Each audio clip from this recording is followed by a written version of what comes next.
Conundrum Audio presents The Solomon Key, produced by Nick Thacker and Conundrum Publishing, copyright 2024 by Nick Thacker. For more awesome thrillers and amazing audiobooks, visit www.conundrumpublishing.com. The Solomon Key.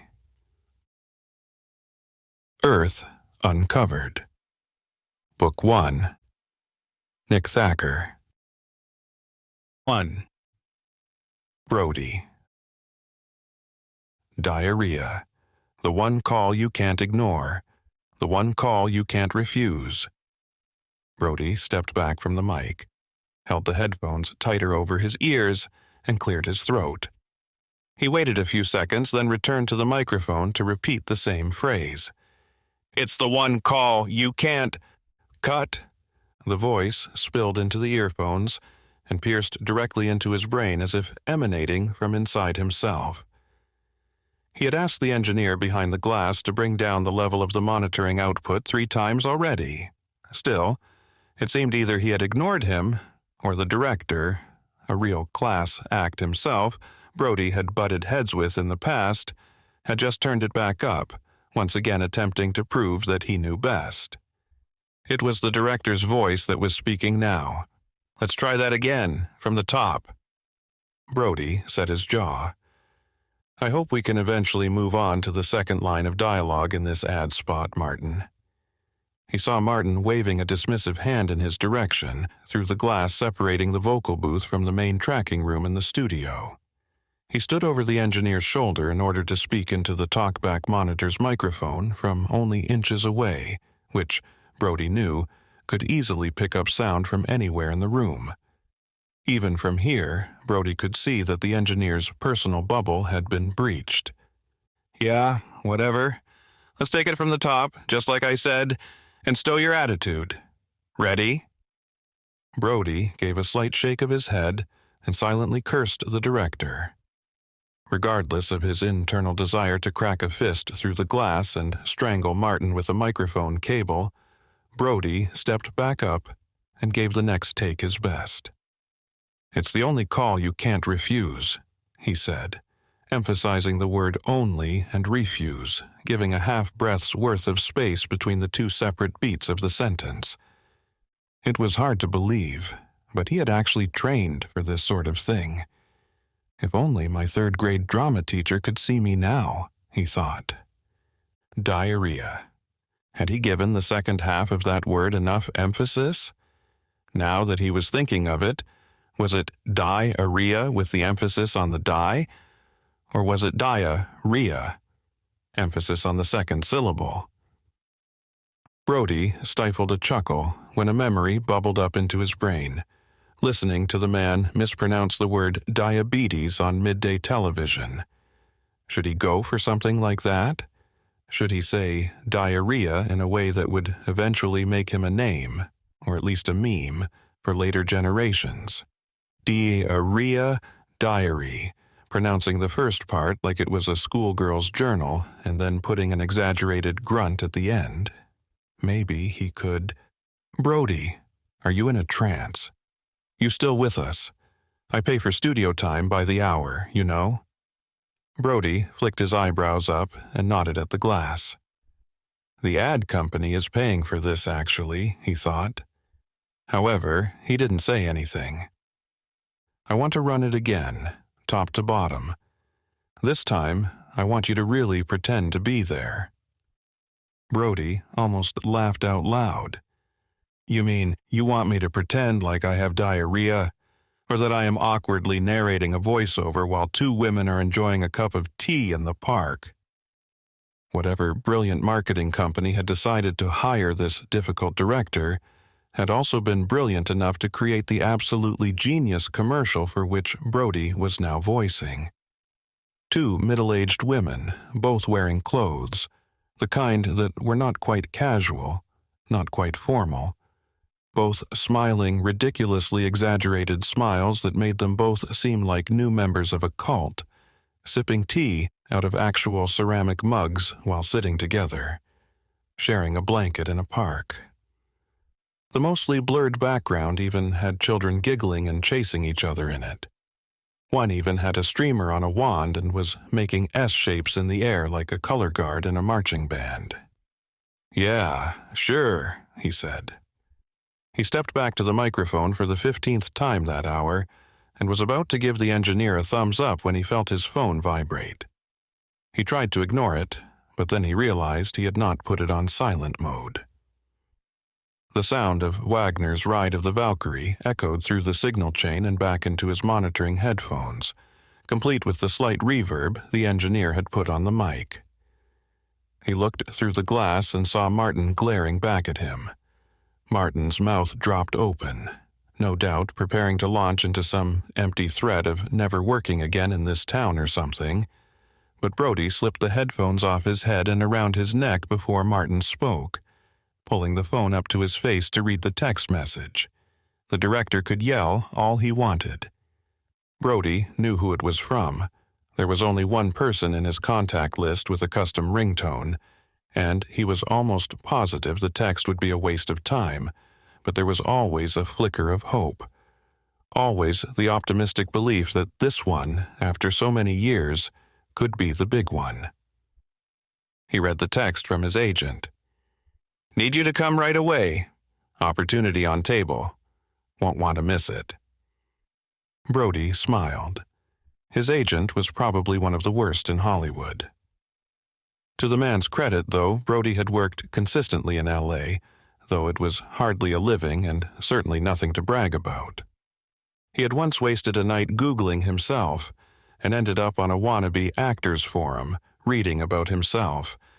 He imagined what people thought when they saw him. "Oh, you're that guy from those poop commercials." Or, "Didn't you get dumped on live television on that one reality show?" Every now and then, someone was a bit more discerning and knew his actual name. "You're Brody Flanagan, from Bracket of Love, that March Madness dating show, right?" Or, "Whoa, dude, did you really eat that live tadpole? PETA must have come down hard on the network for that, right? Are those reality shows real or fake?" The tadpole had been fine, of course, but Brody had had to shove his finger halfway down his esophagus to generate enough retching to vomit it back up. He had been surprised to discover that the network had arranged a so-called professional tadpole liaison, who had quickly come to his side, scooped up the tiny pseudo-frog, and plopped it into a Dixie cup full of water to wash the icky human juice off of it, at which point he had taken his break and vomited for real in the bathroom. As he did, he had briefly had the thought that Tiny Pseudo-Frog would make a great band name. Probably for a novelty band, though. Or one that only plays kids' parties. And if this next gig from his agent didn't pan out, he might be forced to seriously consider it. 2. Brody. Tuesday, 8:37 a.m. Johnson Building, Los Angeles, California. Brody had not had enough time to shower or shave after the studio, but thankfully his agent's office was only a few blocks away. He had opted to walk instead of wait for a rideshare, and the sweltering L.A. heat in the dead of summer was doing its best to make him regret that decision. He thought he could smell himself by the time he walked through the front lobby, an auspiciously luxurious space that masked the true wealth of most of the tenants renting the offices here. The building's owner, someone named Johnson, had splurged on the front entrance and lobby, but then kept rent low enough for scores of Hollywood agents to set up shop inside its 3-story space. Brody's agent, Gene Rogers, was one such example. A career shyster who was constantly skirting the line between likely schmuck and actual gangster. Still, Brody had chosen the agent, not the other way around, so he supposed it was his fault for keeping the man's business for almost a decade. It wasn't as if he couldn't just walk into one of the other 37 artist and talent management services offices in this very building, or one of the other 1,000+ he knew was only a stone's throw from here. In some ways, Hollywood was vastly different from the way it had been during the golden years of film. There was no longer a true Hollywood, at least not as it pertained to showbiz. Most of the wheeling and dealing happened in downtown Los Angeles, because some brilliant executives had decided that it was easier to keep all of their talent and assets inside of a 5-block radius at all times, just in case a last-minute casting call for Superman needed to happen. In a spectacular, ironic twist, many of the affordable apartments in the area were owned by the same investors who owned the studios and networks, which meant the actors and actresses begging and pleading for roles simply turned around and shoveled their earnings back into the network's hands in the form of rent. But one thing that had not changed was the need for an agent. He wasn't sure how the agent unions had pulled it off, but they had created an infrastructure where their jobs were, against all odds, still necessary. Directors' assistants and casting professionals posted the mundane, low-level roles to the boards, while the good stuff, all the stuff that actually made an actor or actress real money, was still filtered out through the agencies. It wasn't common, but every now and then, one of those roles fell into Brody's agent's hands. Brody strolled into Gene's office, surprised to see his agent on the phone. The man hardly ever seemed to do any actual work, so the fact that he had sent Brody an email and had a telephone call all in the same day was nothing short of miraculous. "Busy?" Brody asked. The man looked up, then slammed the phone down onto the receiver. "It's hell out there, Brody," Gene answered. "Just straight hell. And to think you're only getting a taste of that hell from inside your high tower. Imagine us peons down there having to duke it out for the scraps of morsels that fall down. You do that commercial this morning?" "Number 3 in the series," Brody said. "Only one more after this and it's a wrap." Gene nodded, not responding at first. He picked up a dirty napkin laying on the edge of his desk and dabbed something invisible off his cheeks. "Right, that IBS thing. How was it?" "It was a shit show." They stared at each other for a few seconds, and Brody wondered if his joke had landed. Finally, Gene gave him a half smirk. "You've got the wit, boy, just like your old man. You might even have the chops, too, if we can just land you a decent role." "Isn't that why you sent me the text? You typed it like a general about going to battle." "Yes, and we are about to go into battle. The role's yours to lose, so you need to be ready." Brody cocked an eyebrow, but strode forward and took a seat in one of the ratty old chairs that had been in the space since Nosferatu was at the box office. "Okay, spill it. What is it?" "It's a reality piece, one that I think—" "No," Brody said quickly, shaking his head. "No, I told you, no more reality."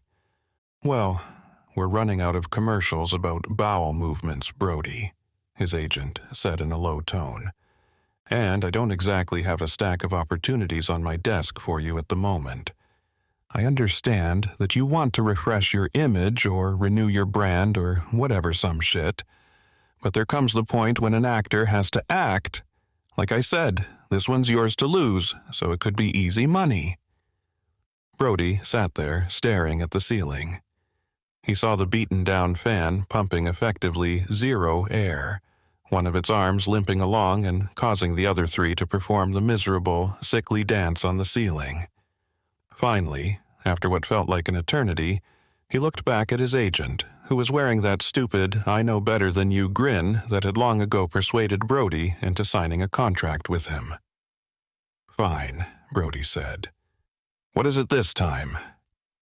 His agent waved his hand in the same dismissive gesture Martin had given him at the studio, and he pulled out a single sheet of paper from a file folder to his right.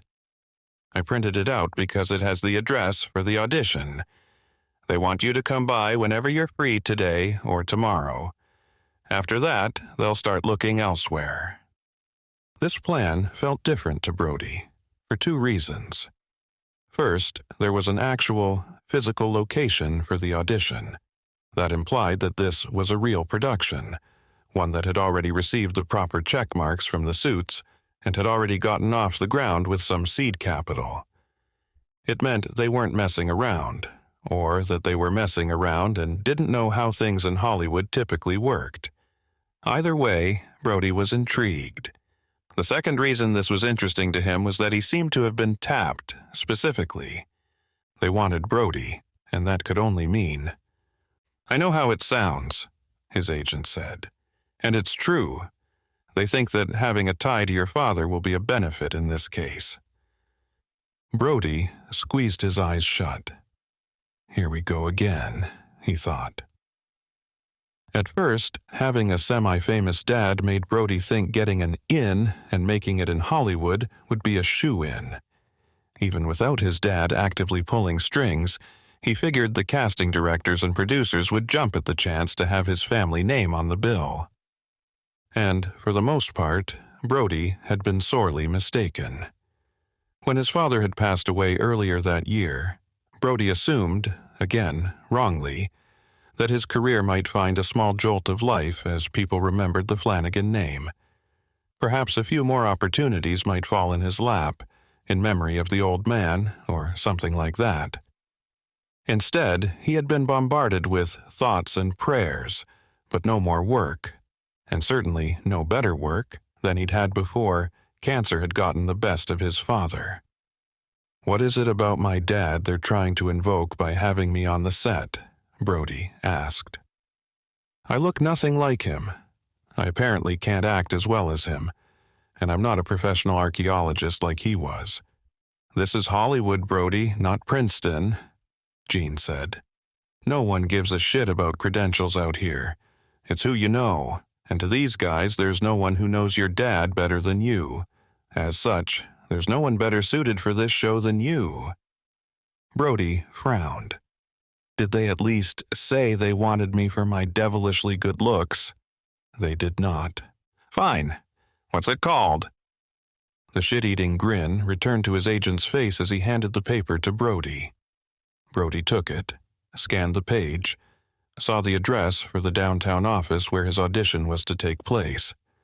Sure enough, it seemed this was going to be a legit operation. The building was home to some of the big suits on the street, including executives at the biggest network around.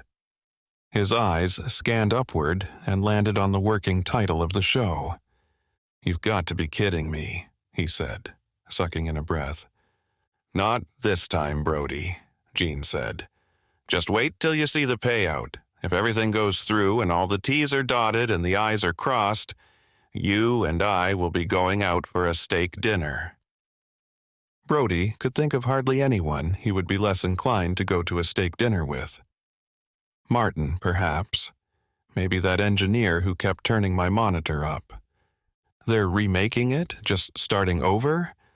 Not exactly remaking it, but certainly trying to rebuild the brand with a younger, fresher face, and I have to admit, you seem like a good fit for the role. Brody chuckled. "Thanks for the vote of confidence. Hopefully I have a fresh enough face for them."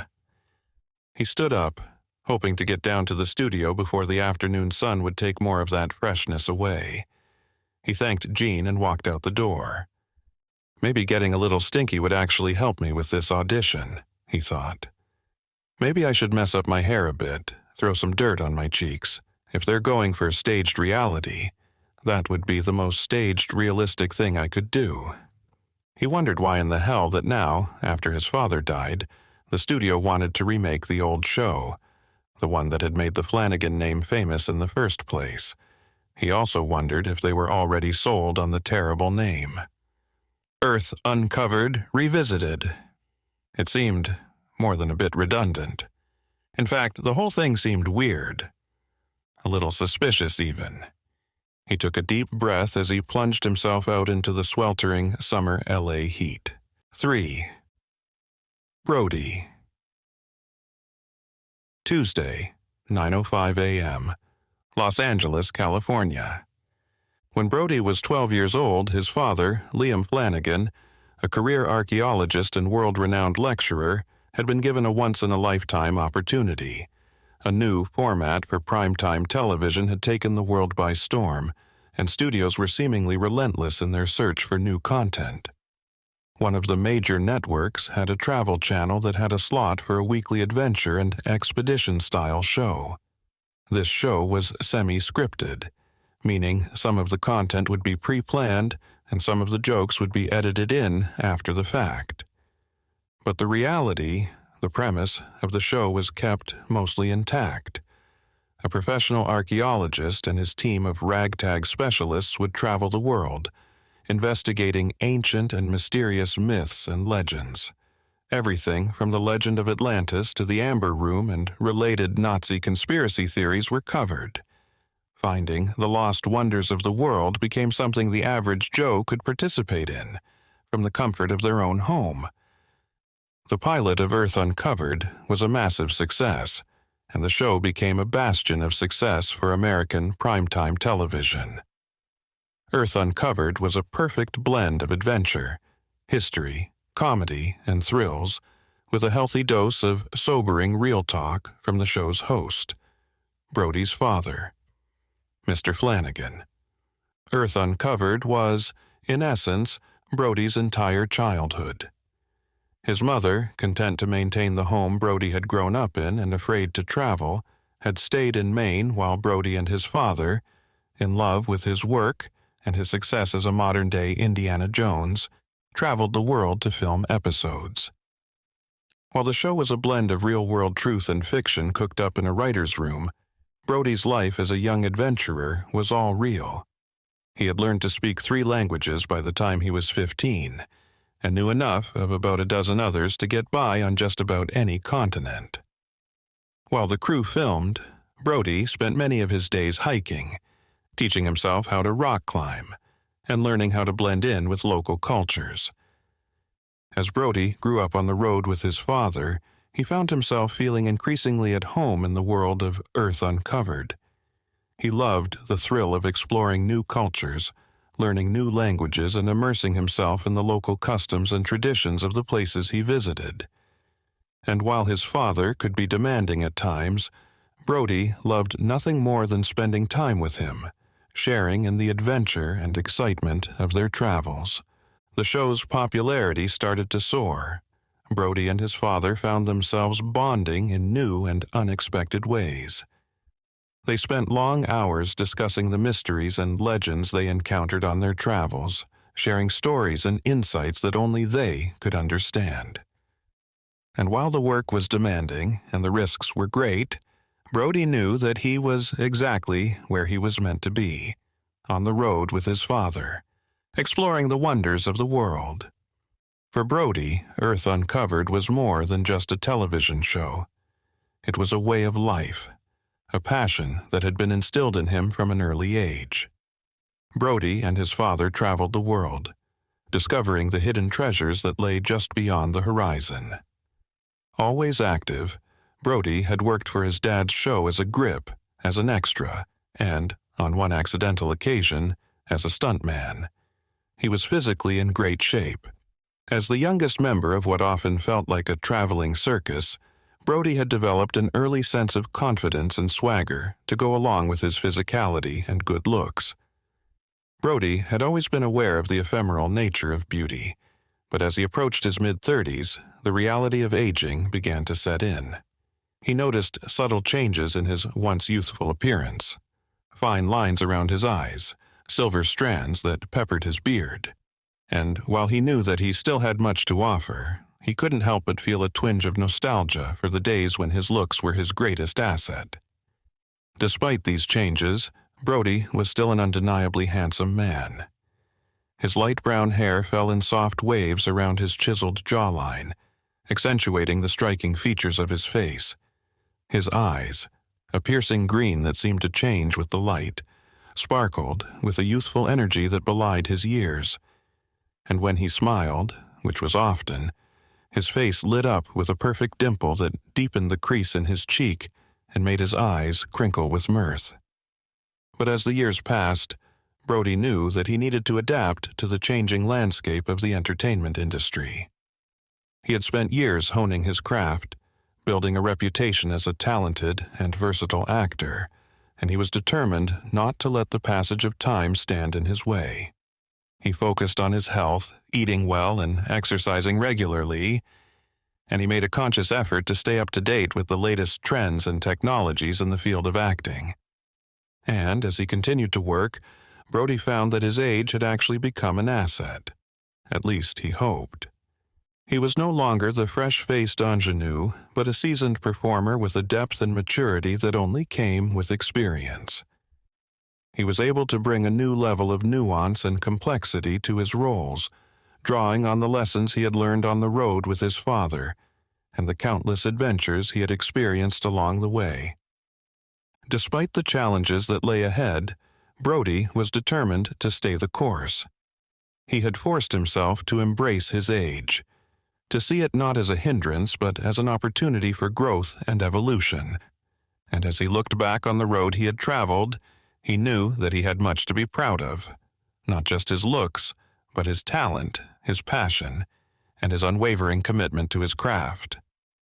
He reached the doors to the building 15 minutes after leaving his agent's office. They wanted him to audition to essentially take over his father's role, perhaps even to become his father. Brody wasn't sure how he felt about that. He had always believed that he wanted to make his own way. But what was making one's own way? No matter what someone did, weren't they still a product of their parents? Weren't they still a product of the lifestyle they had been born into? He pushed away the philosophical argument, knowing he could tackle it later if he did, in fact, get the job. He wasn't sure what this audition would entail. Jean had not passed on a script or any instructions whatsoever, like what Brody expected a real agent should do. He hoped Jean had been straight with him, that the gig was his to lose. The checks from the IBS commercials would stop soon, and if he didn't have anything lined up, he would be out of work, again, for Brody. Tuesday, 9:07 a.m., Los Angeles, California. As Brody stepped out of the elevator, he took a moment to orient himself. The space was expansive, with high ceilings and a sleek, modern design that exuded a sense of sophistication and glamour. A row of plush leather chairs caught his eye, their rich burgundy hue inviting him to take a seat and relax. To his right, he could see a series of glass-walled offices, each one buzzing with activity as writers, producers, and executives huddled together to discuss the latest projects. But it was the reception desk that drew his attention. Situated at the heart of the space, it was a hub of activity, with a steady stream of people coming and going, each one hoping to make their mark in the entertainment industry. And behind the desk, he could see the silhouette of a young woman, her blonde hair pulled back into a neat ponytail, her eyes glued to the computer screen in front of her. As Brody approached, he could see the woman more clearly. She was young, probably in her early 20s, with bright blue eyes and a wide, friendly smile. She wore a headset over one ear, no doubt fielding calls from agents, producers, and hopeful actors eager to make a name for themselves in the cutthroat world of Hollywood. Brody strode down the hallway, his clothes rumpled and worn, the same outfit he had worn earlier that day at the recording studio. His jeans were faded and frayed at the cuffs, and his loose-fitting shirt did little to show off the chiseled figure that lay beneath. He wore a pair of well-worn leather flip-flops, their soles scuffed and scarred from years of use. As he walked, he ran a hand through his shaggy hair, trying to tame the unruly strands that tickled his ears. He knew that he looked like a bit of a mess, but he also knew that appearances could be deceiving. He had the talent, the drive, and the experience to make it in this industry, regardless of how he looked. And yet, as he approached the casting director's office, he couldn't help but feel a twinge of nervousness. He knew that the competition would be fierce, that dozens of other actors would be vying for the same role, each one hungry for their chance at the big time. But Brody was determined to make an impression, to show the casting directors and producers what he was capable of, despite the less-than-ideal first impression he might be making. If the casting director and producers could see through his homeless guy vibe and still give him the part, he was pretty sure they would take care of getting his hair cut to their standards. No sense wasting money on it until then. As he approached the reception desk, he heard a door close to his right, where the floor plan revealed even more glass-walled offices and a few larger, closed-off areas he assumed were audition rooms or conference rooms. Another young woman exited the room, and Brody caught himself looking her over twice. She was about his age, but he knew in an instant she wasn't an actress. The way she moved, the way she carried herself, spoke volumes about her character.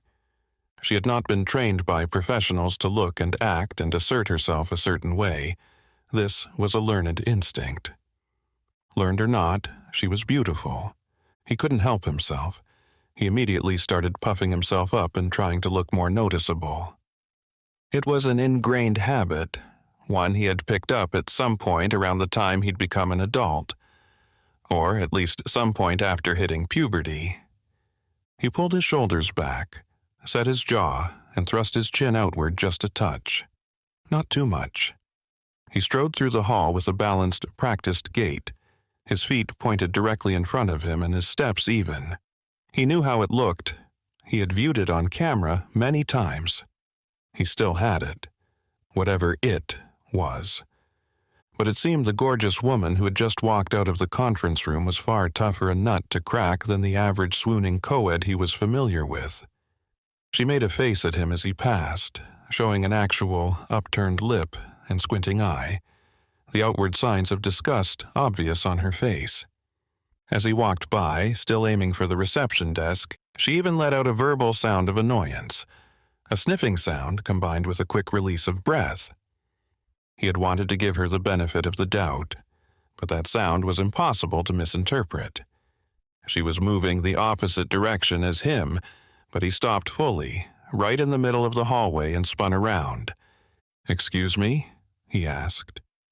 He hadn't actually thought it possible, but she had actually hurt his feelings. He thought he was better than this, but apparently petty schoolyard confrontations were still part of his repertoire. "What?" she asked, in the most annoying-sounding drawn-out syllable he possibly had ever heard. She stopped, turned, then looked him up and down. Twice, just like he'd done to her. Brody wasn't the type to feel weak in the knees, but he couldn't stop thinking about the perfection of the lines of her face, and the way she returned his gaze with disdain. He had been checked out before, but this felt different. She wasn't just checking him out or undressing him with her eyes. This was something more akin to sizing him up, or at least indicating that she had long ago sized him up, and had him found him wanting. What is happening? How does she have this power over me? "Did you have something you wanted to say?" she asked. He swallowed. She scoffed, then started turning around again, but not before letting out one more small utterance. It was under her breath, likely intended for only her. "You are as dumb as you look on TV." Maybe he'd misheard. His mouth fell open, and he felt like every eye on the planet was now staring at him, waiting for him to respond. But there were no other eyes in the room besides hers, his, and the receptionist's, and those eyes were still staring down at her computer screen. He watched the stunning woman march away toward the elevator, trying not to gawk at her lithe figure as it moved deftly down the hall. He failed. Brody turned around to the receptionist again. She was also a good-looking white woman with her Los Angeles tanned skin and expensive outfit. He was far more comfortable with this style, and he found his voice had returned. "Hi," he began.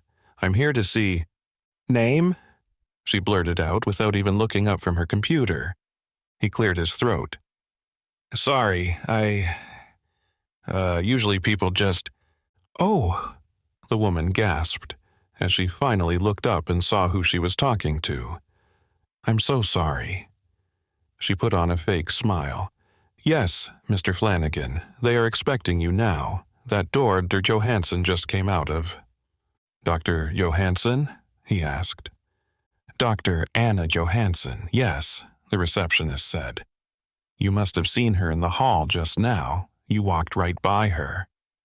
"Yeah," he said, as an involuntary sigh escaped his lips. "I saw her." 5. Brody, Tuesday, 9:08 a.m., Los Angeles, California.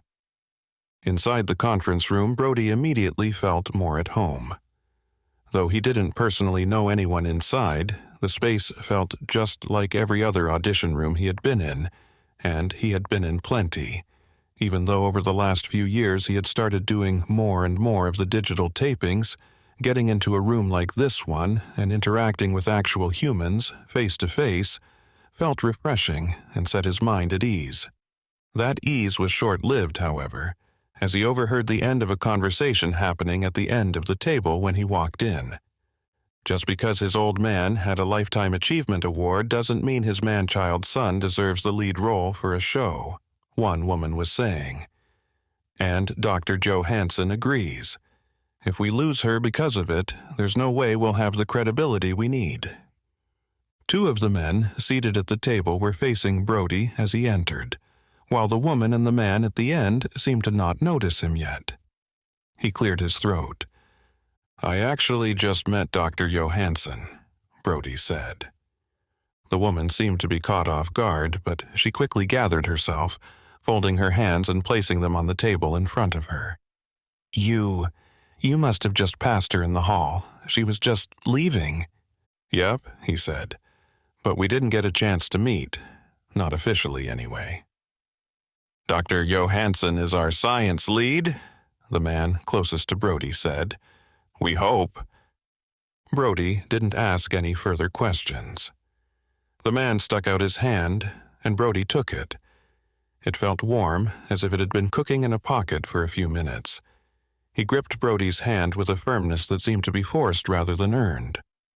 "I'm Landon Howard," the man said. A hint of self-pride emerged when he said his name aloud. "Network liaison and director for Earth Uncovered, the new iteration, that is. Thanks for coming, and good timing. We were just finishing up with the last round of auditions." Brody cocked an eyebrow. The woman next to Landon stood slightly, pushing her chair out from behind her as she shook Brody's hand as well. This woman seemed to be a bit more excited to see Brody, and she pumped his hand vigorously. "Niva Richardson," she said. "Assistant director and Landon's right hand.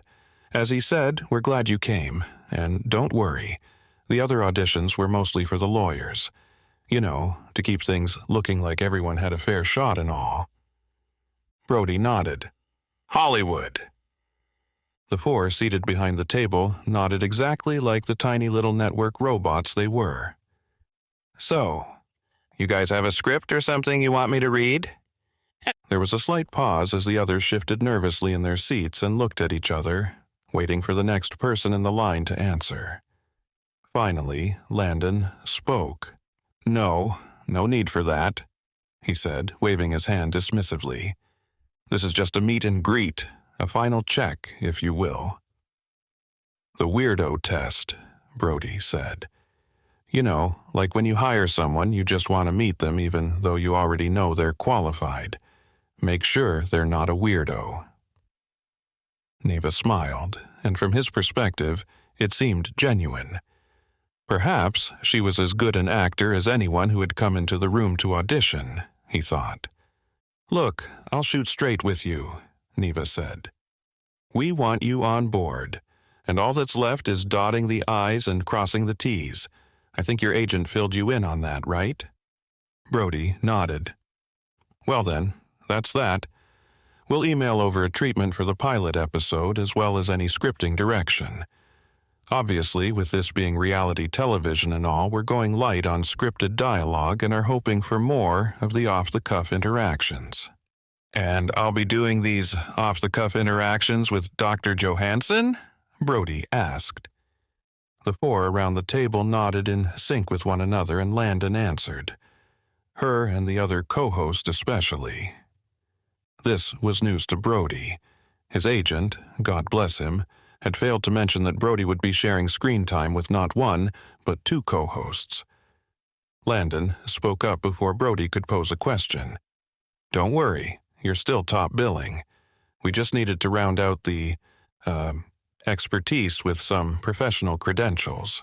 Dr. Johansson is a professor and a rising star in the anthropological community." "I didn't realize anthropology had a community," Brody said. He paused for effect. "I'll bet there's a lot of skeletons in their closets." He waited, trying to see which of them would laugh at his terrible joke. One man coughed into his hand, but Brody thought he heard a slight giggle behind it. Mission accomplished. "Anyway," Landon continued, "we're also bringing on someone we think will really help sell the show. Do you know Max Sharp?" Brody couldn't help it. He rolled his eyes. "Maxwell, Jefferson, Beauchamp? That guy from the show Survive and Thrive?" More heads nodded. "I don't know him personally, but everyone knows his name. At least his stage name." "That's what we're hoping," Landon said. Maxwell Beauchamp, self-rebranded as Max Sharp, was the host and star of the latest iteration of pseudo-realistic survival shows, Survive and Thrive. Like all the shows that had come before it, Survive and Thrive had attempted to take survival in hostile environments to the next level. But rather than simply having its charismatic host strike out into an inhospitable corner of the planet and stay alive with nothing but a camera crew and only the contents of one's own pockets, notwithstanding the treasure trove of gadgets and foodstuffs sitting just off-screen in one of the crew's cars, Survive and Thrive upped the ante by having Max not only living in nature but building things that could only be described as modern-day luxuries.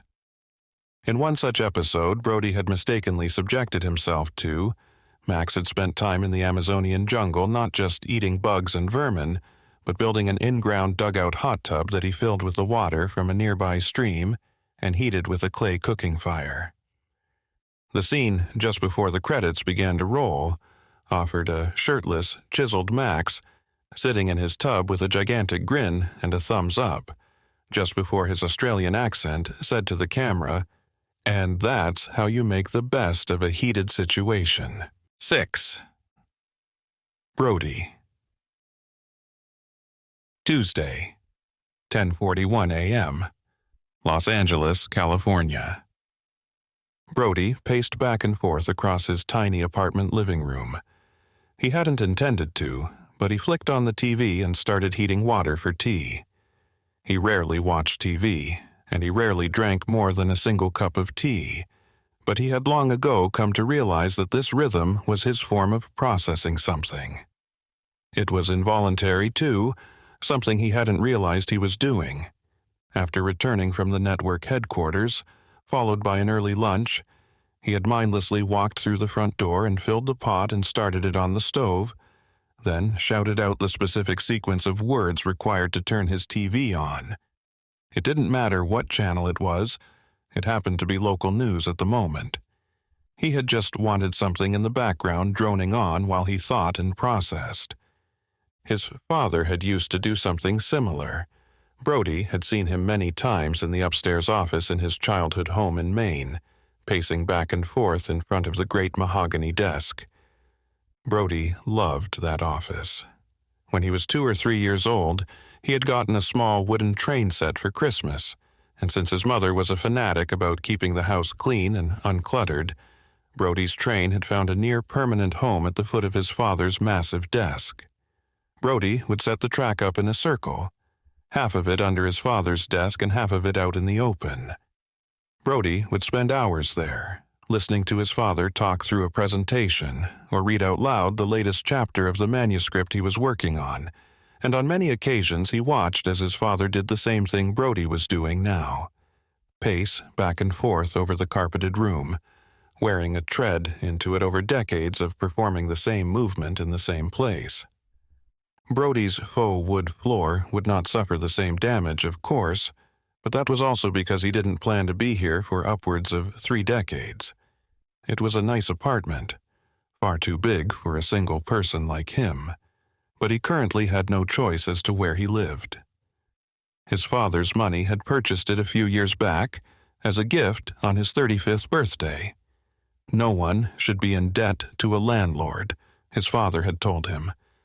"It's not much, but I want you to have it." Not much, my ass, Brody had thought. It was a luxury apartment on the top floor of one of the many buildings overlooking a busy section of downtown LA. The suite came with a top-of-the-line security system, one that Brody had never even bothered to set up. The building's own security was solid enough in his opinion, and he didn't exactly have fans beating down his door, trying to get autographs and selfies with him. Maybe that will change if this show gets off the ground, he thought. And from what he had heard in the network offices, it seemed like it was going to get off the ground. While he had been at lunch, Gene had emailed over a brief, and it seemed as though the cast and crew were scheduled to depart Los Angeles in mere days. He hadn't read the entire document yet, and what he had read so far had not made it clear where they were going. But if this show was anything like his father's show had been, it was going to be someplace quite exotic. He knew there was really nothing to lose. He was only a few months away from his commercial contract expiring, and from having to start the same song and dance all over again. He was pretty sure he could have Gene arrange some studio time tomorrow and the next day in order to wrap up any remaining recording sessions his current contract would need from him. Worst case, he could just let the contract expire without fulfilling his duties and then be out a few $1,000. But that would be easily replaced by the salary he would get from this new job. His phone buzzed in his pocket, and he had it out and pressed talk before he had even seen who it was. "Hello?" he asked, his voice quick and breathless. "Brody, is that you? Is everything okay? You sound out of breath." He nodded, then spoke. "Yeah, I'm good. Just finished a run." He wasn't sure why he lied, but it seemed easier than just telling the truth. "Oh, well, if this is a bad time, no, Mom, not at all." He stopped and took a breath. His mother was perhaps the kindest person on the planet. He couldn't even remember a time when she'd raised her voice at him, though he knew she must have when he was young. Even as a teenager, getting into trouble with friends from school, she would just shake her head and tell him how disappointed she was. Any scolding would be in the realm of his father, who neither enjoyed it nor was good at it, but knew that Brody needed to learn consequences. Together, his parents had made a great pairing, and he loved both of them. "What's going on, Mom? Everything okay?" Since his father's death, Brody had hoped to call his mother once a week, though he didn't always achieve that goal. She seemed to be doing well, given the circumstances. She had never been a socialite, and most of her friends and acquaintances were the spouses of Brody's father's co-workers and friends in the academic community. She had a sister who spent a lot of time with her in Maine now, so Brody felt slightly less bad that he didn't spend more time with his mother after his father's passing. "I'm doing fine, Brody," came his mother's reply. "Sandy is over here today, and we were just looking around at the old house. You know, it's so big." The way she'd trailed off at the end indicated she had more to say, but she needed someone to draw it out of her. "Mom, what are you saying?" He heard a sigh on the other end, and after a long pause, his mother came back on. "It's just that the university sent me a letter. They're very sorry for your father's death, of course, but the truth is that this house was part of his employment contract." "Wait, what?" "Yes, Brody. It's sort of a weird thing. I think they stopped doing it many years ago. But you know your father's salary there was never very high. The reason for that is they took care of the payments for us. But that's over now. The house reverts back." "That's ridiculous, Mom. Send the documentation over to me. I'll have my lawyer look at it." He didn't have a lawyer, of course, and in truth, he had never actually talked to one.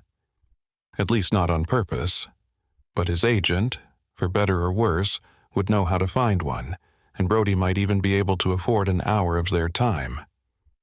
"If there's anything we can do, I'm going to—" "No, Brody. The university has been good to us. We made a home here, but you know how it goes. It's just a house at the end of the day. I'll be just as happy in a smaller place, and I should be able to afford it for a good while." Brody filled in the rest of the silent message. Until I die too, until your father's money runs out. And what then, he thought? What would she do after his father's money ran out? What if she got sick, had to pay for treatment for a chronic ongoing issue? He didn't want to think this way, but he was a realist. He certainly wasn't going to be able to support her himself, not with the income irregularity of a semi-out-of-work actor for television commercials. As if right on cue, the news cut to a commercial, one of his.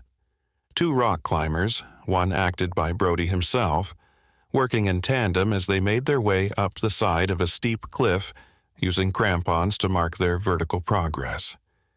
He heard the music of the well-known jingle, then the narrator's voice, his own, of course, cut in. "It seems to happen when we least expect it," Brody's voice said.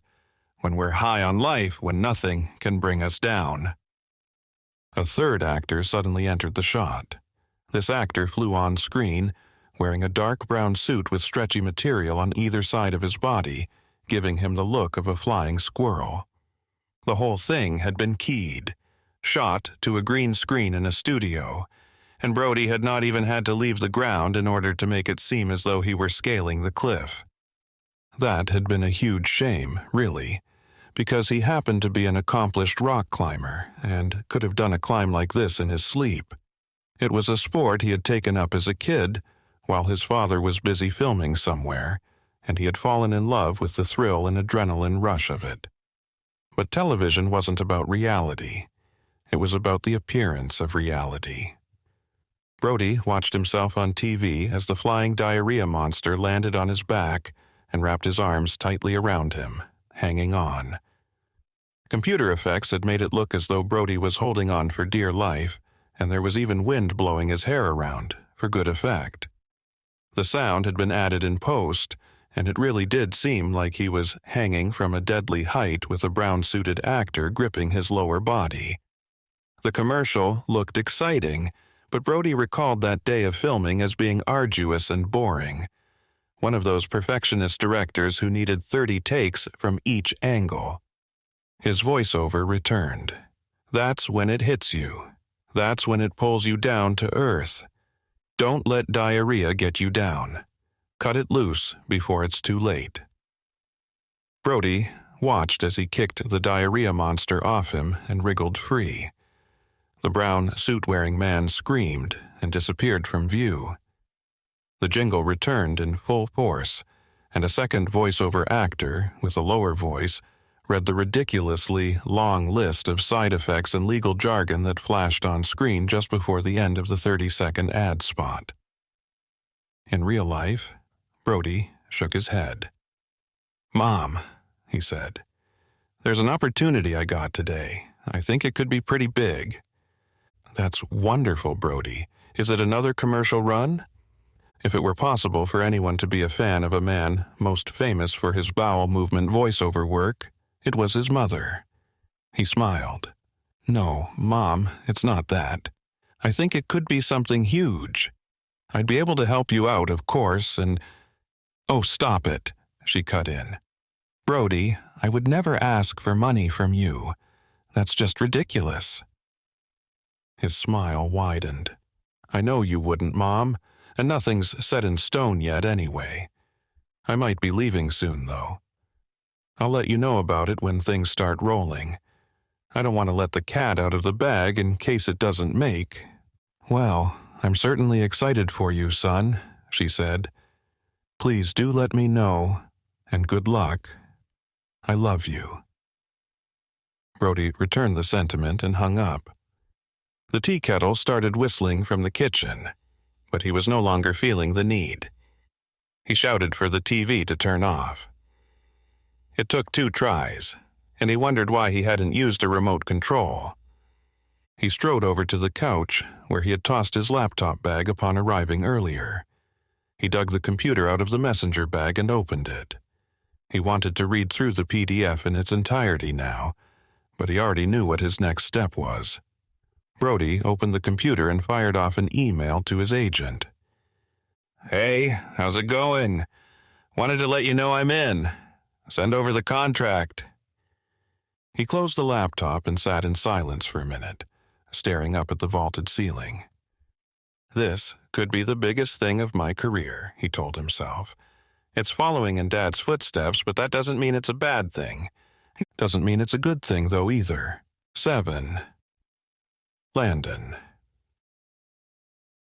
Tuesday, 10:44 a.m., Los Angeles, California.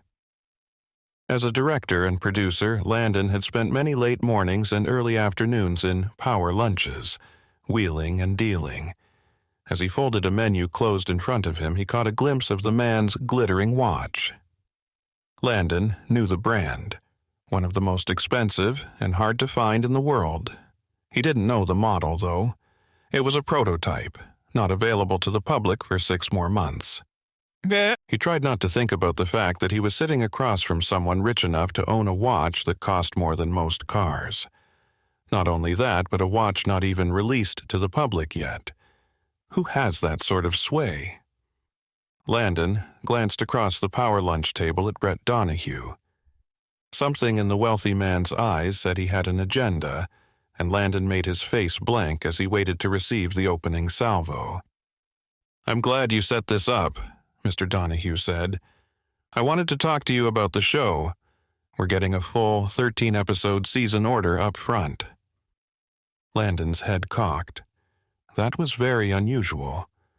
Most networks ordered a pilot only, and if it tested well, then they would spend the money for a full season, but not a risky travel show like the one they were planning. "I don't understand. Why?" Donahue shrugged. "Don't worry about it. Just take the gift horse and run with it." Landon's eyebrow rose. He didn't realize he had the muscle in his face to do that, as he now tried to pull it back down where it belonged and was having trouble.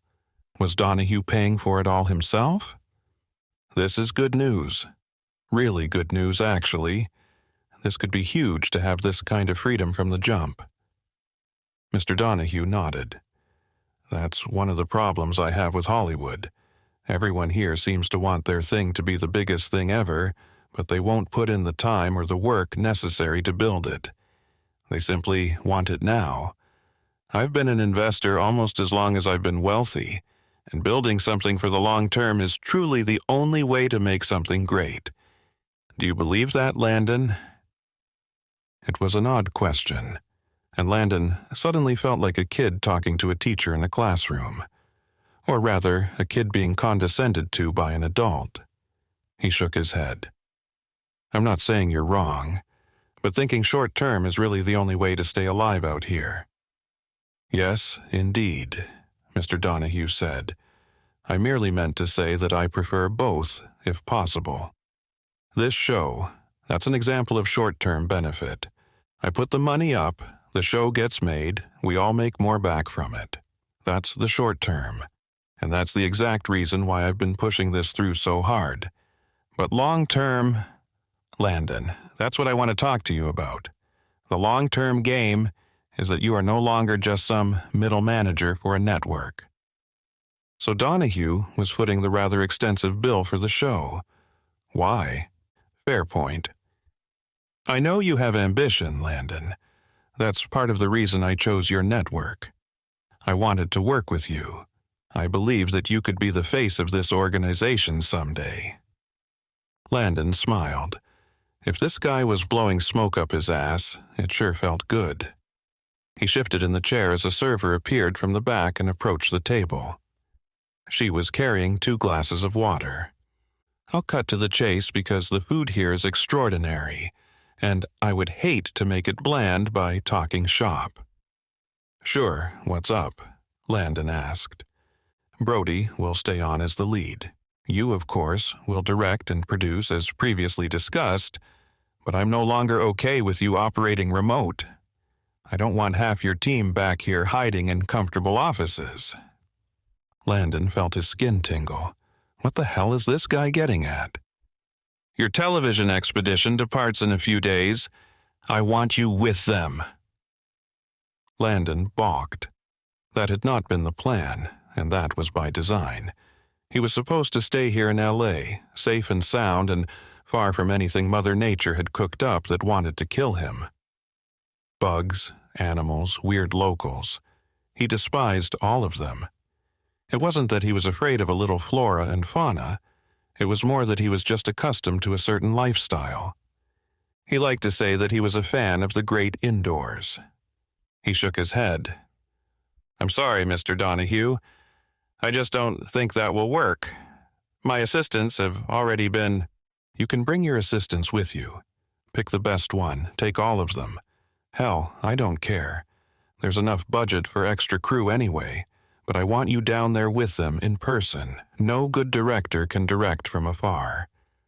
Well, that wasn't true, Landon thought. It happens all the time. But then again, Mr. Donahue was not a filmmaker. These days, directors could provide remote direction in near real time, with only digital latency or connectivity causing any issues. In some cases, depending on who he was working with, he even preferred it that way. He could direct the petulant children who thought they had been born into royalty simply because of the way they looked. Or he could invoke his network card and hand off the actual directing duties to an assistant or an overambitious key grip. "I don't understand," Landon said. "Why me? Why do I have to be there in person with them?" "Put simply, Landon, because I trust you, because I know you. I don't trust the other people on your crew simply because I don't know them. I'm sure they're good people, and I'm sure they can get the job done. But my money and my reputation is on the line here, and I need this show to be made. My best chance of getting that done is by having you oversee it, directly and on the ground, in person." Why does he need this show to be made? Landon thought. He knew Donahue was driven, ambitious, and stubborn. That was part of why the man was so successful. He understood Donahue was a fan of Brody's father, and thus wanted the show to be made. But to need a television show to be completed? Was there really that much on the line for him? Landon nodded, hoping that it didn't come across that he had fully agreed. But what choice did he have? What possible line of reasoning could he argue that would convince Donahue? The server set 2 glasses on the table, then a glass pitcher of iceless warm water. Landon absolutely hated this new tradition among the fancier restaurants. Was ice expensive? And why wouldn't the water be pre-chilled at least? When she had finished, she stood to the side, obviously waiting for the tense silence between the 2 power brokers to come to a pause. Landon finally decided that he would not decide anything right now. There was no reason he had to give Mr. Donahue a confirmation this instant. He would take until the end of the lunch to think about it, mull it over, and ask any further questions. Right now, it was time to eat. "Welcome to Les Pompeux, gentlemen," the server said. "May I interest you in our daily special?" Landon glanced across the table at Mr. Donahue, who was smiling once again and nodding. "Yes, thank you. I would love the fish." Landon hated fish, but the gauntlet had been tossed. He sighed, knowing exactly how the rest of the lunch would go, then looked back up at the server. "Yes," he said, "I would love the fish as well." 8. Brody. Thursday, 3:19 p.m., Kira, Solomon Islands. "Oh my God," Anna said, surprising him. "Have you ever seen anything like it?" "No, never," Brody lied. He wasn't sure why he felt the need to lie, but he sensed that if he told the truth he would come across like a pretentious asshole, only confirming her previous assessment of him. Dr. Anna Johansson had snuck up on him on the bow of the boat, the noise of the waves splashing against the hull below him easily drowning out her footsteps. The truth was, he had, in fact, seen places just like it. Standing at the front of the vessel as it trawled over the cerulean waters toward the luscious emerald-colored volcanic island, reminded Brody of at least 3 other places he'd been that looked almost exactly like this one. Sure, all exotic tropical islands were different, technically speaking, but to him, from this distance, they all sort of looked the same. The volcanic cones shot upward, most of their bases covered with dense green foliage. Brilliant white beaches lined shorelines around the island, and in some particular areas near the water, spots of civilization, buildings, small scrappy-looking structures, poked up from the bases of the mountains. He had visited Tahiti and Bora Bora before, as well as a few of Hawaii's islands on a few occasions. This tiny speck of land, an unnamed island off the coast of Kirakira, which itself was off the coast of a much larger island in the middle of the South Pacific, looked, for all intents and purposes, similar enough to Tahiti or Kauai, or even Maui from the right angle. A magnificent dormant volcano jutted upward from the sea. The rich greens and deep earthy reds twisted around the pyramid-shaped mountain, stretching from the ocean's surface to the clouds surrounding it. A spire had long ago split off and fallen sideways, now reaching vertically, almost as tall as the volcano itself. Its top was concealed behind cloud cover, but Brody saw the dense jungle had consumed geologic features as well, as it seemed to be wrapped up in a greenish carpet nearly to its flattened summit. For some reason, the beautiful woman with whom he'd crossed paths in the network's office had now sidled up next to him at the bow of the boat and started talking. If she was rethinking her previous disdain for him, he wasn't about to offer her an opportunity to double down on it. He didn't want to turn her off by bragging about how well-traveled he was. He figured the best move would be to play it smooth, to pretend like this was the most amazing thing he had ever seen, ever. Wows and ahs and oohs and all that. Currently, there was a breathtaking smile on her face, urging his attention away from the island in the distance, but he tried to focus on her from only out of the corner of his eye, keeping his head riveted straight ahead. She took a small tin from her bag. Breath mints. Brody had never seen this kind before. In a luxurious gold box with French text, individually wrapped mints, and a peppermint smell that filled the vicinity as soon as the box was opened. She likes fancy breath mints, he thought. Who can afford those? I must say, I didn't really think this was going to happen. These things don't usually take off, do they? What do you mean? He asked, trying not to gawk at her. I mean, like TV shows actually happening, she answered. This kind of stuff is always too good to be true, right? He turned to her slightly. Well, all those shows you've seen on TV before, they started somewhere. They got off the ground. She nodded blankly and looked away, leaving him to wonder if he'd come across as snooty. As the small island filled his vision and became a slightly larger island, the dots of civilization became buildings, homes, and cars, and he could now see people moving around. Yeah, I just never thought I would get to do something like this, she said. I mean, I've been places before for school and work, but it's always been for academic stuff. You're an archaeologist, right? So for you, work is traveling to exotic places and digging up ancient artifacts? She laughed, a bit of a snort coming out as well that seemed to embarrass her. She put her hand over her mouth and nose. Ha! The Indiana Jones movies set some unrealistic expectations for the life of an archaeologist, but I wish it were like that all the time. I've been on some digs, sure, but those are usually just poking around in sweltering heat, looking for shards of broken pottery. Even when you find something, it could just as easily be from a long-lost civilization, or from a shitty broken ceramic mug a fifth grader made for his mom 10 years ago. Brody laughed. Surely the work is a little more exciting than that. Less.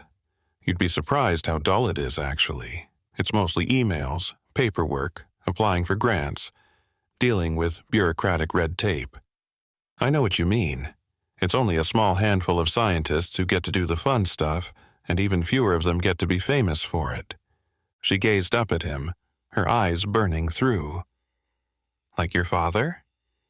He knew she hadn't meant it in a hostile way, but it still felt like she had jabbed a dagger through his stomach. He nodded.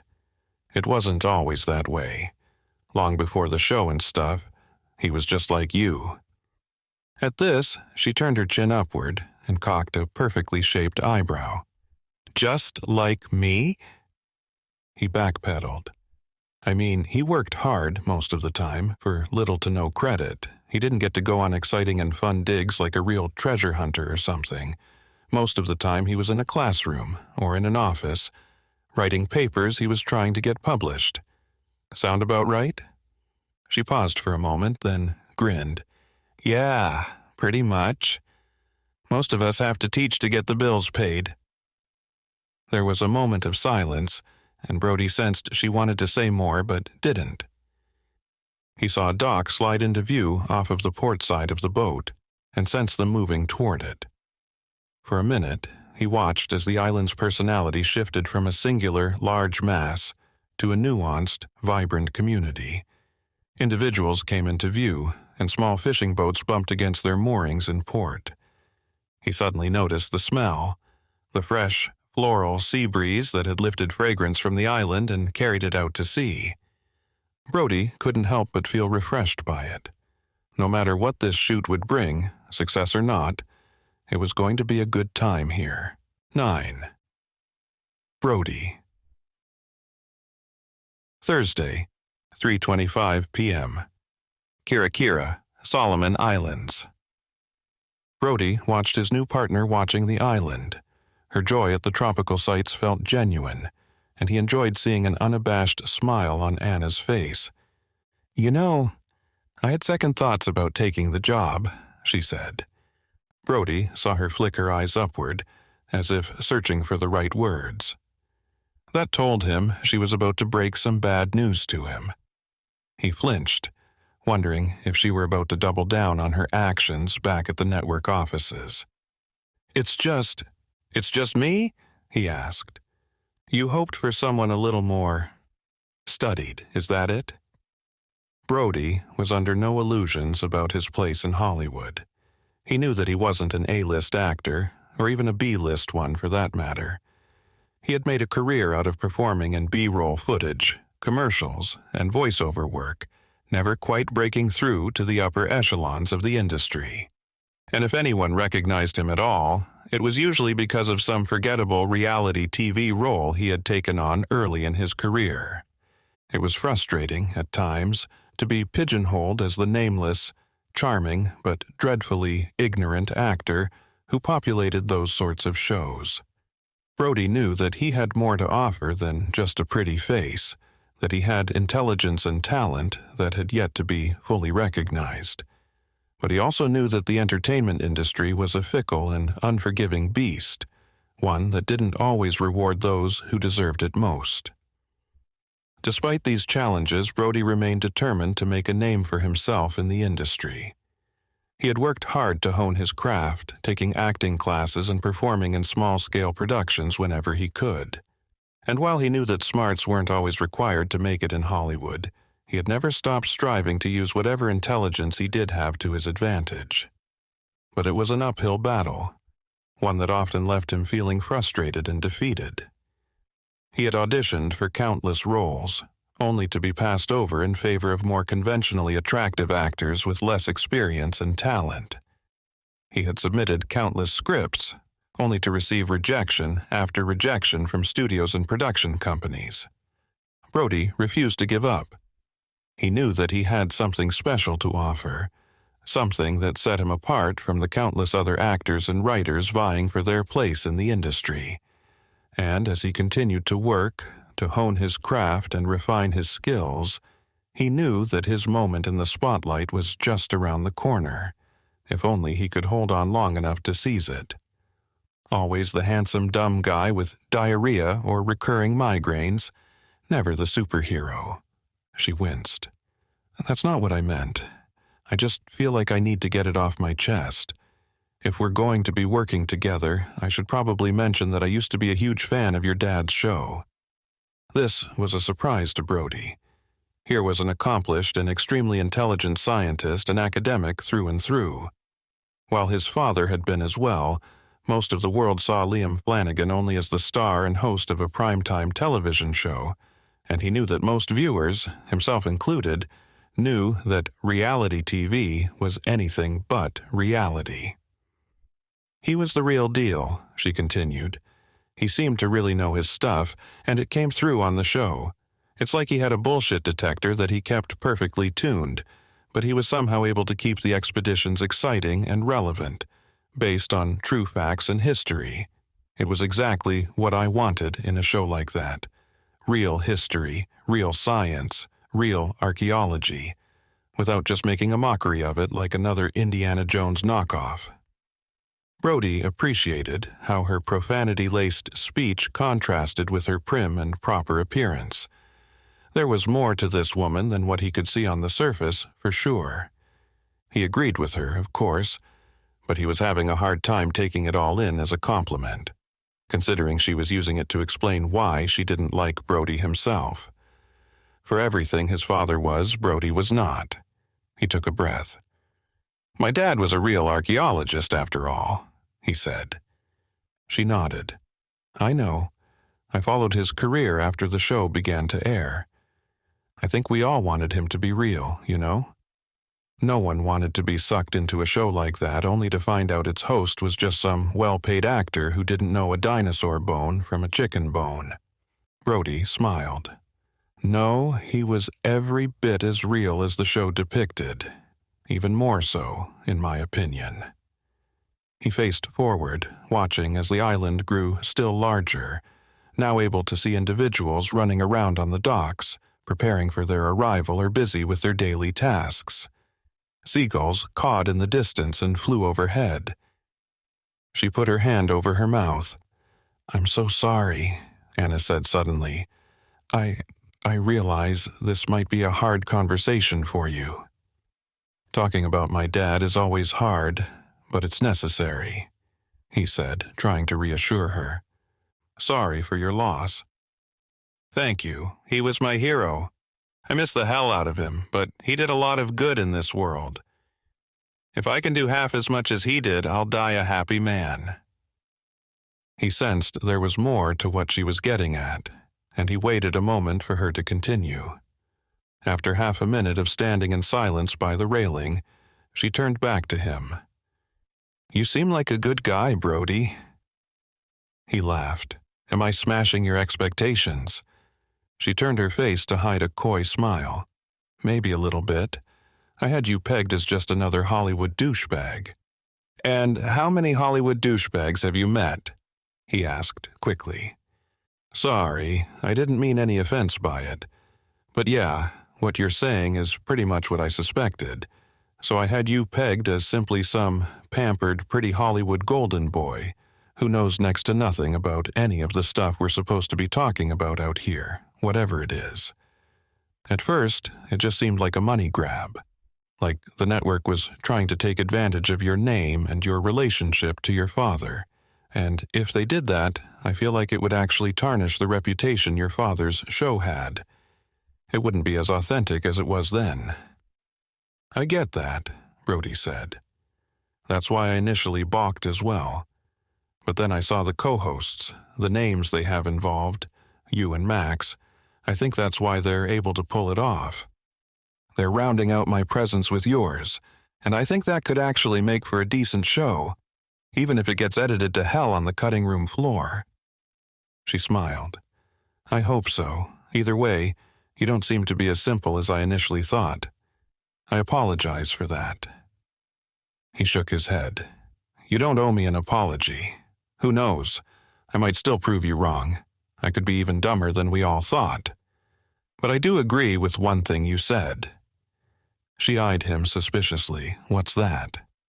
"I am pampered and pretty. 10. Brody. Thursday, 3:52 p.m.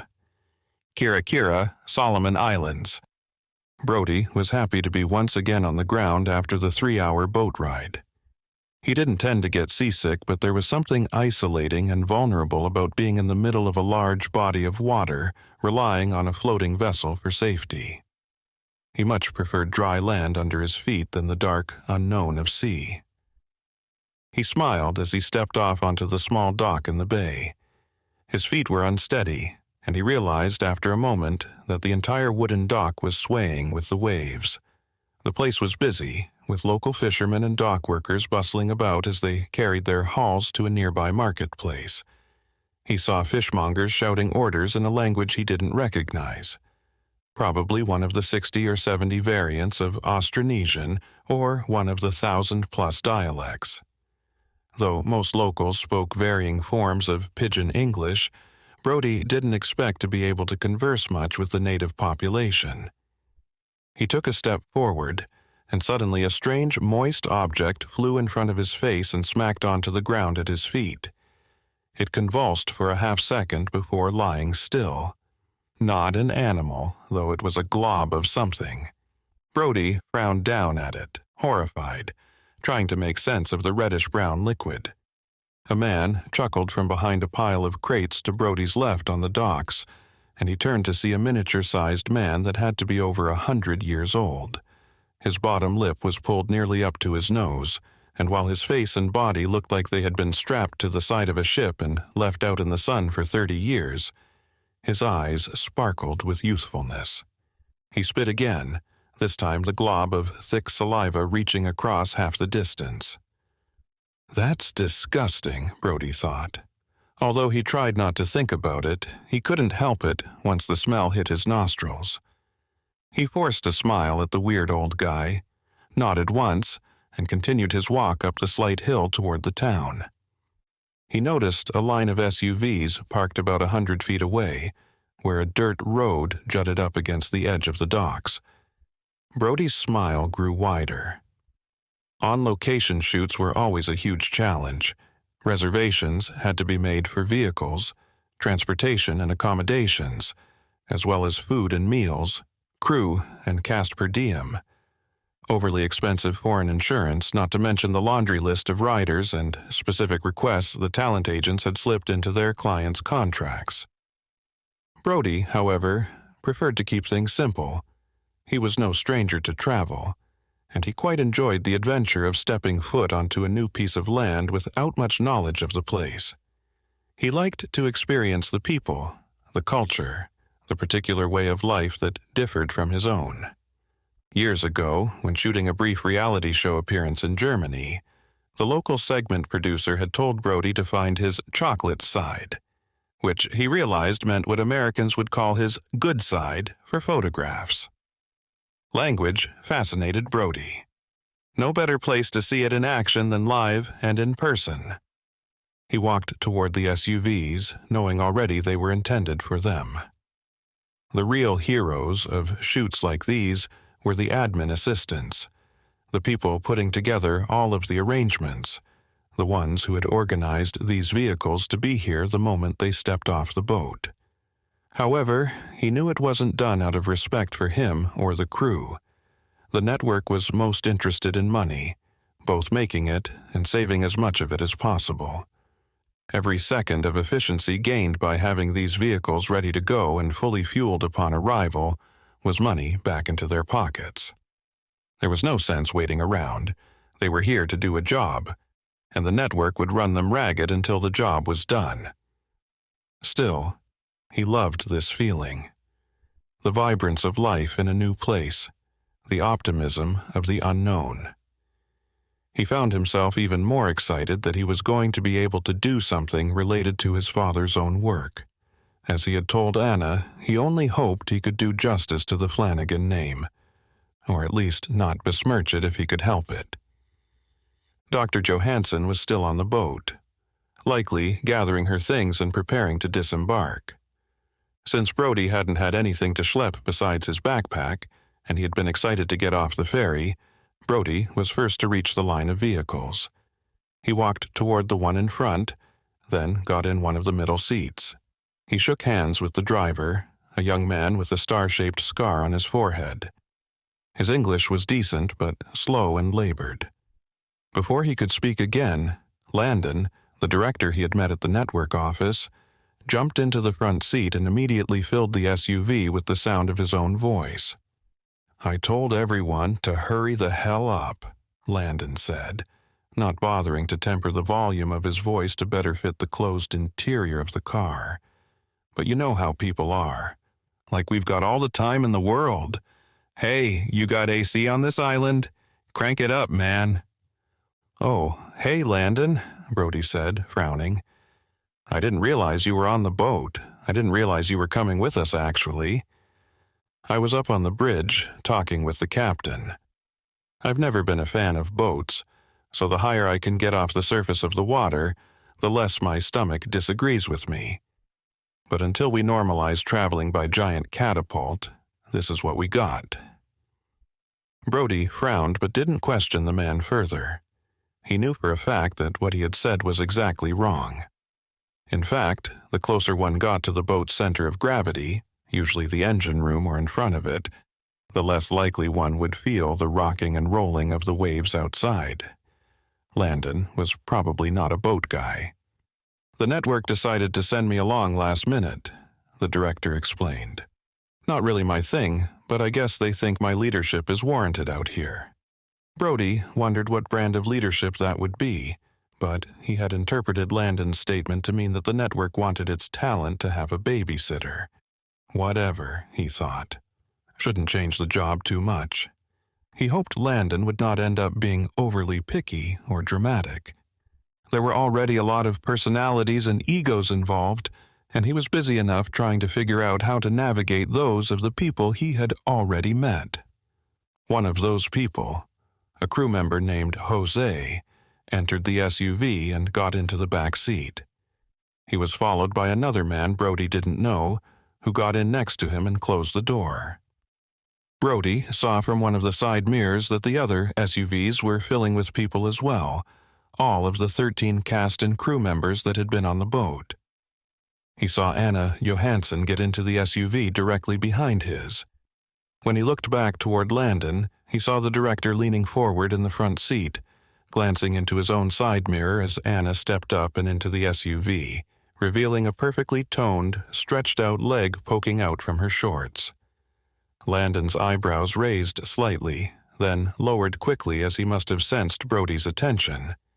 He swiveled in the chair and faced Brody as the driver pulled away from the curb. "Have you been here before? I know you said you traveled a lot with your dad. Wasn't sure if you had been to the Philippines before." "I've been to this area, yeah," Brody answered. "But I was a kid, and I've never been to this particular island. Mostly, I saw airplanes, hotels, and craft service tables lined with finger sandwiches and veggie dip." Landon waved a hand. "Judging by the scenery, not many people have been here either. And it doesn't matter anyway. Seen one, seen them all, I guess." "Sure, I guess. Hey, Landon, I read the brief and the initial script for our intro episode, but it seemed pretty thin. Doesn't really say what this show's about, you know." Landon nodded from the front seat. "Yeah, they wanted to keep it vague, so there wouldn't be too many questions before we departed. I guess they thought it would be more realistic to let the talent be surprised." "So you're not going to even give me a hint?" Landon shrugged. "It's a remake of your dad's show," he said. "That should be enough of a clue for you, right?" "So, what ancient mystery awaits us here?" Brody asked. Landon winked at him. 11. Brody. Thursday, 4:04 p.m. Kira, Solomon Islands. Brody figured his questioning would get him nowhere, and he knew there was a full cast and crew briefing meeting scheduled to take place as soon as they arrived at their destination anyway. That destination was one of the few things that had been included in the brief that had been emailed over beforehand. They would be setting up camp within a day's walk of a small village, perhaps a 45-minute drive into the mountains from the town where they had disembarked from the ferry. Their camp would be up in the jungle, but they had been assured that crews of local residents had been hired on as porters to help haul gear and get their camp set up. Generators would be delivered, and their home base would become the most comfortable camping remote on-location filming could offer. He had almost laughed at that. He would have been perfectly comfortable on a cot in a normal tent, with no electricity, generators, or food service. He had spent plenty of time camping as a kid, and there was something innate and familiar about it.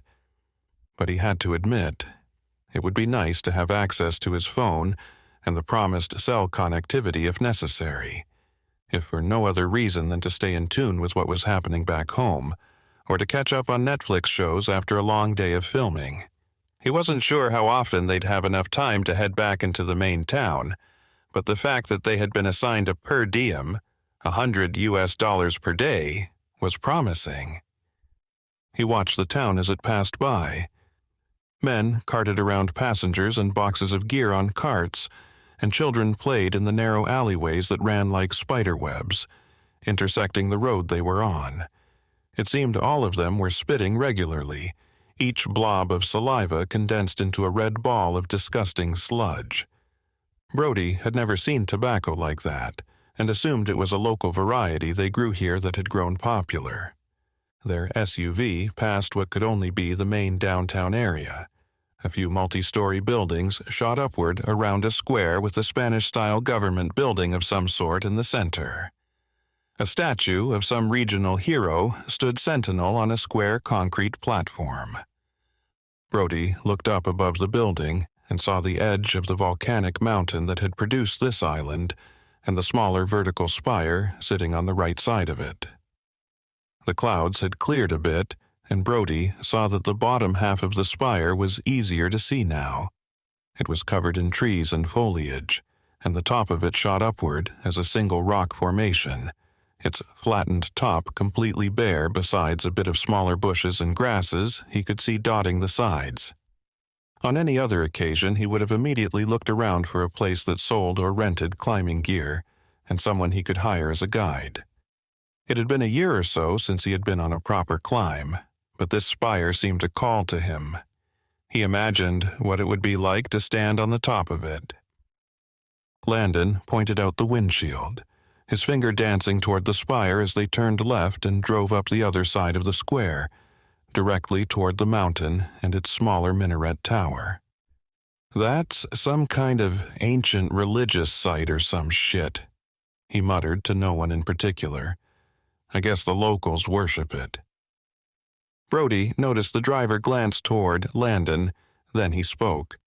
"It is called Sayap Pada." Landon rolled his eyes. "What language is that?" "Bahasa Melayu, Malay.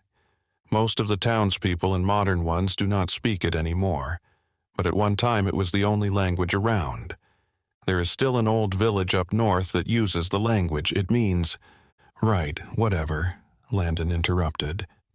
"Like I said, some ancient religious thing or whatnot. Anyway, base camp is just below that, I believe. This road should turn into a cute little dirt road that winds up the mountain." He turned to the others in the car. "And if our driver here is any good, we should be able to make it without sliding off a cliff." The driver stared straight out the windshield as he answered. "No cliffs on this road." "Good to hear that, then," Landon said, offering the kid a wide smile. Landon was acting like he was some sort of savior who had just come to this island to toss coins onto the ground for local kids to fight over. This time, it was Brody who rolled his eyes. He looked back out the window and saw a nicer-looking building that stood apart from the square. It was much larger than most of the buildings he had seen, 4 stories tall. He saw a few men wearing Hawaiian shirts tossing suitcases onto rolling carts, and a pair of tourists holding hands as they walked up the stairs. The building must have been what this island considered a fancy hotel, and Brody had to admit it looked pretty comfortable. He wondered why the network had decided to worry about arranging a whole glamping setup, rather than simply putting them up at a hotel like this. Price would not have been an issue. He had seen some of the equivalent prices in the brief, and figured a hotel even this nice wouldn't cost more than about $25 a day in US dollars. But he knew that with anything network-related, there was a reason for everything. At least 5 committees would have signed off on every decision all the way up the chain. If they wanted their crew and cast sleeping in tents in the middle of the mountain jungle, that's where their cast and crew would sleep. As they passed slowly in front of the building, another local spat a blob of goo onto the street. Brody leaned forward. "Hey, what is that? That stuff they're chewing?" The kid in the driver's seat grinned. "Buai, a drug. Very popular here." "Buai," Brody repeated. Interesting. He wondered what effects the drug might have that it was so addicting. He noticed something else peculiar. He saw 4 armed security guards standing around the entrance to the hotel. 2 were near the doors themselves, while 2 more were standing a bit farther back, off to the side and slightly hidden in the shadows. Each of them was holding a brutal-looking assault rifle. Brody then noticed another guard standing on top of the roof of a building just up the road, his line of sight obscured by dark sunglasses and a short-billed black hat. "What's with the tight security there?" Brody asked. Landon didn't answer, but Brody heard the driver begin to speak from in front of him. "Hotel magnate," the young man said. "Bought old hotel and renovated, now expanding to a large resort. No tourism here yet, so many are happy to see it happen. My father and mother own a shop nearby. It should help sales." He sighed. He had seen this gentrification happening all over the world. Some rich guy owned a hotel and wanted to turn this place into a tourist trap, and the locals would initially be ecstatic that their incomes would go up, if only slightly. But what about all that required such tight security? Why the need for deadly weapons? Was there something going on beneath the surface of this place? 12. Dietrich. Thursday, 4:15 p.m. Kira, Solomon Islands. Roger Dietrich stepped off the boat and sniffed the air. He could smell the contradictions. Fresh tropical humidity contradicted the scent of old, decaying fish wafting from a nearby market. The smell of warm, fresh pastries contradicted the smell of rotting vegetables from an abandoned vendor's stall. Poverty danced in front of him, happiness on children's faces, unaware of their position in the world. This place was like all the others he had been in. Its people united under the singular mission to stay alive and make a small living, content with the search for happiness, even if happiness itself was but a dream. He shook his head and stepped onto the wavering dock. With any luck, he would be off this rock in less than a week. His mission was simple, and while there were many variables that could go wrong, there always were. He hadn't earned his reputation by sticking to a single plan. Dietrich had been trained to adapt, to shift the variables around as they presented themselves, to stay one step ahead at all times. His first task would be to meet up with the mercenary crew he had been assigned to. He would be calling the shots, but the team had been operating together for some time already. He would need to assert his authority immediately to ensure there would not be any hard feelings about his taking over. Or, if there were hard feelings, those feelings would have to be met with a harder response. His employer was signing all of their checks, so none of them were in a position to argue with the power structure. He always preferred to bring his own crew for missions like this, but there was no time for that. He had been tapped months ago, but had not been given specific mission parameters until it was time to depart, leaving him no time to build a team. Besides, he would have had to start building a team from the ground up again anyway. Everyone who he had served with in the past was either long retired or dead. He remembered the last 2 men he had led, 3 months ago in another backwater location tucked away in some corner of the globe. They were men he had trusted with his life, and they had given theirs for him. He was not a stranger to losing men in the field, though it didn't mean he enjoyed it. He added another checkbox to his mental list. With any luck, I'll be out of here in less than a week, with no casualties. Even without having met the new team, he knew he would not accept losing any of them, not under his watch. It didn't matter who they were. He didn't care more or less for them personally than he did for anyone else. If someone died under his command, it was simply a failure of leadership on his part.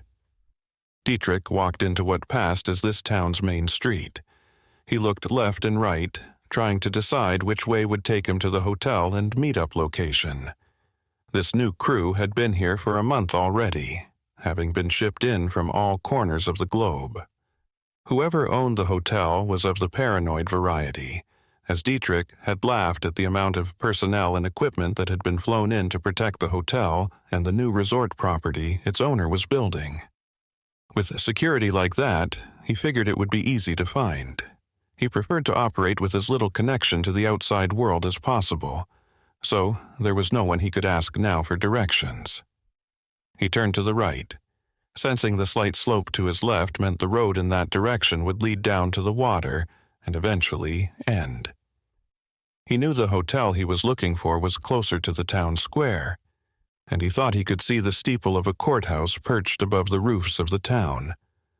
Above this, and to the right, he saw a massive spire, a fragment of volcanic rock that had broken off from its parent millennia ago and now stood vertically, like a tower against the bleak sky. He walked uphill for about half an hour until he came to the courthouse.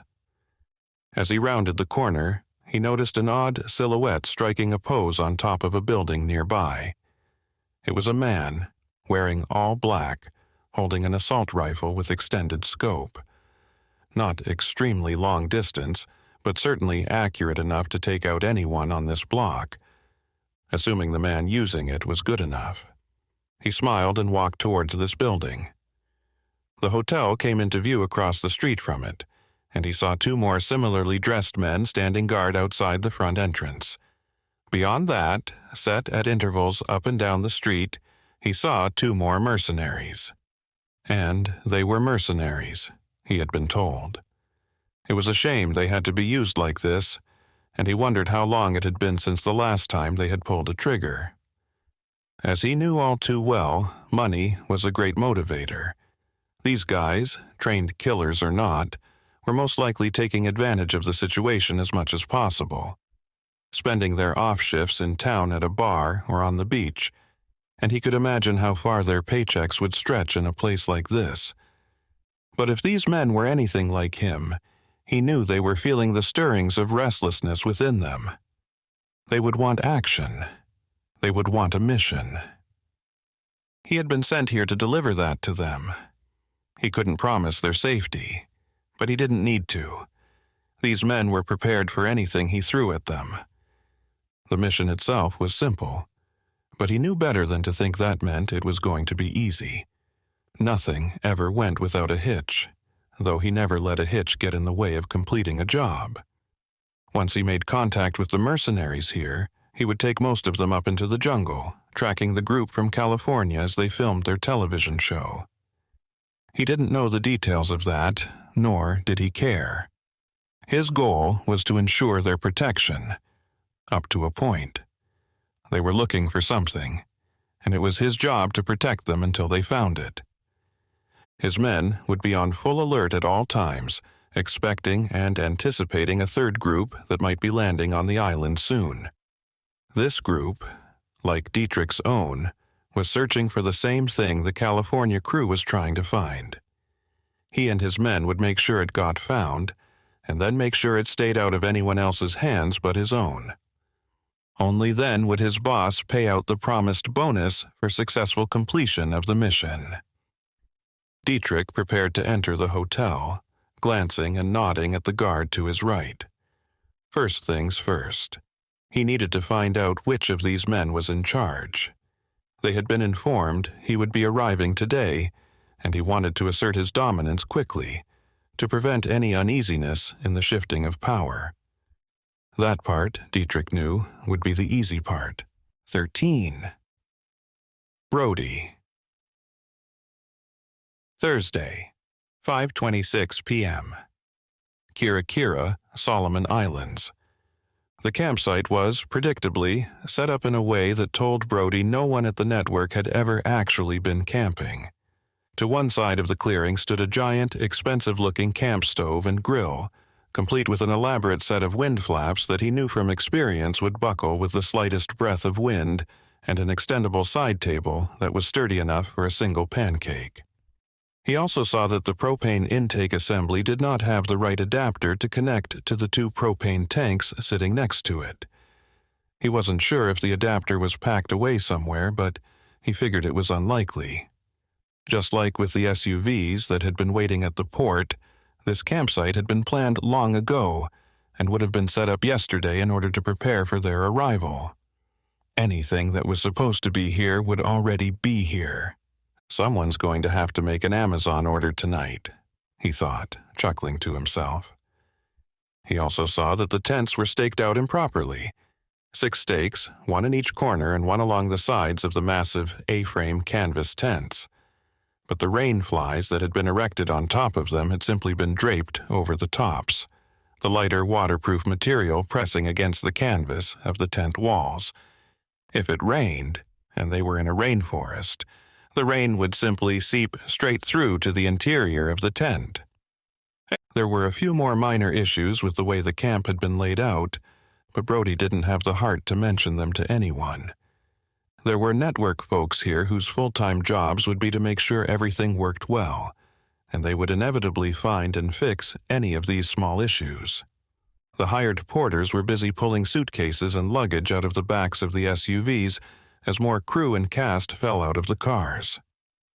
Brody saw Dr. Anna Johansson walking down the dirt road they'd come up, back towards the town. He jogged and caught up with her. "Where you headed?" he asked, trying his best to sound nonchalant. "It's got to be at least a 2-hour walk back to the city, and it looks like it's going to rain." She nodded, but continued on. "It is going to rain. Did you see the weather report? There's a tropical storm winding up just to the northeast, and we're in a rainforest. But I'm not going all the way to town. I want to check out that surveying site we passed. Did you see it?" "Yeah," Brody answered. "All those little pink flags and stakes and that one beefy dude bossing around all those workers." "The driver in my car said there was some hotel guy trying to build a resort up here. He owns a hotel down in town as well, but wanted to expand and try to get a tourism trade going." "I saw the hotel," Brody said, falling into place next to her. If she didn't want him to come along, she didn't say anything. "I noticed they had some crazy security as well. Bunch of guys with pretty sick-looking guns." "I assume it's just because they have to worry about theft or property damage. It looked like a pretty nice place, easily the nicest in town. Weird they wouldn't just put us up there, you know." The dirt road bent around and descended, and they suddenly appeared on the rim of a recessed, bowl-shaped area. The excavation and surveying site he had seen on the way up now on display below him. Brody saw a half-dozen people working the dirt with hand tools. He wondered how much time and manpower it would take to build a resort property by hand, but he figured that if he wanted to stay here and watch, he would eventually find out. He saw the beefy woman he had noticed before, a gym rat by the looks of her. The tree-trunk biceps gave her away, as well as the toothpick-thin legs of someone who spent plenty of time admiring their bicep curl form in the mirror and not enough time balancing them out with a few sets of leg press. He saw Johansson continuing down the path right toward the beefcake. "So, why are we here?" Brody asked, as they stood on the dirt road, looking out over the massive excavation project happening below them. He noticed the beefcake drifting closer to them, noticed Johansson drifting closer to her. If she suspected his trying to force her hand, she didn't show it. Instead, she shrugged. "I guess I'm just drawn to dig sites." "You're kidding, right? This isn't archaeology, this is construction." "I'm partly kidding, but this kind of stuff has always fascinated me. I mean, they're digging around on land that we know has been inhabited for thousands of years." "We know that?" Brody asked. "Well, we assume that. I don't know about this particular island, but it's pretty much a known fact that any habitable place within the tropics that's able to sustain life has, at one point or other, sustained human life. That means any island that's large enough to have room for at least a few tribes of people and enough natural resources that can replenish themselves, there's been some civilization." He had not, in fact, known this. "That's pretty cool." "And these guys are digging around in a place that we know has had people here because there are people here now. You don't just show up on an island and immediately build a city. That city down there has probably been there in some form or another for hundreds of years. It's a good bet there are some remnants right here where they're digging." "Like caveman clubs?" Brody asked. She turned to him and frowned. "Yes, if you live in a cartoon. In the real world, however, you might expect to find some fishhooks, arrowheads, spears, if they use that sort of thing to hunt and fish. Maybe some small hand tools. What will they do with that kind of stuff if they find it?" "They won't know they found it, most likely," she answered. "That kind of stuff will just look like rocks and sticks to the untrained eye. So they'll just pile it all up and haul it off to another corner of the island. Or, more likely, just dump it offshore somewhere. The new resort will go in, all the tourists will come to visit, and the hotel will probably put in some manicured garden that has a few placards with some historic information on it to commemorate the people that used to live here. If they're really dense, they'll even add a display case of fake props representing the actual stuff they inadvertently threw away." "Sounds pretty cynical." "Well, that's just the way it is," she said, shrugging. "Most places don't care a flying fart about the past, and even if they do, there's just not enough money in preserving it." 14. Brody. Thursday, 5:29 p.m. Kira, Solomon Islands. As they talked, the weightlifter walked up the wide driveway that served as the entrance to the excavation site. She gave them a quick, friendly nod and very noticeably checked out Anna. She got closer, then extended a meaty hand. "Gertrude," she said quickly, with a hint of a European accent. "Gertie, I'm surveying for the resort that's going in here. Breaking ground next month if I can keep these guys motivated enough." Brody looked from Johansson to the woman and back again. It seemed they were already smitten with each other after having shared only about 10 words of dialogue. He couldn't exactly blame the woman. Johansson was gorgeous, stunning even, by anyone's standards. After talking to her more, Brody doubled down on his take from the network offices. Not only did she not look like all of the other overcooked actresses in Hollywood, she seemed to not even know it. It was pure, innocent, as if she had no idea the effect she had on the opposite sex.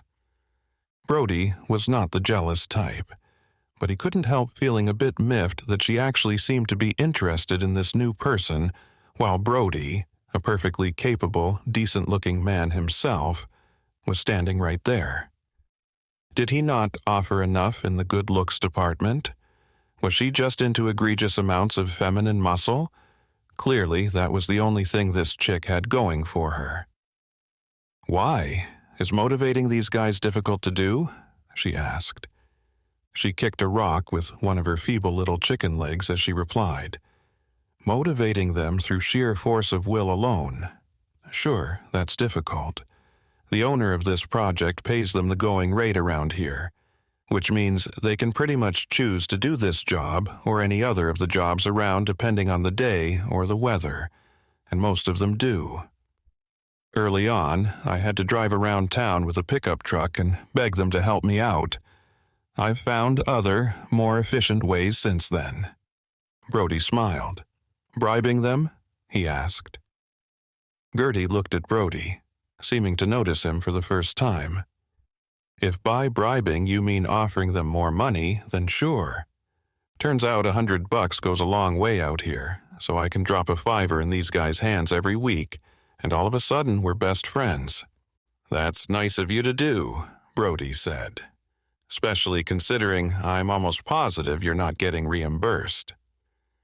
At this, Gertie laughed out loud. "Hell no. Beck, the guy paying for this place, is a real asshole. Same song and dance as always. He's in it for the money, hoping to siphon off as much as he can from the tourist population that this place will bring in, then jump to the next uninhabited island in the chain. But this island is uninhabited just means no white people live here." Brody nodded, dropping his eyes. He understood now. "I'm curious," he said. "You sort of seem like you're on their side, and you work for this company building the resort?" He didn't add, "and you're white." Gertie shook her head. "Actually, I'm a pilot. I own a float plane and a Cessna, and I make runs all the way up and down the chain as needed. It's not steady work, but it's fun work. When I can or need to, I jump onto other projects like this one for some extra cash. I was contracted to fly in the security team the owner needs for the build. You probably saw them in town, but once I got involved, I asked if there was anything else they needed help with. I live here, and as I said, it doesn't take a lot of U.S. cash to make a decent living. You take the opportunity that's in front of you, you know?" She laughed, turning back to look at the dig site where her team was still working. "I guess that makes me a professional site surveyor now." Brody had to admit it sounded like a pretty decent life. This woman could work when she wanted to, and if she ever changed her mind, she could simply take off and fly over the horizon. "That's incredible," Johansson said. Gertie and Brody looked at her. "What's it like? Living out here, kind of in the middle of nowhere? And what about weather? There's a tropical storm coming soon, right?" She smiled. "Oh, trust me, it is absolutely the middle of nowhere. And I wouldn't have it any other way. Every day is an adventure, and I don't have to deal with politics or bullshit or with modern distractions. Life is what you make it. And the weather's great, tropical storms be damned. I've been through enough of them already to know they can be beat." Brody wasn't sure if she was simply explaining her own lifestyle or waxing philosophical about everyone else's. He had to admit, though, he didn't dislike her much as he thought he might upon first meeting the woman. Gertie was making herself a hard person to hate. "Well, we should probably let you get back to it," Johansson said. "Thanks for taking the time." She flicked a thumbs up at a crew member down below, then turned back to Brody and Anna. "No bother at all. It's a pretty quiet day. They're all happy, and so far there aren't any fires to put out. I actually came up to ask you two what you were doing here. I heard there was going to be a crew in town, filming or something." Brody nodded. "Yeah, filming a show. Hopefully." She raised an eyebrow. "Hopefully? You just never know how these things go," Brody explained. "Lot of money exchanges hands before anything is even filmed, much less aired. Could be we're just out here on a very expensive camping trip." Gertie laughed, and Brody sensed it was genuine. He actually felt like he was starting to warm up to the woman. He would have to keep an eye on Johansson, though, especially in her presence. "Well, like I said, the name's Gertie if you need anything. Happy to help." She turned to Johansson directly and added, "And if you need someone to show you around town, too." "Likewise," Brody said quickly, before he realized he had nothing to offer a bodybuilder named Gertie who lived on a backwater island in the South Pacific. Still, Gertie nodded slightly in thanks, then turned to head back down the hill.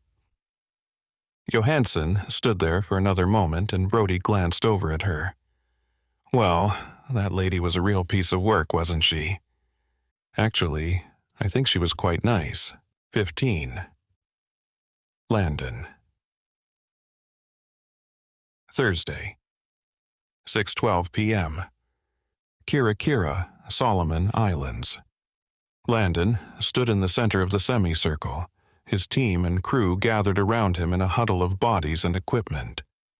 He looked out at the sea of faces, his gaze sweeping over the familiar features of his regular crew members before coming to rest on a man he didn't recognize. For a moment, he frowned, wondering who the stranger was and why he was here. But then he quickly shrugged off his confusion, assuming that the man was likely one of the local crew members that the network had arranged to help out on the shoot. Landon was always impressed by the work ethic of the local population in these far-flung corners of the world. Despite the often difficult conditions and long hours, these people always seemed to approach their work with a sense of dedication and pride that was truly inspiring. And as he looked out at the group of men and women gathered around him, he couldn't help but feel a sense of admiration for their hard work and determination. With a nod of acknowledgement to the stranger, Landon climbed up onto the overturned crate, using it as a makeshift soapbox to address his team. He began to outline the plan for the shoot, his voice ringing out over the sound of the waves crashing against the shore and the hum of the camera equipment. He cleared his throat, then pulled the megaphone up to his lips. Just like every other time a megaphone had been used in known human history, it let out a ridiculous-sounding squawk before settling into simply amplifying his voice. "Sorry about that. Okay, everyone, gather round. Got some updates for you." He noticed the two newcomers and their entourage meandering over to the outskirts of the gathering. Max, along with his personal assistant, a younger guy named Colin, and two others who apparently Max couldn't live without. This was Maxwell Sharp, the survival expert and internationally recognized celebrity who would round out Landon's cast. Landon had not had a chance to introduce himself yet, as the group had arrived late to the island. Still, Max had required a personal escort from the dock all the way up here, and wouldn't settle for Landon to simply drive down himself with one of the SUVs they had already rented. Instead, he had to scramble one of his assistants to head back into town, rent the closest thing to a luxury sedan the island offered, a '95 Crown Victoria, and drive it to the docks to wait for them. It was all a ridiculous charade, but it was far too common in this line of work. He sighed as he saw Max rolling his eyes at him across the space. Landon pressed on. "I sent an email with more details on the pilot episode, but I'll give you a brief overview now just so that you're aware. Before all of that, however, I want to introduce you all to our newest arrival, someone who, of course, needs no introduction, Maxwell Sharp." He swirled his free hand up toward Max's position in a gentle flourish and saw a few of the crew turn their heads to see. One team member whistled, and another unseen person gave a single slow clap. As far as fanfare, that was it. Either these people didn't know who he was, or they simply didn't care. Or they were just exhausted from the multi-day journey of air and sea travel and simply wanted to get back on their uncomfortable cots with the already dwindling selection of beers in the cooler. Max returned the lack of enthusiasm and apathy with a shrug, then looked at Landon as he fell in toward the back of the semicircle. "Okay, Landon, gonna have to make this quick. Anyway," he said, "I hope you will welcome Max and his team. Snacks are to your right on the tables, but go easy. We won't get resupplied until tomorrow afternoon. Beer's in the cooler, same story. Dinner will be here in 15 minutes, but if you want to organize a ride back into town for something different, I'll have Shelley get a vehicle pointed downhill." "What's the pilot going to be about?" one of the crew members blurted out. There were a few murmurs in agreement. It seemed keeping these people in the dark was beginning to wear them down. Landon looked out at them and then raised the megaphone back to his mouth. He turned the volume down before speaking, realizing that everyone was easily within earshot already. "Some of you may have done some research on this island, and those who did likely found that this place is known for almost nothing." He paused, waiting for laughter, but none came. "There's a cool mountain behind me. He took a second to point up at the spire that the local kid had said was called something different. Language. And at one point, it was an active volcano. That spire split off from it at some point in the past, and he stopped, realizing he was already losing them. He cleared his throat into the megaphone. However, the real story starts with one of the locals, a villager from a nearby mountain town, who was on a fishing trip about a month ago and found something strange. It had washed up on shore on the northern part of the island. It looked like debris from a plane crash or something. They fished it out of the water and shipped it to New Zealand for further investigation. Sure enough, it turned out to be a piece off of the fuselage of an old plane. He waited, wondering if he had successfully built anticipation. While no one was rolling their eyes at him, people were still fidgeting, antsy, tired, and ready to eat. The results aren't definitive yet, but we believe it to be a piece of Amelia Earhart's aircraft from her ill-fated 1937 trip. At this, there was at least one audible gasp from the crowd, though he couldn't tell if they were being facetious or actually surprised.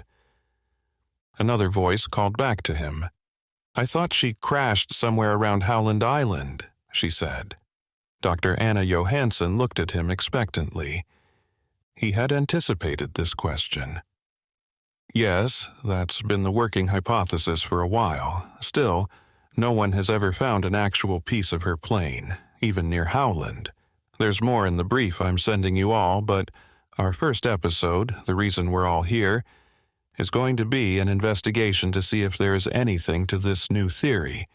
If that hypothesis holds water, we might just have the makings of a full season.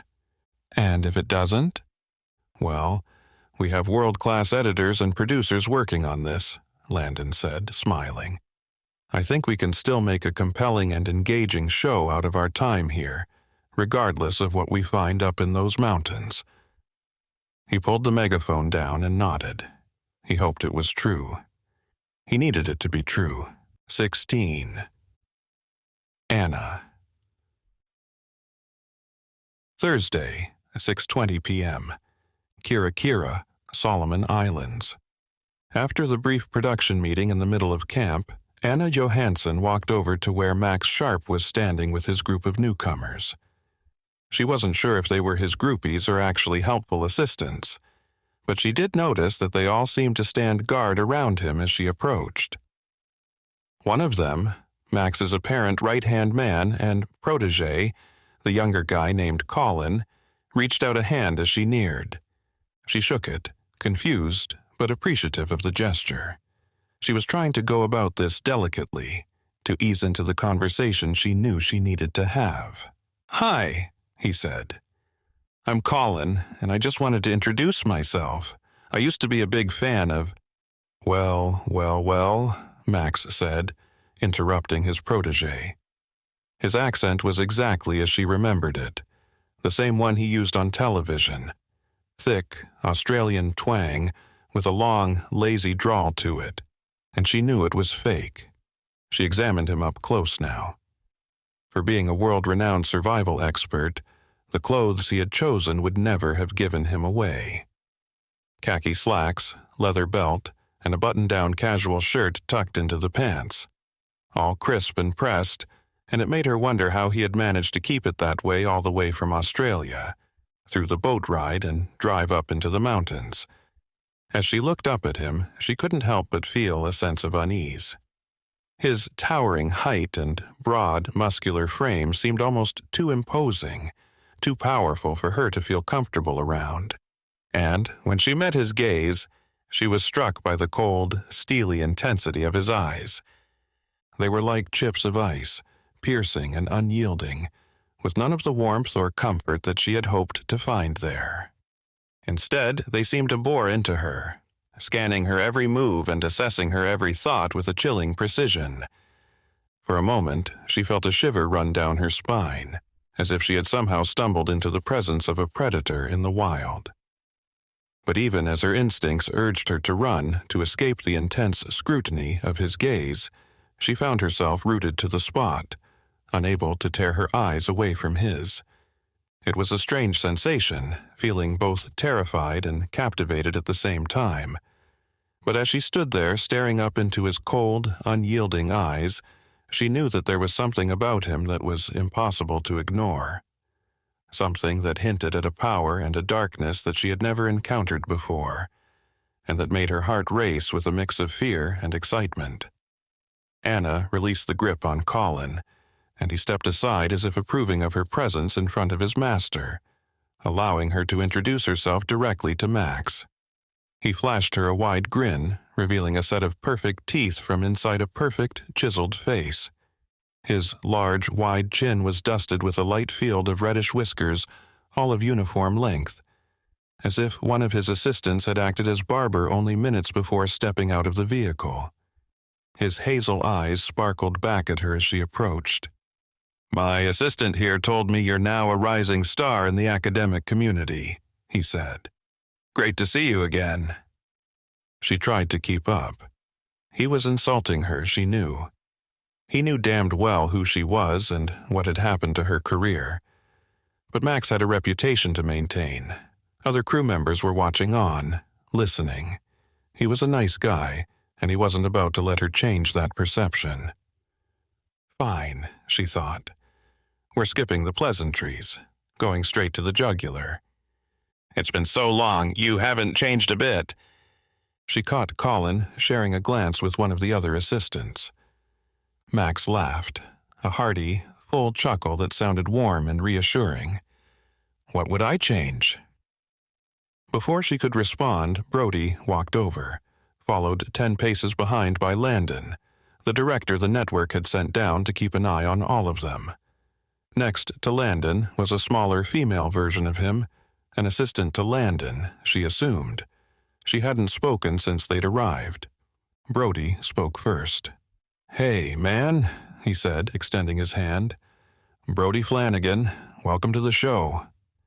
Max eyed him with a curious gaze, a half-smile on his face. "Welcome to the show? Was that scripted? Something the network made you say?"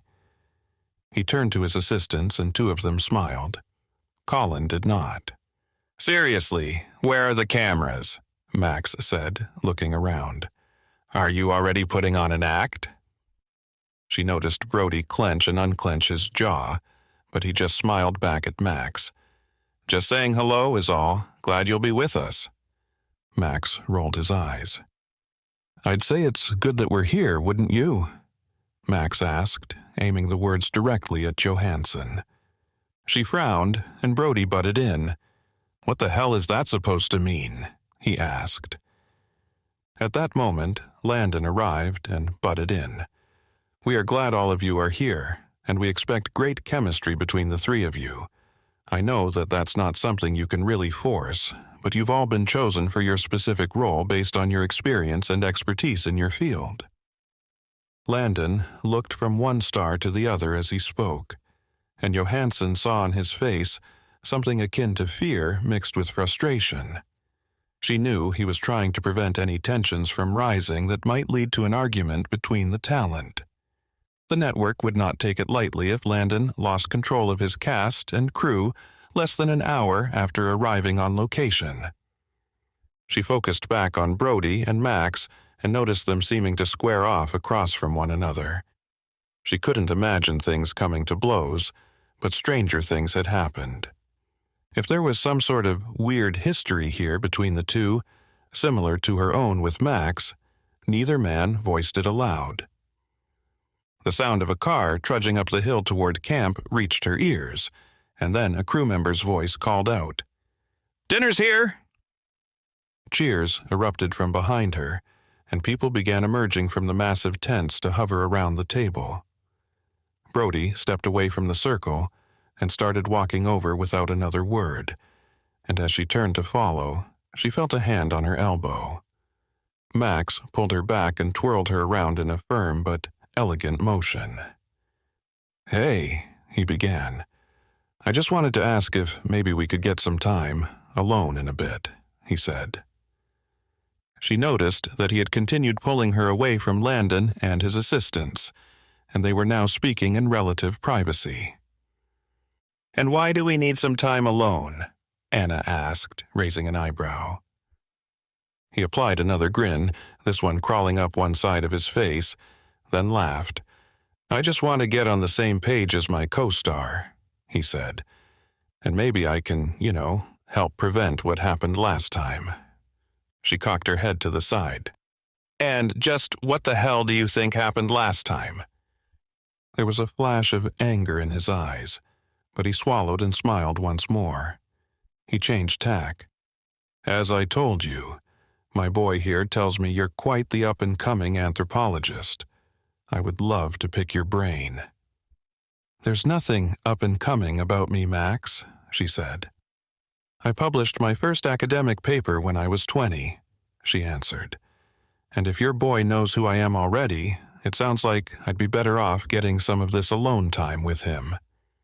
He looked visibly offended for a moment, but didn't respond.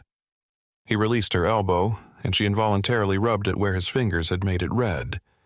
Then, realizing what she was doing, she straightened her back and put her hands at her side, trying to pretend as though it wasn't a little bit painful. He leaned in closer to her, and she involuntarily took a step back. I just want to make sure we're on the same page, he whispered. About what? You know what. I don't want you ruining this like you did the last time we tried working together. By now, she was steaming. That's your take on what happened, asshole, she thought. She wanted to punch his perfect jaw and break it in half. But no, she wasn't going to let him win this one. She wasn't going to ruin her best chance at making a name for herself in this world, proving to her other world that she hadn't messed up, that she was worth it. She wasn't going to waste a second chance. She saw him shifting his weight on the ground, and the smile returned. Well, I'm going to grab some grub, he said, pointing at the table. Would love for you to join me. I'm sure you would, she thought.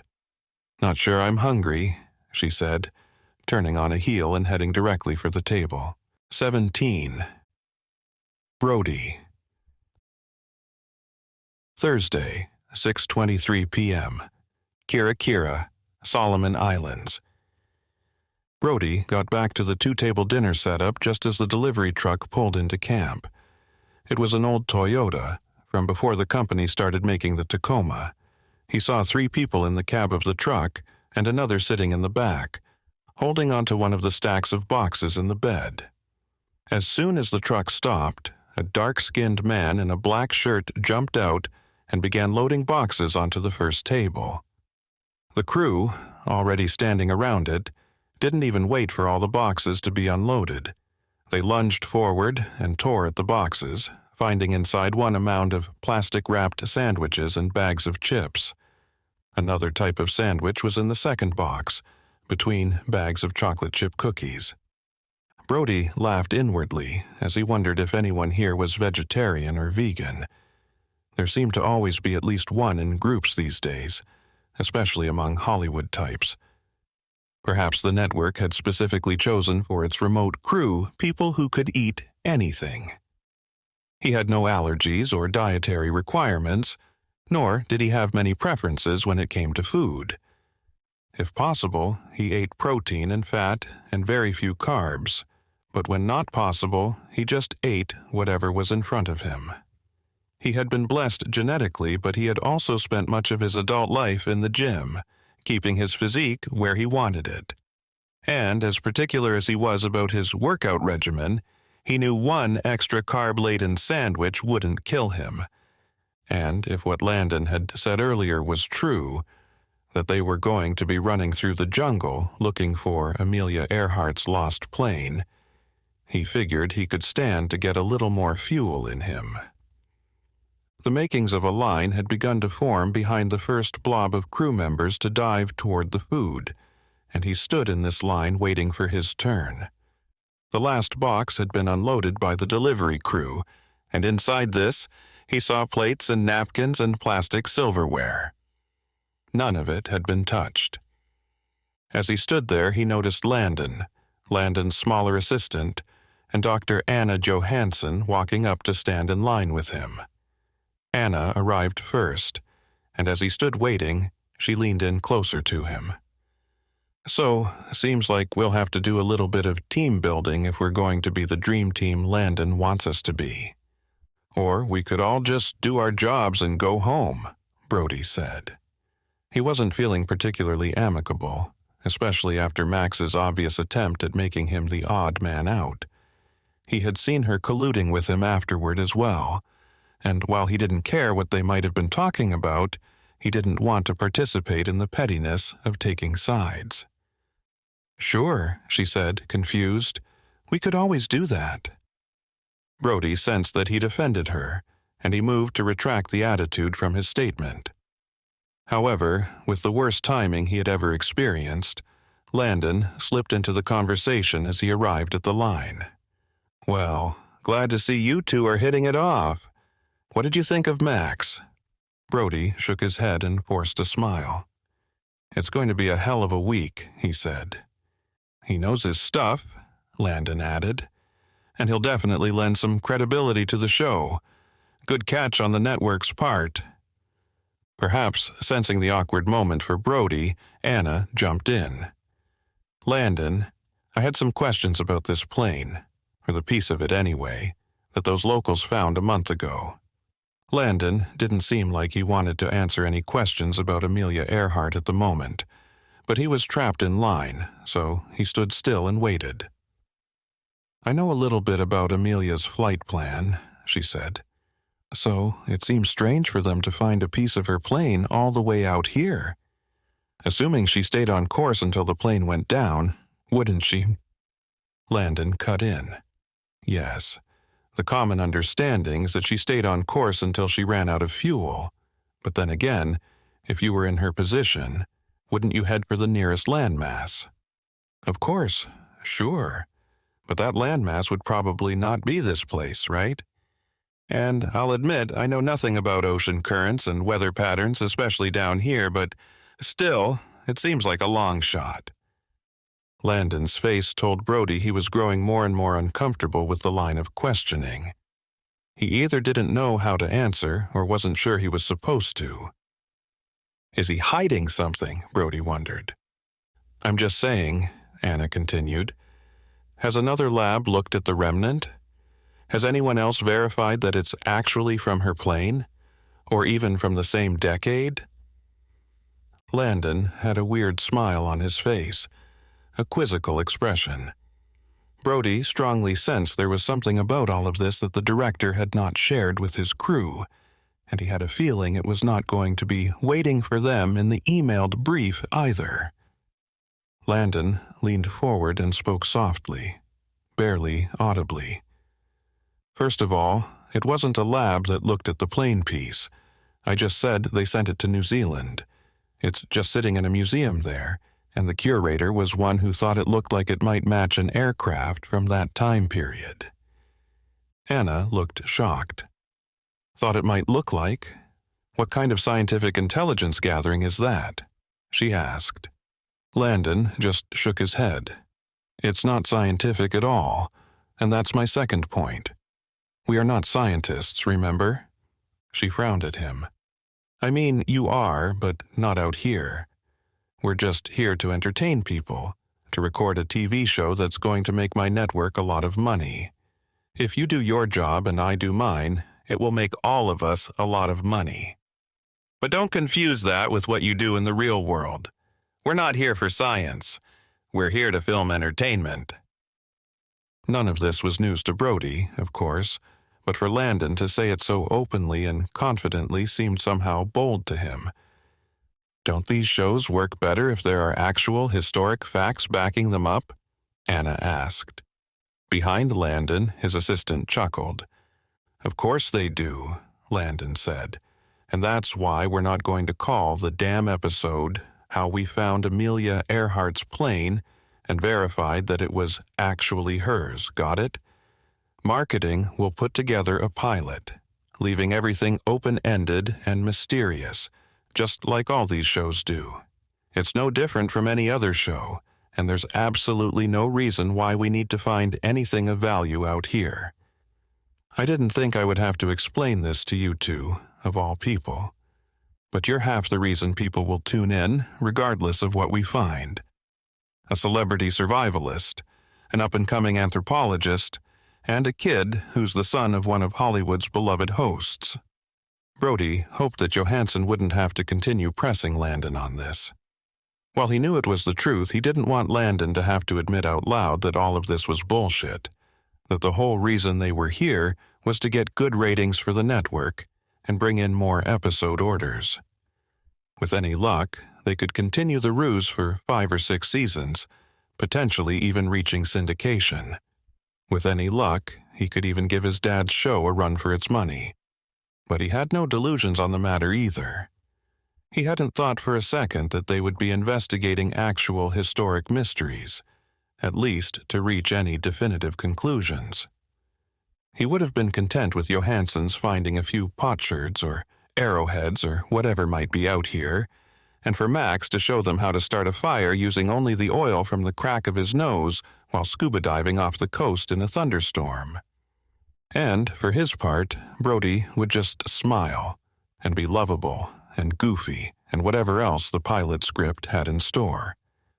Just the mere fact that there might be something to investigate out here, even if it wasn't going to lead to Amelia Earhart's plane, gave him hope that this show could actually be something.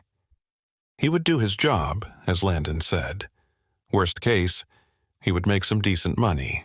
18. Brody. Thursday, 6:26 p.m. Kira, Solomon Islands.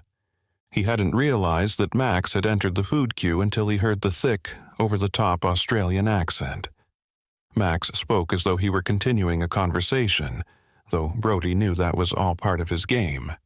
"That's what I was telling you before," Max said to Johansson.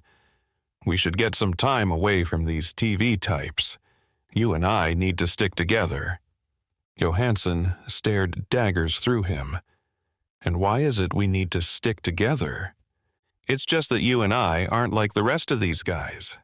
We're the real deal. We're the ones actually giving shows like this credence." She smiled, and Brody wondered for a moment if she actually bought this load of crap. "You mean," Brody interjected, "shows like the one where you're stranded out in the middle of the Alaskan wilderness."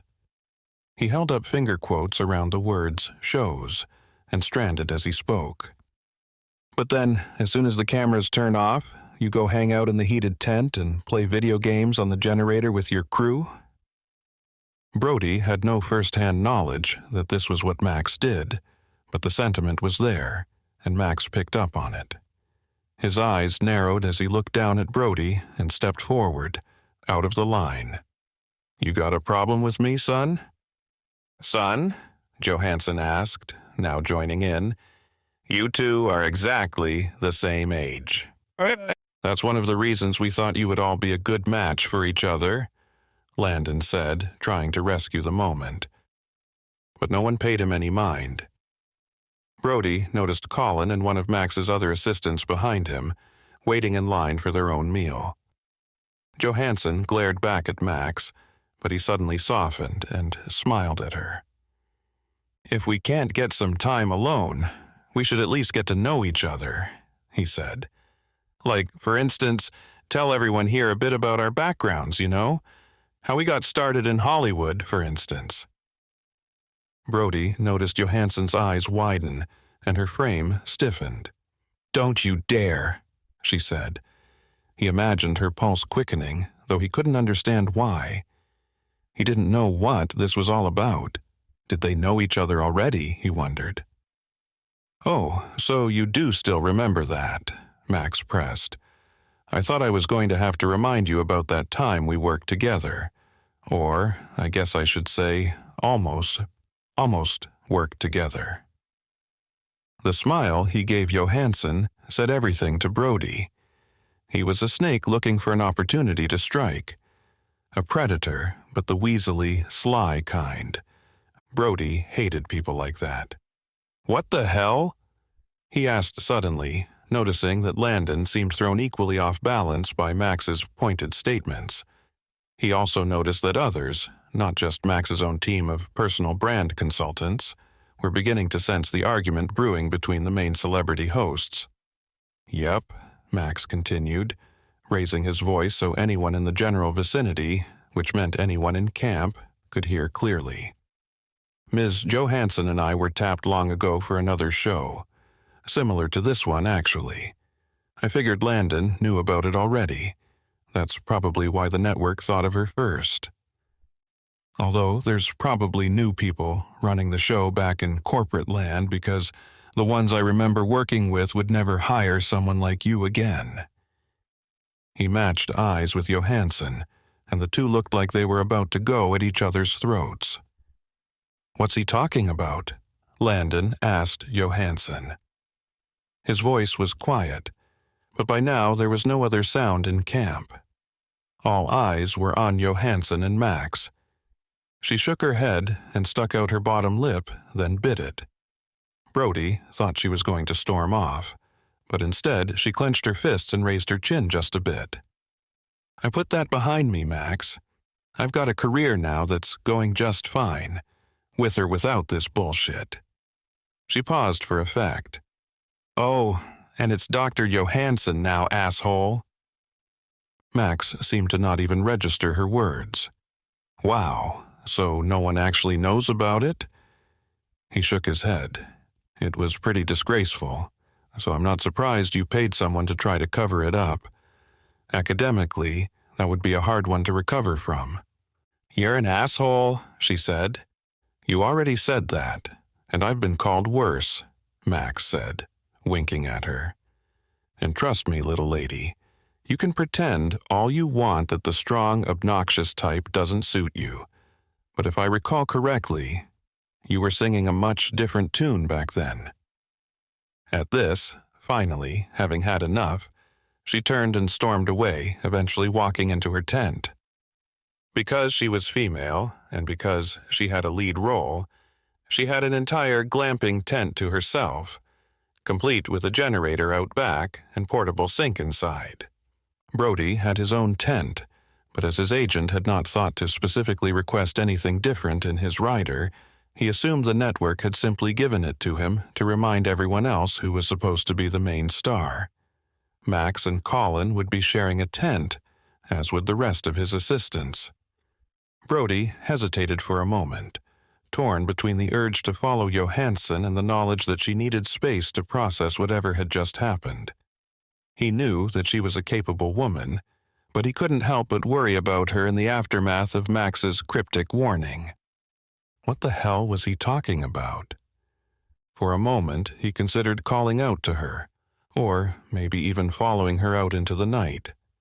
But as he looked around the small, cramped tent, he realized that there was nothing here for him to knock on, no way for him to enter without invading her privacy. Instead, he decided simply to grit his teeth and grab a sweaty sandwich from the dwindling stack. This is going to be a longer week than I thought. 19. Brody. Friday, 8:10 a.m., Kirakira, Solomon Islands.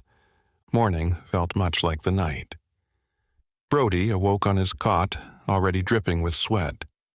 In the excitement of arrival yesterday, he hadn't noticed how hot and humid it was, but after having slept a solid 8 hours in a literal rainforest, he had been reminded. He rolled over and placed his boots back on, careful to shake them out like his father had taught him long ago. He stepped out of the tent after dressing and took in the sight of camp starting to arise. Their crew of camera and network personnel had been joined by a small group of locals, 4 men from the nearby town, to help carry gear and act as guides through the region. While the island was small, most of it was considered unexplored and was thus nearly impenetrable. No maps or guidebooks existed for it, and only through persuading local inhabitants were they going to gain access to the interior.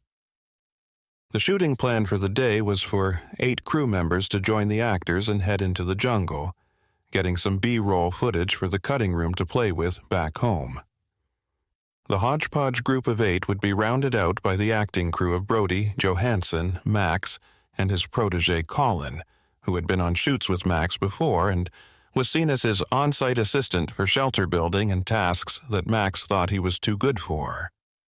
Landon would stay behind at camp, citing network reasons that Brody assumed really just meant he wanted to kick back and relax in his tent while everyone else working for him traipsed through the muggy jungle to do his bidding. Landon would at least send his own protege, the ribald, red-faced woman by the name of Neva, along with them. As Brody grabbed a protein bar and sports drink for breakfast off the food table, he noticed one of the cameramen and a grip already filming. He smiled at the grip and waved. "Morning," he said. The cameraman didn't respond, apparently consumed by the beauty of the 3-square-foot plot of ground directly beneath him his camera was pointing at. Brody shrugged and walked over to where Johansson was standing by herself near the edge of the camp. "Hey," he said. "If you're here to ask me why I stormed off last night, don't bother. It's none of your business anyway." Brody nodded once. "I was actually just going to ask if you slept okay. Time zone hops like this one can be a bit off-putting." She looked at him strangely, as if waiting for more. He smiled. "And I was going to ask why you stormed off in a rage last night." She tried not to laugh, but failed. Okay, she said. "Sorry." He shrugged again, noticing the camera swinging around to face him, getting a head start on collecting some good B-roll. He focused on his expression and stance, hoping he could offer the editing team all sorts of different faces and body language they could use interchangeably with the real action. A slight frown if they needed to splice in a look of confusion. A gentle smile for a poignant vignette. A hearty laugh for the humble victory shot at the end of the episode. This was how it worked in reality television. He had plenty of experience faking facial expressions and taking cues from the photography team and director in order to give the post department enough raw material to craft whatever emotional manipulation the writers had dreamed up. He knew they could be discussing fantasy football scores right now, but the editors could make it look like Brody was commiserating over his father's death. If Johansson was aware of any of this, she didn't let on, but she ignored the cameras like a seasoned professional, looking out away from camp at the strange vertical rock spire in the distance. "I think that's where we're headed," she said, pointing up at it. It loomed over the jungle and their camp, split off from the main mountain that had formed the island long ago. "Really?" Brody asked, frowning. "That whole side of the island is super steep and almost impossible to get to. I thought we would try to take a boat around later if they wanted to explore over there." She smiled. "I'm sure we will, eventually. But Landon probably wants to get a ton of footage of us traipsing through the jungle to make it look like our journey is long and arduous. I'm planning some cool falls as well, just so they can have some intense commercial break setups." Brody laughed. "You sure you've never been on TV before?" he asked, hoping it didn't sound like he was pressing too far. "You seem to know exactly how this is all done." She paused, glancing at him quickly and swallowing. When she looked away, Brody realized he had, in fact, touched a nerve. He wasn't sure what to say, so he didn't say anything at all. Brody then sensed someone behind him and whirled around to find Max Sharp with his dumbass grin, walking toward them. His sidekick, Colin, was in tow, his face buried in his phone. Max smacked Brody on the back, a little too hard to be entirely friendly. "What's up, Brody? Thought we got off to a bad start last night, so I figured I'd come out here just to let you know I'm here for you, whatever you need. You know, olive branch and all that." Brody smiled. "Thanks. I'm sure you will be super helpful to us when we are deciding which of the local bugs will provide us the most protein." For a split second, Brody thought he detected a hint of a smile cracking the corner of Colin's mouth, but it faded before anyone else could see it. Max stuck his chin out and narrowed his eyes. "So, it's going to be like that, huh? You think just because your daddy was some famous actor or something, now you can—" "It was a joke, idiot," Johansson said. "But he's got a good point, though. You and I are here not because of our expertise, Max, but because of how it will look on camera to have us here. There's no chance we're going to actually need real survival skills, or my anthropology or archaeological knowledge. This is a TV show for entertainment, not survival. I know exactly what it is, Anna, Max said. He looked up at Brody, then Johansson, then shook his head. Whatever, doesn't matter. We'll go get their little shots and give the team back home something to cut together. And we'll look damn good doing it, won't we? Thanks to Brody here, I guess, since that's his specialty. He turned to leave, dragging Colin with him. Under his breath, he muttered, "His only specialty. 20. Anna. Friday, 9:16 a.m. Kira, Solomon Islands. The expedition left camp, and Anna realized that their progress through the jungle was not going to go as terribly as she had anticipated. It would be worse. Each of them had been given a machete, and while she had assumed they were just for show, to get great-looking shots that made them look like real adventurers and explorers, she realized almost immediately that they would actually have to use them to cut their way through the brush. Rather than the typical straight machete blade, they had been given hooked scythes, and she found that they were far more effective at cutting and pulling back the fronds and ferns that blocked their progress. One of the local guides walked with them in front of the line, though he didn't speak to any of them. He was a short man with a wide stance that made him look like a tiny, stocky football player, and like a running back, he pummeled through the jungle as if there were nothing impeding his progress, and she wondered how long he was going to be able to keep up the devastation before he got winded. At that point, she assumed one of the other locals would take his place, and they would all continue onward toward the spire. She was already sweaty, and she noticed that Brody and Max were starting to breathe heavily as well. All of them were in great shape, but she was surprised to hear Max to her right panting even more heavily than the others. She turned and asked him if he was okay. "I'm right jet-lagged," he said quickly, "but I'll be okay." His protege, Colin, marched on silently behind him, doing his part to smack and maul and break anything in their path. After a couple of hours of travel, the woman named Neva called for them to stop. They had been informed that morning that Neva was Landon's right-hand person and would be in charge of their expedition today. She had been given a punch list of shots to attempt to capture, and they had been told to make it as far toward the spire as they could before midday, at which point they would turn back and return to camp. Any natural geologic features on their way should be used as scene locations, and the writers back home had even sent a few potential topics of discussion as jumping-off points while they were out here. Johansson knew that Brody at least would be expected to do some voiceover work in the studio once they returned. The shots were lined up and the episode cut, where then Landon, Neva, and anyone else deemed worthy would splice in the voiceover and create the final product. She didn't know if she and Max would be asked to do the same, or if it would all be from Brody's perspective. She had seen that type of show before, so it was her assumption that Brody would be the main host. That didn't bother her in the slightest. She was just happy for an easy paycheck, and just getting this opportunity was something she never expected would happen again.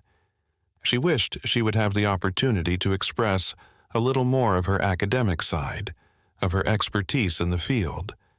But she wasn't sure exactly how to do that. She had not been briefed on anything about this pilot episode thus far, other than what Landon had sent over. And it seemed the man was either playing his cards close to his chest, or he was only relaying information as he felt the team needed it. While she knew that receiving all the information at once might be overwhelming for them, she figured a little bit more data on where they were going, what kind of people lived here, and what sort of history this island had would have made their jobs a bit easier. As it was now, she had had almost no time to do research or study up on the South Pacific, the island of Kira, or the history of the region. It made it challenging to be the resident expert on anthropology when she didn't have the resources she was used to having to put together some coherent thoughts. Neva and one of the cameramen made it up to her position, and she could see the light on the film camera's flash shining into her eyes. Before she could even sit down to take a sip of water, Neva's round face was bombarding her with questions. "Can you give us a bit of monologue here? Maybe tell us what the trip has been like so far?" She opened her mouth to speak, but instead heard another man's voice. Max, just to her left, had sidled up to her position and started yammering away. "The jungle here is, quite frankly, one of the most challenging jungles in the world," he said. "I even have had trouble making progress." A smile, meant for the understanding and empathetic viewers at home. It's not just hiking uphill, it's hacking your way through dense foliage, one swipe of the machete at a time. It does a toll on even the strongest man. Take it from me. Johansson rolled her eyes before thinking to check if the camera was on her or Max. Neva looked at her, then looked at Max, but didn't ask her if she had anything to add. "Anyway," Max said loudly, jostling for position in front of the cameraman. "A journey is what you make it, ain't that right, me? I love being out here. My soul is out here, feeling the land beneath my boots, the wet rainforest air in my hair. Truly makes you feel alive." She glanced over at Brody, who was taking some time to enjoy the jug of water one of the crew members had tossed toward him. He was seated as well, watching on as Max took over the scene. She saw a slight smile on his face. Subtle, but definitely there. Neva looked once again at Johansson, finally directing her attention toward her once again. "And what about you?" she asked. "Anything to add?" Back at network headquarters, she'd been told a bit about what they expected of her. She would be answering questions, but she was not supposed to be directing her answers to Landon or Neva or whoever else posed them. Instead, she was talking to the viewers at home. She had to try to answer the real question they were asking, to go deep into herself and really bring the viewers along for the ride. She smiled and stared directly into the camera. "I've always enjoyed discovering rare corners of the world like this. I like to imagine I'm the first person who's ever set foot here. Like I'm the only person who's ever seen this stick, this tree." She shook her head and looked down, careful not to let her eyes disappear from the shot completely, and careful not to let her hair tumble down. It needed to look delicate, intimate. She shook her head slowly. "It really is incredible to know that we're doing this, that we're out here really living." "God, this is ridiculous," she thought. "But damn if it's not good shit. This is exactly what they'll want." She turned and addressed Max now, and couldn't help but realize that he had placed his hand on her leg. The camera's bright white light enveloped her vision. "It's really miraculous," she said, "and I could not imagine a more incredible team to experience it with." 21. Dietrich.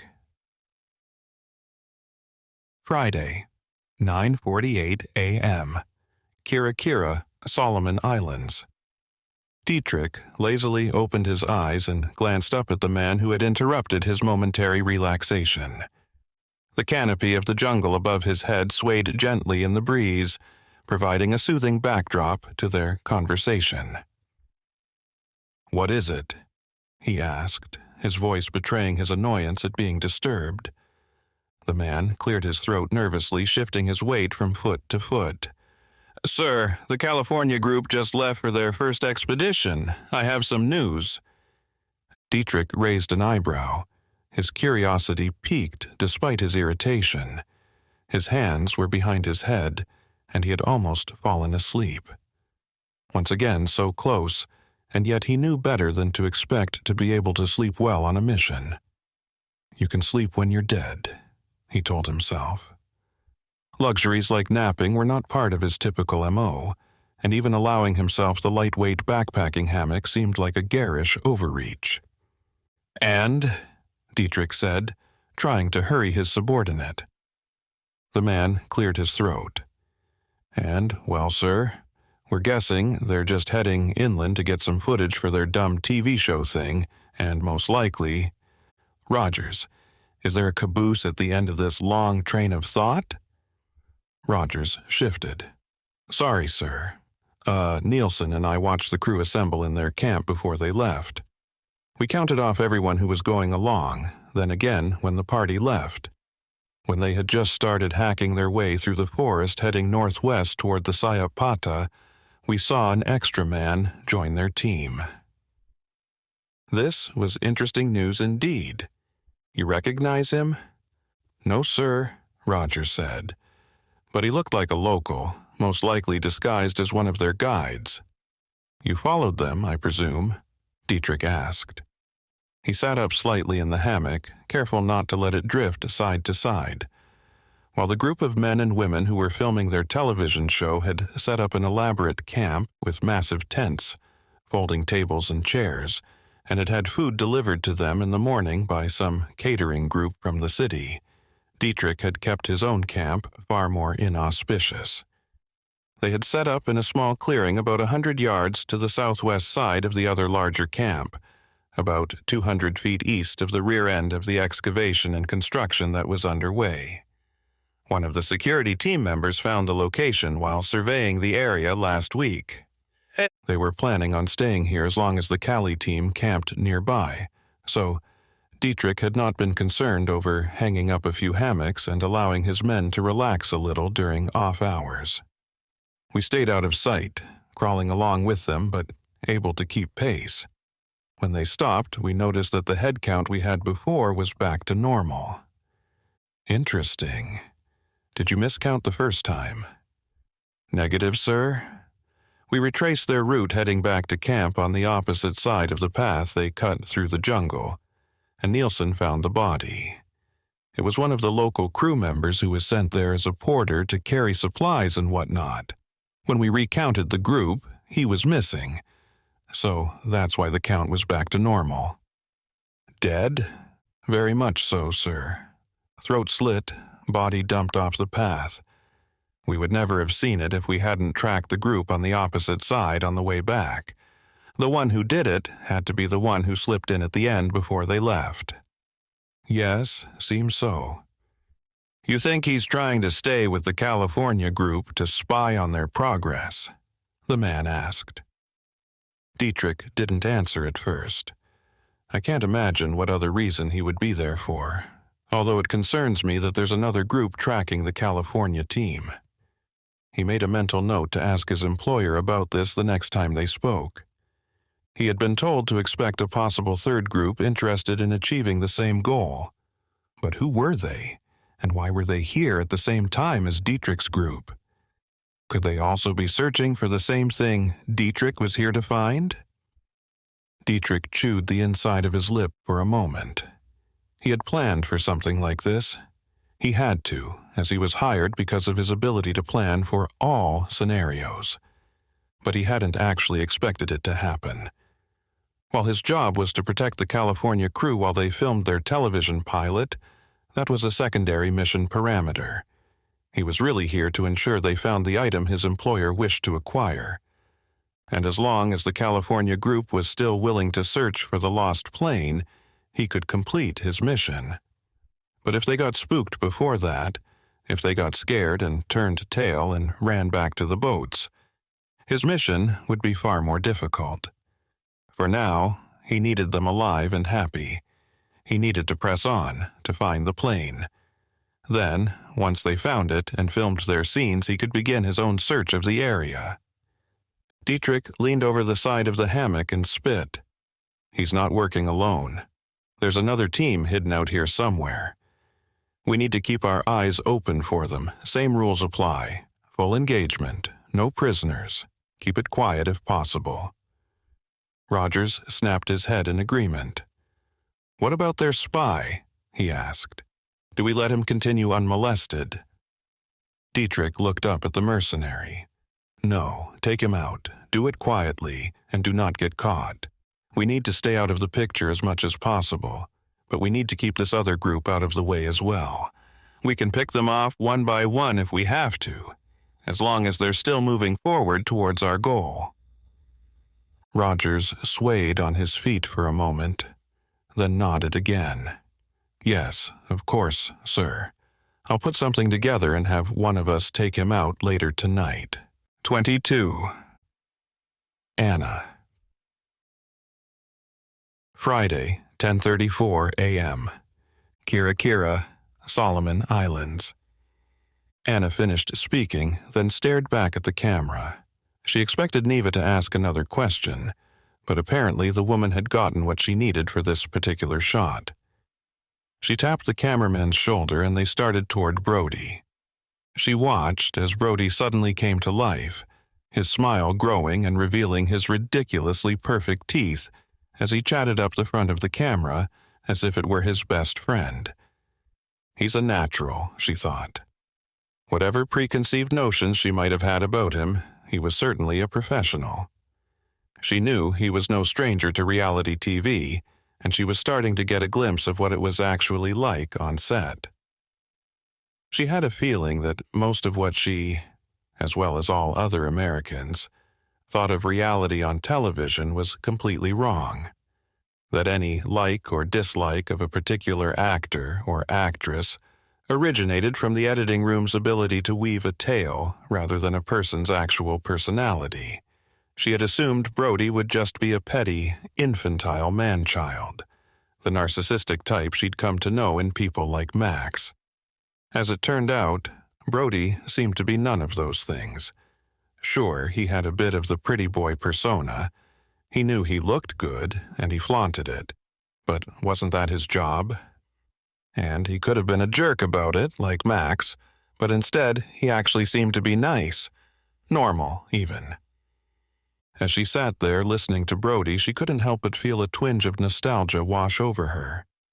She remembered a time, not so long ago, when she had been naive enough to believe that the world was a simple, straightforward place. Back then, she had thought that people like Max were the real deal, genuine seekers of truth and justice. But as she grew older, she began to see things differently.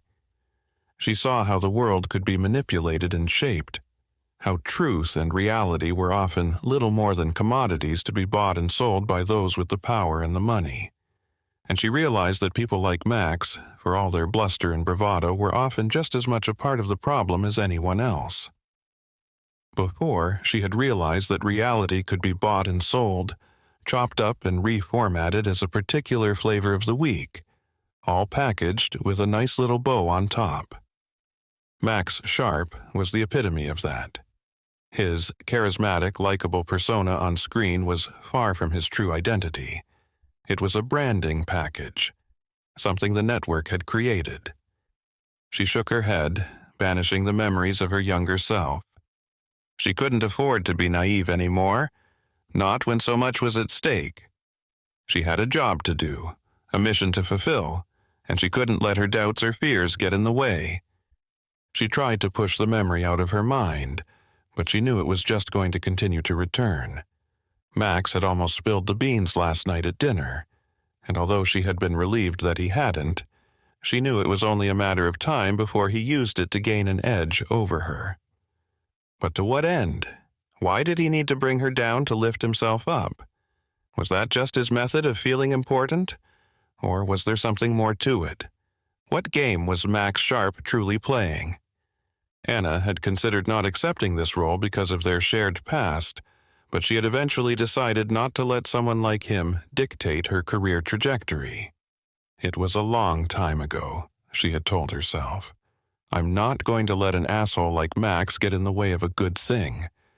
Acting on a reality TV show, she now knew, was a far cry from the posturing of an academic professional, but it was, in some sense, a similar battle.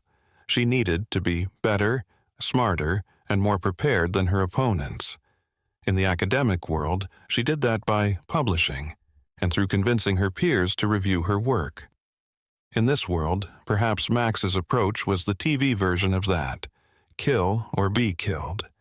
It was no different here, and while she didn't consider Brody a threat, if she wanted to make a name for herself, she might have to learn to maneuver in much the same way Max was doing now. Anna watched as Max strode over to Brody, a broad smile on his face. She had always found Max's boundless energy and charisma to be a little overwhelming, but she couldn't deny that he had a way of commanding attention, and as he clapped a hand on Brody's shoulder and pulled him in for a side hug, she couldn't help but feel a sense of admiration for the way he worked the camera. As Neva posed her question to Brody, Max stepped in smoothly, intercepting the question and launching into a spiel about their upcoming expedition. Anna couldn't help but be impressed by the way he effortlessly shifted the focus of the conversation, drawing attention to the excitement and adventure that lay ahead. Meanwhile, Brody simply smiled and stared into the camera, his eyes sparkling with a sense of excitement and anticipation. Anna had always known that Brody was good on camera. It was part of what had made him such a successful reality TV star. But there was something different about him now. Aside from the fact that she knew how annoyed he probably was at Max's jostling for screen time, there was something else there. Something that spoke to a deeper sense of purpose and conviction. As she watched, taking sips from her water bottle to rehydrate, Anna couldn't help but feel a sense of excitement bubbling up inside her. She knew that the road ahead was going to be long and treacherous, that there would be obstacles and challenges at every turn.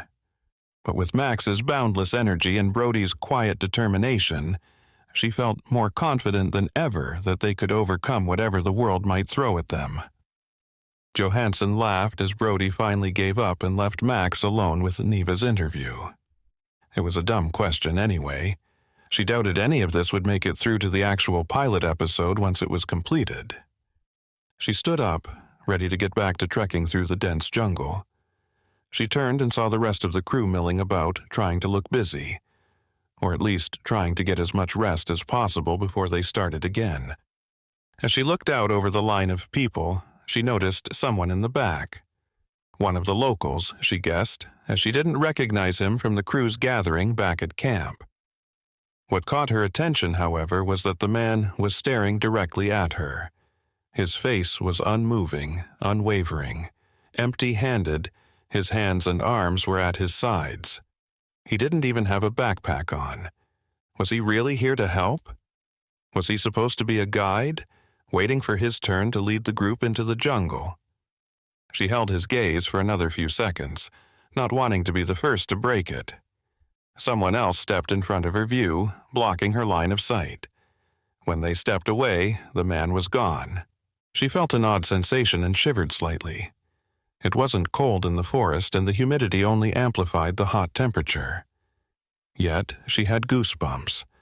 What the hell was that all about, she wondered. Why was he looking at me like that? She walked up and joined Brody and Max's assistant, Colin, and once again began slashing her way forward. However, something had shifted. Something had changed, it seemed. Where before she was excited, optimistic, now she felt a sense of foreboding. Pieces were clicking into place, though she had no idea what the final picture would be. Landon's withholding of important details, the rapid nature of the entire shoot in general, Max's aggressive and hostile attempt to take over the lead role, and now this very intense, strange confrontation with a man she didn't recognize.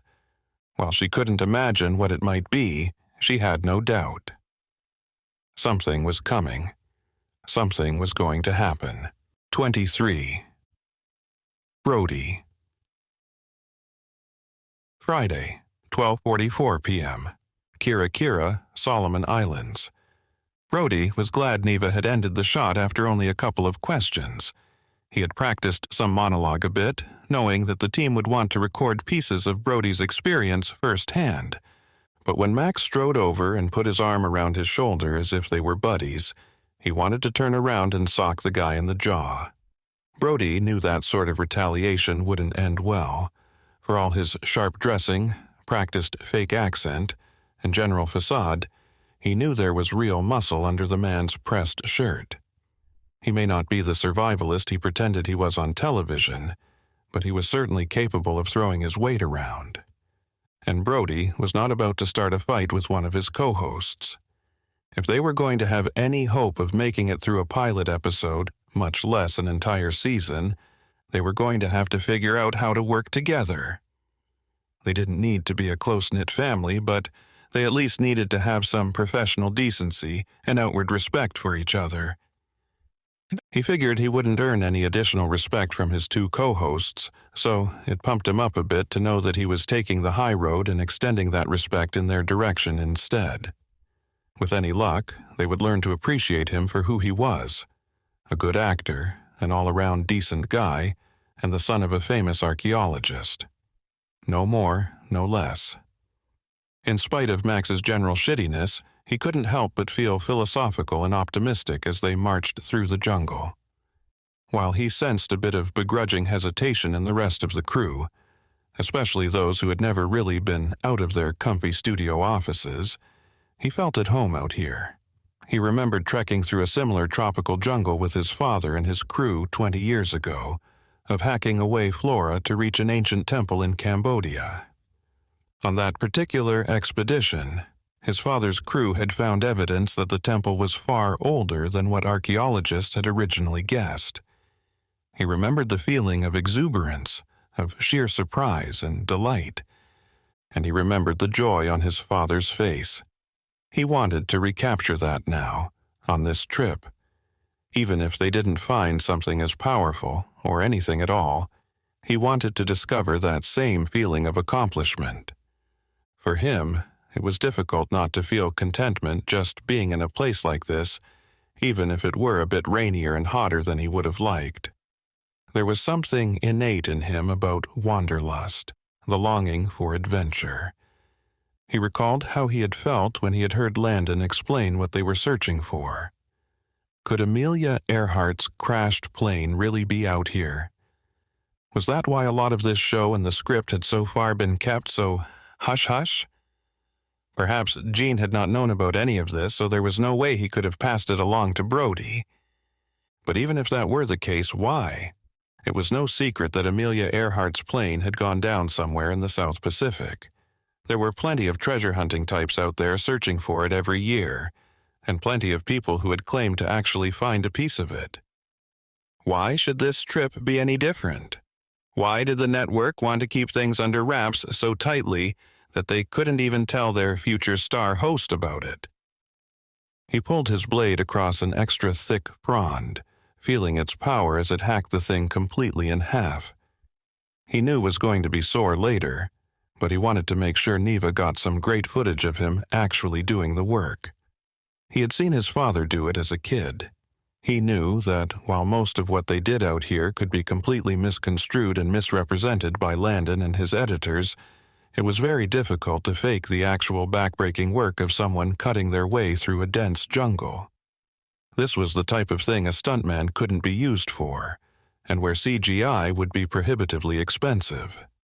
If anyone at the network cared, he wanted to be sure he was sending the right message. "I'm here, and I'm the real deal, and you got the right guy for the job."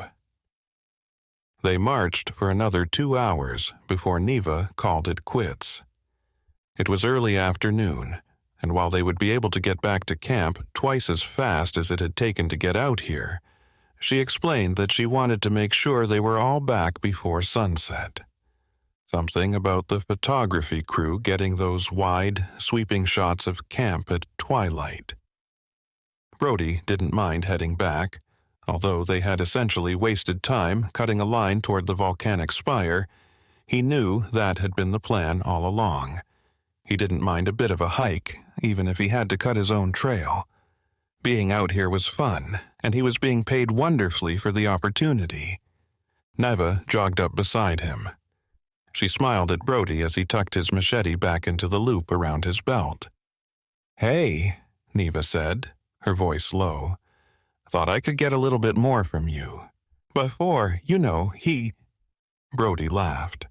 "I understand exactly what you mean. He's a bit much, isn't he?" Neva grinned and then pulled out a smaller film camera Brody didn't even realize she had.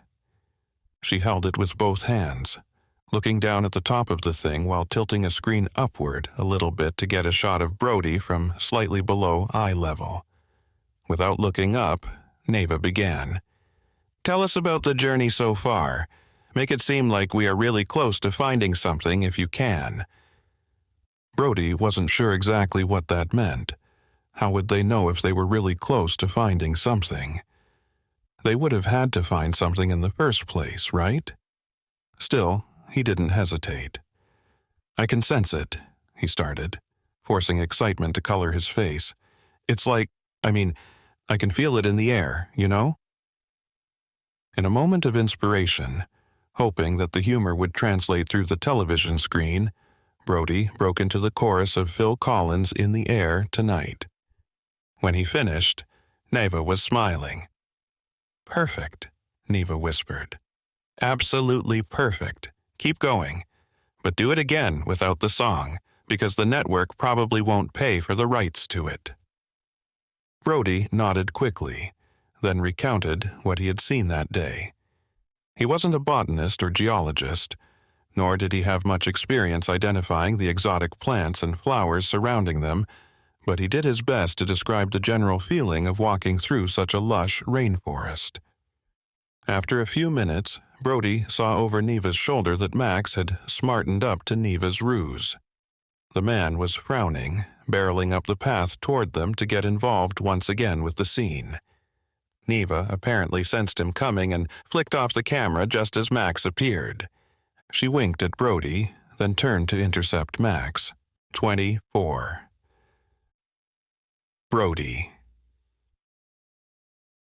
Friday, 5:52 p.m. Kira, Solomon Islands. As soon as they had returned to camp, Landon called for a debriefing meeting. He looked happy, rested, and ready to hear the sound of his own voice. But over his head, Brody saw that the tables had been piled high with dinner. Rather than circle up this time, as per Landon's request, people simply made a beeline straight for the tables. Everyone was ravenous, apparently, tearing through the pile of what passed as local barbecue sandwiches with a vengeance, leaving nothing but a smooth, clear platter behind. Landon said a few words of encouragement while the crew ate, and thanked everyone for their hard work that day. After their early dinner, a carload of team members, including Neva and a few of the cameramen who had hiked with them that day, all drove down to town, looking for better entertainment than card games and browsing the internet using a spotty cell connection. Brody and Dr. Johansson stayed behind. Two members of Max's posse were shouting at each other over a drinking game at the far edge of camp, and some of the remaining crew were meandering over to their table to watch or participate. Brody had already been yawning by the time they had come back to camp, so now that the officially sanctioned activities of the evening were over, Brody was hoping to get a good night of sleep. Even the cot in the tent sounded like an attractive option to him. When it started to get dark, he walked toward his tent and noticed that a few others who had remained in camp seemed to have the same idea.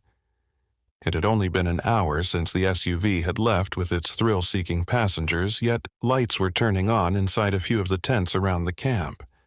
It would only be a matter of time before those lights would flicker back out, their occupants exhausted. Brody saw Landon enter his own glamping tent, a dim light appearing from inside of it. As Brody tossed the tent flap up and over its pole and stepped inside, he heard a strange sound. It sounded like a scream, one from a grown person, male.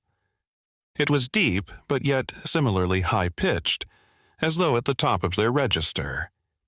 His heart immediately began pounding, and he ran back outside and turned a full, slow circle. He saw Johansson emerge, as well as Colin from across camp. They were each in separate tents that faced one another, and through the dim light Brody saw each of them, their eyes wide. Scared, just like he was, he watched Landon's tent, but the light stayed on, and nothing inside shifted. Perhaps the director had not heard the sound. Brody took a few steps forward, intensely aware of the crunching sound of leaves and gravel under his boot. He noticed that Colin had already removed his shoes and was barefoot. Apparently, the guy wasn't afraid of any creepy crawlies that might be out for a midnight snack of human toes. "What the hell was that?" Johansson whispered, coming close to the two men. Brody shook his head. "I have no idea. Sounded like a scream, though, didn't it?" "It was definitely a scream," Colin said, his voice low. He walked forward toward Brody. His feet made no sound on the jungle floor, and within a moment, he was directly in front of him. "I'm going to take a look around out there. Could use another set of eyes if you're up for it." Brody looked at Colin, then down at his bare feet, then back over at Johansson. She walked forward as well. "I'm not staying here," she said quickly. "If you two are going somewhere, I am as well." "It was probably just a pig or something. They sound like that sometimes, don't they?" Colin shook his head. "Maybe. Maybe like, I don't know, a peacock or something?" Brody had heard the squawk of the peacock and thought that it could be a potential emulation of a human scream. "I'm going to take a look around anyway." Brody wasn't sure why Colin was so dead set on running through the jungle at night, but he didn't argue. He pulled his phone out, turning on the video record mode. Landon had made a joke that they should all be aware of potential shots, since they were all carrying around $1,000 HD cameras in their pocket at all times. Maybe he wasn't kidding, he suddenly thought. Maybe this is exactly the type of footage he hopes we get. He had the sudden realization that it was two of the show's co-hosts, and a stand-in for Max himself, who seemed to have heard the scream, and no one else. Could Landon have set this up? Was this some kind of ruse, hoping to elicit some real emotional stakes for the season pilot? Before he could answer his own question, Colin was off and heading for the woods. He whispered to Brody and Johansson over his shoulder as he stepped into the jungle. Max left about half an hour ago, snuck away from camp, timing it so that no one else saw him leave. "What the hell?" Brody asked. "Are you serious? Why?" Colin shrugged. "To be honest, I don't really care anymore.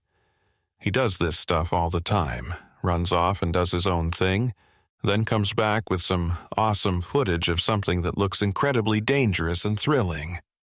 One time I followed him and saw him balancing on this fallen log that was precariously perched over a massive cliff. We were in Colombia at the time, and you could see this amazing scene behind him." Anna pulled her hand up to her mouth. "Oh my God, I think I've seen that exact scene. It was on his YouTube channel too, I'm pretty sure." She swallowed, then pulled her hand back down. It was difficult to see in the dying light, but Brody thought she looked embarrassed for a moment. Once again, he was reminded of the strange tension between his two co-hosts. "The point is," Colin said, "it wasn't really a cliff at all, but it looked like it was from that angle. It was a gently sloping hill that looked out over this expansive bay. If he fell, he would have fallen about 10 feet, and only if he bounced just right. I waited for him to head back to camp, then went to check it out. I saw a bunch of marks on the ground where it looked like the log had been dragged around. I always figured he just dragged the log into place himself." Brody smiled. It seemed the facade of his survivalist co-host was cracking apart as quickly as his ability to put up with his personality. For some reason, that made Brody happy. 25. Brody. Friday, 7:10 p.m. Kirakira, Solomon Islands. "Tell me," Brody said as he pressed back a leaf the size of his upper body. "You're barefoot and totally at ease in an exotic rainforest looking for the source of what seemed to be a human scream." Colin turned and grinned, the first time Brody had seen him smile all trip. "Is there a question there?" Brody shrugged. Just seems like you've got a better knack for this survivalism thing than your role model. I mean, changing clothes multiple times a day.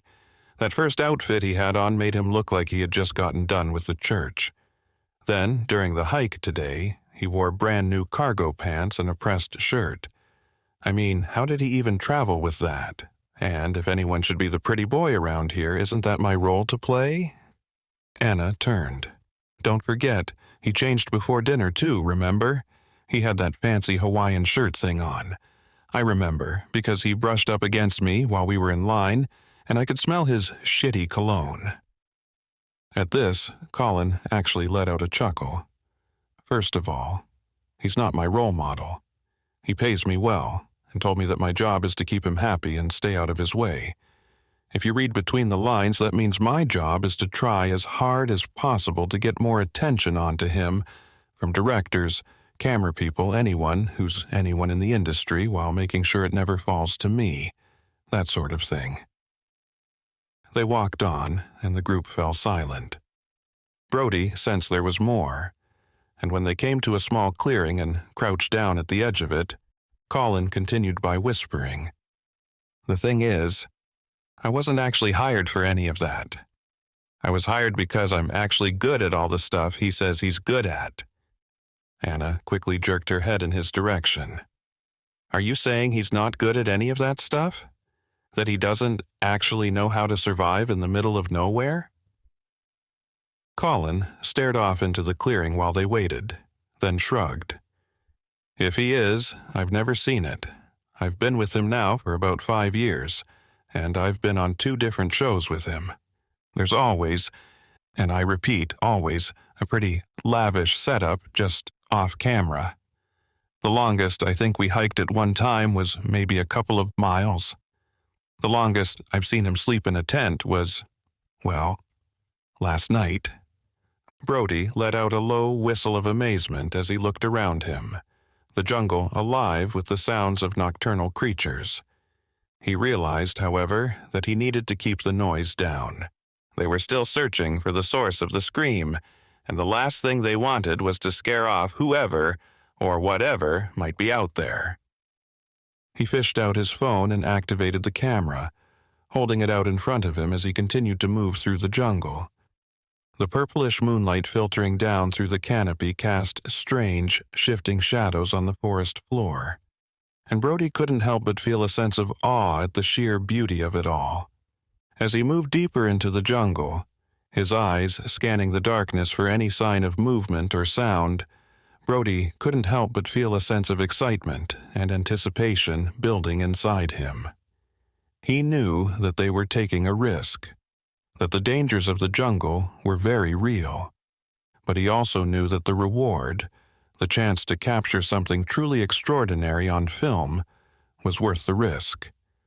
And so he pressed on, his phone held out in front of him like a talisman against the darkness, his heart pounding with a mixture of fear and exhilaration. He kept the camera trained on the path ahead of him, hoping that the low-light capabilities of his phone would be enough to capture something noteworthy. He knew that the footage he was capturing might not be of the highest quality, but he trusted the skills of the editors back home to work their magic and turn his rough, amateurish recordings into something truly special. That is, of course, if they actually found anything.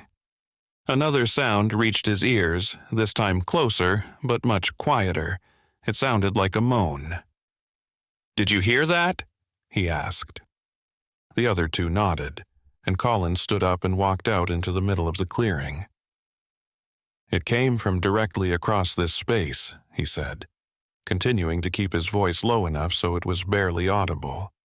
Johansson stood up as well and followed behind, and Brody took the chance to get a decent shot of the pair working their way across the clearing toward the other side. He was watching his phone's screen when he noticed Colin picking up his pace. He looked up at the real thing and saw Colin now break into a run. "Over here!" he called out. "There's someone on the ground." Brody started walking faster, still trying to hold the phone steady as he moved.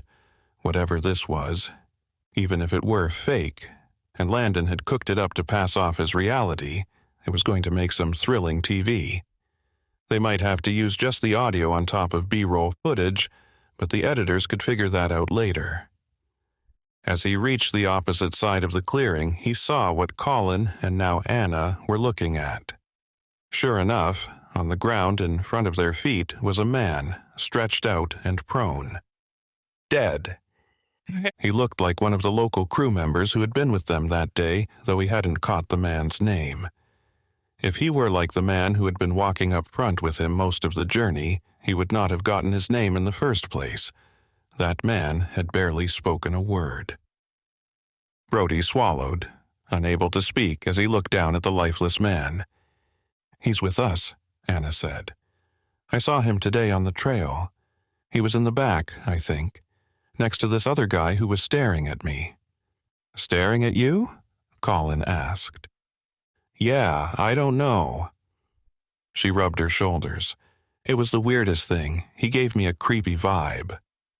She shook her head. "Anyway, this guy must have been friends with him or something. I don't know, but I recognize him."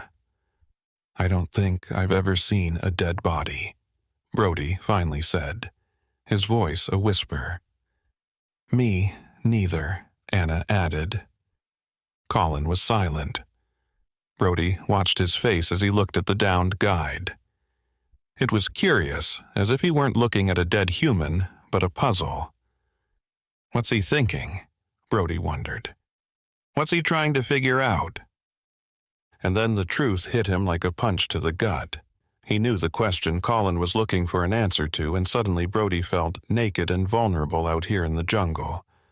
Who killed him, and where are they? 26. Brody. Friday, 7:31 p.m. Kira, Solomon Islands. Brody and the others hustled back to camp, their hearts pounding with fear and adrenaline. The scream had left them all thoroughly spooked, and they were eager to return to the relative safety of their campsite. As they stumbled back into camp, panting and sweating from their mad dash through the jungle, Brody couldn't help but notice Colin disappearing into his tent. A few moments later, he emerged, wearing a pair of shoes. Brody thought it was a little strange that Colin had suddenly decided to wear shoes. After all, he had been running through the jungle barefoot just a few moments ago, but he didn't question it. He knew that Colin was a mysterious figure, and he didn't want to ask any unnecessary questions that might cause trouble. Brody walked to Landon's tent. No one else was out and about in the camp. The SUV that had taken the others to the village was still gone. Max appeared and walked over to Colin while Brody called Landon's name and waited at the edge of camp. Landon emerged a few moments later, bleary-eyed and yawning, a deep frown on his shadowy face. Apparently, the guy had been in a deep sleep. He looked frustrated but walked over to Brody's spot anyway. "The hell you want, Brody? It's the middle of the night?" "It's not even 8 p.m., Brody said, "and there's something you need to know about." "What? Just tell me about it, and I'll have someone check it out tomorrow morning." Johansson was suddenly there, by Brody's side. She stepped forward.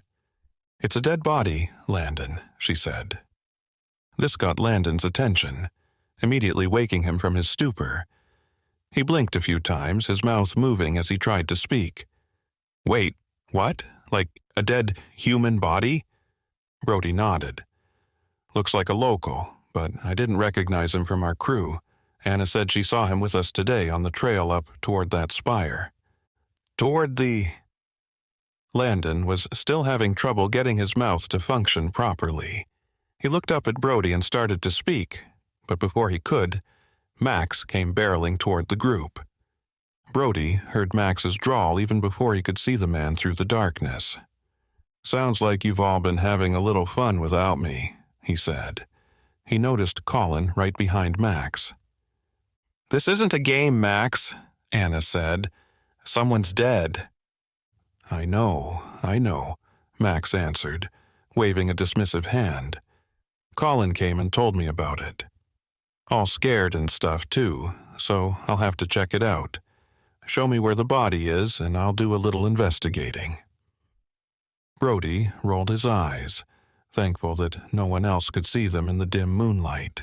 A few other crew members, including one of Landon's assistants he thought was named Laura, poked their heads out of their tents and listened in. I guess we should go take a look," Landon said. "Either that or just call the cops or something," Johansson said.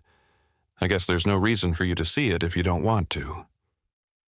Landon already looked like he was going to be sick, and Brody wondered if he would once again send Neva. Neva seemed to have the constitution of a 3-year-old, so he figured that wouldn't help them in the slightest. Landon swallowed, eyed each of them in turn, then finally nodded once. "Okay, I'm going to call it in. The network can play backup and get the legal team involved if necessary, but they should at least know about it as well. But guys, do me a favor and don't mention this to anyone else until we've at least got some answers. I'll have the local authorities get up here as fast as they can to at least ID the man." Brody was able to read between the lines and hear what Landon was really saying. "We need to keep this on the down low so the network doesn't get in trouble and lose a lot of money." It was heartless, but was typical of the brand of corporate protection Brody knew Landon bought into. Forget the dead man's family. There was money on the line. Max was already moving toward the jungle, his long legs propelling him forward with a determined stride, his breath coming in quick, shallow gasps. Colin hurried to keep up, but made almost no sound as he moved easily through dense forest. Brody and Johansson followed close behind, their hearts pounding with a mixture of fear and excitement. As they retraced their earlier steps and entered the rainforest once again, Brody felt a sense of awe at the sheer beauty of the place. The canopy overhead was alive with the sounds of exotic birds and animals, and the air was thick with the sweet, musky scent of the jungle. Max led them deeper into the forest, his sharp eyes scanning the undergrowth for any sign of movement or sound. Colin followed, his body tense and ready for action. Brody's eyes darted nervously around as he tried to stay alert to any potential dangers. The sense of danger grew more intense, palpable now. Brody could feel the weight of the jungle pressing down on him, the trees closing in around them like a living, breathing entity. And yet, even as he felt his nerves starting to fray, he couldn't help but feel a sense of excitement building inside him. He knew that they were on the brink of something incredible, something that would change their lives forever. And so they pressed on, their eyes trained on the path ahead of them, their hearts pounding with a mixture of fear and exhilaration. They had no idea what lay ahead, but they knew that they were ready to face whatever the jungle had in store for them. Brody's heart was pounding out of his chest. He wondered if the death could have been caused by some sort of exotic venom. Were there snakes on this island, or had this been something more nefarious? Something caused by another human. After all, the man had screamed out before his death, and if that were the case, what did it mean for them? Had the guy had some sort of falling out with another crew member, or was something else going on? He didn't have time to voice any of these questions to the group, as once again Max was yammering away, talking through the possible causes of death. Brody thought it was an interesting tactic, seeing as to how they hadn't even reached the body yet. But then he realized that Max was not talking to them. He was talking into his cell phone, which was recording a flash-lit view of his face as he marched through the jungle. Brody gritted his teeth as the man spoke. His accent was grating and obnoxious, and there was a certain tinge of feigned fear in his voice that made Brody want to roll his eyes. Potentially all sorts of deadly, exotic wildlife out here, Max continued, his eyes darting around nervously. Snakes, bugs, even small mammals that could be carrying some kind of contagion. We shouldn't be out here at all, but the others just can't stay away. I, for one, live for this kind of thing. Brody fought the urge to tell the man to shut up. He couldn't believe that anyone could be so obnoxious and annoying, especially in a situation like this. Of course, my thoughts and prayers go out to the man's family, the man added, his voice taking on a more serious tone, dropping to a near whisper. It's a tragedy, no doubt about it, but we have to keep moving forward no matter what. Brody nodded, barely able to contain his annoyance. He knew that they had to keep moving forward, but he couldn't shake the feeling that the man's constant chatter was only making things worse. And so they pressed on, Brody gritting his teeth and trying his best to ignore the man's constant chatter. He knew that they were both here for the same reason, but he couldn't help but wish that the man would just shut up and let them focus on the task at hand. Brody wanted to push him off a cliff, but unfortunately there were none close by. How can he be so insensitive, so careless of someone else's life? It was sickening. Brody knew the man was a bad apple, but was he actually so bent on his own success that he would take an opportunity like this for his own gain? He sensed he knew the answer, but what troubled him more was how unsurprised Max had seemed about this whole thing. As if he had known about it all along, as if he had known about it before the rest of them. 27. Colin. Friday, 7:40 p.m. Kira, Solomon Islands. Dude, knock it off! Colin has turned to see Brody approaching Max, an angry look on his face. Landon had told them all to gather as much B-roll footage using their own phones as possible. It will help sell the effect that we're really out here, Landon had told them. The star of the show was apparently unhappy with Max's desire to do just that. Still, Colin understood where Brody was coming from. This wasn't just about television anymore. This wasn't some scripted drama. Someone had actually died. Someone who had been part of their group. Max whirled around, not stopping the recording. You want to say that to my face? Colin was puzzled by Max's abrupt response, but then he remembered the petty pissing contest between his boss and Brody, the cause of that pissing contest standing right next to Colin. He hadn't known Max to get worked up around women, but he did admit Dr. Johansson was extremely good-looking. Still, Colin was staying out of this particular battle. Let the popular kids fight over her, he had told himself. As of now, it didn't seem like Johansson was the type of woman to put up with that sort of pettiness. Regardless, Max did tend to pour it on thick when a member of the female species, particularly a good-looking one, was in earshot. Brody seemed surprised by Max's response as well. Look, man, I'm not trying to pick a fight. I'm just saying to lay off the video for a minute. We need to figure out how this guy died, right? Don't need to, because I already did, Max said. This was obviously the work of a local insect. Something in the hornet family, like the Japanese giant hornet, known for its size and its ability to kill a small mammal with its venom. But this is not a small... I'm getting to that, Max said, holding up a finger as if telling a child to wait their turn. A lot of people tend to be very allergic to them as well. You said you heard a scream, right? Well, this thing would have stung him, then flown away as he swatted at it. But it would already have been too late. The venom would be inside him, and if he was even mildly allergic, it would cause serious problems. I'd bet that an autopsy report reveals he wasn't just mildly allergic, but deathly allergic. Max paused intermittently as he spoke the last line, and Colin couldn't help but notice he brought his hand up and to the side, slowly rolling it forward in front of him so that the camera could get a sweeping view of the scene, closed out by a shot of the survivalist's face. As Max finished his monologue, he even put his head down in a silent bow in respect for the deceased.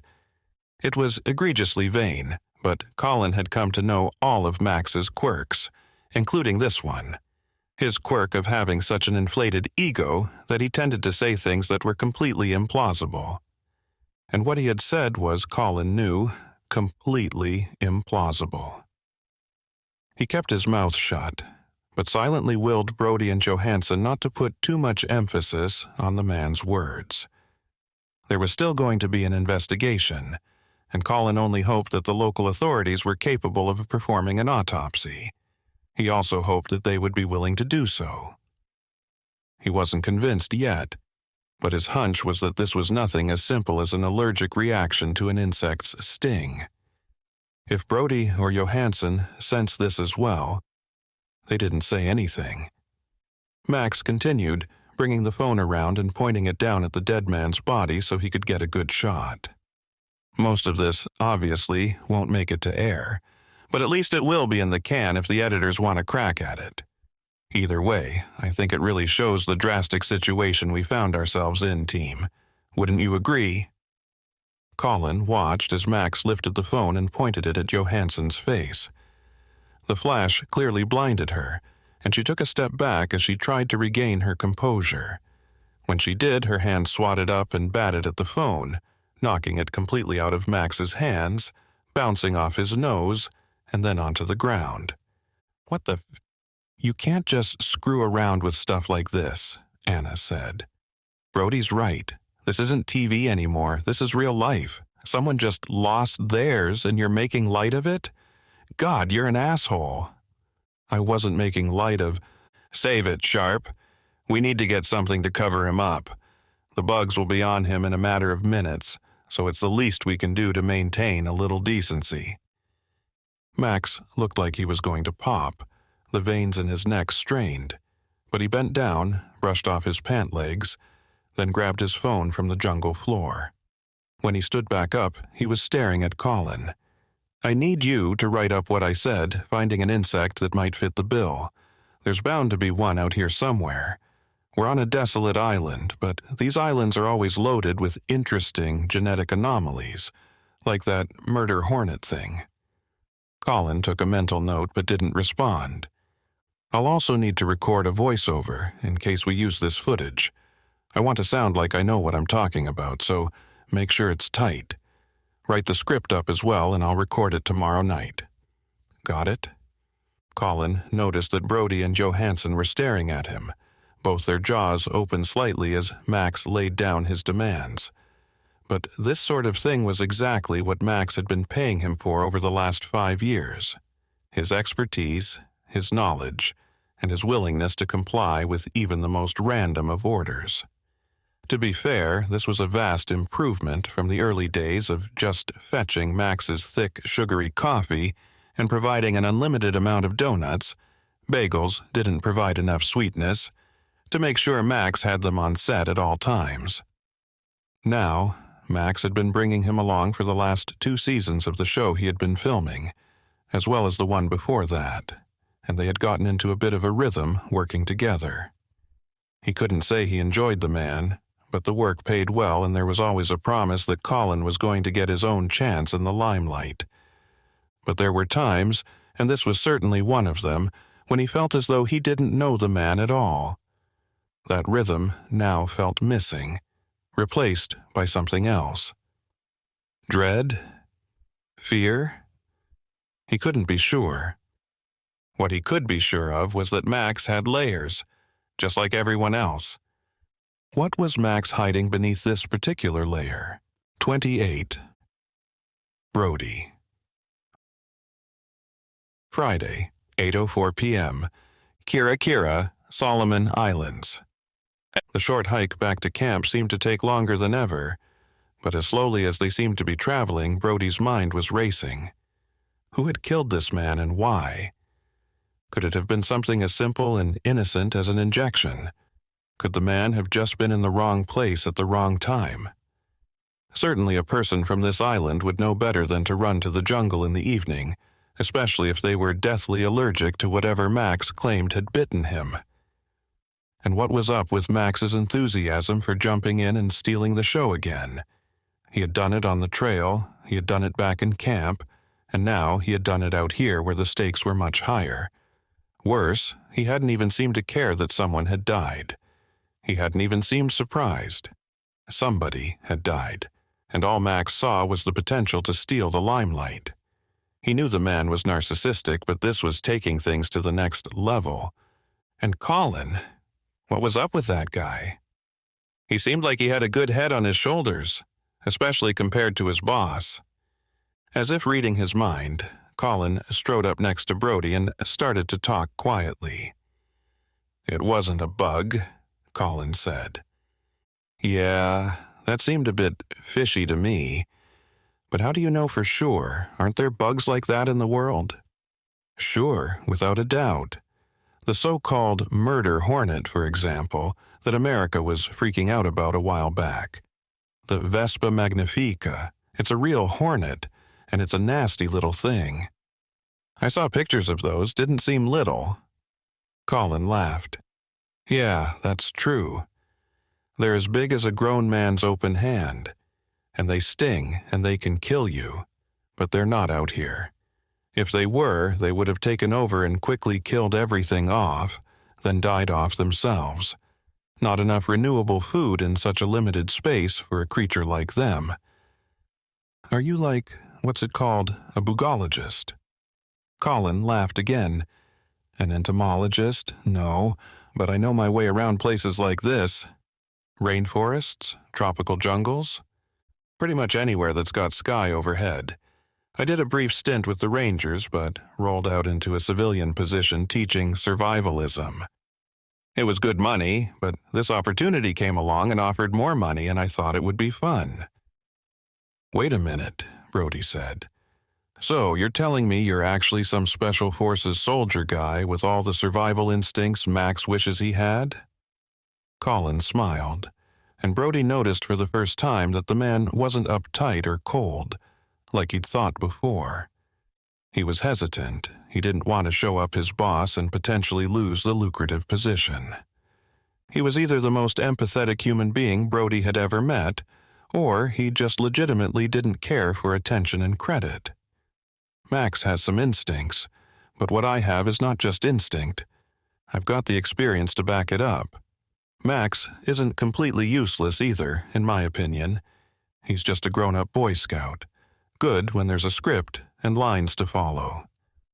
There's a lot rattling around in his head by now, but he hasn't spent nearly enough time out here for any of it to be second nature."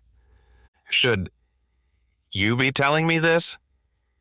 Colin turned to Brody with a mischievous expression on his face. "Without a doubt, no. But the status quo has changed a bit, don't you think? Someone's actually dead now, and I'm not just going to sit here and pretend like it was an accident."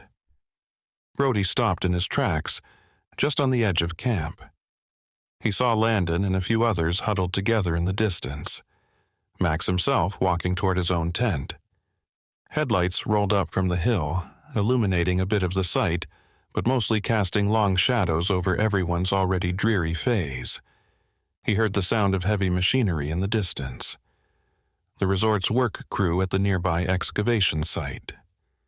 Gertie, the twig-legged bodybuilder pilot, must have convinced some locals to work a double shift tonight. "You don't think this was an accident?" he asked Colin. Colin shook his head and looked side to side. Anna must have gone back to her own tent as well, because right now it was just Colin and Brody alone. Whatever insects might be able to pull something off like that, they're not anywhere around here. Not enough of a replenishing food source for a hive, as I said. And the way he screamed, it didn't sound like someone who had just been stung or bitten. It seemed like the scream somebody would make if they saw their attacker face to face. "But there were no traces of trauma injury," Brody said. "At least none that I saw. I mean, I'm no crime scene guy, nor have I played one on TV, but you would think there would have been signs of an attack, if that's what went down." Colin nodded. "Yeah, I'll admit it's a little strange. But we didn't even really investigate anything, remember? Wounds could be all over his back of the head, even the side of the head. Or it could be under his hair. He doesn't have to be bleeding out to imply he was injured by something. He could have gotten knocked out and then died a minute later, for all we know. Point is, it seems a lot less plausible to me that he died of natural causes. I think something was going down out there. Like a drug deal gone bad? Effectively, yes, Colin said. Think about it. A bunch of rich television people come to a tiny island that probably doesn't see more than a handful of tourists a year. We're prime pickings for anyone wanting to make a quick buck by stealing from us and then selling it. Brody nodded. This was sort of the line of reasoning he had fallen into after talking to Anna. He had seen with his own eyes the gun-wielding security guards in front of the hotel that was being renovated. Whoever owned the hotel down in town and the resort location under development up here had paid a lot of money for high security. Brody had only been here for about a day, so he had no idea what kind of hostility the locals could get up to. But for someone to require security like that, he figured it was a big deal. "So, what you're saying is that we should watch our backs?" Brody asked. "That, and we need to check for any valuables that may have been stolen. Cameras, obviously, but any sort of small electronics, adapters, phones, anything, really. I imagine they don't get 2-day delivery out here, so anything that's useful could be a target." Got it. Brody turned and faced the circle of tents once again. He saw Landon splitting off from the rest of the group he had been huddled with. "Landon's coming over," Brody said. "Maybe we should talk to him." Colin shook his head. Landon seems to me to be the kind of guy who freaks out when he steps in a puddle, and his protege, Neva, is even more skittish. If he really did call the authorities, though, they can figure it out. What Landon doesn't know can't hurt him, and in the meantime, I can poke around and see if anyone's missing anything. Brody couldn't argue with Colin's assessment, so he nodded and reached out his hand. "I don't think we really had a chance to get acquainted, at least not officially. Sorry for any of the shenanigans earlier you might have been privy to." Colin smiled and shook Brody's hand. "Trust me, it's an honor. I was a huge fan of your dad's show and the man he seemed to be. It's a shame my boss isn't more like him, but I'm hoping, you might be." It was the closest thing to a true compliment Brody had ever received, especially coming from a man like Colin. He made a mental note to try to get closer to him over the course of their stay. He had found an ally out here against all odds. 29. Landon. Friday, 9:30 p.m. Kira, Solomon Islands. "Look," Landon began. "I know I wasn't supposed to use this number unless it was an emergency." He pulled the phone away for a moment, hoping he wouldn't have to also deal with the minor annoyance of a crappy satellite connection while dealing with the major annoyance of his own anxiety. "So, you're telling me there's an emergency?" came the voice on the other end of the line. Donahue had given him this number and told him it was for emergency purposes only. It would bypass the proper chain of command through the network executives, which Donahue feared would bring undue scrutiny onto himself. Landon had not planned to use it all. There would not be much Donahue could do to help remotely anyway. Any problems with the show that might arise, Landon would have to deal with on his own. He was a seasoned director and veteran of Hollywood after all, and he had the full weight of the network behind him, not to mention a lot of Donahue's money. But they had to maintain the proper channels, as Donahue had explained. Landon swallowed and closed his eyes. He peered out a small crack in his tent, bringing his voice down in case someone might be snooping just beyond the canvas. "Look, it's not related to the show exactly. At least, I don't think it is. It's about the trip in general. There's been an accident." "An accident?" "Yes," Landon said. "One of the local crew members we hired as a guide and porter is dead." There was a pause, then Donahue's voice came back on the line. "Why are you telling me this?" Landon's stomach did a flip. This was what he was afraid of. coming across as a coward to the man ultimately signing his paycheck. He didn't want to seem like a wuss, but surely Donahue would want to know about something this insane. Wouldn't he? Landon swallowed, squeezing his eyes shut as he spoke. It's just, I don't know how the crew is going to handle it. How will they react to finding out that someone on our team died, Mr. Donahue? I thought you said they weren't on your team. I thought you said they were one of the local crew members your assistants hired on. That's right. Never mind, I guess. Anyway, he died right outside of camp. We don't know how, but local police are hopefully going to be here soon. I just wanted to keep you informed, in case you wanted to advise that we regroup and pick a new week to film. After this is all blown over. Pick a new week? Landon felt the tension ratcheting up, Donahue's normally calm, cool voice rising a few notes. Landon, I don't think you understand. This season, this entire show, has been designed from the ground up for a singular purpose, and I have made it as easy as possible for the network, and in essence for you. Do your job and get it done. Landon nodded, hoping Donahue would calm down once again. He didn't need to deal with this as well. The only thing gained by compromise in one's career is a bad reputation. It takes a long time to rebuild that, if you can at all, so I refuse to take that chance. I've always refused to compromise.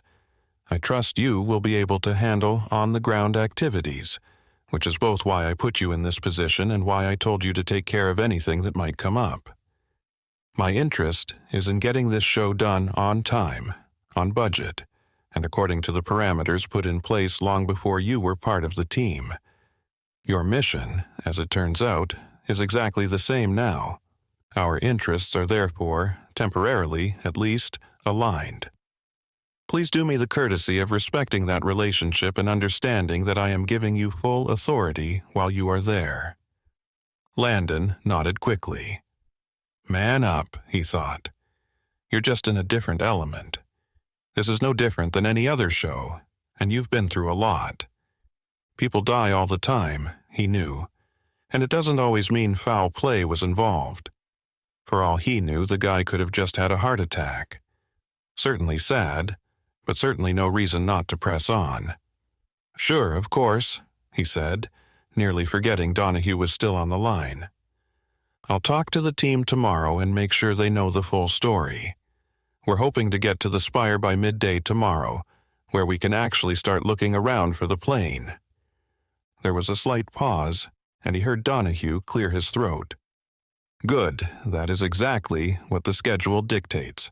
I trust your crew will be able to find exactly what they are looking for, and I look forward to hearing about your progress. Thank you, sir. Landon nearly smacked himself in the forehead for that slip-up. There was absolutely no reason to call this man sir. Something in his subconscious had triggered this reaction. For whatever reason, Landon was intimidated by this man. He remembered the same feeling at the power lunch when they'd met. What he had said then and on the phone was true, and their interests were aligned. Both wanted this show to happen. Landon knew Donahue's reason was simple. It would make him a lot of money. In that regard, it was no different for Landon himself. This would be a major career moment for him. But as he ended the call, he had the sneaking suspicion that there might be more to Donahue's involvement after all. There might be another reason for Donahue's insistence on sticking to the schedule, sticking to the plot that had originated with him, no matter what. Perhaps a deeper reason that was unknown to everyone involved except Donahue himself. No, Landon wouldn't bother with that line of reasoning. He didn't have the time or energy to try to untangle that sort of conspiracy. He had a job to do, as Donahue had poignantly reminded him. He needed to find the plane, if it existed, and he needed to film a show. There were other people interested in it since the piece had been found, and Donahue was likely feeling the pressure of that. It would not do to be the second team to find the plane, and without governmental oversight in a place like this, Landon could imagine the dollar signs the teams of scavengers and black market artifact dealers would be seeing. That was it, he told himself. He just wants to find it first. That's the only way the show works. If there's something out there to find, Landon's team would get to it. 30. Anna. Saturday, 8:41 a.m. Kira, Solomon Islands. Dr. Anna Johansson slowly opened her eyes and stretched, trying to shake off the cobwebs of sleep. Since she was the only person in her tent, there had been no sounds of dressing and waking to alert her that morning had arrived. She checked her phone and saw that it was already well into the morning. Anna cursed under her breath, feeling annoyed that she had overslept. She had wanted to get an early start on the day and make the most of their time in the jungle, but now she felt like she was already behind schedule. She lay back down on her cot, feeling a sense of frustration building within her. She had always prided herself on being punctual and organized, and the thought of falling behind was almost unbearable. As she lay there, she could hear the sounds of activity outside her tent. The rest of the team was already up and about, preparing for the day ahead. She knew that she needed to get up and join them, but she couldn't seem to find the motivation. She heard people talking outside, some in hushed whispers nearby and others more loudly across camp, likely around the food tables, which she imagined were already piled high with fruits and breakfast delicacies. At least the network had gotten that part right. She hadn't known what to expect regarding food, but she knew that decades of union oversight and celebrity riders had led to most productions favoring a lavish display of free food for cast and crew. And on top of that, Landon had doled out a per diem for each of them, which she had yet to begin to spend. She rolled over on the cot and pulled herself up to a seated position, hearing the creaking sounds in the tight fabric and the cracking sounds in her spine. She hadn't slept well the night before. How could anyone? Someone on their team was now dead, and Colin seemed to think it had been a purposeful attack. It left many questions. Why had he been killed, and by whom? And why had Max seemed so flippant about it all? And perhaps the biggest reason behind why she hadn't slept well was the killer still out there. She stood up and threw on a loose-fitting button-down shirt. It felt odd to be donning a long-sleeved shirt in weather as hot and humid as it was out here, but she knew from plenty of world travel that long sleeves were actually an adventurer's best friend. They helped regulate body temperature, even when it was hot outside. And if the wearer used a light, breathable material, shirts like this would keep them cool, as well as stave off any interest from tiny things that might want to bite exposed skin. Anna frowned as she looked at the floppy safari hat in her bag. She had specifically brought it with her to protect herself from the mosquitoes and other bugs that were no doubt lurking in the jungle. But now, she was being told that she couldn't wear it while the cameras were rolling. It seemed ridiculous to her. What was more important, her safety and comfort, or the network's desire for her to look a certain way on camera? Anna sighed and shook her head, feeling frustrated by the whole situation. She knew that she should probably follow the network's rules and leave the hat in her bag, but it was hard to shake the feeling that she was being treated more like a prop than a person. Still, she knew that she had to do what was asked of her if she wanted to continue working on the show. She zipped up her bag and left the hat inside. Once she had finished getting dressed, she stepped out and into the morning daylight and blinked a few times. She saw a group huddled together. It was a couple of cameramen and some of Landon's assistants, and she immediately saw the look of worry on their faces. The other voices emanated from another small group of crew members standing around the food tables. Colin and Brody were standing next to one another, finishing off 2 danishes. This revelation caused an involuntary pang of resentment in her. These assholes somehow kept their bodies in perfect physical shape, and they could still afford to eat a freaking Danish? She shook her head. It's not like she had ever really struggled with her weight, necessarily, but she knew how difficult it was to get rid of those last 5 pounds that rode around her waist. Both of these men seemed to have been chiseled from rectangular blocks of granite, designed and carved once and for the rest of time left perfect, no matter how many danishes they shoved down their gullets. Anna made her way over to the table with an exasperated sigh, trying to tune out Max's self-important storytelling. She knew that he had a tendency to exaggerate his adventures and make himself out to be the hero of every story. As she approached, she could see that Max was holding court with a group of crew members she didn't know, as well as one of his assistants. He was gesticulating wildly, adding sound effects and making exaggerated movements to accompany his latest tale. Anna rolled her eyes internally as she heard snippets of Max's story about wrestling an alligator in the swamps of Louisiana. She knew that he loved to embellish his stories and make himself out to be more heroic than he really was. Despite her annoyance, Anna tried to keep a polite smile on her face as she approached the group. She had to admit that Max had a certain charisma that was hard to ignore, even if his stories were more fiction than fact. But deep down, she couldn't help but feel frustrated with his constant need for attention and admiration.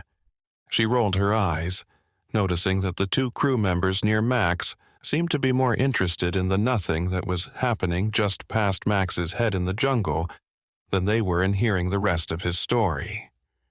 She wanted to rescue them, to redirect Max's attention for a moment so they could get away, but instead she frowned. He had already seen her, and he had suddenly shifted the story into the retelling of another memory of his. And this memory was, unfortunately, one she shared with him. 31. Anna. Saturday, 8:46 a.m., Kira, Solomon Islands. As she got closer to the table, a bit of what Max was yammering on about reached her ears, and it seemed like the world forgot about it. At least the network did, or she wouldn't be here now. Anna frowned deeper just as Max looked over, and his eyes grew wide. He smiled, but in a way that told her he wasn't just excited to see her, but that he knew she had been coming all along, and had accordingly timed it as part of the story. "What's going on?" she asked. "Oh, I'm just telling them a little bit about our history," Max said. She tried to keep her face blank to prevent the rage already beginning to bubble beneath the surface from escaping and manifesting as a scream. She noticed Brody and Colin off to the side, drifting towards the conversation now taking place. Farther away, she saw Landon talking to a man who wore a gun on his belt. He had a floppy black hat, similar to the one she had packed, but there was a badge on the side of it. Must be the local police, she thought. "I don't think anyone cares about that," she said quickly. "On the contrary," Max said, "this is the exact sort of thing that makes shows like this very exciting for the viewer. I was just getting to the part where you walked into Dirk's office and closed the door behind you." "Stop," she warned. "You were in there for about an hour, if memory serves correctly. Perhaps even longer than that?" He whistled to underline the point. She felt her cheeks flush, her fists tightened, and she felt weak at the knees. She reached her hand out and steadied herself on the table. Brody walked over, followed by Colin. "That," she began, "that was a long time ago." She spoke through gritted teeth, trying her best to remain calm and steady her voice. "Hollywood doesn't forget, my lady," Max said, laying on an extra thick Australian dialect. She wanted to punch him. He wasn't wrong, and that was the problem. Hollywood never forgot. But she also learned the hard way that Hollywood rarely got the story correct. It had almost killed her career, both in acting and in the academic community. Long before Johansson had finished her dissertation, she had been asked to participate in a panel-like show as one of the resident experts. Always looking for an opportunity to put her career forward, and a little bit hopeful that she might be able to parlay it into an acting career, she had jumped at the chance. She had even driven cross-country to the audition, practicing her serious look in the car the entire time. She had been elated to have gotten the part, and since she was no stranger to hard work and academic-level focus, she had decided to put in extra hours, making sure everyone involved with the production knew who she was and what she was capable of. And that had been her first mistake. By hoping to catch a bit of the director's time, she had inadvertently set herself up for what looked to be a scandalous affair, closing herself within Dirk's office for a longer time than should have been necessary. She had talked his ear off, passionately pleading her case that she should become one of the permanent experts on the show, how good it would be for her career, and so on. But Dirk was about as sleazy as they got, and no sooner than she had left his office, he had typed up an internal memo that he, and the rest of the world, knew was never going to stay internal. It claimed she had actually tried to come on to him, to seduce him in order to get a better role. He was a mid-level executive, but she was a blossoming young starlet looking for adventure and fame in the city of Stardom. The story was then spun through all mediums, from newspaper articles to magazine reports to online blogs and gossip sites. The media had portrayed her as a scheming opportunist, and it had taken years for her to rebuild her credibility and earn back the respect of her peers. As a result of the distorted story, Johansson had become a pariah in the academic community, with her colleagues looking at her with suspicion and her research grants drying up. Most of the outside world had no idea who she was, but anyone who had worked in Hollywood that year had heard her name and now associated it with the style of starlet that slept their way to the top. Except she was far from the top and going nowhere fast. She had sought legal counsel then, hoping to at least force Dirk to issue a statement of retraction, but her legal counsel, amazingly, advised her to just drop it. He had spun the story in a way that would make it seem as though anything she could say to try and contradict it would only prove his point. That she was playing fast and loose and would do anything to advance her own career. Her lawyer had even suggested that it was a wise move on his part to get out in front of anything similar she might have claimed after the meeting. In reality, absolutely nothing inappropriate had happened behind that closed door, aside from Dirk's snide remarks and comments that if she wanted to get ahead out here, she needed to play just that kind of hardball. She had been naive, but she now saw the meeting for what it was. Dirk had fully intended to hit on her, to try to get a bit of extra attention from the beautiful young actress that had signed onto his show, and when she had missed the signals entirely, he had taken it as a crass rebuttal. At a time in her life when she didn't yet have much to show for her academic career, the whole debacle had been a devastating and heartbreaking blow. It was embarrassing and infuriating. To make matters worse, she had then lost her spot on that show to another up-and-coming star, Max Stone. She had often wondered if Maxwell Beauchamp had known about her plight and trial in Hollywood. But now it was abundantly clear that he not only knew, he was planning to hold it over her head. But why? For what reason? He was already far more successful than she would ever be, at least in the backstabbing world of Hollywood. "You're an asshole, Max," Brody said. Max didn't even pause as he laid into her.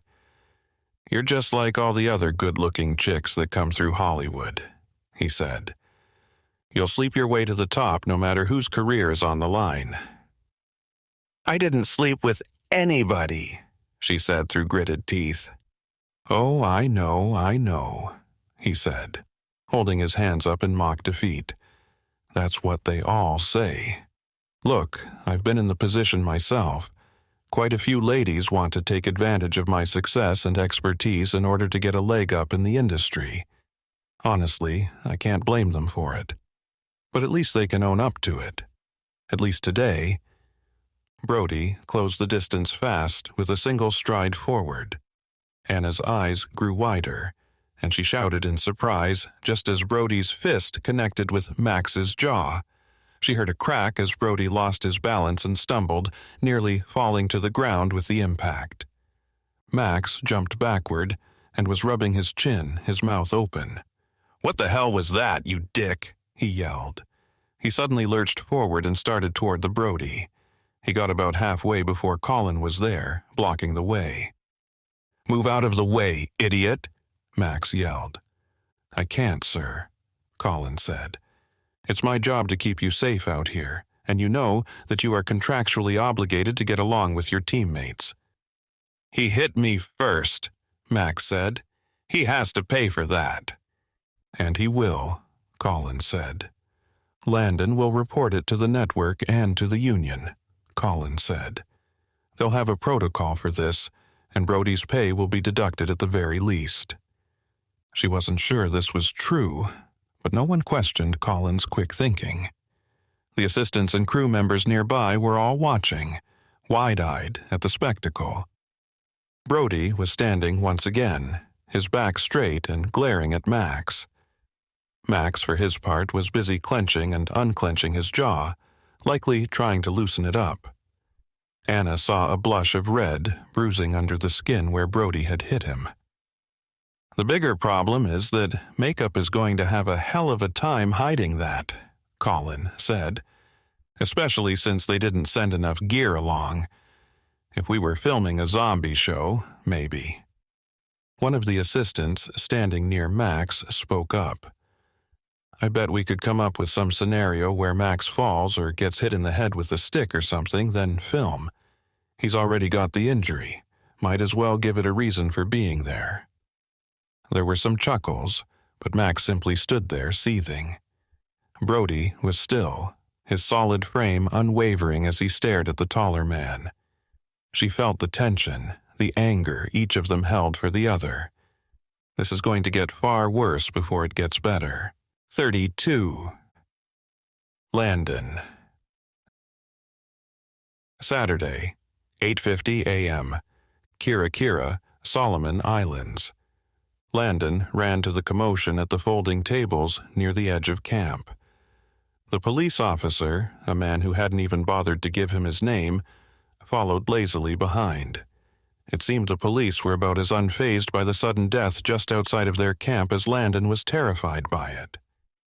As Landon had recalled the events of the previous night, the officer had simply rolled his eyes and jotted down a note on a tiny little spiral notebook that had never been used.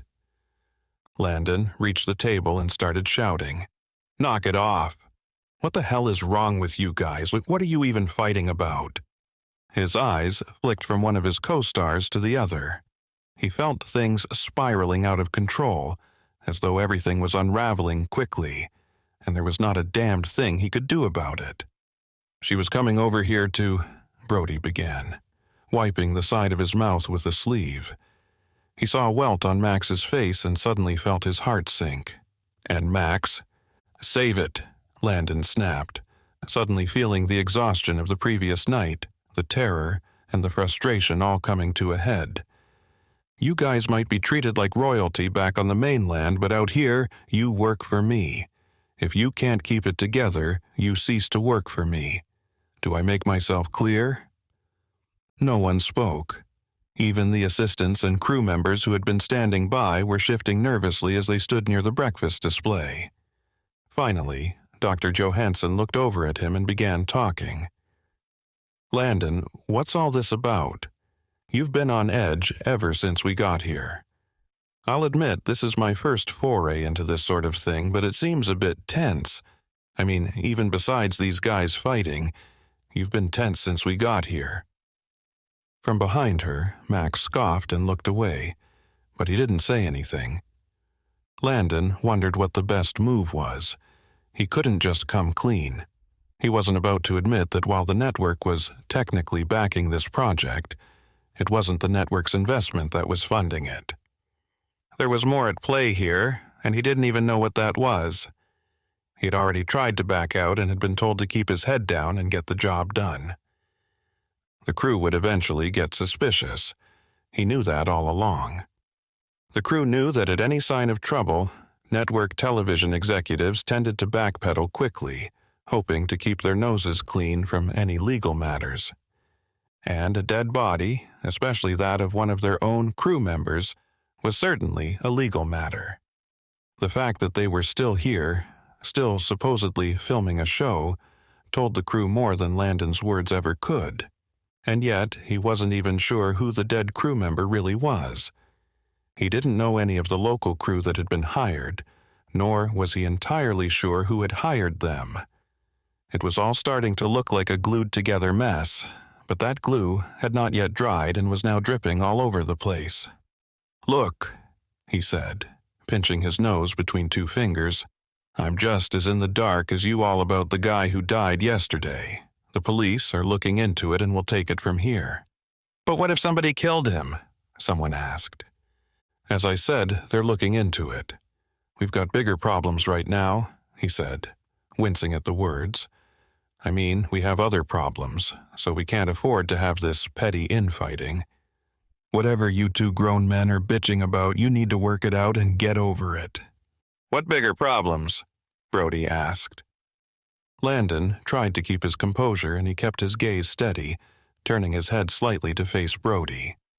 Speaking of backpedaling, he thought. "I didn't mean bigger problems," Landon said. "More just that—" "What are you not telling us, Landon?" Max asked. "This isn't my first rodeo, and I'm no dunce. You know something, and you're not telling us. Is this about the plane? Is this all just some elaborate game to get us to fight and bicker so it'll be even more rewarding when we find this airplane together?" Landon held his hands up. "No, nothing like that. I didn't mean—" "Someone else is also looking for the plane," a new voice said. Landon whirled around and saw Neva exiting her tent. She walked over and shoved a Danish into her open mouth. She chewed for a moment, no doubt reveling in all the eyes on her, then swallowed and looked up. "I mean, I'm just guessing, but that's probably what's happening." Landon opened his mouth to object, but then closed it fast. He wasn't sure Neva was wrong. "What do you mean, someone else?" Brody asked. Neva shrugged. "I mean, just that," she said. "Some other team, I guess. They're also on island and trying to figure out where this wreckage might be, and I think that's why the guy died. He got into their business or something." "Do you know where the plane is?" Max asked. "If we can get to it first, film what we need to film." "As far as we can tell, the piece was found up on the north side of the island." Landon looked around calmly, trying to restore order as he spoke. "I haven't been holding out on you about that.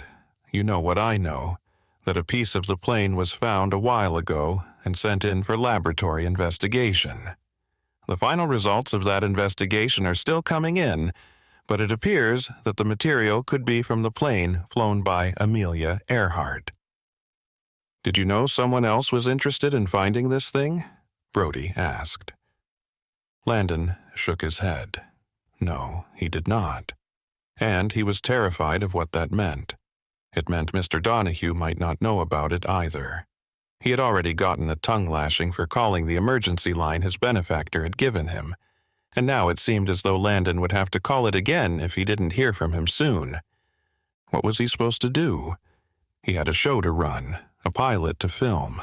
He couldn't be messing around with crew members turning up dead, other parties trying to butt their way into the expedition. All that was, at best, stuff that would just get in the way. It meant they might not even be able to get through the project at all. At worst, it meant someone else was actively trying to prevent it. "I have questions," Anna said.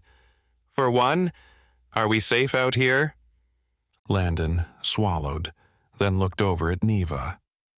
He hoped the others hadn't seen or felt his hesitation, and he hoped Neva could rescue him once again. Neva smiled, her round red face lighting up. "Sure, why not? We don't know that that man was murdered. He might have just had a heart attack." "We heard him scream." "You heard something," Neva said. "Look, Landon's right.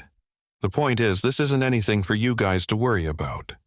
We're all here to do our jobs. That job is to make sure this shoot goes off without a hitch. Our police friends will be doing their job as well. So, the best you can do is the same thing. Do your jobs and do them well. We'll obviously keep you informed if and when we find out anything else." Neva's monologue ended, and she shoved another Danish into her mouth, solidifying the end of her speech. Landon stared at her, incredulous.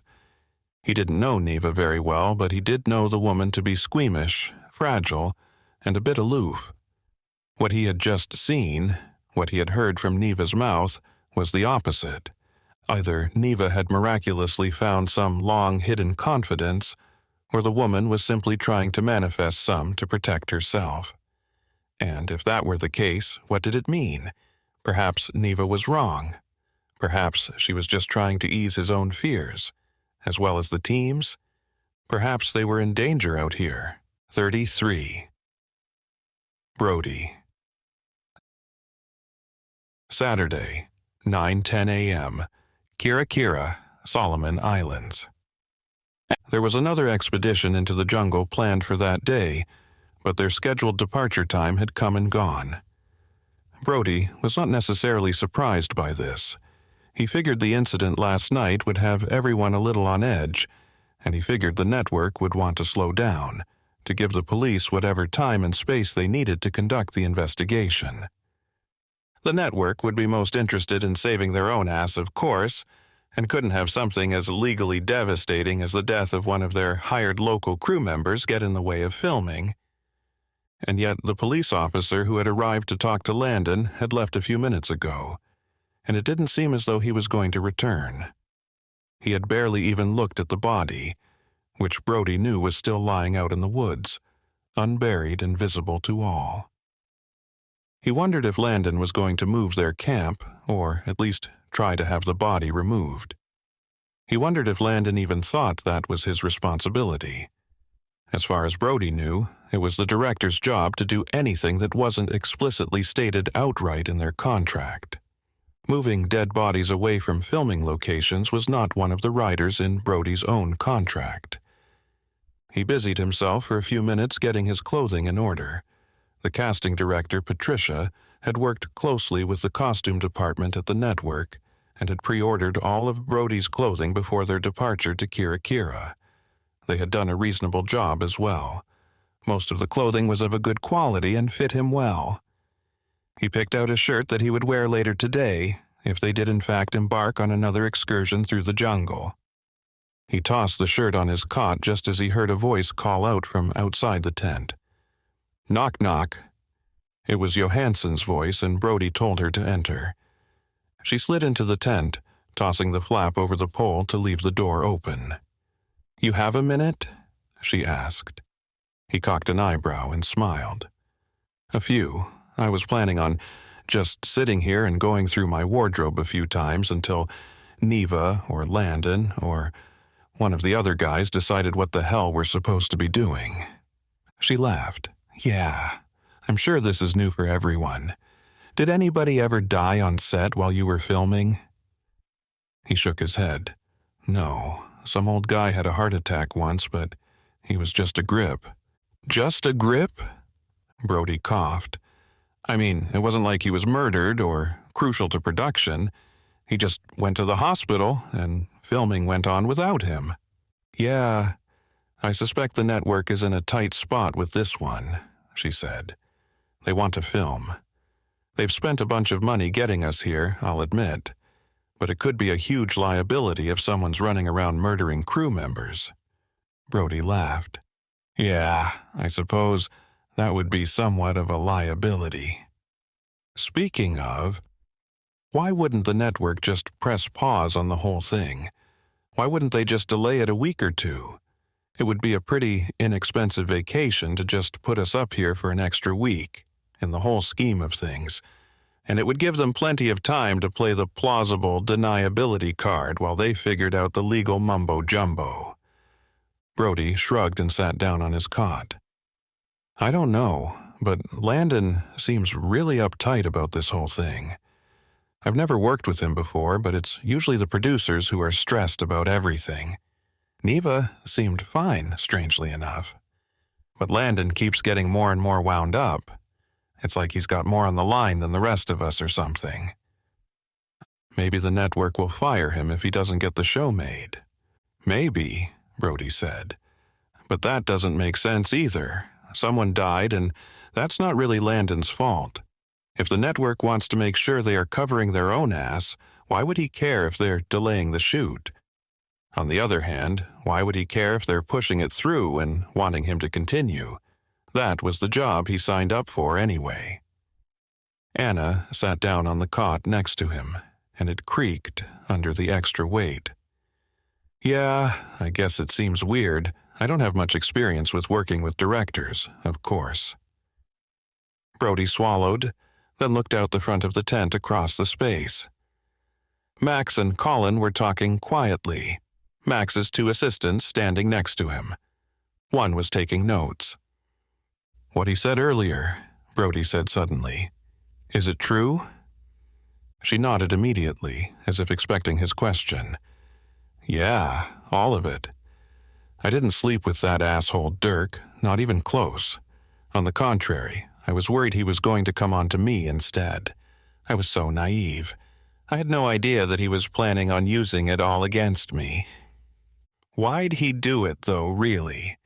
I'll admit, that sort of shit is far too common in Hollywood, but there's usually a reason, at least. What did he have over you? What was the motivation? Honestly, I don't know. Maybe it was just his way of breaking me in or something. I was this young, cute schoolgirl, right? I wasn't an actress, and I had never even really thought about becoming one until then. I was a nerd, completely unlike all the other girls going for that role. Brody chewed the inside of his lip. Yeah, that makes perfect sense. It's eat or be eaten, and he might have thought you were going to throw him under the bus or something, so he acted first. Still, it's a shitty situation. Sorry you had to go through it. She followed his gaze out the front of the tent, then turned back and faced Brody directly. You know what I'm really pissed about. I thought I was over it. When I marched up to him when he first arrived, I thought I had put it all past me and could move on as if it had never happened. Ultimately, I got my career back on track and ended up getting this job because of it. I figured things were back to square one, you know? And then Max opened that can of worms all over again. Exactly. Man, he pisses me off. He's such an asshole, like Dirk. He's a child, just like the rest of them. Frankly, the only reason I think I'm any different is that I didn't grow up acting, but I grew up watching everyone else act. I grew up watching my father try to deal with people like Max, people like Dirk, and even Landon. I think I was attuned to it at a young age, and something stuck. I didn't want to be like them. I wanted to be more like my dad. You got lucky, Johansson said. But I don't think that's it, at least not entirely. You may disagree, but I think you're a lot better at reading people than you let on. I think you're able to see through the bullshit early on, and that's a skill you've only honed as you've gotten older. Maybe, Brody said, as he stared out and watched Max begin winding up into another of his characteristic over-embellished stories. Whether or not Johansson was right, he knew he could see through Max's loose, go-with-the-flow facade into the man's cowardly, weak core. What Colin had told him only seemed to be truer than he'd initially assumed. That gives me pause, if I'm honest, Brody said suddenly. What do you mean, about Max? Anna had followed Brody's eyes and was watching Max's antics as well. Brody nodded. My gut reaction about him is that he's not just fake, he's dangerous. The way he's been slowly trying to pick you apart, to reveal all your failings and insecurities, it doesn't seem petty, it's strategic, and how he's been treating me as well, as if I'm not even worth his time. You think he's planning some sort of coup or something? That he's trying to get me kicked off the show and take over his lead? Brody didn't respond. Instead, he let his eyes widen just a bit, cocking his head to the side. I guess I never considered that angle, she said. But I do agree with you about his being dangerous. He was so weird out there last night and this morning. The way he seemed to not care about that guy who died at all. He was filming the whole time, and he seemed so flippant about all of it. "Yeah, that's what I was thinking as well," Brody said. "I talked to Colin a little bit, and he seemed a little concerned about it as well." "Really? Colin? I thought he was in Max's pocket." "Professionally, sure, but it seems like he's got second thoughts about his master. At least, second thoughts about what he's capable of."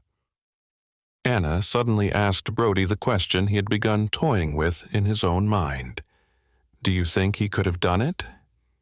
He paused again, taking a deep breath. This was new territory, and it was ground that would be hard to backtrack over once they stepped off. "From what I've seen already," Brody said, "he's physically capable, but the real question is why? Why would he?" Anna nodded. "Exactly. What does he have to gain from it? And what does it mean for us?" 34. Anna. Saturday, 9:13 a.m.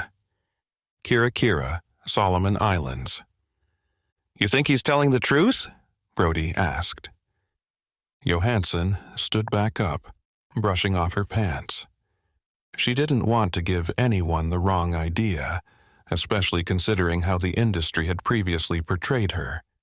Landon had emphasized the importance of working well together, but she didn't want to do anything that might fuel unnecessary rumors or draw unwanted attention to herself. She looked down at Brody, still seated on the cot, and shrugged.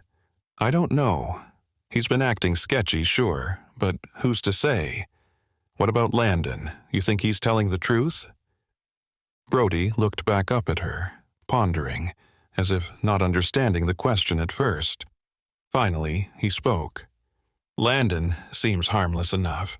A little skittish maybe, especially with that guy dying and all, but I don't think he's lying about that. I mean, about Amelia Earhart's plane." Brody's eyes widened slightly. "Honestly, I have no idea." "You've done this before, though," she said.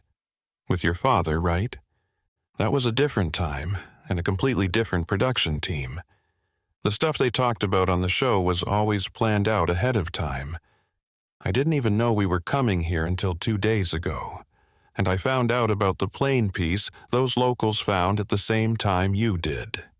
"Doesn't that seem suspicious to you?" she asked. "Don't you think Landon, or Neva, or any of the other producers would at least have mentioned it to us? Or put it in the script that we got ahead of time? Or at least sent an email memo that said, 'Hey, thanks for your participation. We're going to make you look for Amelia Earhart's crashed airplane.'" "I guess they want to keep everyone on their toes," Brody said. "I mean, Landon and Neva have made it a point to get as much footage of us acting natural out here as possible. The more we can just act like ourselves, the better." She felt exasperated, and it wasn't the first time since they'd gotten here she'd felt this way. She rolled her eyes. "No, I'm not talking about whether or not this will all make good TV. My job here is to lend credibility to this whole thing. So don't you think it would have made more sense to at least clue me in on what we were looking for, so that I would have time to prepare, to at least do a little bit of research beforehand?" Brody nodded slowly. "Yeah, I guess that would make sense. I'm really the only one they need acting surprised and shocked about all these revelations, you know. Speaking of, is there anything to it? This whole adventure we're supposed to be filming, looking for that plane.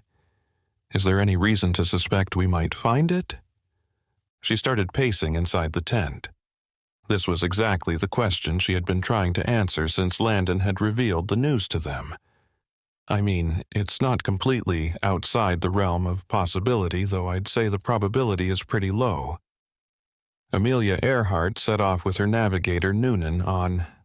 "Wait a minute," Brody interrupted. "She wasn't alone? I always thought it was a solo flight for some reason." She rolled her eyes. "No, certainly not." She did do a transatlantic flight solo, which made headlines, of course, but for this sort of journey, she had to have somebody help her with the navigation. At that time, planes didn't have autopilot and GPS and all kinds of gizmos and gadgets they have now. She was certainly an accomplished pilot, but Noonan was equally accomplished as a navigator, probably the best in the world at the time. They did the entire trip together, and this was supposed to be the last leg. "I've heard that part," Brody said. "It was tragic. They were so close to being back." Which is a big part of why there were so many conspiracies surrounding their journey. She had made it almost all the way home, and this last leg, Lae, New Guinea, to Howland Island, was not supposed to be particularly challenging either. "Did they run out of gas?" Brody asked. She nodded. "That's the conclusion, yeah. That, coupled with an overcast day that might have caused them to drift off course, lose their heading, and end up too far away from Howland Island or any other island they could land on." "I thought her navigation skills were second to none at the time," Brody said. "So, something as simple as just an overcast day should not have allowed that to happen." She raised an eyebrow. "Hence the conspiracy." "So, they could have made it all the way here." She paced again. "That's what doesn't make sense. Lae to Howland is something like 2,000 or 2,500 miles, if I remember correctly, and it's a very specific direction. So you'd think that if they ran out of fuel, they'd have gone down somewhere at least somewhat close to Howland Island, right? But this place? Not even close to off the beaten path." "Weird," Brody said. "Weird indeed," she added. "And yet someone found something, and claims it's a piece of the plane. And they found it here, which is certainly intriguing." Brody was nodding, but he didn't respond at first. Finally, he stood up, joined her, and his face went solemn. "Whatever it was they found, I hope it's not related to why that guy died."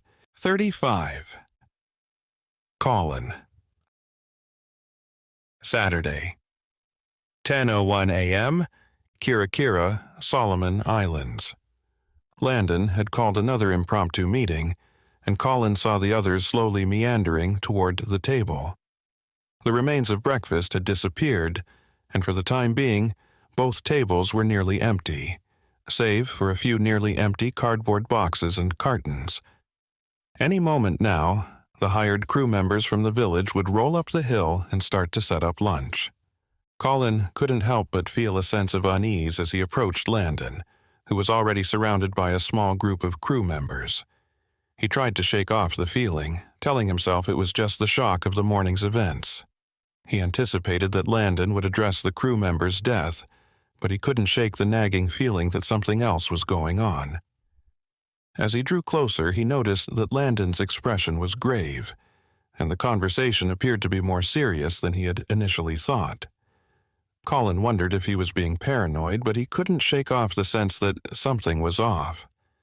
He listened intently as Landon began to speak, his mind racing with possibilities of what the news could be. They had already lost valuable time due to the police investigation, and Colin knew they couldn't afford any further delays. In Colin's opinion, the police officer could not have been more nonchalant about the whole thing. Either deaths of locals was extremely common around here, or the man simply didn't care about this one.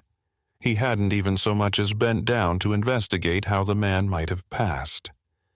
He knew Landon and his protege Neva would want to get a decent amount of footage today since they had already lost time. So he assumed Landon had prepared an expedition that would go either a different direction than they had the day before to capture some different scenery the island might offer, or they would do something else entirely. With any luck, they might take a boat trip around the coast or head into town for some B-roll. Colin enjoyed trekking through the woods, but he was more excited to see the island and experience a bit of its culture. If Landon intended to just send them deeper into the jungle again, Colin would have to do his best to get into town tonight instead. As he walked, he felt a tug on his shoulder. He spun and saw Max standing next to him with a goofy grin. "What's up?" Colin asked. "I need a minute." Colin glanced back to Landon and the others as they were gathering around the director, then back at Max. "Right now?" Max nodded. He pulled Colin to the side, dodging behind one of the largest tents used for a common area. Colin knew they would be out of view and out of earshot once Landon started talking. He wondered if anyone would notice they were missing. "What's this about?" Colin asked. Landon was just about to... Max waved him off. "Landon will fill me in later. He's not going to care if I'm at all of his stupid little powwows. I need to talk to you about this project, about today, specifically." "What about the project?" Colin asked, no longer trying to hide his annoyance. Landon, too, was going to talk about the project, you idiot. "I need some help." His eyes flicked sideways once. "I don't trust Brody, and I've known for a long time now not to trust Dr. Johansson." "It's not about trust, Max," Colin began. "We just need to get along with them well enough to—" "You mean I need to get along with them well enough to finish filming?" Max snapped, taken aback. "I, as in the one people are going to tune in to see. I, the one they've paid to make this show a success." "Well, I think no one cares what you think. I'm telling you how it is and how it's going to be. I need you on my team, not just because it's your job, but because if you're not, you'll go down the same way they do." Collins tried his best to remain stoic, to allow none of the surprise to register on his face. "Go down the same way they do? What the hell does that mean?" Colin asked. "They'll go down? What are you talking about?" Max looked into his eyes, paused a moment, then shook his head quickly. "Not right now. Too close to everyone. Don't worry about the details. Just trust me. You're going to want to be by my side as much as possible today and tomorrow. For your own good." Colin cocked his head to the side. "Sorry, sir. Is that a threat?" He felt the depth returning to his voice, his chest rising as it filled with air. Max responded in kind. "It can be if you make it one," he said. "All I'm saying is that the status quo is about to change. Landon thinks he's going to have some star-studded cast of celebrity co-hosts. He's wrong." "What, you're going to enact some sort of coup or something?" "If everything goes as planned, I won't need to. All I need from you is to make sure no one gets in my way." "Okay," Colin replied, sighing. "But can you be a little more specific?" Max nodded quickly, then smiled. "Great, perfect. When the camera is on me, it stays on me. When it's on one of them, your job is to cause a distraction that puts it back on me." What a narcissistic asshole, Colin thought. He took in a deep breath. An asshole who would seemingly do anything to make sure he was the star of the show. He wondered how far Max would go. He wondered what his boss meant by telling Colin this. "Any questions?" Max asked. Colin looked him in the eye and shook his head. "No, no, sir." Max smiled the dumb grin once more. "Right. There will be more to come, much more. Prove to me you are worth part of my fees to bring you out here. Don't mess this up." Colin smiled back and nodded. "Sure thing, boss. 36. Landon. Saturday, 10:05 a.m. Kirakira, Solomon Islands. No sooner had Landon's public address ended than he felt the phone in his pocket vibrate. He pulled it out and saw the number. No way. He answered it and held the phone up to his ear. "Hello? Landon, Mr. Donahue." "Of course. What can I do for you?" "Situation changed. You are right." I was right?" Landon asked. I just finished telling the crew and cast that we are about to trek into the jungle again today, heading for the village that native guy who found the plane part was from. You're going to have to make some adjustments, came Donahue's immediate reply. I had one of my guys look into it, and it turns out that the crew member who died was not part of your hired film crew from the island. Landon had suspected as much, but truth be told, he thought all of the islanders looked pretty much the same. Dark skin, brown or black hair, sort of round. Sure, it was a bit racist, but he figured stereotypes existed for a reason. If he wasn't a part of our crew, who was he with? There was a pause. That I don't know, Mr. Donahue said. But he was working in opposition to my own goals. That means he was working in opposition to your own goals. How do you know this? And how do you not know who he was working with? The second question is the one I'm trying to answer now, but I know what he was trying to do because my team on the ground took him out. Took him out? Wait, are you saying? I'm not saying anything, Landon. Nothing I want said aloud over an unsecured connection anyway. We'll have more time for a debrief once everyone's back stateside. For now, we need to simplify things. We're delaying the shoot? Hardly, Donahue said. But I've got too many variables in play right now. We need to get leaner, more efficient. I've already talked to the network, and they are arranging transportation for the majority of your crew. The majority? Landon saw Brody and Anna approaching him, so he backed away and held up a finger. They stopped in their tracks, confused looks on their faces. Most of the crew, yes. Most of the hired guns from the main town on the island, as well as any non-essential personnel, assistants, subcontractors, basically everyone who's not you, someone who can hold a camera, and the main cast. As I said, there will be transportation waiting. Be prepared to depart this afternoon. I'll send more specific details via email. Wait a minute. You're sending people back home? What the hell, Donahue? Someone died, and you're making it more dangerous for us? No.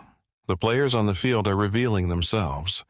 With that man's death, I now know better what we are up against. I can't protect everyone there, and I refuse to lose this one chance to find the plane or any remnants of it. Therefore, the best option right now is to use a smaller team to film, one that's more maneuverable and can operate without the corporate bullshit, without the network looking over your shoulder every step of the way.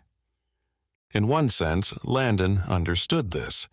It would be easier to make decisions and move around the island as needed without having to worry about food and schedules and where to sleep at night. It would also make better footage as a whole, with more locations to choose from and some potential fun antics watching his cast get tangled up in a pseudo-survivalist adventure. On the other hand, he was concerned about just how realistic this survival mission was turning out to be. It wasn't just the elements like the weather, nature's defense mechanism, he had to worry about. Somebody out there had killed someone else, and that someone else had been pretending to be part of their crew. Why?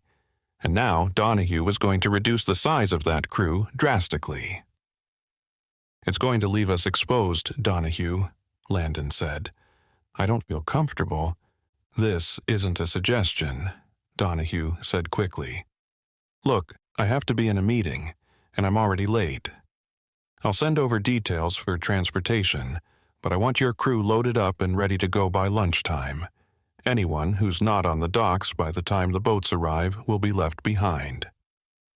There was a pause, and Landon heard the man moving, probably walking to his meeting. And I will reiterate this so you understand clearly. Anyone who's not you or the cast who's left behind will not be protected by my crew on the ground. I don't have enough of them to go around. Is that understood? Landon once again felt intimidated by this man he hardly knew, a man he had only met once in person. He swallowed and nodded, then spoke. I understand. They'll be ready by noon. The call disconnected, and Landon shoved the phone into his pocket. Things were changing quickly now, and he wasn't sure he knew how to stay in control. First, Neva had mentioned the weather. A storm might be brewing nearby, and she wasn't sure how that might affect shooting. Second, someone was dead. Landon felt like a puppet master who had just had his puppet strings given to someone else. He sensed that was exactly what Donahue wanted from him, to be his puppet, out of control and flailing. Perhaps he was even being set up by Donahue as the scapegoat, offering both him and the network plausible deniability if the shit really hit the fan out here. He wondered if Donahue himself was the one throwing the shit at the fan. This was all ratcheting up into something bigger, and Landon thought he had understood part of that. Landon's heart rate increased as he thought about Donahue's promise of protection. He had seen firsthand the consequences of that supposed protection, and it had left him feeling uneasy. What if Donahue's men made a mistake? What if their presence was revealed, causing the crew and cast to panic? What if they were unable to protect them from someone like the man who had died, who may have had ill intentions? Landon couldn't shake off the feeling of vulnerability, despite Donahue's assurances. He wondered if he had made a mistake in trusting Donahue and putting himself and the others in this dangerous situation. And, perhaps the biggest question of all, why? What was so crucial about this expedition and finding Amelia Earhart's plane that there were people willing to kill to try to stop it? Willing to kill to make sure they found it first? Even while the questions continued bombarding him from all directions, he saw Brody and Johansson approaching once more. They each wore urgent expressions, and he sensed more questions coming his way. He felt acid reflux building in his chest, and he drifted toward his tent, where he kept a pack of antacids. That would be his lunch today, he knew. Things were slipping more and more out of his control, but there was one thing left he did have control over. One more potential way out of this mess. He smiled to himself as Brody and Anna followed him toward his tent. Yes, he thought. That's the only thing I can do, but it could work. 37. Brody. Saturday, 10:11 a.m., Kira, Solomon Islands. You look like you just saw a ghost, Landon, Brody said, approaching him with a grin as the director stepped back out of his tent. Brody watched as Landon shoved a handful of antacids into his mouth and began to chew. A bit of juice dribbled from his lip, and he wiped it with the back of his hand. Brody saw the man's face and put the clues together. He's shaken up about the death. What's going on? Anna asked from Brody's side. We still leaving in a few minutes? Landon shook his head. Unfortunately, no. At least, not most of us. I just got off the phone with the network, and they need most of us back home for some, remote work. Remote work? Why? Brody asked. I thought the whole point of remote is that it can take place remotely. And wouldn't they be able to just hire some other crew? Landon held up his hands, palms out. Look, I'm just the messenger, but apparently they've stirred something up, and they need some help, Stat. They're organizing transportation as we speak, and I need to tell some of the crew they're shipping out early afternoon, right after lunch. This afternoon? Anna asked. She frowned. What about us? How are we going to finish shooting without a crew?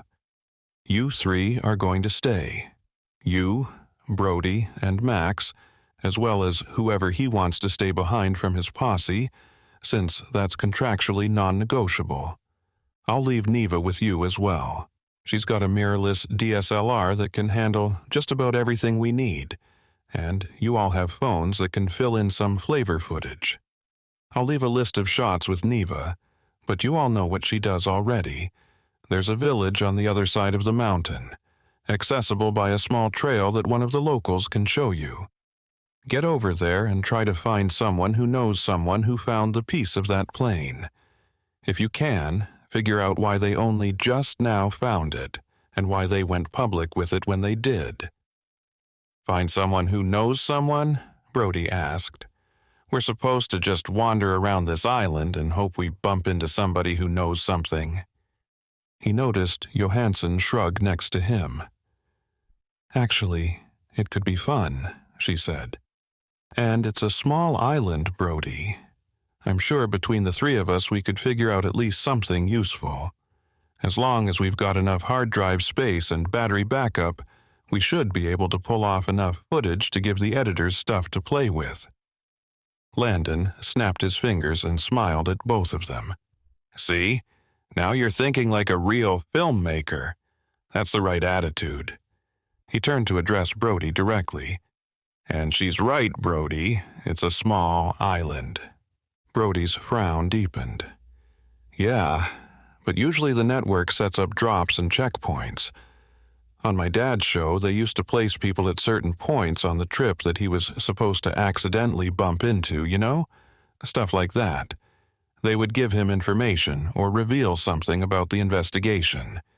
You know how it works." Landon was nodding. "Yes, I do know how it works. But that's not how this works. This one's a little different, Brody. I haven't been withholding information from you. I simply haven't had information. What I told you is what I know.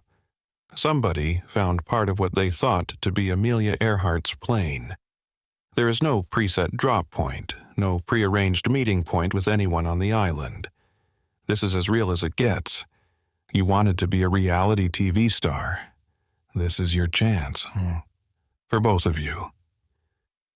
Brody let out a deep breath. He felt strange, off balance somehow. Something about all of this didn't add up. He was running out of time to argue, however. It seemed as though Landon and most of the other people were going to be leaving this afternoon. Part of him wanted to jump on the boat with them, to head back and return to LA. He could ask Gene to help set up another commercial shoot if there was one available. The network would pay him for his time here, even though he didn't finish his contract.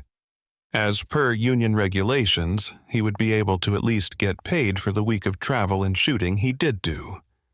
Then again, part of him did want to figure out what this was all about. If Landon had told them the truth, and he had no reason to doubt the man, somebody on this island knew something about Earhart's final flight. They might not find the real thing, but it would at least make a cool story. Dr. Johansson seemed interested as well, which wasn't nothing. Landon stepped back into his tent and closed the flap. "I need to get started packing, guys. Sorry." Brody's frown deepened as he considered the situation. He had been feeling so alone out here, with no one he could really trust or rely on. But now Anna's words had given him a glimmer of hope.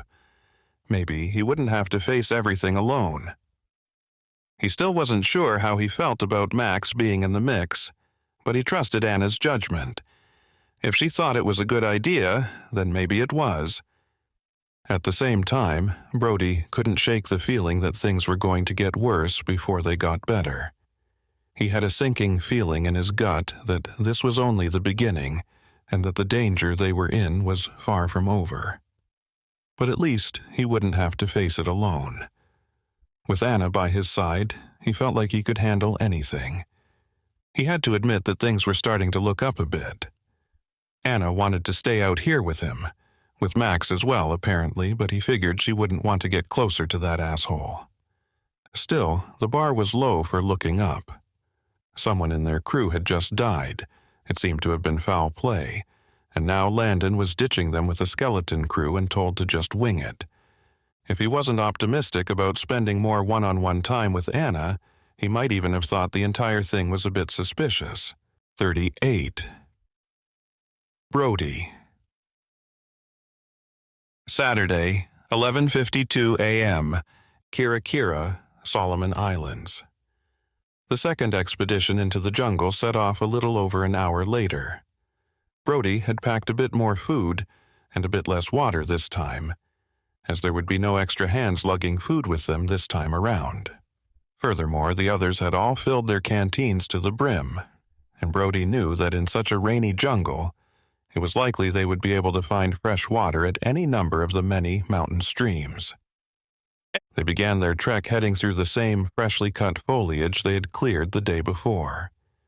Brody and Anna moved quickly at the lead of the smaller pack, Colin and Max directly behind them, and Neva and a local guide bringing up the rear. Though Brody didn't know the guide's name, he recognized him from back when they had gotten off the boat and headed up to camp. Earlier, Neva had explained that the man was a local fisherman who often helped visiting hunters and travelers navigate around the island for the right fee. It wasn't a singing testimony that told Brody the man was loyal and trustworthy, but it was better than nothing. He had decided to trust the man regardless. There really wasn't much of a choice if they hoped to reach the village, and so far he seemed to be honest enough. Within an hour, they had reached the point where they had left off the previous day. The guide walked up then and took over the lead role, hacking away the foliage and fauna with a sick-looking blade. Another 15 minutes of this passed, and suddenly their route was intersected by a narrow path, this one worn down over years of use. It was too narrow for a car to use, but wide enough that a small pushcart could traverse it, and it seemed to have a few worn ruts for just that. The guide pointed to the right with his blade, ensuring they were all looking at him, then nodded. Brody had no idea if the man spoke English, but he had found the locals so far to be accommodating, if not openly welcoming. Perhaps this man was just doing his job, trying to stay out of the way as much as possible. He made a note to try to engage the man in conversation when they came to a stopping point. Aside from his love of experiencing other cultures, he figured their expedition might just be easier if they could actually ask questions and get answers from the folks who lived here. Landon said we would find the village just to the north of our camp, Neva's voice called out from the rear of the pack.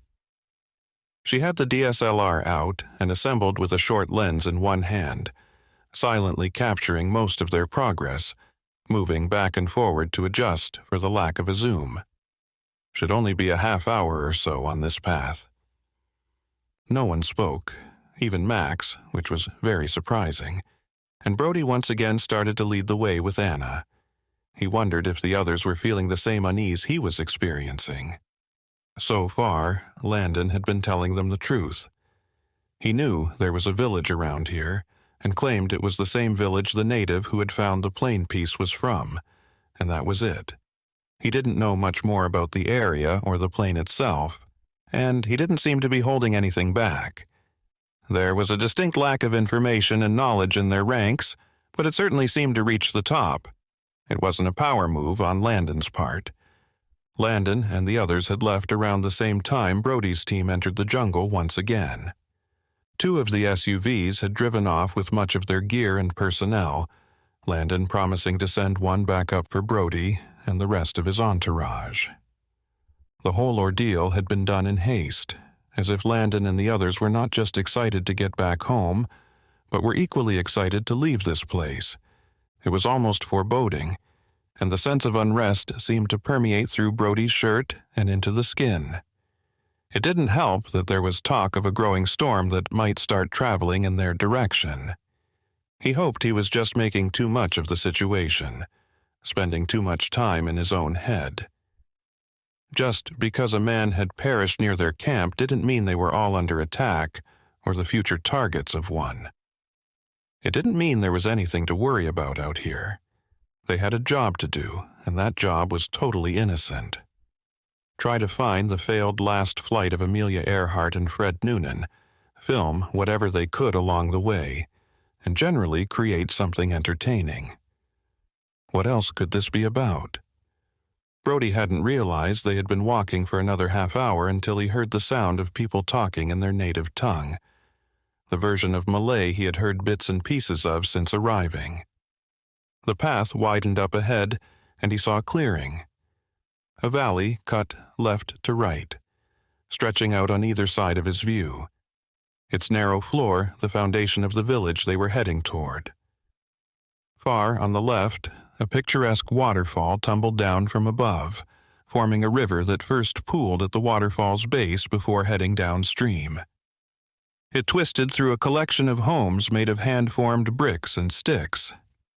Children darted left and right across the path in front of him, the source of the voices he had heard. A woman was carrying a woven basket above her head, heading downhill toward the quaint civilization. As she passed, she spit out a massive amount of saliva, landing it deftly on the top of a flat stone next to the path. Brody was revolted, but Anna laughed. "I looked it up last night," she said. "What?" "Buai. It's actually the world's fourth most popular drug or something like that. Made from betel nuts, lime powder, and mustard."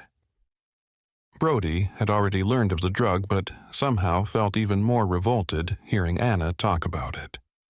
This stuff was imported from Papua New Guinea, which is why it's kept the name Buai. Anyway, if we ever get out of here, we should... Never. She laughed harder. "What? You don't like the thought of your lips and teeth stained permanently dark red? Or, death if you take too much?" He sneered. "I'll stick to the vices I already know about," he said. She waved it off, but continued, growing even more giddy as they approached the valley and the village down below. "This is absolutely incredible," she said. "I still feel like a little kid whenever I come across stuff like this. I could spend a lifetime studying the culture, the people, the language." "I know what you mean," Brody said. "I'm just glad they're not considered hostile to outsiders." He remembered from Landon's quick briefing that these villagers were essentially a peaceful tribe that had simply pushed against the modern technological advancement their cousins from the town on the coast had welcomed, opting instead for a simpler life on the opposite side of the island. They traded with the city, as well as with the other small island nations in the region, mostly offering mountain-grown fruits, vegetables, freshwater fish, and materials for shelters. "I guess we should go down and introduce ourselves," Johansson said. Landon heard Max suddenly start to speak, his voice booming out over the edge of the valley. "We stumbled across an uncontacted civilization," his lie began. Brody turned and saw that he was addressing Neva's camera, narrating this portion of the journey for all his fans at home. "This tribe has likely been here for 1,000 years and might even be completely unaware of the outside world." Brody rolled his eyes, and he noticed that the guide with them seemed to as well. He saw Johansson's face scrunch up in anger as she stepped forward toward Max and Neva. Brody put a hand out and gently held her back. "Don't worry about it," he said. "Editing will take it out completely, or they'll figure out some way to fix it and make it accurate again." "He just spews off whatever he thinks of first, doesn't he?" she asked quietly. "I mean, he's not even trying to be factual." Brody smiled as he turned back to the path that led down to the village. "Welcome to Hollywood, 39. Brody." Saturday, 2:14 p.m. Kira, Solomon Islands. "I'd like to get some shots of me building a proper shelter out here," Max said to Neva and the others. Brody and the team had reached the village without fuss or fanfare. The villagers were far from barbaric, and they had no doubt been aware of Brody's team's existence. As they descended the mountain and entered the valley and village, children laughed and pointed at their funny clothes and gear, but they were able to reach the stream at its center without incident. No one seemed to pay them any mind, save for an older man who waved at them as they neared a large hut. Brody turned and addressed Max.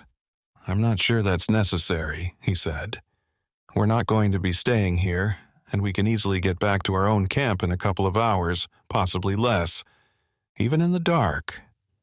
I'm not worried about my navigational skills at night, Max snapped, as if Brody had verbally assaulted him. It's just that I've got to make sure you all don't get lost in the woods on the way. It's always better to be prepared in a survival situation like this. Brody looked at Colin, hoping for backup, but Colin just shrugged. If Neva is okay with it, I can take her camera and film a few shots of us lashing some sticks together. Brody looked at Neva, suddenly feeling the tension in the group. She needed to assert herself, to take charge. Actually, that's B-roll footage. At best, guys. We need to figure out where this plane might be first. And if anyone on this island knows, it's one of these villagers. One of them found it, remember? Or at least a piece of it. We need to set up an interview, try to find someone who speaks English. He looked up as the sun dipped behind the massive spire that overlooked the village to the west. It cast a long, deep shadow over the village, providing a wonderful coolness for the mid-afternoon day. Brody realized that this village was perfectly situated to take advantage of the river, the valley itself, and the moderate temperatures throughout the day, no matter the season. In another life, he might even have wanted to join them. The lifestyle was hard, one of constant manual labor, but it was toil for a purpose, for the betterment of the society each of the villagers took part in, a cause worthy as any, in his opinion. Neva nodded, either agreeing with Brody or Max, and brought the DSLR up to her eye and snapped a few shots of the valley to get the new lighting settings dialed in. By now, the older villager approached them and stepped close, spitting a hunk of red gack onto the dirt. He said something in rapid-fire Malay. The local guide who had helped them find the path to the village stepped up. He say, "Welcome. Want food or buy?" Brody was surprised that this man spoke a bit of English, since he hadn't yet said a single word since they'd met him, though Brody hadn't bothered to ask. Brody smiled, facing the villager as he spoke, but making sure his words were easy for the guide to translate. "Thank you. We are fine for now. We are just passing through, looking for something we heard one of your people found." The man's eyes widened a bit as he explained, and Brody didn't need to wait for the guide's translation to know that this old guy understood what they were after. He spoke a series of single, guttural words, and the local guide translated. "Plane," he said, but "metal bird" is the actual translation. Brody couldn't hide his excitement, and he was glad to see that Neva was focusing the camera on his face. It was as natural and real a reaction as he would get. Yes, that's it. Do you know where it is?" Brody waited for the guide to translate, watching the old man's expression as he did. His face seemed to show encouragement at first, then dismay. He looked disappointed as he responded, speaking directly to Brody. Brody listened to the translated words. He say, "Metal bird never found. Just small piece. Old stories tell of it, but no longer." Interesting, Brody thought. Old stories? "Right," Johansson said. "That's what we were told as well, that you found just a piece of it. Can you show us where the piece was found?" The single-word reply, once translated by their guide, sent chills down Brody's spine. "Cave." Anna and Colin seemed chagrined by this response as well, while Max simply stared up at the waterfall at the end of the valley. "He said it was in a cave somewhere?" Anna asked the guide. The guide shook his head. "Near cave, found in sand." "It must have washed ashore," she said quickly. She turned to face Neva and her camera. "This is incredible," she began, talking to the camera like a seasoned pro. "There's a chance we could actually find something here. We've even got a landmark to use to help us get there. We're looking for a cave near the water, assuming that since it was found in the sand, it means the piece washed up on shore." Brody ad-libbed with her. "This is big," he said, daring to squeeze her shoulder. She leaned into it. "This is potentially very big. If they found one piece, depending on how it got there, of course, it could mean that more of the wreckage of the plane came to rest near wherever this cave is." Max huffed nearby, loud enough for even Neva's camera microphone attachment to pick it up. "Do you know where this cave is?" Max asked the old man. "We aren't here to dick around with the locals, guys." Another series of translations followed, and finally, the local guide spit out the answer. "Down," he said, pointing at the river that ran through the village.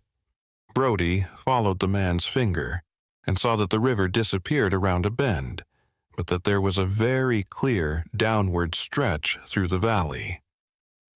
Like most of these volcanic islands, Brody figured this valley had been cut by eroding igneous rock as shrubs and trees began to grow on their slopes. What had once been a gentle sloping river had eventually turned into a sheer cliff and waterfall and cut this valley into its floor. And apparently at the bottom of this river was a cave, situated somewhere along the beach. Follow the river, reach the shoreline, then start looking around for a cave. The instructions were clear, and they had a goal. They had only been in the village for 15 minutes, and they had the next leg of their journey already mapped out. "We might actually pull this off," he thought. "We could actually do this." A young kid, probably no older than 8 or 9, suddenly darted across the stream, spitting a cheekful of red bois into the water. The old man laughed, the guide smiled, and Brody did his best to hide his shock. 40. Anna. Saturday, 2:30 p.m. Kira, Solomon Islands. Brody, Anna, and Colin were walking quickly to the edge of the village, about to set off downstream, Neva huffing along behind them. Max, against their judgment and urging, had commandeered the local guide who had helped him get to the village, and together the pair had split off from the group. They were also heading toward the edge of the village on the higher side to the east, working their way to the waterfall. He had hardly offered a rebuttal, simply stating that if they weren't going to support him, he would get the shots with his phone by himself. He wanted to film himself building a shelter, and that was that. It was a strange hill to die on, but who were they to fight him about it? The guide had seemed torn as well, not wanting to leave the group but also not wanting to leave his charge alone in strange territory. "You think he'll be okay?" Anna asked. Colin snorted. "He might be a prick, but he's no idiot. He knows how to handle himself. He might be a little bit uncomfortable without a doting crew taking care of his every need, but I was talking about the guide. He seemed like a nice guy." Brody laughed. "I'm sure he can handle himself well out here, too. I mean, he is a local guide, right?" Still, Anna felt the same sense of foreboding she had recognized earlier, and she wondered if the others felt that as well. She looked to Colin, who was wearing his characteristic stoic expression, hiking along with his face set forward. If he was sensing it as well, it didn't show. Neva brought the camera over and faced it in her direction. She saw that it was on. "Are you worried for their safety?"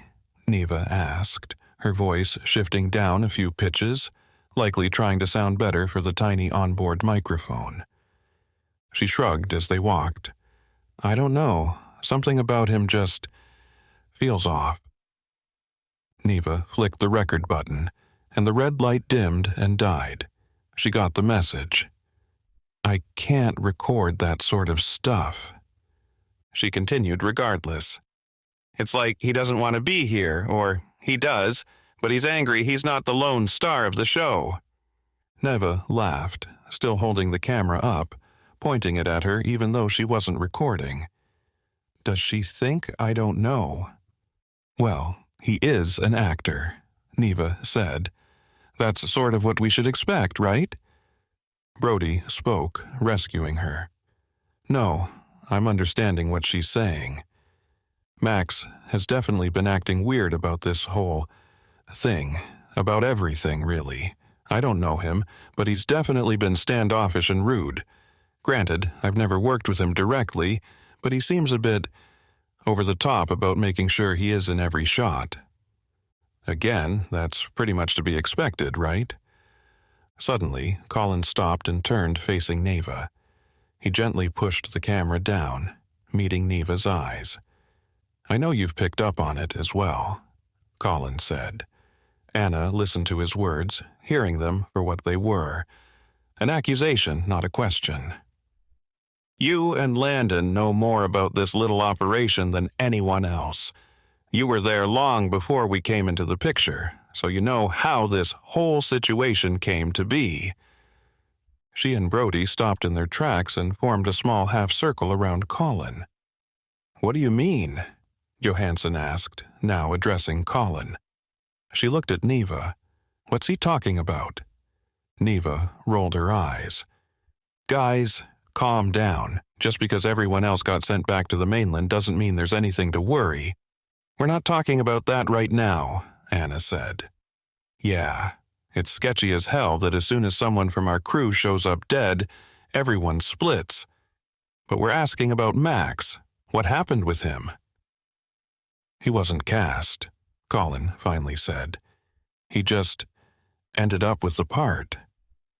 Neva stuttered an argumentative response.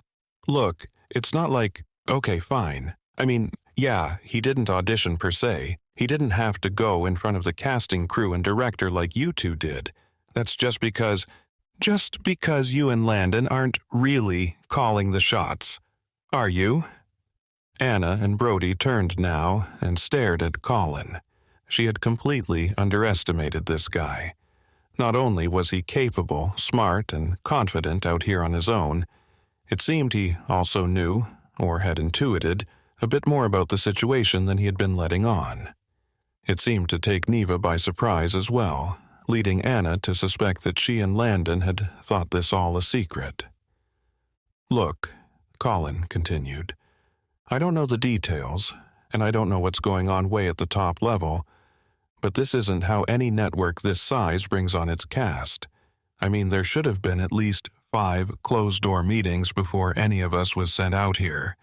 It should have been a year from start to finish before we even got on an airplane. In this case, it was, what, a month? 2 total? Anna nodded in agreement. She had thought the same thing, but hearing Colin say it out loud made it more real somehow. It was as if someone had taken the words right out of her mouth. She had been surprised by how quickly everything had happened as well, but she had just assumed that it was the way things were done in Hollywood. Fast-paced and impulsive. But Colin was right. It wasn't normal for a network of this size to bring on a cast and crew for a major project without a proper planning phase.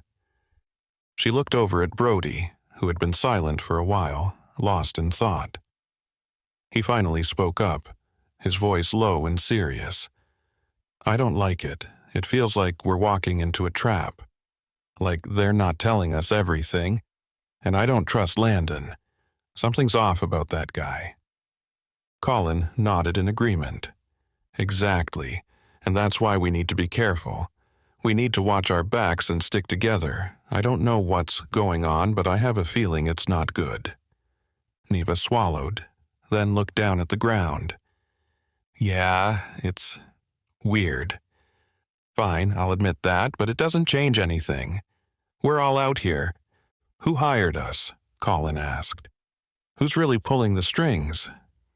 Neva stared at Colin for a long moment, then at Anna and Brody. Her eyes were piercing, as if trying to tell them something without having to say it out loud. I don't know, she said, letting her camera drop to the strap around her neck. She held her hands out. I swear to you, I have no idea. Anna frowned, but Brody spoke first. But it's not Landon, or the network itself, Brody asked. You're telling me neither of them is really behind this show? Another pause. Right, Neva said. I don't know who it is, but this show was the brainchild of someone else entirely. Landon admitted it to me, but I think it was a slip-up. He hasn't said a word like it since we got to the island, so I haven't been able to ask him again. She looked at the three others slowly, one at a time. But no, it's not the network that's trying to get this thing made, it's someone else. 41. Colin. Saturday, 2:35 p.m. Kira, Solomon Islands. What else can you tell us then? Colin asked. He was not planning on pressing the issue too far. In his mind, there was a job to do. Max had been hired to do it, and he was part of Max's team. He would go where his boss went, and that was that. But this project had already become something that no longer resembled a simple television shoot, and he could no longer pretend otherwise. He had been with Max for some time and had gotten a feel for how many of these types of things were supposed to go. Everything that Dr. Johansson and Brody were concerned about was true. There should have been at least a year of planning before anyone had booked a flight out here, and those first flights should have merely been for location scouting and prep work. There should have been auditions upon auditions, meetings just to determine who should be at later meetings, and then meetings to determine whether or not the auditions had ticked all the right boxes for the bean counters and showrunners. Lawyers should have been involved, which meant more time and money. There would have been contracts with pages and pages of legalese, followed by script readings and rehearsals. The network would have been more involved than they were now, and he would have known what the hell was going on. But instead, they were all here, being sent on dangerous expeditions and living in third-world conditions with no clear direction or guidance.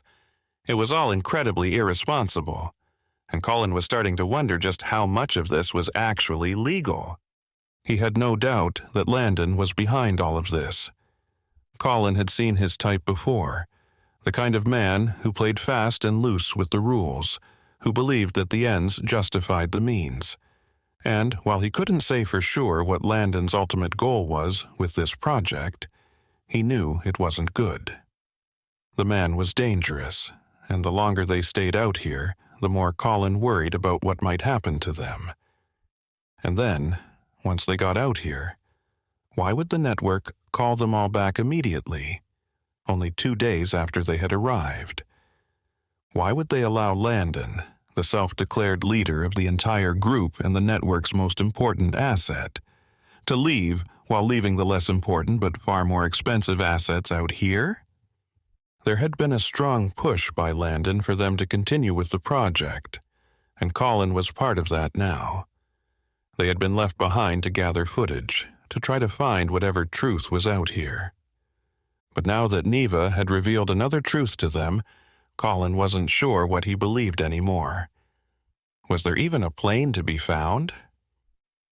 None of them had any evidence that Landon's story of a found plane piece was true. Colin's mind raced as he tried to make sense of the situation. He had been skeptical from the beginning, but now his doubts were growing. The idea that they were out here on a wild goose chase, searching for a plane that might not even exist, seemed absurd. Had Landon lied to them? Was he being used as a pawn in some larger scheme? He didn't know, but he felt a sense of unease settling in the pit of his stomach. As they continued walking, he kept his thoughts to himself, not wanting to further stir up the already tense situation. "That's all I know," Neva said. "I assure you. Look, I don't even think Landon knows. And if he does know who's behind it all, I'm positive he doesn't know why. We are all pawns, right? Playing someone else's game. I don't like it either, but that's just the way it is. And to be honest, it's always been that way. It's just that we usually know who it is behind the screen, the network or whatever. Best we can do now is just play the game, find whatever it is we're supposed to find out here, then get back home." "Why are you defending him, the network?" Anna asked. "What? I'm not," Neva said, her voice cracking. Colin watched the woman's face, He was no psychologist, but he could see when someone was being pressed too far. This woman was no soldier, and she was quickly nearing her breaking point. "It's okay," Colin said, stepping in. "She's scared. We all are. Give her some space. She's on our side, remember? Landon ditched her out here as much as he ditched us." Neva swallowed and stepped back a foot, letting out a breath. Colin could almost see the woman's heart rate relaxing. "There's one problem with all that," Brody said. "I don't like being a pawn. Pawns die, and usually they die pretty early in the game." Colin nodded. He couldn't help but think of the poor man who had lost his life outside their camp. He knew, without a doubt, that there was foul play involved. He couldn't prove it.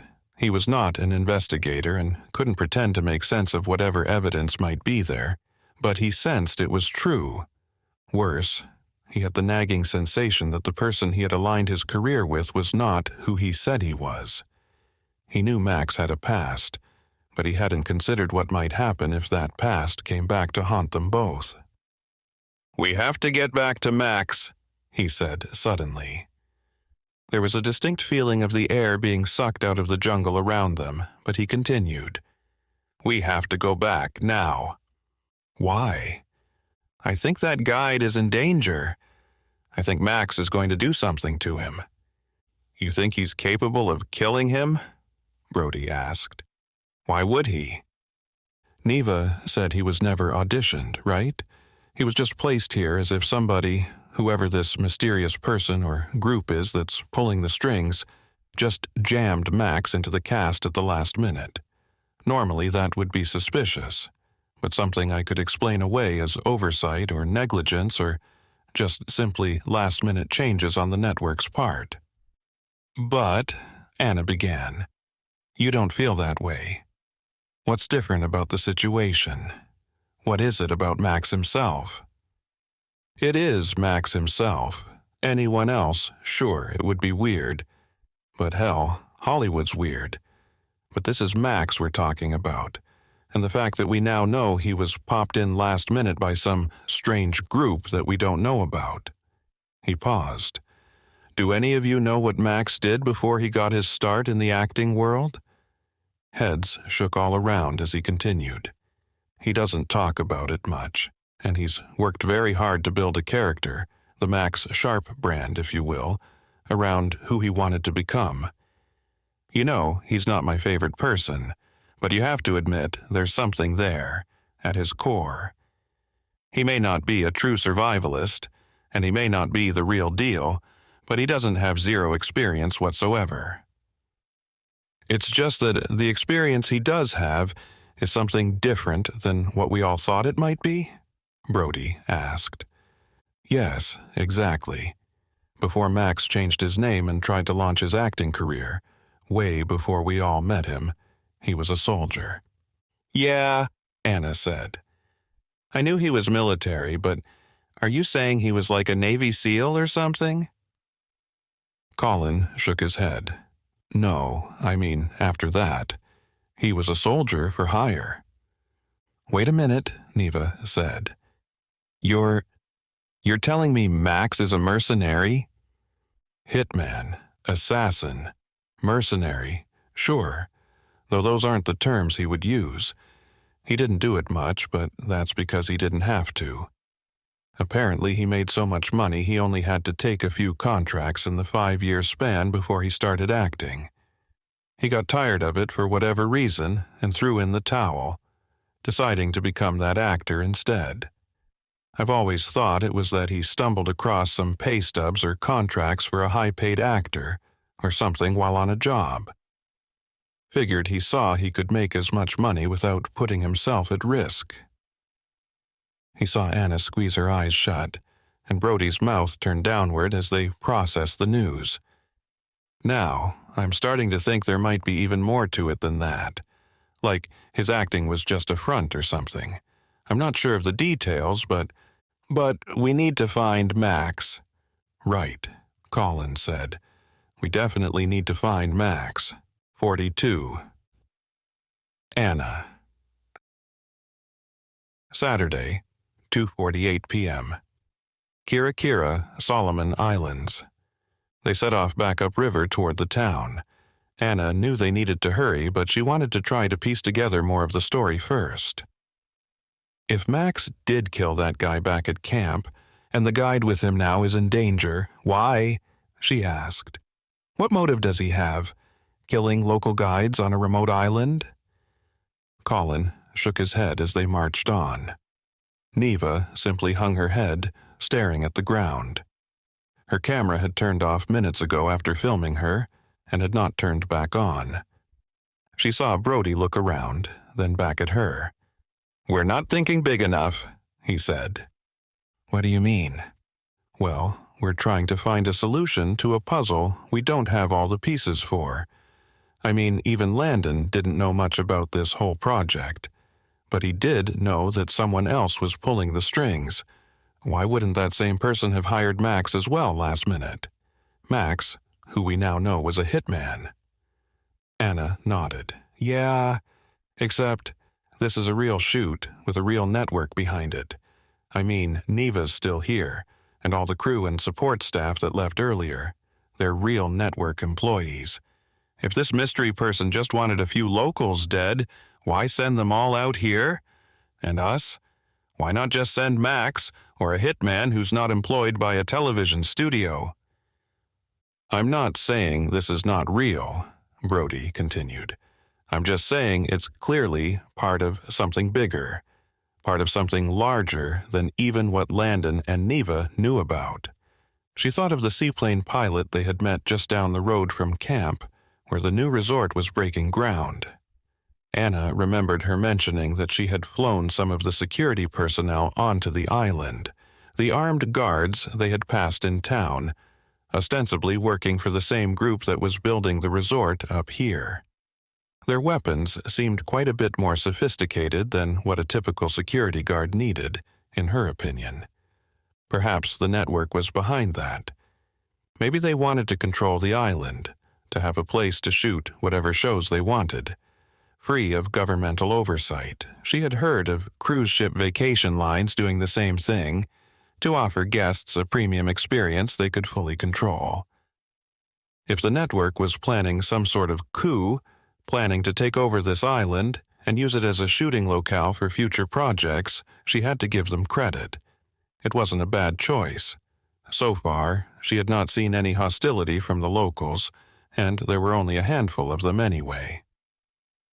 It wouldn't take much to gain purchase in this place. Still, why target the local guides? Why send someone like Max Sharp out here to kill locals? We don't have time, Colin said, suddenly breaking into a jog. They all hustled to maintain pace with him, save for Neva, who was already sweating with the exertion.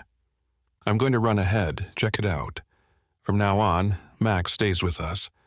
I thought I could trust him solely because I thought he was motivated by money. The network is paying him well to be on this show, but now I'm wondering if there isn't another buyer paying even more. Brody nodded. Yeah, I'm with you there. If he turns out to be the one who killed that guide back at camp... Johansson didn't need him to finish the sentence. What were they supposed to do? They weren't going to kill Max, were they? Could they? She was not a killer, and she knew Brody wasn't either. Neva wouldn't be much help, and only Colin seemed capable of performing something like that. Anna felt a knot form in her stomach.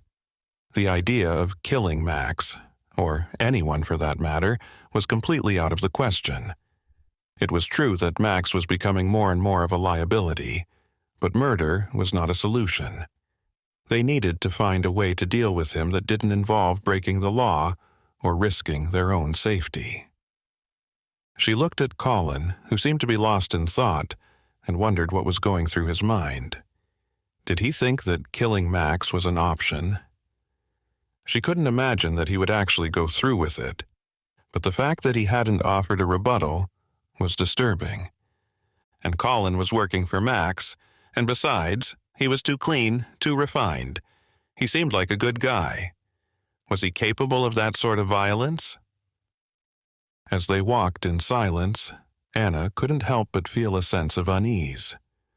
The jungle seemed to be closing in around them, and she couldn't shake the feeling that they were being watched. She glanced around nervously, but saw nothing but trees and foliage. Finally, she spoke up.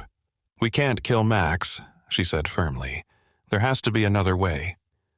Colin didn't respond, but she could see him nodding in agreement out of the corner of her eye. "We'll figure something out," she added, more to convince herself than anyone else. They continued walking, their thoughts racing. The situation was becoming more and more dangerous, and they needed to act fast if they were going to get out of it alive. Anna observed Colin closely as they walked, noticing the subtle changes in his demeanor. At first, she had simply seen him as Max's apprentice, a subordinate following in his mentor's footsteps. But now she sensed something deeper, something more nuanced in his character. Was it wisdom or experience gained from hard-won battles?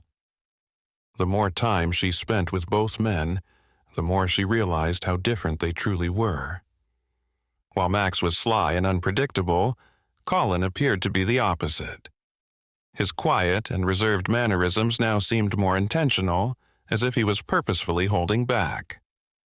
Anna wondered if Colin was capable of doing something as extreme as taking a life, especially in the face of Max's apparent recklessness. Could he really be the one to carry out such a drastic action? She realized that she didn't know the answer, and the uncertainty made her uneasy. No one had suggested it, as Brody had cut himself short, so she couldn't voice her question to the group. Colin was already running through the small village, aiming in the direction the guide and Max had traveled in. None of the villagers seemed to pay them any attention, and the older man they had talked with minutes earlier was nowhere in sight.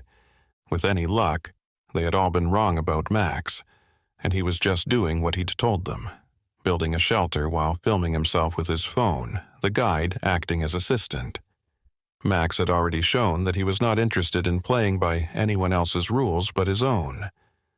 If they wanted to head down to the cave, and Max wanted to build a shelter and earn himself more screen time, they may not have a choice but to wait around for him to finish. She didn't like it, but she didn't like him either. She hoped that's all it was. She hoped it was just her severe dislike for the polished faker making her feel uneasy about his actions. If not, however, there would be bigger problems. 43. Brody. Saturday, 2:55 p.m. Kira, Solomon Islands. Fortunately, it didn't take them long to find Max and their guide. Unfortunately, both were dead. Brody saw them first. He had overtaken Colin at the front of the pack, Colin having slowed a bit as they reached the hill leading up to the waterfall. When they got to the ravine, they had bouldered down far quicker than Brody thought was safe, but none of them, Neva included, had fallen. As he had approached the river, he could feel his heart pounding in his chest. His mind raced as he considered the possibilities of what he might find. Was it another body? Was it a victim of some kind of predator? Or was it just a trick of the light, a figment of his imagination? But as he got closer, he could see that there was indeed a foot there, sticking out from behind the boulder. He felt a wave of nausea wash over him as he had finally realized what he was looking at. It was a human foot, dark and lifeless. The sandal that had been on it was now lying to the side, discarded and forgotten. He took a few tentative steps closer, his heart beating faster with each passing moment. As he got closer, he could see that the foot was attached to a leg, and the leg to a body. The guide. The man's body was lying face down in the dirt, partially obscured by the boulder. Brody could see a pair of shorts and a t-shirt, both wet. He could feel his stomach turning as he realized the full horror of the situation. This was another victim, another senseless death in a place that seemed to breed nothing but tragedy. He took a few steps back, his mind reeling as he tried to process what he had just seen. Colin called out to him, and Brody started walking over. Max's body was about 15 feet away, and it looked like he had put up a fight before his death. There was no blood, but there was a red line around his neck, where he had been choked from behind, likely held and dragged backward over the jungle floor, judging by the 2 gashes that zigzagged through the leaves and dirt. "Holy shit," Neva said, reaching the edge of the river and peering across at the carnage. Anna and Colin stood at the far side of the river close to Brody, but neither spoke. Brody looked back at them, Dr. Johansson holding a hand over her mouth. There were tears in her eyes, but Brody knew they were not tears of sadness. Sure, it was terribly unfortunate that this had happened, but she was feeling the same thing he was. Terror. Someone out here was killing them all, picking them off one at a time, making sure their crew got smaller and smaller by the day. They had hunted their group, waiting for Max and the guide to peel off from the larger group, then gotten the jump on them. Max, a trained killer and ex-soldier, had not even been able to defend himself.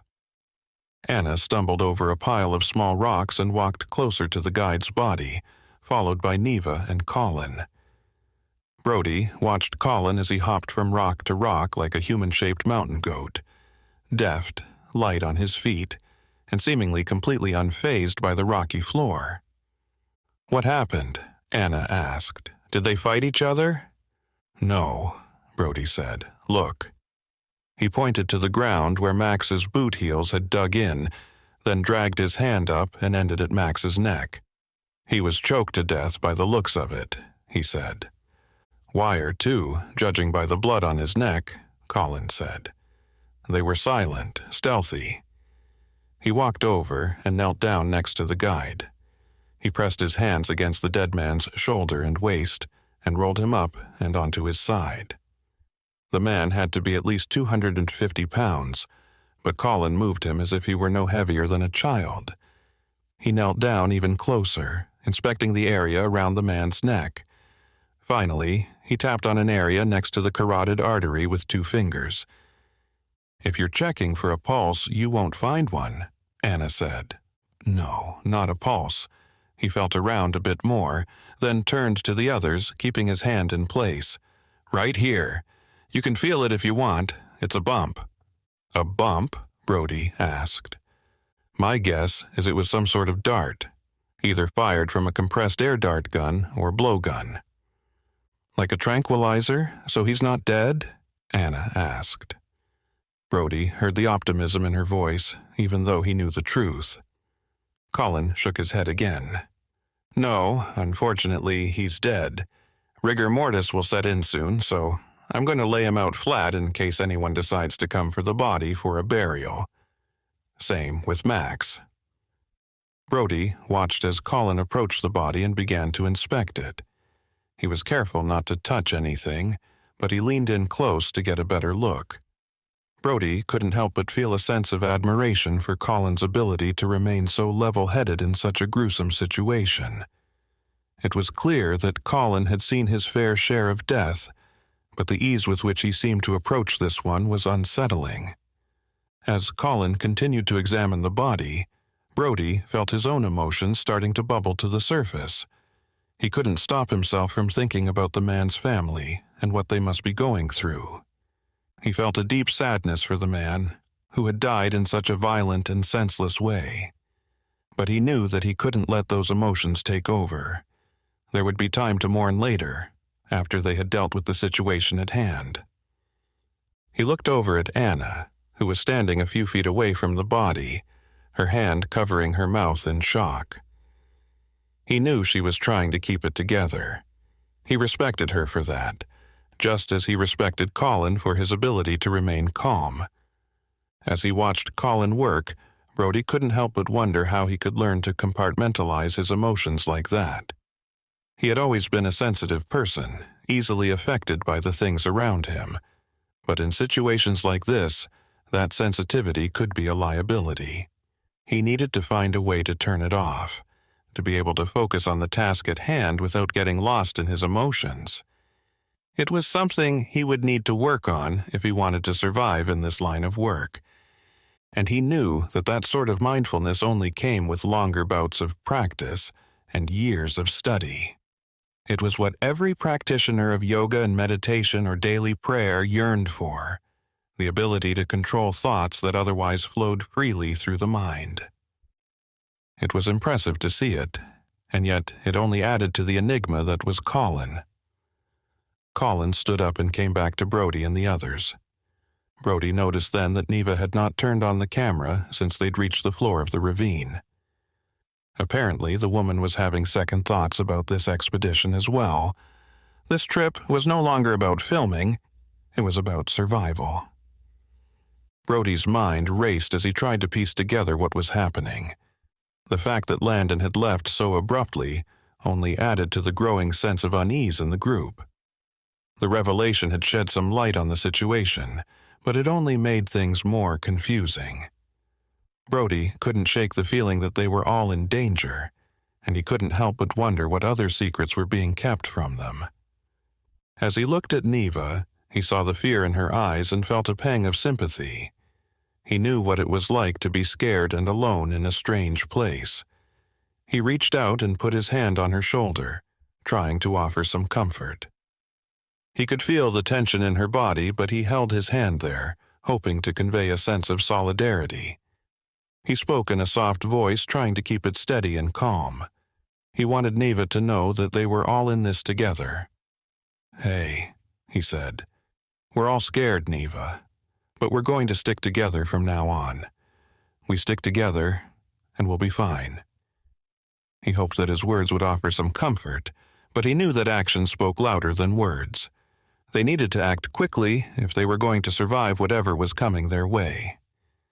Neva's face went even paler, but she nodded.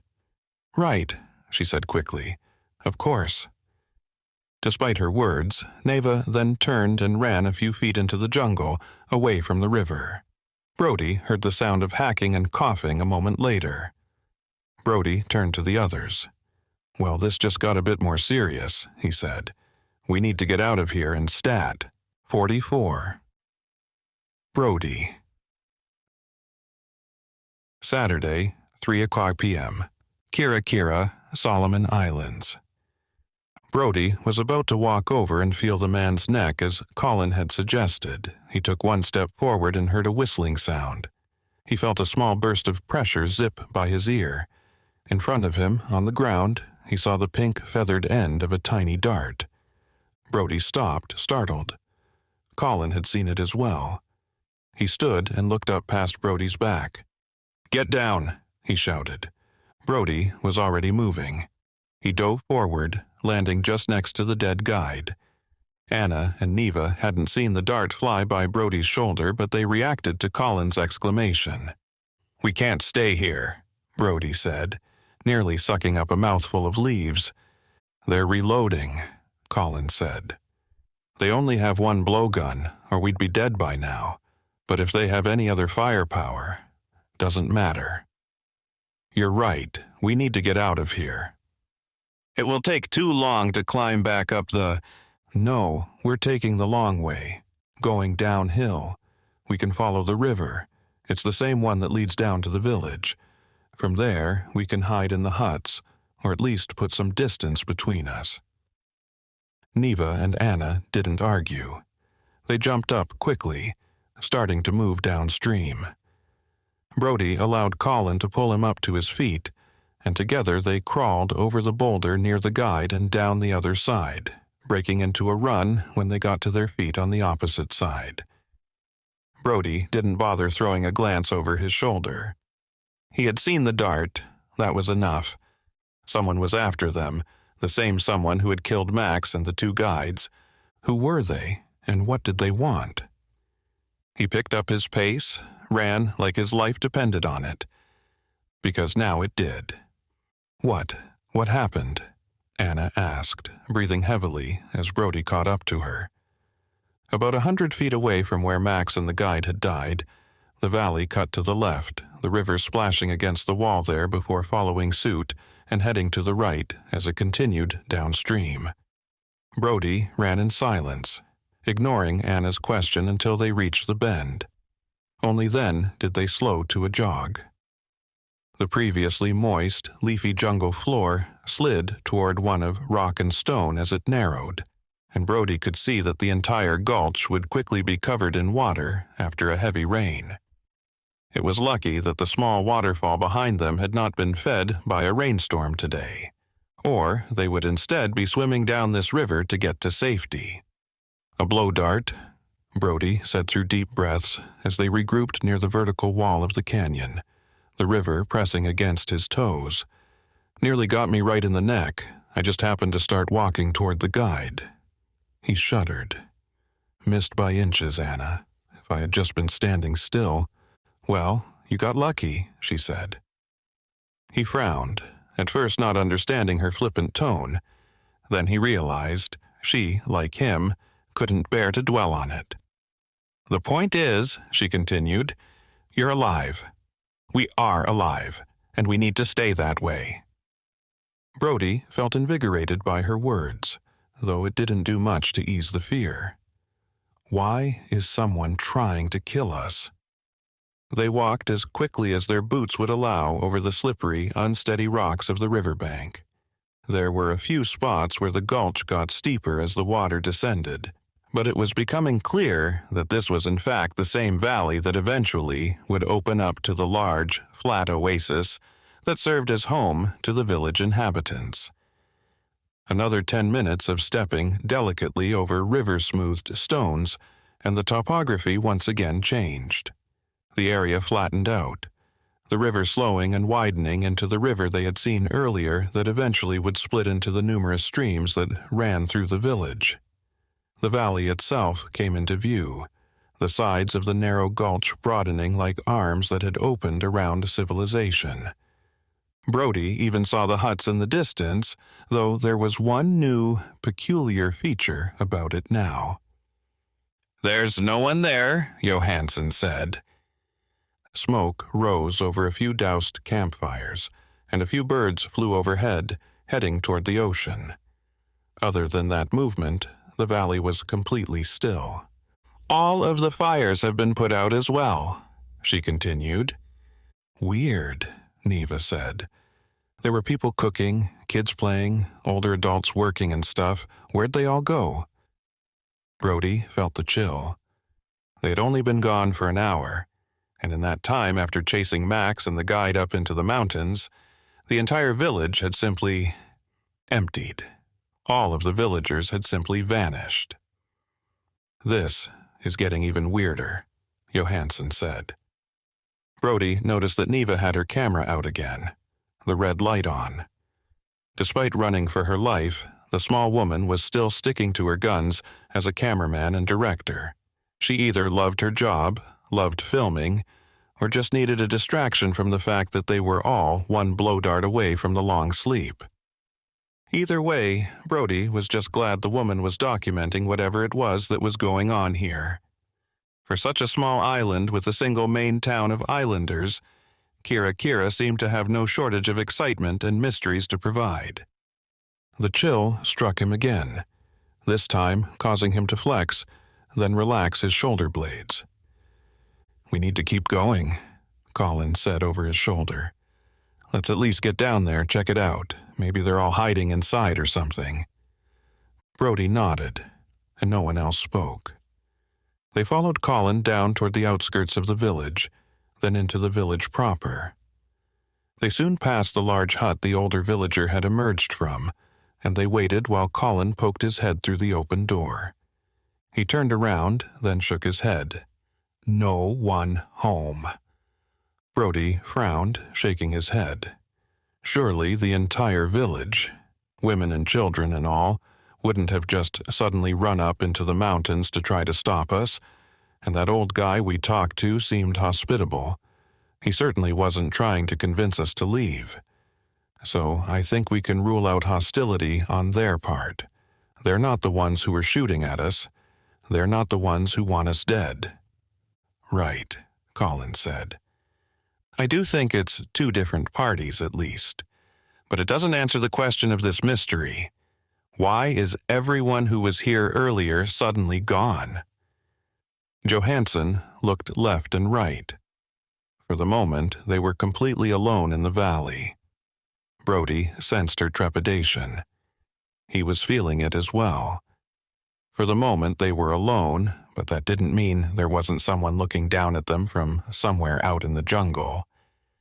Whoever had found them by the waterfall knew this area well enough to get the jump on Max and a local guide, and they had nearly gotten the jump on Brody himself. If that same group was planning to sneak around them and attack while they were in the village, they would be sitting ducks down in the center of this bowl. "We should go back to the main town," Brody said. "We can't," Colin said immediately. "The path we took to get here splits off from the one that goes up to the waterfall where the attackers were. It's the most obvious route a group like us, outsiders, would take to go anywhere, and they'll know that." "Is there another way around then?" Brody asked. "There has to be," Anna said. "The shoreline, the shape of the island, should bring us back.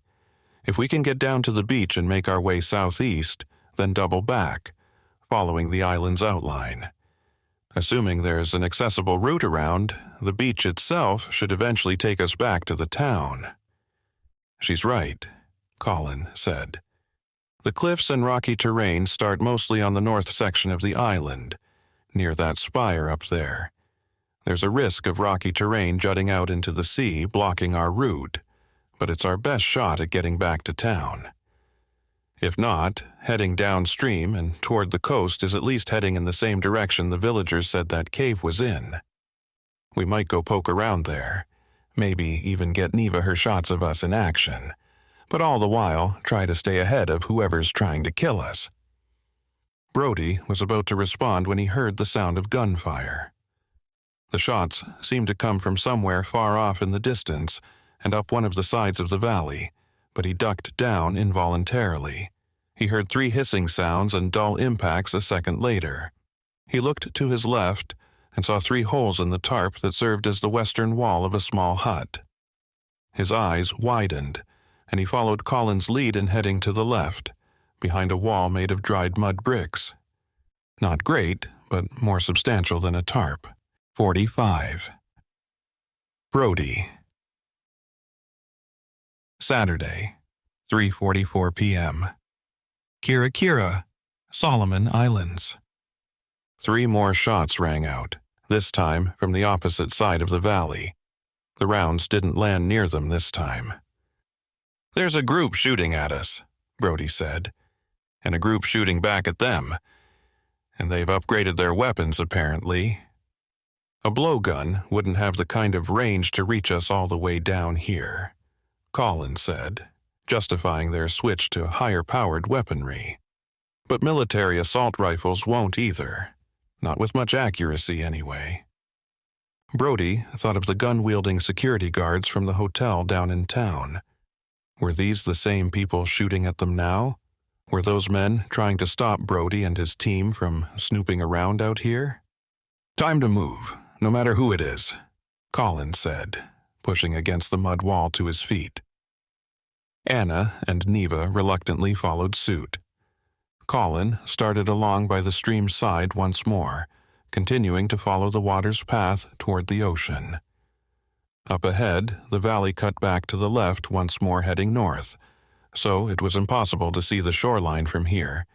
But Brody sensed the massive body of water just over this short mountain range in front of them, thanks to the squawking of gulls high above his head and the low-lying clouds in the distance. Hopefully, they could get there soon. Hopefully, they could get there before their attackers. 3 more shots rang out from behind Brody, and this time he heard them skitter across the dirt, feeling the slight tremors in the earth beneath his feet. The shots had landed 20 feet away from him, but whoever was firing would be adjusting their range, as well as continuing to move toward his group until they had closed the distance and couldn't miss. He followed behind Colin as they picked up speed and began jogging through the rest of the village. When they reached the edge, Colin stopped. He suddenly threw up a fist, and Brody frowned. "What is it?" Colin turned around slowly, crouching at the same time. "They're already here," he said quietly. "We're not alone." Brody wasn't sure what the man was talking about at first, but then he heard a rustling in the bushes to Colin's immediate left. Colin jumped back, and for the first time since they'd gotten onto the island, Brody wished they were all armed. Even a pistol, something he could point at the bush and whatever was about to pop out of it. Hell, even a big stick. He didn't like the idea of dying, of being picked off one by one out here, but he really disliked the idea of getting picked off without even having a chance to defend himself. A man appeared from the bushes, completely covered in black fatigues. Brody only felt slightly validated when he saw that the man was holding one of the assault rifles he had seen in town. For a moment, no one spoke. After what seemed like an eternity of eyeing one another, the man looked at the 3 actors and their crew member and nodded. "Get down," he said, his voice gravelly, far older than he appeared. And the man wasn't young. "They're working their way down into the valley. We tried to hold them off until you got here, but we need to move. My guys will meet them after we've left the village, hopefully get them funneled into a tight space." "Your guys?" Brody asked. "Are you the assholes who've been shooting at us?" The man shook his head. "No, we're the assholes who will be saving your ass. Now get down." He emphasized the last words, and simultaneously all 4 civilians fell to a knee.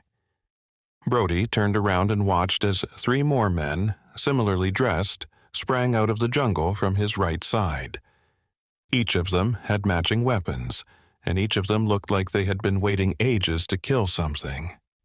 One had his entire face covered in black paint. Brody had seen actors dressed exactly this way for commercial shoots he had been on, but he sensed these were no actors. "What's this all about?" Anna asked the leader of the men. "Someone's been trying to kill us." The man nodded once, never taking his eyes off of the entrance to the valley and the village beyond it. "They want to find the plane, just like you do, and they really don't want you to get to it first." "What plane?" Dr. Johansson asked. Brody almost smiled. Even now, even in the midst of a terrifying situation, she was trying to extract information from him without revealing cards from their own hand. At this, the man looked over at her and smirked. "Nice. But we don't have time for that shit. Don't play dumb with me, got it? We're past all of that now. Where were you headed?" Anna wasn't sure what to say, and Brody could see it on her face. He risked standing up slightly, calling the attention of 2 of the men's weapons to make his way back toward Anna and Colin. The man looked him up and down as he moved, but didn't speak. "Look, man, we're just trying to film a TV show," Brody said. "We're not soldiers. We're not here to cause any trouble." "I know who you are," the man said. "We've been watching you the whole time, protecting you. This other group that's after you now is getting antsy, especially considering they didn't expect resistance." "Resistance?" Colin asked. "And what other group? What the hell are you talking about?" "There's time for that later. For now, we have to keep moving. My name's Dietrich, but try not to use it. Try not to talk at all, actually." He turned and faced all of them in turn, either oblivious to the dangers lurking in the jungle or completely unfazed by them. "You're following the river downstream. Are you trying to get to the beach?" Brody paused, but when no one else offered an answer, he nodded. Might as well play along, he thought. "Yeah, the villagers said there was a cave down there somewhere. That's where the piece of the plane was found, we think." The man nodded once, then turned, not even bothering to respond. He didn't even call out to his teammates as he turned and began jogging downstream. Brody looked suspiciously at the man's back, then noticed Colin was looking toward him. "Think we should follow him?" Colin asked. "I was about to ask you the same thing." We don't really have a choice, do we? Neva asked. Her voice was shaky, but she was standing up and holding the camera out, still filming everything. If we stay here, that other group, or whatever he's talking about, will find us. Or, if he wants, he can just have his own group turn around and shoot us. Brody answered by setting off after Dietrich. The guy was moving quickly, his rifle now slung over a shoulder. Brody watched as he hopped over stones poking out from the river's surface as if they weren't even there. For as rugged and thick as the man seemed, he was light on his feet. Brody wondered what the hell was so important that someone like him would be dispatched to a place like this, and he remembered the man's words as well. "We are protecting you." He shuddered again, but followed behind. 46. Anna. Saturday, 4:32 p.m. Kirakira, Solomon Islands. Anna's heart was racing as they made their way downhill. The adrenaline from the recent confrontation was still coursing through her veins, but her mind was already racing ahead to what might be coming next. Who was this man who had suddenly appeared with his team? Why had they arrived in the village so suddenly and with such force? She decided to take advantage of the lull in the action to approach the man and ask him some questions. As they walked side by side, she cleared her throat. "Who are you exactly?" she asked. The man turned to her, his face unreadable. "Dietrich." "But I mean, who are you? Like, who hired you?" He grunted something in reply but didn't answer outright. She tried a different tack. "Why are you really here? You're supposed to protect us, apparently, but up until right now we didn't even know you existed. Not to mention, 3 of our crew's already dead. Why all the secrecy?" He vaulted over a small boulder and then turned to look at her on the other side of it. "No, one of your crew's dead. That hotshot actor, right? The other guy was a local guide, a hired gun." "There was another guide," she argued. "He was killed back at our camp, and he was working for the group that's trying to kill you now," Dietrich said. "Fine, but if you tell us a bit more, maybe we can help. We'll at least be on the same page. Did the network hire you?" "Don't worry about it," he said. "We all have our orders." "Sure," she answered. "But my orders didn't involve getting shot at by deadly blow darts or assault rifles. How do we know we can trust you? Maybe you're leading us right into a trap." The man's sudden change in posture and expression caught Dr. Anna Johansson off guard. He straightened his back, towering over her with his nearly 6'5" height, and flashed a wicked smile.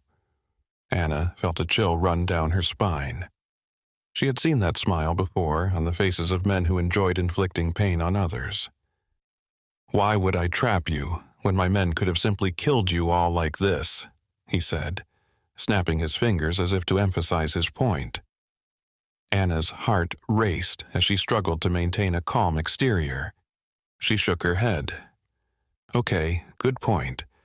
But I just can't work out why most of our crew got spooked when the first guy died and just flew back to the mainland.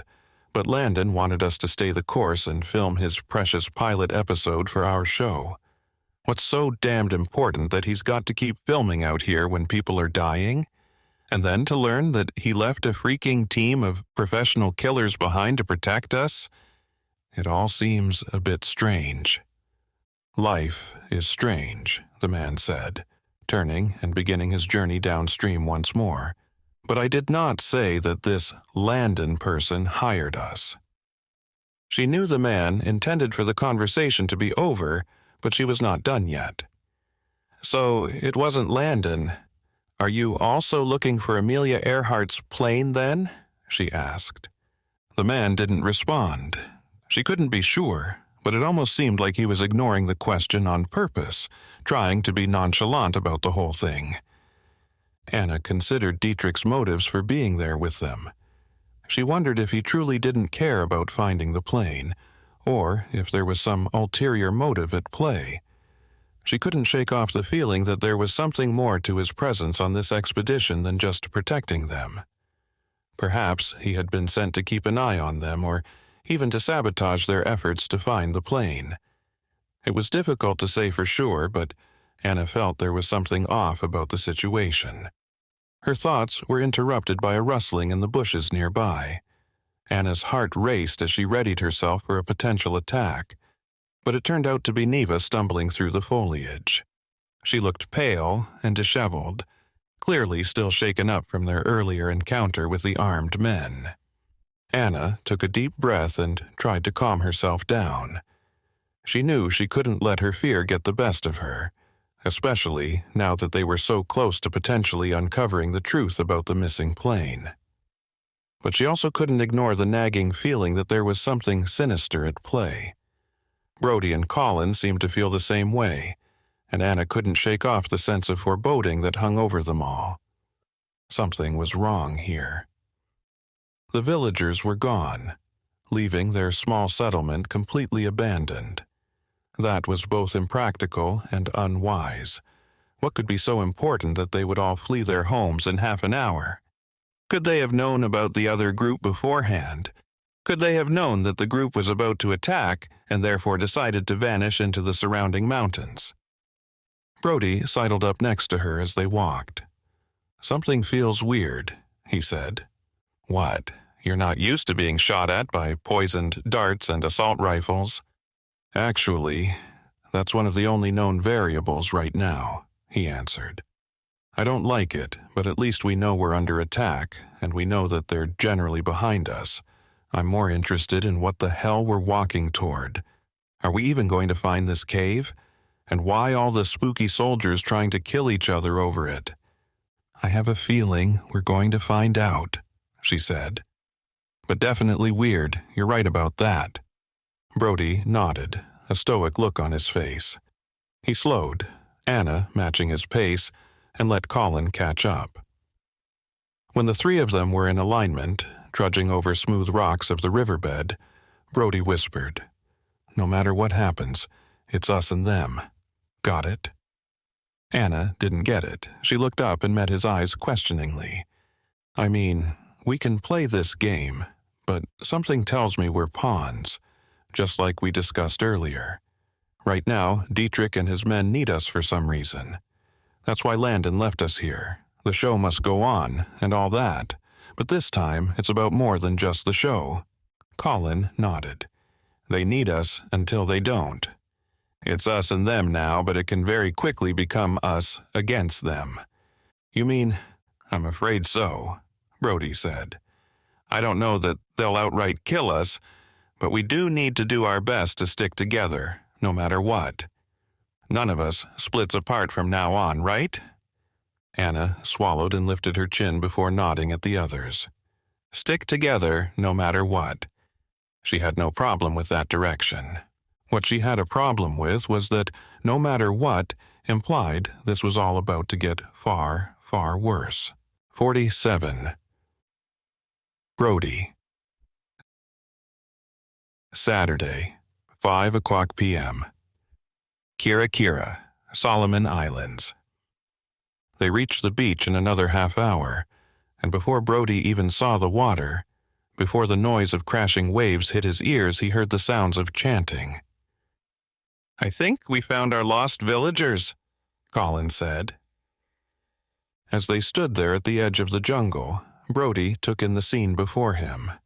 The soldiers had stopped at the stream, which flowed into a small ocean inlet, creating a murky brown pool of water. The sand beneath their boots was dry and loose, and Brody could feel it give way slightly as he stepped forward to join them. He looked out to the south, where the sun was beginning to set behind the towering mountains. The sky was streaked with shades of orange and pink, casting an ethereal glow over the landscape. In the distance, Brody could make out flickering lights, signaling the presence of some kind of settlement. As he listened carefully, he could hear the distant sounds of gendang drums, their rhythmic beats echoing down the shoreline and bouncing off the jagged cliffs of the nearby jungle. The drums were both mesmerizing and eerie, sending chills down Brody's spine. He turned to the soldiers, wondering what their next move would be. The tension was palpable as they stood there, waiting for orders. Brody's mind raced with thoughts and possibilities, but he knew that he had to stay focused and alert. The jungle was full of unknown dangers, and he needed to be prepared for anything. As he listened, Brody heard the tiny saralings joining in. The flute-like instruments played in Malaysian and Indonesian ceremonies and festivals he had read about from the network's brief. "That's got to be them," Anna said. "They're performing some sort of ritual. That's the only explanation for why they all left the village at once. And it explains why they didn't bother cleaning anything up," Colin said. "They probably hold this ceremony for a few hours, then just return home and continue their evening." Brody started toward the flickering orange lights and the sound of dance and song, but he felt a cold steel grip on his upper arm. Dietrich pulled him backward. "What the hell?" Brody asked. "Where are you going?" the mercenary asked. Brody looked around at the others, then made a sarcastic face and pointed. I was going that way, to the party." "We need to observe from afar," the man said.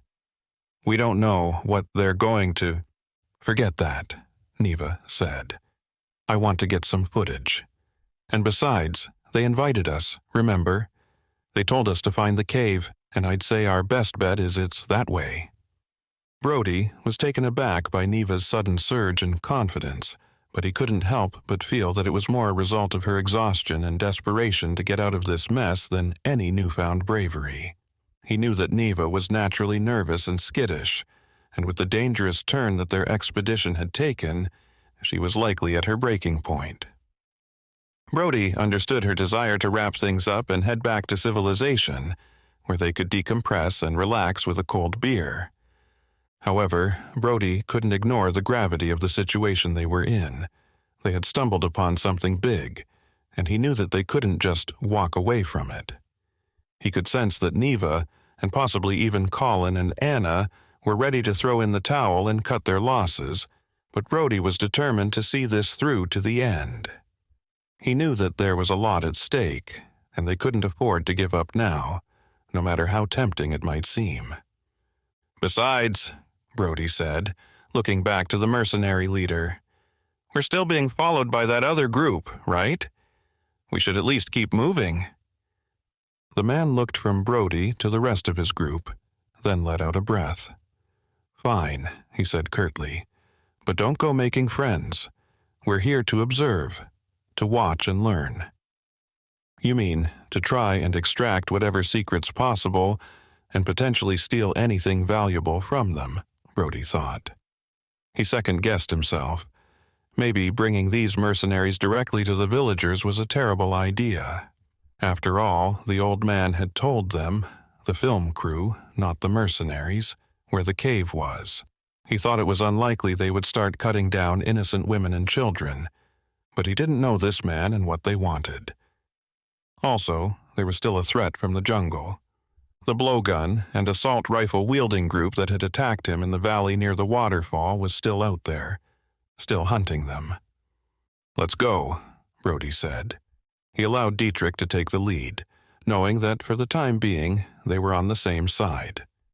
If push came to shove, he still wanted as many guns between him and the other group as possible.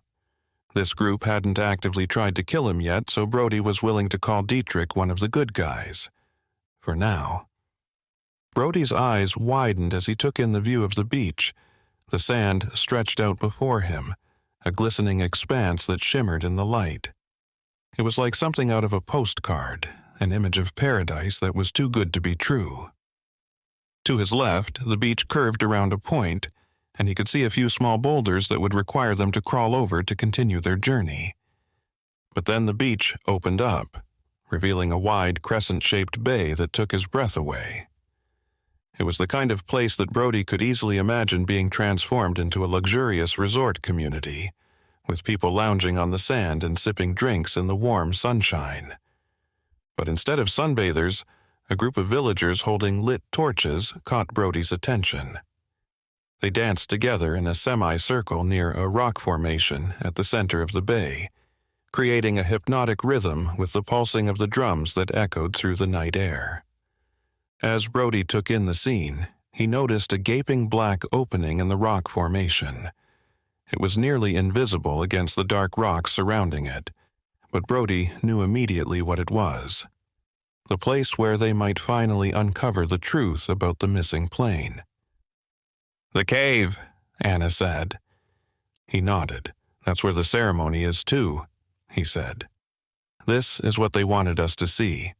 He told us about the cave, and then they all came here to perform whatever ceremony this was. I wonder what it's all about." The group approached the dancing villagers cautiously, their footsteps soft on the sandy beach. As they drew nearer, Brody could make out the intricate patterns of the torches held aloft by the dancers, their flames casting a flickering glow on the faces of the locals. It was a mesmerizing sight, and for a moment, Brody forgot about the danger that lurked around them.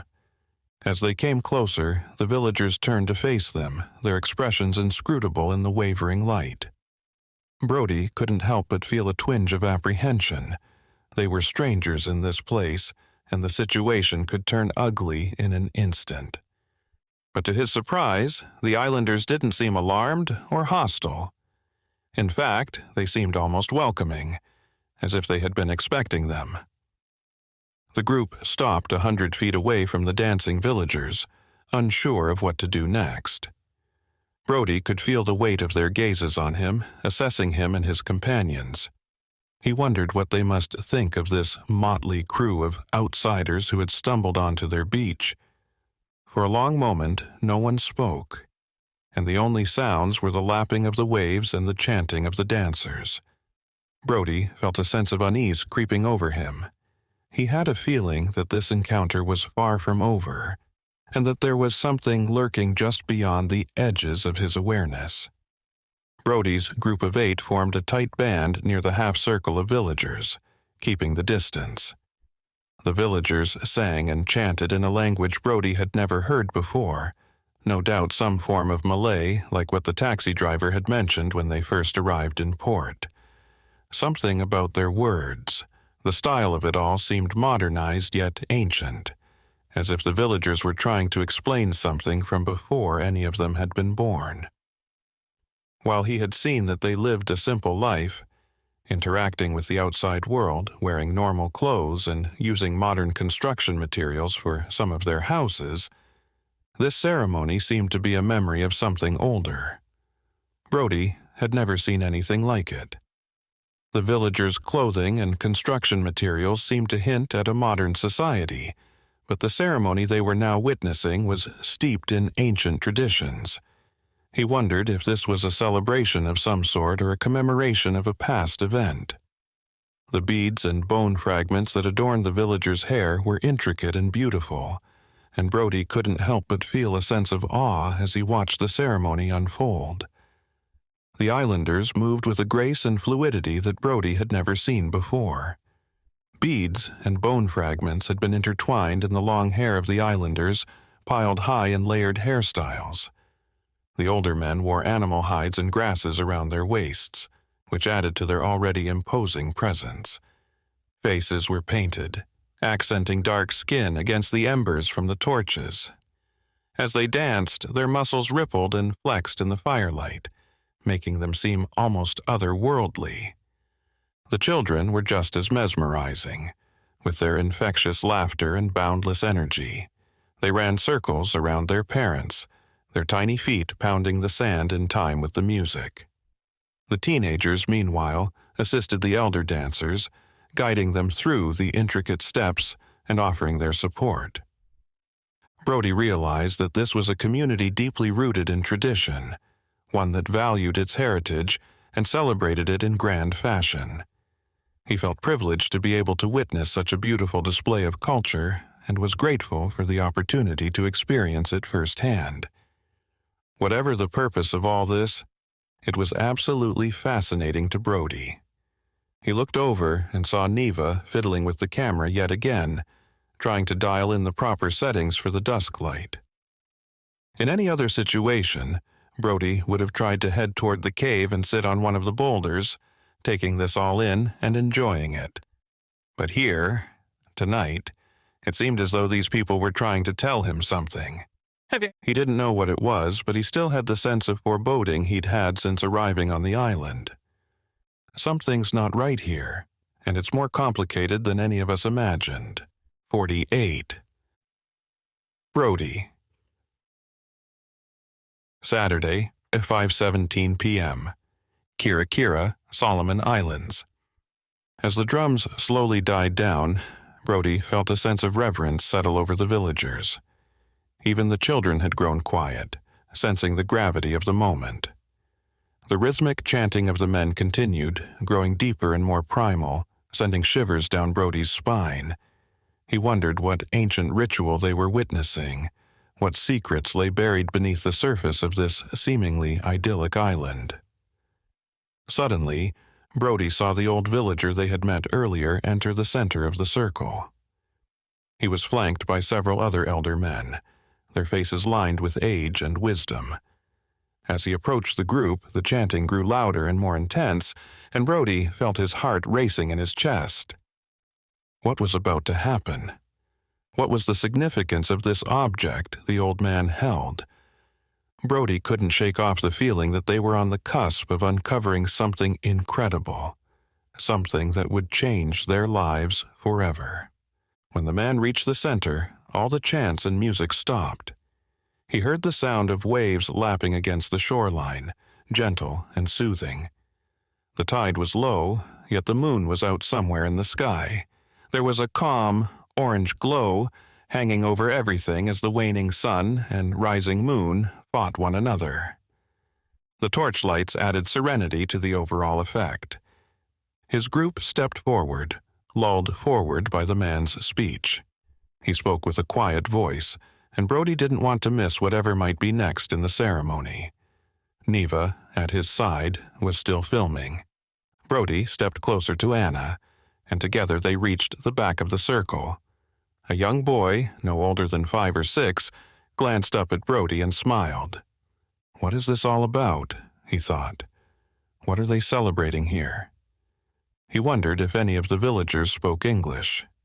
They were now without their guide, and he had a feeling that none of the mercenaries spoke this ancient version of Malay.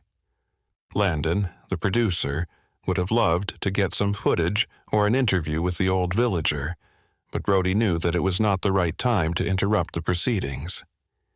He decided to look to the younger people standing on the outskirts of the circle, hoping that they could provide some insight into what was happening. Before he could start asking around, the old man turned and nodded at 2 larger villagers at the edge of the circle, nearest to the cave. They disappeared, then returned a moment later, carrying a wooden crate. It looked old, and it looked like it had been through hell. It seemed that it had once been blue, but most of the paint was worn off, and it was hard to see the actual color in the pale glow of evening light. Brody drifted closer to that side of the circle, but it was unnecessary. As the old villager continued his speech, Brody noticed that the other islanders had become completely silent, and their attention was now focused on the crate. He wondered what could be inside that could command such respect and attention from the villagers.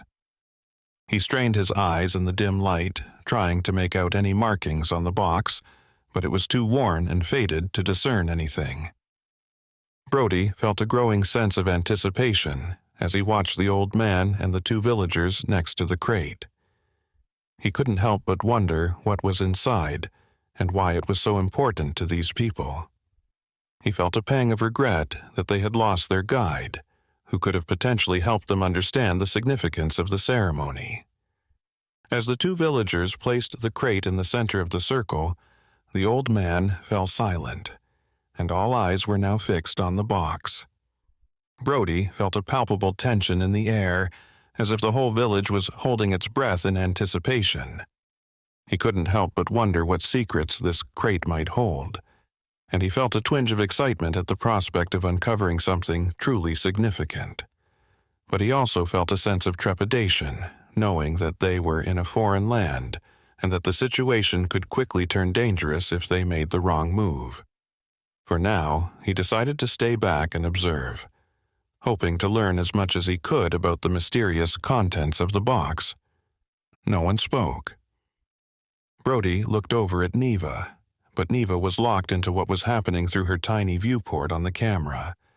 Finally, the old village leader looked back up at his people and continued speaking in the native tongue. He continued for about a minute longer, spreading his arms wide and jumping on top of the crate as he retold whatever story had everyone captivated. Then he hopped down, and the two men picked up the crate and walked it back into the cave. When they returned at the edge of the circle, the ceremony was over. The villagers immediately began to disperse, drifting in and around Brody's group as if they weren't even there. Whatever this was about, Brody thought, they certainly didn't seem to be upset with us watching. There was some connection between this ceremony and the missing plane.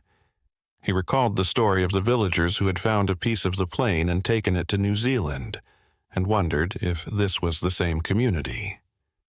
Perhaps they were the ones who had stumbled upon the wreckage, and this ceremony was their way of honoring the lives lost. But there was also a nagging feeling that there was more to it than that. Brody couldn't help but feel like they were being led here for a reason, that there was some deeper purpose to their presence at this moment. For now, he focused on the moment, taking in the atmosphere and trying to make sense of what he was seeing. Whatever the reason for their presence here, he knew that this was a moment he would never forget. It also gave Brody the sense that they were still heading the right direction, despite their setbacks so far. This had to be the exact cave the villager had told them to find, and he must have known that he would be hosting a ceremony here later that evening, just in time for their arrival. He had wanted them to be here. He had wanted them to see it. But to see what? An old wooden box? They hadn't even opened the thing. Brody wanted to see what was in it, what all the fuss was about. The answer is in there, he thought. He felt it calling to him, felt the strange sensation that his father, the consummate adventurer, was there, beckoning him forward to continue exploring and studying. 49. Brody. Saturday, 5:22 p.m., Kirakira, Solomon Islands. "I want to go check it out," Anna said from Brody's side. "Maybe there's more of that stuff in there. Maybe it's where they found the plane." "Unlikely," Colin said. "I mean, if her plane crashed anywhere near here, it would be on the shoreline right here. I doubt she would have aimed the plane into the mouth of a cave, and I doubt someone moved it after the crash." "These guys were having a ceremony to commemorate or celebrate something, though," Anna replied. "Maybe the plane crashed nearby, and they brought part of it here. It would explain why no one ever found it. Not only is this island way off the beaten path and their scheduled route, but it wouldn't have been visible until someone stumbled on top of it." "Let's wait until they leave, at least," Neva said. "I don't want to spook them." Brody chuckled. "I think the mercenaries and their deadly weapons would have spooked them enough already," he said. He looked to the leader of their team, Dietrich, who was staring blankly at the mouth of the cave. He didn't respond. The group of soldiers stood at attention as the villagers passed by, their leader eyeing them with a wary expression. Brody watched as the children ran around their parents, their laughter echoing through the night. He felt a sense of relief that the villagers didn't seem to be hostile toward them. It was clear that they were just as curious about the outsiders as the outsiders were about them. As the villagers made their way up the beach, the soldiers tightened their formation and fell in line behind them. Brody could see that the other 3 soldiers were just as tense as their leader, their eyes scanning the surroundings for any signs of danger. The rhythmic sound of waves crashing against the shore mixed with the laughter and chatter of the villagers, creating a comforting background noise. Brody couldn't help but feel a sense of peace in this moment, despite the danger they had faced just hours earlier. Perhaps it was the sense of community he felt from the villagers, or the knowledge that they were all working towards a common goal. As they reached the mouth of the river, the villagers dispersed, heading toward their respective homes. Brody watched as they disappeared into the darkness, their torches illuminating the way. He couldn't help but wonder what their lives were like, living on this isolated island with limited resources. The soldiers continued to stand guard, their eyes scanning the darkness for any signs of danger. Brody knew they had to stay vigilant. Even in this moment of apparent peace, they were still in a foreign land, surrounded by unknown dangers, and they had a job to do. "So, what do we know?" Brody asked softly. "These guys aren't some uncontacted lost tribe. They're every bit as modern as any other place, though they have admittedly chosen a much simpler lifestyle. So why would they have a ceremony out here like this? Why would they have some sort of incantation, like they're invoking some ancient god?" "Maybe that's all it is," Anna said. "Maybe it's just a tradition. Back when Amelia Earhart flew out here, there would not have been too many planes flying around overhead. Even during World War II, this island would not be on any common flight paths. There's simply no reason a plane should have been this far south in the Pacific." "So you're saying they thought her plane was some sort of god?" Brody asked. "Not a god necessarily," she said, "but some sort of strange bird, something futuristic even. I've read about certain Amazonian tribes seeing airplanes fly over and try to shoot them down with arrows because they think there's something inexplicable. Back when Earhart would have flown over, these people's ancestors might have felt the same way. If her plane ended up crashing here, maybe it's just a way to honor her and Fred Noonan," Brody said. "Like celebrating their lives by trying to keep her memory alive." Colin was shaking his head, and Brody looked at him and waited for him to start. "No," he said, finally. "We might be approaching this all wrong. Once we get into the cave after the villagers leave, we can poke around. But I have a feeling we're missing something obvious, something big." "And that would be what?" Neva asked, holding the camera up to Colin's face. Colin was not an actor, but Brody appreciated the fact that the man straightened his back a bit and lifted his chin before responding, staring directly down into the camera's lens as he spoke. "I don't know. There could be a lot of things we're missing, but first of all, we are assuming the crash killed everyone on board when the plane went down." Brody's mouth fell open. "Of course," Colin continued, and Brody noticed that Dietrich was leaning in as well, pointing an ear at Colin as he spoke.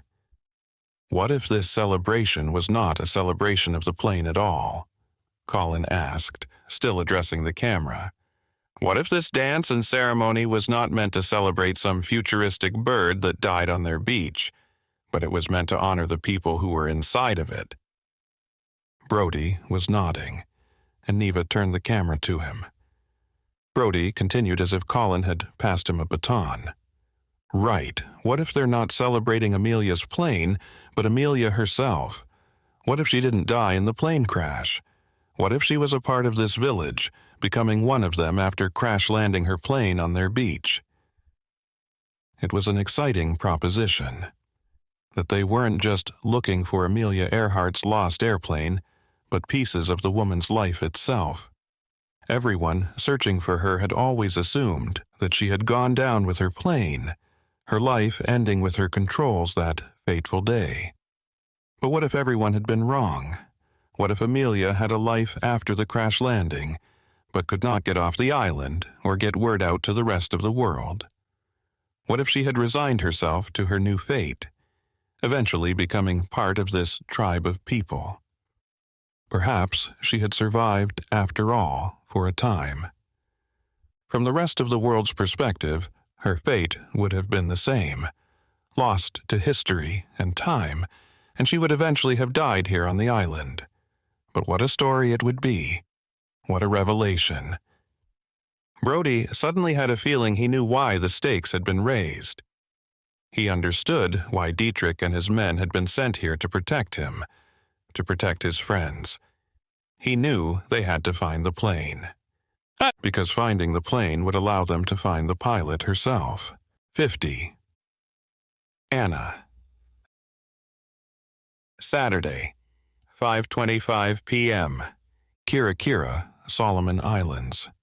The gunshots resumed barely 2 minutes after the villagers had left the beach, almost as if the attackers had waited until the end of the ceremony, or wanted to ensure they wouldn't hit a local. Anna still had not seen any of their attackers' faces, but it didn't matter. This time around, they weren't using blowguns. The rattling sound of assault rifle fire reached her ears, still distant but growing closer. What was worse, she heard the soft impacts of rounds scattering about 20 feet behind them. There was no doubt in her mind they were the targets. "Run!" Dietrich shouted. "Get to the cave." He turned immediately and shouted orders to his team.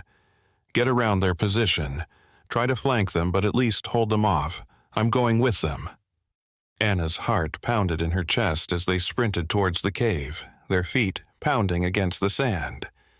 She could hear the sound of pursuit behind them and knew they needed to reach the safety of the cave as quickly as possible.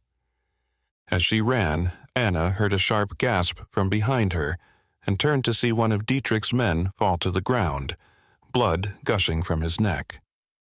The sight made her stomach lurch, and she felt a surge of fear and panic rise within her.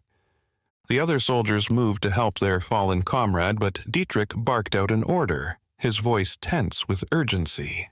"Leave him. We'll get him later." The soldiers obeyed without question, forming a 2-man line in front of Anna and the others at the cave's entrance as they continued on. Neva still had the camera out, though Anna couldn't be sure she was filming. Neva seemed frantic, her eyes wide, panicked.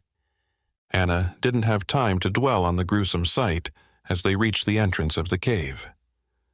As she caught her breath before entering, Anna looked around at their surroundings. The cave was dimly lit inside, the flickering light of torches casting eerie shadows on the walls. The cave was inviting, its relative safety attractive to Anna, but she knew it was a facade. Inside, they would be sitting ducks.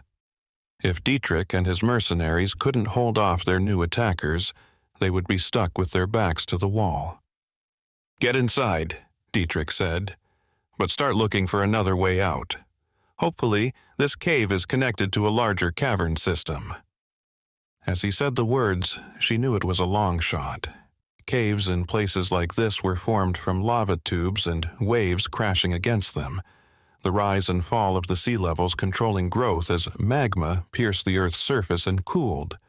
The lava tunnels were often long and circuitous, but over time, many of them eventually collapsed, forming thousands of one-way routes that intersected the volcano. But it didn't matter that it was a long shot. This was their only shot at staying alive. If they continued running along the beach, the sand would slow them down too much. Trying to make their way south toward the city was equally ambitious and required traversing over sand as well, and the jungle would slow any approach and kill any lead they might have. On top of that, she couldn't be sure where their attackers were actually firing from. Were they in the riverbed, along the path they and the villagers had taken to come down here? Or were they hidden in the trees, staggered and advancing slowly like guerrilla soldiers waiting in ambush? There were a few exchanges of gunfire as one of Dietrich's men found some targets in the jungle. Between the bouts of weapon fire, there were no other sounds. The ocean waves were ominously silent now. Anna's heart raced as the sound of the gunfire echoed through the jungle, drowning out any other noise. She could feel the weight of the situation bearing down on her, and she knew that they were in a fight for their lives. She glanced around at her companions, and they all seemed equally focused and determined to survive. The surreal atmosphere of the moment was heightened by the isolated soundscape created by the gunfire. It was as if they were in their own little world, cut off from everything else. The men shooting at them were conducting business, and it was clear that they were professionals who knew what they were doing. Anna tried to stay focused on the task at hand, trying to keep track of their attackers and anticipate their next move. But her mind kept wandering back to the possibility of finding the plane, and she couldn't help but wonder if they would ever make it back to civilization alive. Despite the danger they were in, Anna felt a surge of determination rising within her. She was not going to let these men take them down without a fight. She looked over at Colin, Neva, and Brody, and they all seemed to be on the same page. They were in this together, and they were going to make it out alive, no matter what. She reached the back wall of the cave a few strides after Brody, where he had turned, panting, and watched Dietrich's men form up around the cave entrance. "What if there's no other route out of here?" he asked. She shook her head. "No time for that sort of thinking. Our best bet is to find some place in here to hide, if not a route that might take us to another exit. This looks like an old massive lava tube. That means there might be a bunch more little ones crisscrossing this cavern, and one of them might pop up and out into the jungle above. At the very least, it might be like a maze, and we can at least get the jump on anyone following us in."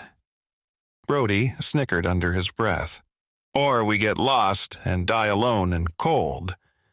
During the brief respite, they turned and examined their new surroundings. Neva illuminated her route with the flash of her camera, while Brody and Colin held their phones out in front of them with the flashlights engaged.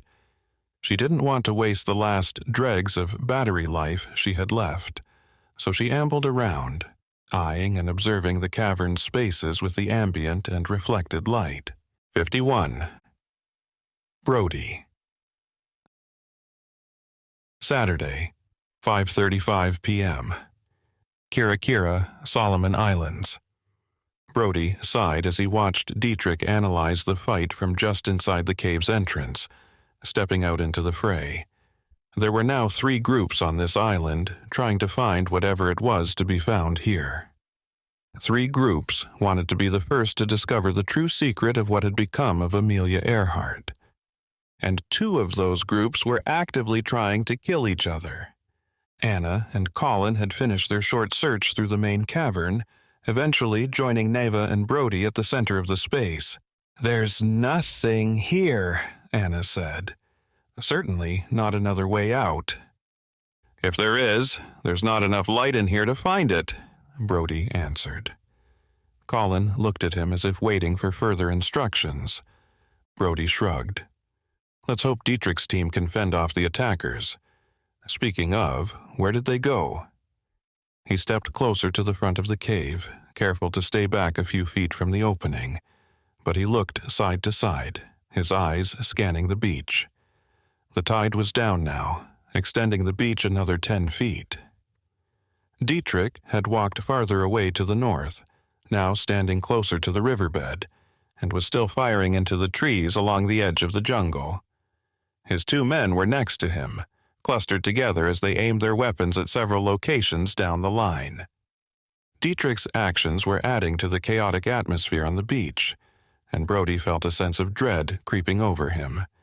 He could see the desperation in the mercenaries' actions, their adrenaline-fueled aggression. It was clear that they were outnumbered and outgunned, but they were not going down without a fight. Brody realized that they were caught in the middle of a dangerous conflict, one that they had no way of winning. The sound of gunshots echoed off the rocky cliffs, making it difficult to discern where they were coming from. Brody could see the flashes of light illuminating the darkness, but he couldn't locate the source of the gunfire.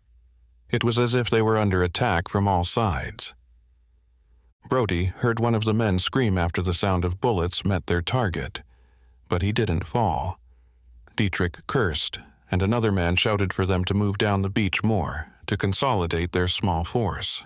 Brody watched helplessly as Dietrich and his remaining men ran back toward the riverbed, swinging their weapons up and continuing to aim into the trees.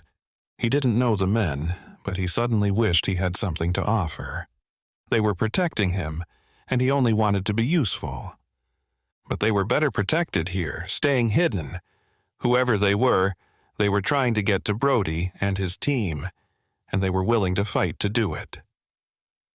He turned to Anna and the others, fear written across his face. They were huddled together, listening in horror as the mercenaries continued their assault. Anna met Brody's gaze and nodded, a silent agreement passing between them. They needed to find cover, to get out of the line of fire. "Where are they going?" Colin asked. "I think they're tracking the other group in the trees," Brody said quickly. "They're heading back toward the river. Probably just—" "Or," Colin interrupted, "the attackers are now split into two groups, one of them trying to bend back down and around while the other one pulls Dietrich's team away from here." Brody's blood ran cold. He looked at Colin. "You actually think—" Before Brody could finish his thought, a sudden movement caught his attention. He turned his head to the side and saw a shadowy figure emerge from around the side of the cave. In that split second, Colin had disappeared from their sight. Anna and Neva instinctively pulled closer to Brody, seeking protection. Brody could feel Anna's hand trembling next to his, her grip tight as she sought reassurance. He knew that they were all thinking the same thing. Who was this mysterious figure, and what did he want from them? As the shadow emerged fully, it formed the silhouette of a man. He was tall and imposing, with broad shoulders and an athletic build. His skin was dark, like one of the local guides, and he seemed almost invisible against the shadowy backdrop of the evening ocean. But Brody saw in his hand what identified him as something more than a local guide. An assault rifle, similar to the one Dietrich and his men were holding. "Shit!" The man stepped into view, taking his time, then offered a crooked smile to Brody, revealing jagged, rotting teeth. He shouted something, pulling his weapon up and aiming toward the trio huddled together in the cave. Brody didn't understand the man's words. He repeated them as he stepped all the way into the cave. Still, there was about a dozen feet of space separating Brody from the end of the newcomer's rifle. Far too much ground to cover before the man could fire a shot. Brody weighed his options. He didn't want to die like this, filming a pilot episode for a show that would likely never even air, chased around and murdered on a remote island by some crazed group of killers. He didn't want to die at all, actually. Not here. "What do you want?" he asked, trying to steady his voice. The words slipped from his mouth without even realizing he was about to speak. It was involuntary, as if his internal being had taken control of him. He knew he had no other option. They were literally between a rock and a hard place, with no chance of escape unless Dietrich's men suddenly decided to come back this way and got here faster than humanly possible. No, this man would kill them before they even got close. Brody needed to do something. Brody repeated the question. The man's smile faltered, but his weapon didn't. He repeated the same gibberish in his own language, more forcefully this time. He understood English about as well as Brody understood him. Anna stepped forward then. The man tensed, but still didn't pull the trigger. "I'm sorry, we don't understand," she said. Her voice was soft, timid even. She was playing the same role he was, Brody realized, trying to get him off guard. But for what?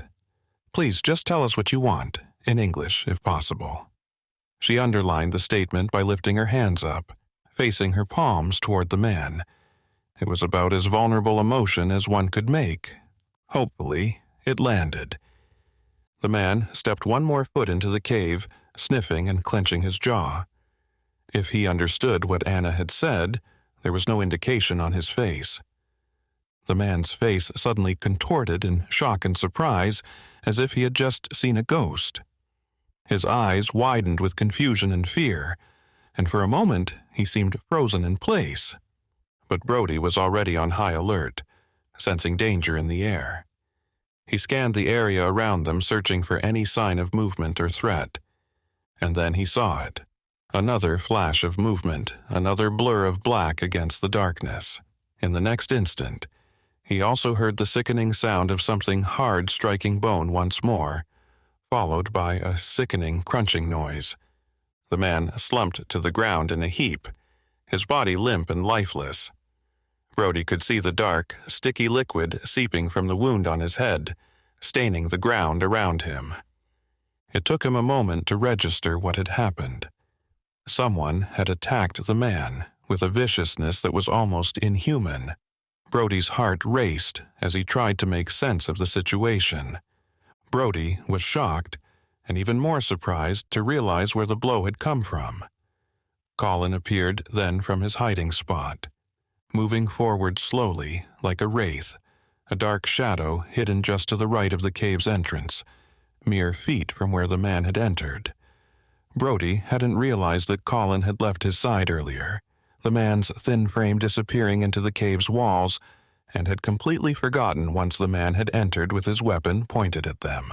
The soldier dropped the weapon, which clattered to the floor of the cave, then fell to his knees, eyes wide and twitching. Colin repeated the motion once more, this time the sound of the impact punctuated by a few drops of dark liquid that landed on Colin's shorts. The rock came away from the back of the man's head slick with blood. The man fell face first to the hard cavern floor. 52. Brody. Saturday, 5:41 p.m. Kira, Solomon Islands. What do we do now? Anna's voice was shaking as she looked around the room, her eyes darting from the dead man on the floor to the weapon he had dropped, and then to Colin and Brody. Brody watched her carefully, noting the fear in her eyes. Neva was cowering behind Brody, but she still had the presence of mind to keep the camera rolling. He wondered if she was still on the same battery or if she had a supply of them hidden somewhere in the folds of her clothing. In Brody's mind, their television show had long since ended, but it appeared that Neva was determined to fulfill Landon's final wish and get enough footage to tell one hell of a tale. Brody considered their options, his mind racing as he tried to figure out their next move. They were in deep trouble, with a dead body on the floor and no clear way out of the situation. "No idea," he said, his voice low and urgent, "but we need to do it quickly." Anna nodded, her eyes fixed on Brody as if he were the only anchor in a stormy sea. Neva continued to film, her camera capturing every moment of the chaos around them. But even as Brody saw her drawing strength from him, he could feel the weight of their situation bearing down on him. They were alone, trapped in a foreign country with no allies and no means of escape, and the enemy was closing in. He could only hope that they would be able to find a way out of this and make it back to safety alive. As the seconds ticked by, he knew that their time was running out. They had to act fast if they wanted to survive. The show may never air on TV, but he thought that having the footage might at least help the legal team somewhere bring suit against whoever these people were trying to kill them. "Well," Colin answered, "I think we start by figuring out a way out of here." He reached down and picked up the assault rifle, deftly cracking the magazine off and checking the ammunition, then plugging it back in and loading the weapon. He held it with practiced ease. Judging by where it sounds like most of the fighting is taking place, this guy was the only guy trying to sneak up on us. And that means we might have a way out to the jungle. "The same jungle the bad guys are hiding in," Brody said. Colin shook his head, still examining the dead body on the ground. "But we don't have a choice," he said. "These guys aren't coming from all different directions. They're coming from one. For the most part, they're staying together as a group. They think they've got us cornered now that they split off and let this guy come down here to surprise us. That means we may have just bought ourselves some time to get away. It means—" He was interrupted by the sound of crackling from the man's hip. Brody looked down and saw a shortwave radio on his belt. A voice came from the other end, the words unintelligible at first. The walkie-talkie crackled to life again, this time the voice audible and in English. "Check in. Find the journal? And California group? Alive?" Brody looked up and waited for Colin to meet his eyes. "He was asking about us," he said, "asking if we were still alive." If there was any doubt about who these people were after, that doubt vanished at that moment. "More importantly," Anna said, "he wanted to know if we found a journal, which is probably the only reason we are still alive. They're after something they think we know about, and they think we might have it. It's the only reason they haven't killed us, most likely. It's why they've been picking us off one by one," Colin added. Max was unnecessary, and he was slowing us down, drawing our attention elsewhere besides the task at hand. He was worried about building shelters and keeping his face on the camera. It means they've been following us and watching us for a while now, and they waited for Max to separate from us. For whatever reason, they still need us, or at least one of us, to find this journal, or whatever it is they're looking for. "Does that change what we should do?" Brody asked. "Well," Colin said, "we still need to get the hell out of here. I don't mind having Dietrich's protection, but I refuse to have my back against the wall while someone else barges in and starts shooting at me. Let's at least get up into the jungle so we're not caught off guard. If Dietrich's team is able to prevail, we can reach out to them later." "What about this guy?" Brody asked. He stepped over to Colin and looked down at the body. The man's head was bleeding profusely, his eyes still open, his tongue poking out between two lips. Brody swallowed. Before this trip, he had not seen a dead body unless it was inside a casket. Now he had seen 4 in the span of 2 days. He didn't want to add to that body count, but he wasn't sure how to prevent it. His buddies are going to keep trying to reach him. Eventually, they'll get suspicious, then head back this way. By then, I want to be long gone, either with Dietrich's team or on our own. We can head back to town, but I suspect whoever's out here hunting us will still be watching the roads that lead back to the city. Hate to say it, but our best bet at staying out of the way is to keep moving toward the trees." "For how long, though?" Anna asked.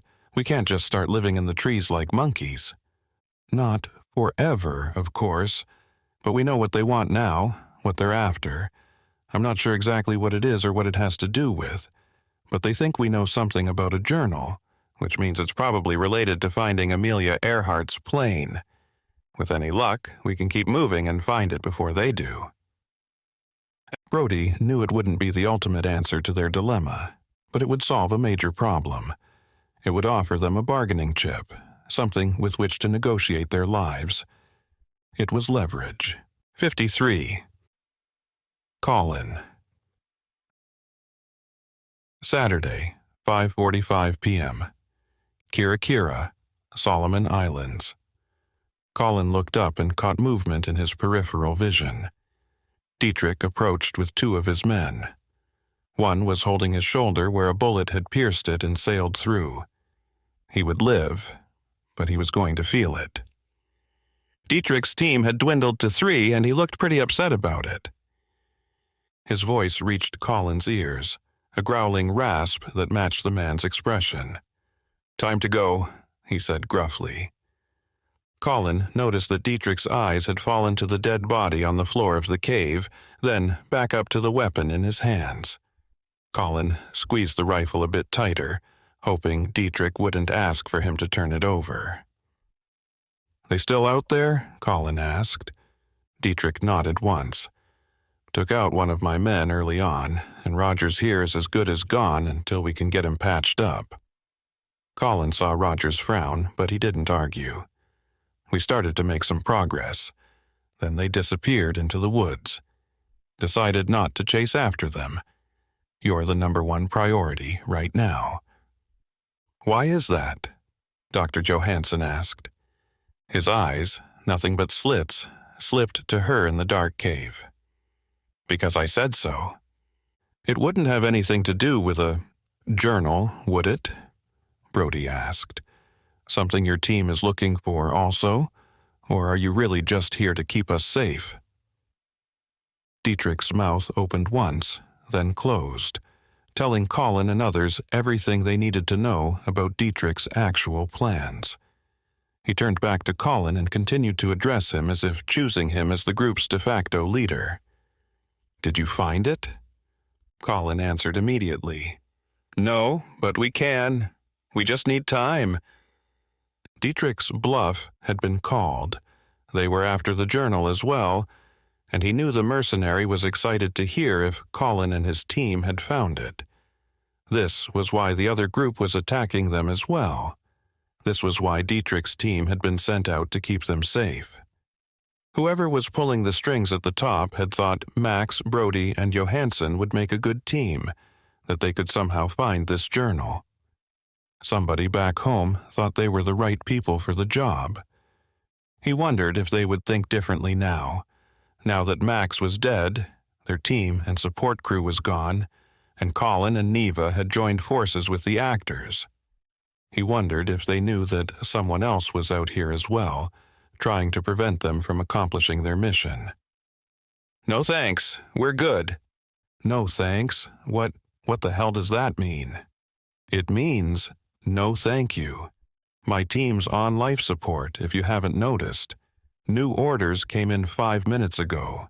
We're close enough without having to babysit, and a nasty tropical storm's about to roll in. We're taking you to town, going get you situated with the last flight out of here before the storm hits. Colin moved toward the cave entrance, his steps slow and deliberate as he cradled the rifle in his hand. It felt heavy and reassuring, the cool steel of the assault rifle grounding him in the moment. He surveyed the skyline, his eyes scanning the horizon for any sign of danger. It was darker than it should have been, and calmer too. There was definitely a storm brewing somewhere out there, and it was going to be a rager. Colin couldn't help but feel a sense of foreboding as he watched the sky, the hairs on the back of his neck standing on end. He knew that they were in for a rough ride, with danger lurking around every corner. He turned his attention back to the cave, his mind racing as he considered their options. They needed to find a way out of this, and fast. The rifle felt reassuring in his hands, giving him a sense of power and control. He knew that he could handle whatever came their way, as long as he had this weapon by his side. But even as he gripped the rifle tightly, he couldn't shake the feeling of unease that lingered in the pit of his stomach. The storm was coming, and with it, a reckoning that could shatter their world into a million pieces. Colin took a deep breath, his eyes still fixed on the horizon. I'm not opposed to that, he said, finally turning to address Brody and Johansson.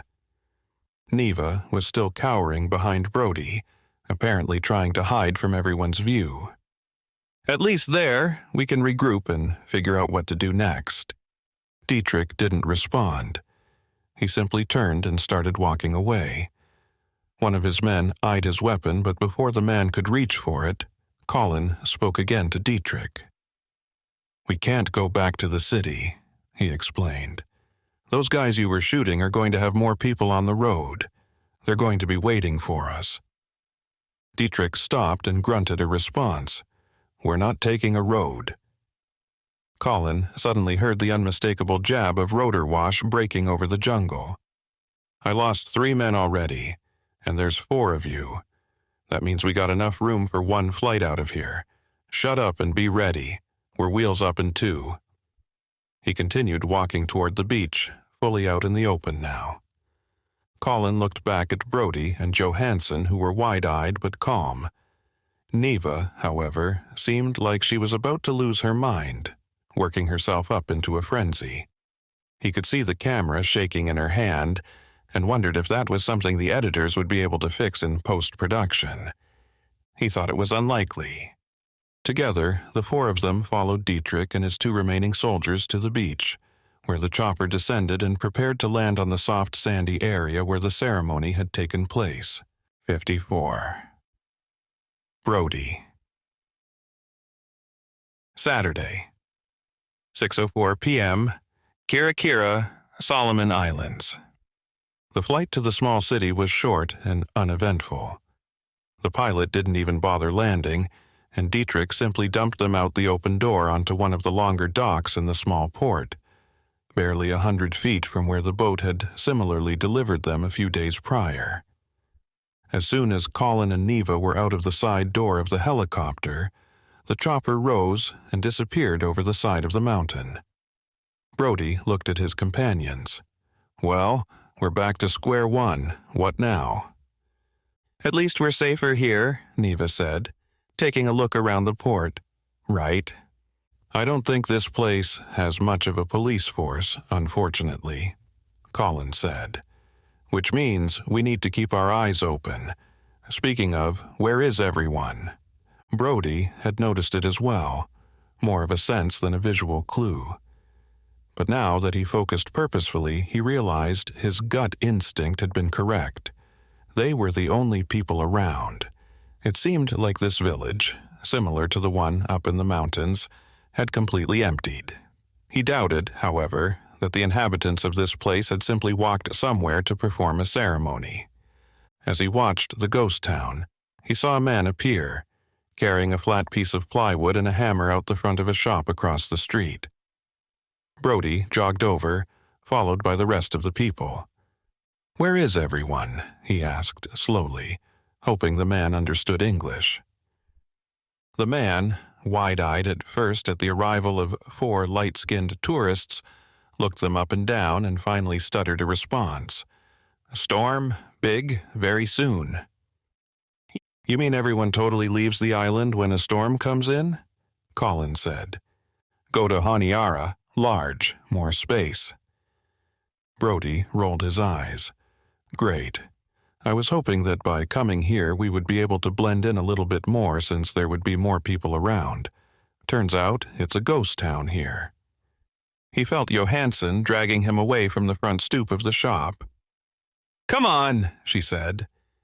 The others tagged along, following behind him and Anna as she walked up the hill toward the main town square. "Where are we going?" Neva asked, still breathless. She had stopped filming for the moment, most likely unable to overcome her current state of terror and fear of the unknown. The woman had gotten even paler over the last hour. "It should be right up here, right around the corner. There." Johansson didn't wait for the others. She rushed forward and pushed open the door of the small tavern. The building was offset a bit, set behind the 2 buildings next to it, backed up from the dirt road. There were no cars or bikes in the parking lot, and Brody assumed this place, like everywhere else, was abandoned. He followed her inside to see that he had been wrong, surprised to see a large woman sitting on a stool at the edge of the bar. There was no bartender around. Johansson was already walking up next to the woman. Before she completely turned, Brody recognized her. Beefcake. "Well, hello, gorgeous," the bodybuilder, Gertie, said. Gertie extended a hand. Anna shook it, and Brody stepped up next to her, leaning over her shoulder as he shook Gertie's hand, trying to crush it. He straightened his back a bit.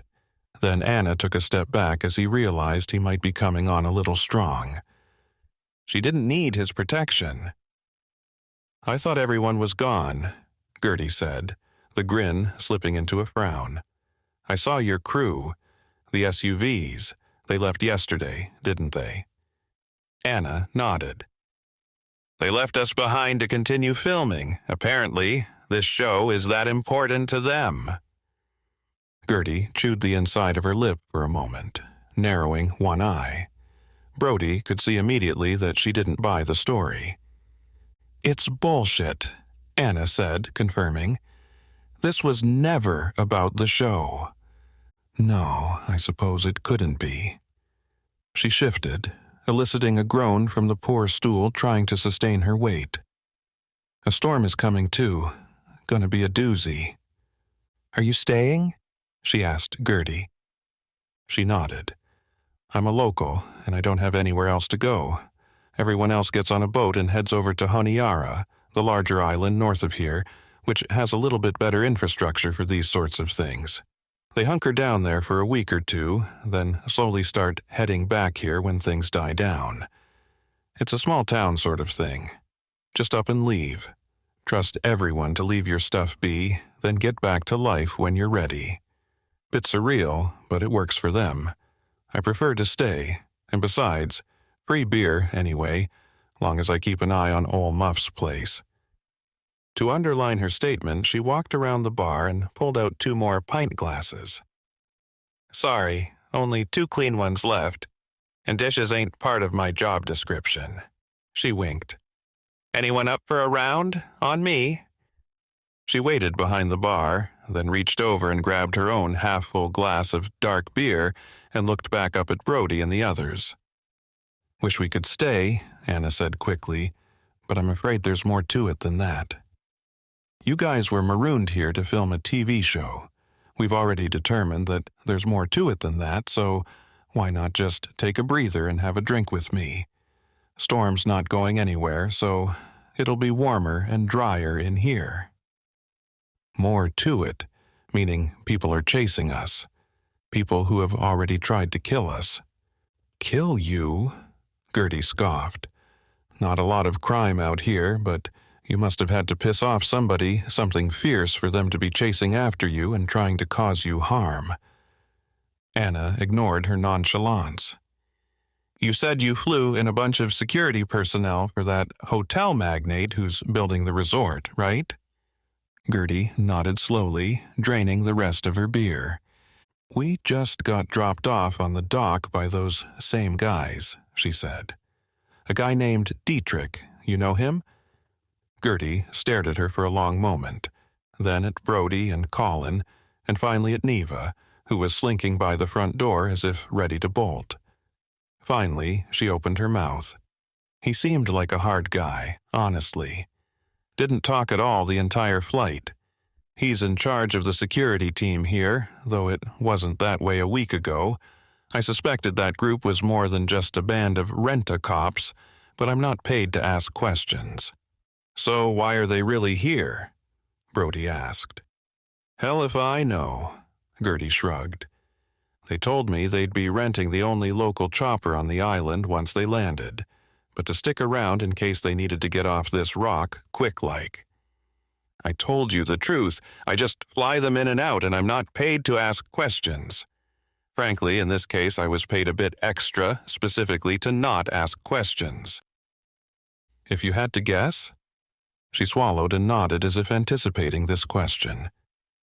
If I had to guess, I would say that this new guy, Dietrich, was sent out here to lead some sort of expedition, to find something out there. She waved her arm at the back of the bar, which Brody knew faced the mountain range. Any idea what it might be they're trying to find? Colin asked.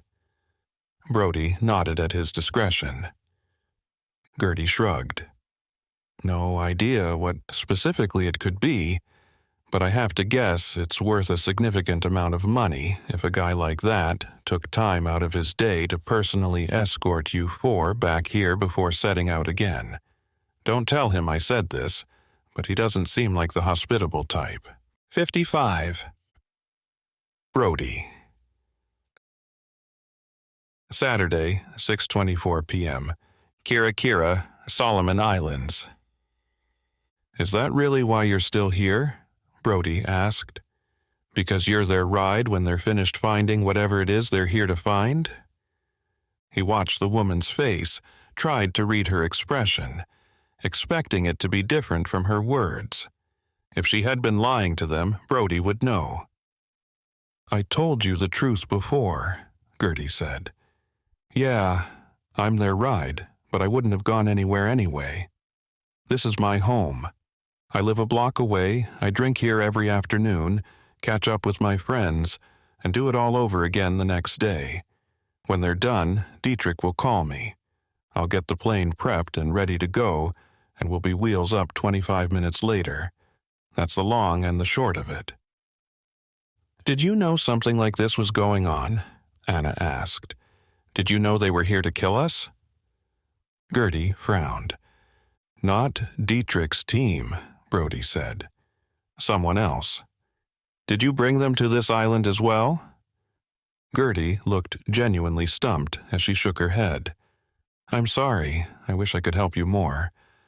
I have no idea who the hell else is out there. I know Dietrich and his group are not just a group of lowly security guards. They're trained ex-soldiers, probably. I know them when I see them because I was one long ago. But trust me, whatever group is out there, whatever group you think is trying to kill you, I've never seen them or heard of them. My guess is they've been here for a while, or they could have snuck in from the northwest coast. I thought the north coast was completely inaccessible, Colin asked. All cliffs and jagged rocks. Gertie nodded once. Yeah, most of it is. But there are caves all over the place, and at least one inlet they could have used as a place to beach, if the tide was low enough. And it has been this time of year, so it wouldn't be out of the question that they could have landed there and then climbed up and out. Brody nodded, but he couldn't figure out what the big deal was.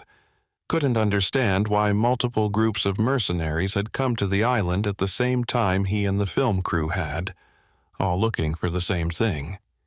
It was one thing to be looking for Earhart's plane, but another thing entirely for there to be such a cutthroat race against one another to find it first. Anna broached the subject first. Gertie, you know anything about Amelia Earhart's plane? At this, Gertie's eyes widened, and she smiled. Is that what this is about? That little story that got out a month ago? Some locals found a shitty old piece of metal and thought it was a plane. Bunch of them played the telephone game. Wires got crossed or whatever, and eventually the whole world started buying the hype that it was Amelia Earhart's plane. She shook her head. That why you're here? Brody suddenly felt embarrassed, but he nodded anyway. Yeah?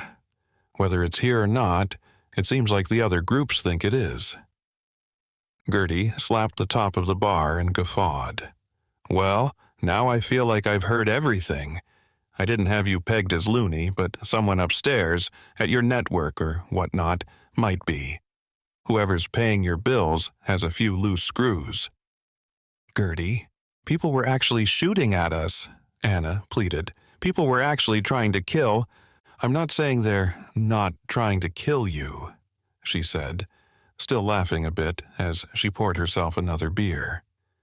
Brody was impressed to see Gertie pull out a crisp dollar bill from her back pocket and stuff it into the open tray of the cash register. I'm just saying, if all of you are out here on some treasure hunt, trying to find the long-lost plane of Amelia Earhart and Fred Noonan, you're off your rockers. There's no way it's here. You sure about that? Colin asked. She leaned forward over the bar, examining Colin. I'm sure of it, not just because I've been living here long enough to know every inch of this backwater island, but because, in case you have forgotten, I'm a pilot. That doesn't mean her plane couldn't have... It does mean whatever you're about to say. Look, Fred Noonan, her navigator, was not just a professional.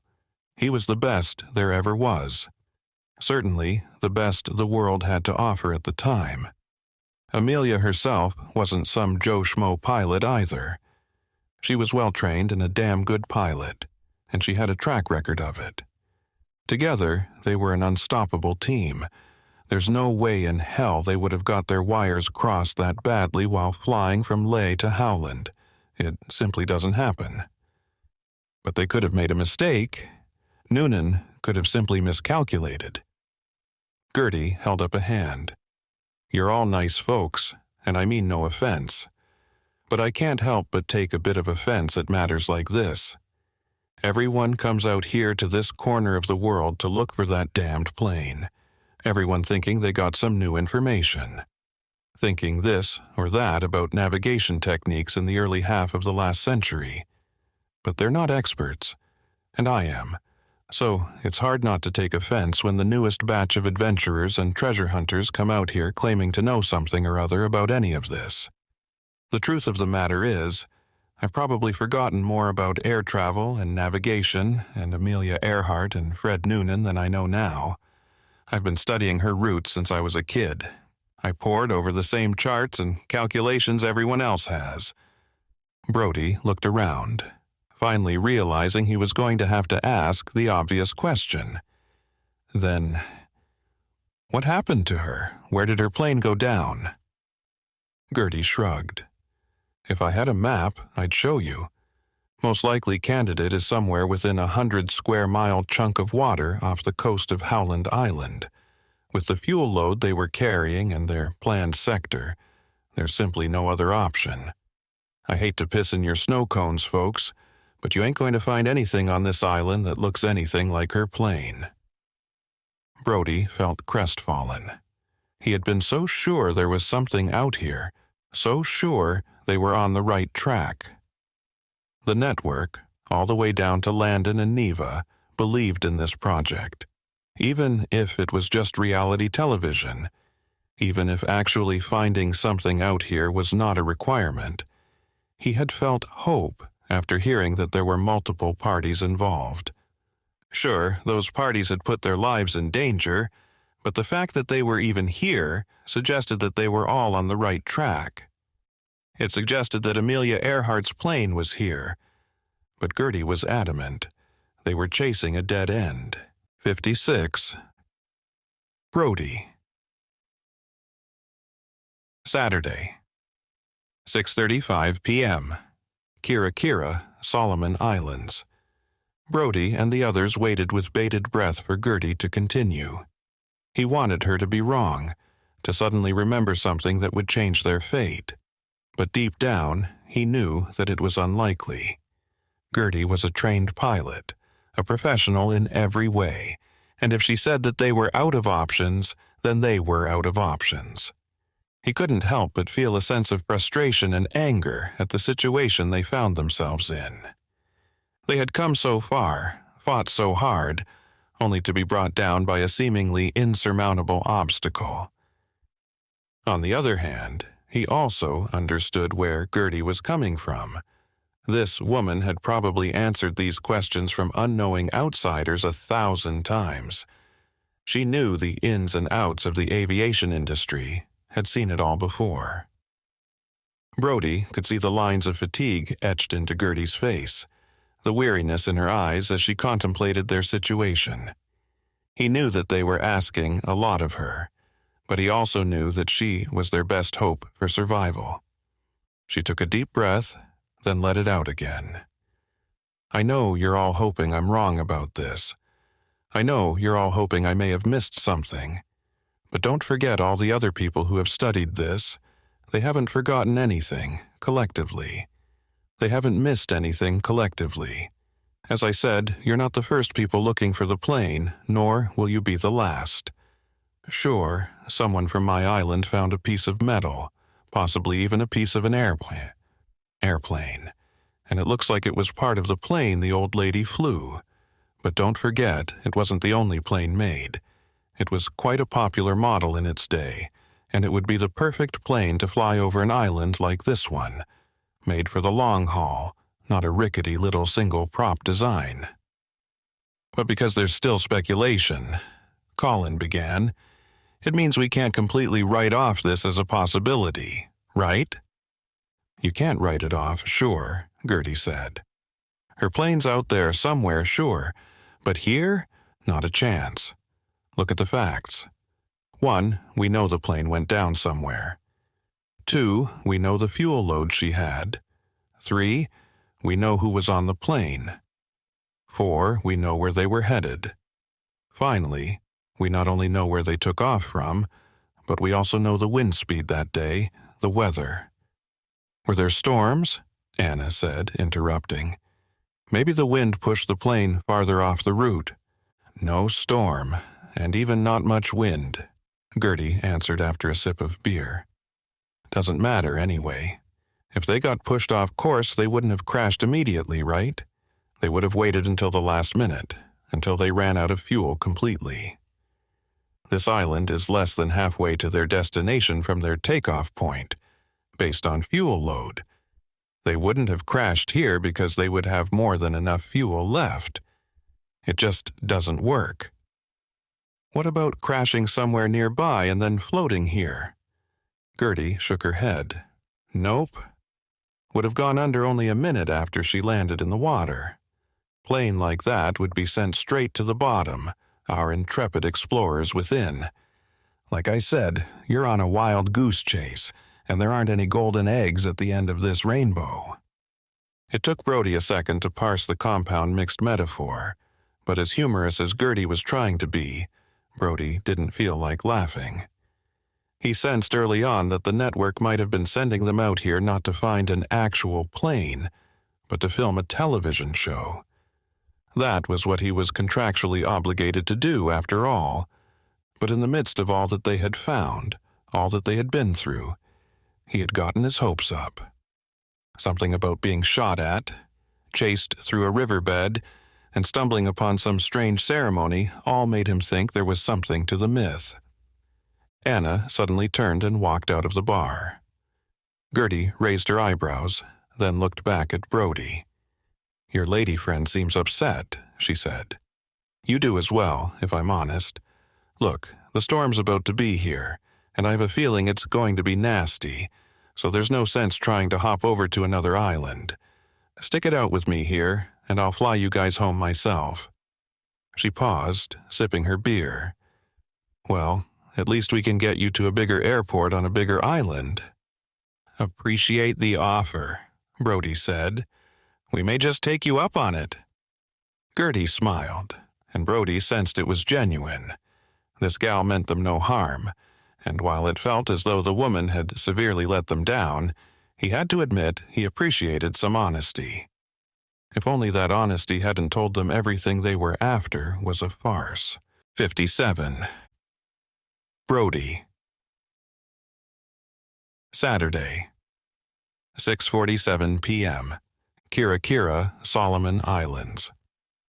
It was dark now, and Anna was hustling down the road, the single pale streetlight hanging overhead barely letting Brody see her progress. He had to jog to catch up with her. Colin and Neva were still mingling with Gertie back in the bar, hopefully getting any more details the bodybuilding pilot had to offer. "Where are you going?" he asked as he caught up to her. "You rushed out of here." "A little car rental store down there," she said. "I saw it on the way in. Pretty sure it's where the SUVs were from." "No one's here, remember?" Brody asked. "Everyone left because of the storm. No one's going to be able to rent you a... I don't think that's a big deal on an island smaller than some people's backyards. And you saw Gertie in there, pouring herself some beers. I promise I'll return it when I'm done." "When you're done?" he asked, incredulous, as he fell in step beside her. "What do you mean? Where are you going?" At this, she finally stopped, turning slowly, and looked up at Brody. "Did you hear what Gertie was saying? Did you hear her explain her reasoning?" Brody shrugged, his eyes darting side to side. Was she trying to catch him being ignorant? Had he actually missed something important? "Yeah, I heard every word. I was right there, remember? There's no way her plane could have been blown off course. No way it would have come this direction on accident. No way they would have..." "That's just it," she said. "On accident. There's no way the plane would have gotten here on accident, Brody." He worked his mouth, but no words came out. He looked over her head and saw the shoreline, the beautiful coast set against a purplish sky. Saw the tempest out there, feeling the calm before the storm. "Brody, put it together," she continued as she started walking downhill once again. Gertie made a good case for why Noonan would never have let them get that far off course. Nor would they have crash-landed here anyway, based on the fuel load. "On accident," Brody said, his voice nearly a whisper. "On accident, exactly, which means that if the plane ended up here, you're saying they came here on purpose? That crash landing here wasn't an accident at all?" Her eyes seemed to sparkle, almost lighting up from within as she watched him put it together. Yes, Brody, that's exactly what I'm saying. Gertie, and everyone else who's already explained it away logically, hasn't considered that perhaps Amelia Earhart wasn't trying to get to Howland Island at all. Perhaps they were trying to come here. Brody suddenly felt shaky, weak. He wanted to sit down, but he also wanted to go back into the bar, to run through all of this with Colin and Neva and Gertie. He wanted Gertie to poke holes in it, to tell them once again why they were being dense and why this would not work. He laughed. For the first time in the last few days, he wished Neva was with them and had the camera on her.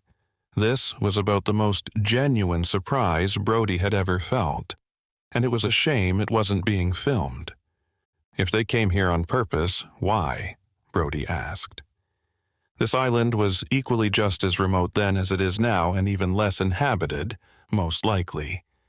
Those villagers, or at least their ancestors from a couple of generations back, were probably the only ones around.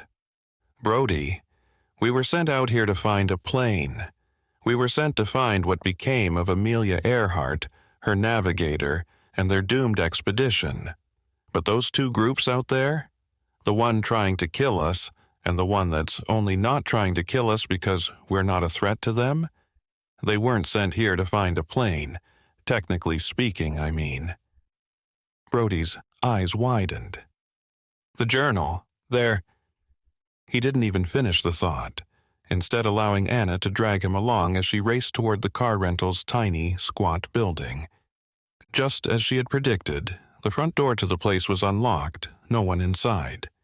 He followed her in, seeing 2 sets of keys hanging on a hook just behind the counter. Each had a tag on its keyring identifying the car it belonged to. Glancing next to the board of keyrings, he saw 2 identical cars, old Hondas, out a back window, partially hidden behind the building in a small lot. He stretched, reached over the counter, and grabbed 1 set of keys. Anna smiled as he ran to the back door, which he was now unsurprised to find was also unlocked. She followed him, and he suddenly felt her excitement, adopting it as his own. He knew she was onto something. He knew all these groups, out here trying to find the same thing, wouldn't all be completely wrong. He sensed they were close to the truth. They weren't looking for a plane at all. They were looking for a journal. Whatever truth was hidden inside was important enough to kill over. It was important enough to pull a plane off a pre-scheduled route while the entire world watched on, a route that would be tracked by scores of people, a truth important enough to sacrifice herself for. Whatever the secret was, it had been lost with Earhart's plane. Had she been trying to keep it hidden, or had she been trying to free it? And now he had a chance to find it. A chance to find once and for all what secret Amelia Earhart herself had flown to its final resting place. He looked up as he approached the car, Anna across from him. He saw the clouds darkening, the weather system bearing down on them, oppressive but not able to change his optimism. If you're watching, Dad, this one's for you. 58. Anna. Saturday, 6:58 p.m. Kirakira, Solomon Islands.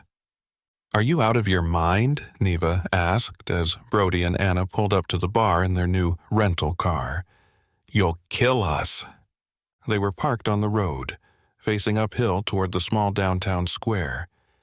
Gertie was somewhere inside, likely still sipping the foam off the tops of the free-flowing beer. Brody had explained the plan to Colin and Neva, and both seemed skeptical. In their defense, head into the jungle and hope we find a journal wasn't much of a plan. But we have to try, she knew. We have to do something. "We don't know that Dietrich was telling the truth," Anna said. "For all we know, he could have just been trying to scare us." "Well, it worked pretty damn well if you ask me," Neva said. "I'm not going back out there. If Dietrich doesn't kill us, we damn well know that other group will. They've already tried it more than once, so I have no reason to suspect they won't try again." "Don't you want to know what's really out there?" Don't you want to find this journal that's got everyone all worked up?" Neva's eyes were nearly popping out of their sockets, and Anna thought she saw a new vein emerging on the woman's forehead. "Look, I want to find this thing as much as you guys," Colin said, stepping close to the open driver's side window. "But Neva's not wrong. There are people out there who will absolutely kill us if they find us again. Dietrich's group warned us." "What's the alternative then?" she said. "Wait here, drinking with Gertie while the storm comes in and locks us down? What if they decide to come here to ride out the storm as well? Why wouldn't they just kill us then?" "They might," he said. "They absolutely might. They might come down and clean house, but we know they're not really looking for us. They're trying to find a journal. For all we know, they think we're out of the picture already." "We have to try, Colin," she said. "We can't exactly stay at our old camp," he said. "We'd be even less protected there, and both groups know where it is." The four squared off for what seemed like an eternity. Then Anna saw a slight shift in Colin's demeanor. He tilted his jaw and gave them the slightest of nods. "But yeah, the more I think about it, I think you're right.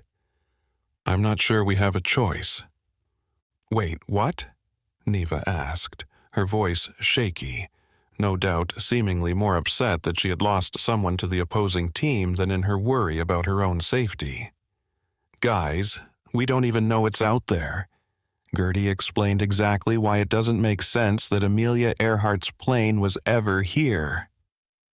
"We already talked about this, Neva," Brody said, keeping his voice calm. "If the plane ended up here, it was because it got here on purpose.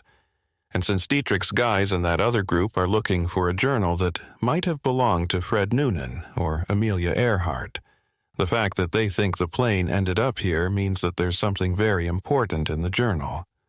Something worth killing for." Anna nodded along from the passenger seat of the car. "I intend to find it," Brody continued. "In a way, that's our job, and I don't see that job ending anytime soon, especially since there's no way to contact the network to let Landon know we failed. Now, you can certainly wait here with Gertie, drinking and waiting for the storm to pass, hoping they don't come down into town and recognize you. But personally, I'd rather stay with the group. I'd rather stay together and see if we can actually find this thing." Brody finished his little impromptu inspirational speech and looked at the others with a determined expression on his face. Anna felt her adrenaline start to pump, a surge of energy coursing through her veins. The wanderlust had returned in full force, this time with a mission. She wanted to get out there, wanted to drive straight to the bottom of the spire and look once more at the cave where the villagers had gathered. She wanted to see it with her own eyes, to understand what had happened there and what it all meant. Anna could feel the excitement building in her, the sense of adventure and danger that always seemed to follow in their wake. She knew that they were taking a risk venturing out into unknown territory with no clear plan or direction. But that was part of the thrill, part of what made it all worth it. They were explorers, adventurers, and they were determined to uncover the truth, no matter what it took. Anna felt a surge of determination wash over her, a fierce sense of purpose that drove her forward. She was ready for whatever lay ahead, ready to face any challenge that came their way. She glanced at the others and saw the same determination in their eyes. They were a team, united in their quest for the truth. And together they would find it. She hadn't had a chance to examine the crate the old villager had brought out of the cave, and if there was an answer out there, the crate might be the first place to look for it. If that failed, perhaps they could return to the village itself. Perhaps they would be as accommodating as they had been before, and they might find someone who knew something about the plane. She figured it was a long shot. If they had known about it, they would have revealed it long ago, some young local hotshot wanting to take advantage of their town's little secret. But that hadn't happened, and it seemed as though the villagers had forgotten what their ceremony was about. It seemed their memory of whatever they were celebrating had faded, slowly being as lost to time as Earhart herself. 59. Colin. Saturday, 7:05 p.m. Kira, Solomon Islands. The arguing with Neva had turned into a silent feud, mirroring the silent fury Colin could see blowing in from the ocean. The storm was coming. There was no doubt. Neva stood next to him, brow furrowed, glaring at both him and Brody. Colin was impressed with Brody's and Anna's ingenuity, and at Anna's having the idea in the first place. Having a vehicle would make things go much more smoothly, not to mention more quickly. Colin knew that they needed to move quickly, and the sooner the better. The sky was beginning to darken more than what the hour of the evening should have allowed, and the clouds were rolling in from the horizon, casting an ominous feel over the small town on the island. He could feel the wind picking up, the gentle breeze shifting to more threatening gusts. He knew that they needed to act fast before the storm hit in full force. He glanced around at his companions, noting the fear and uncertainty etched into their faces. He knew that they were in a dangerous situation, with enemies lurking in the shadows and a storm brewing on the horizon. But he refused to give up hope. He was a survivor, a fighter, and he was determined to make it out of this alive. Whatever we're going to do, we need to do it fast, he thought. Or they at least needed to be close to town or their camp, where the tents still stood, when the storm hit. He would have loved to have the option to just hole up in the tavern with Gertie, or even find that fancy hotel they had driven past a few days prior. But he knew Brody and Johansson were feeling the excitement of potentially finding this journal.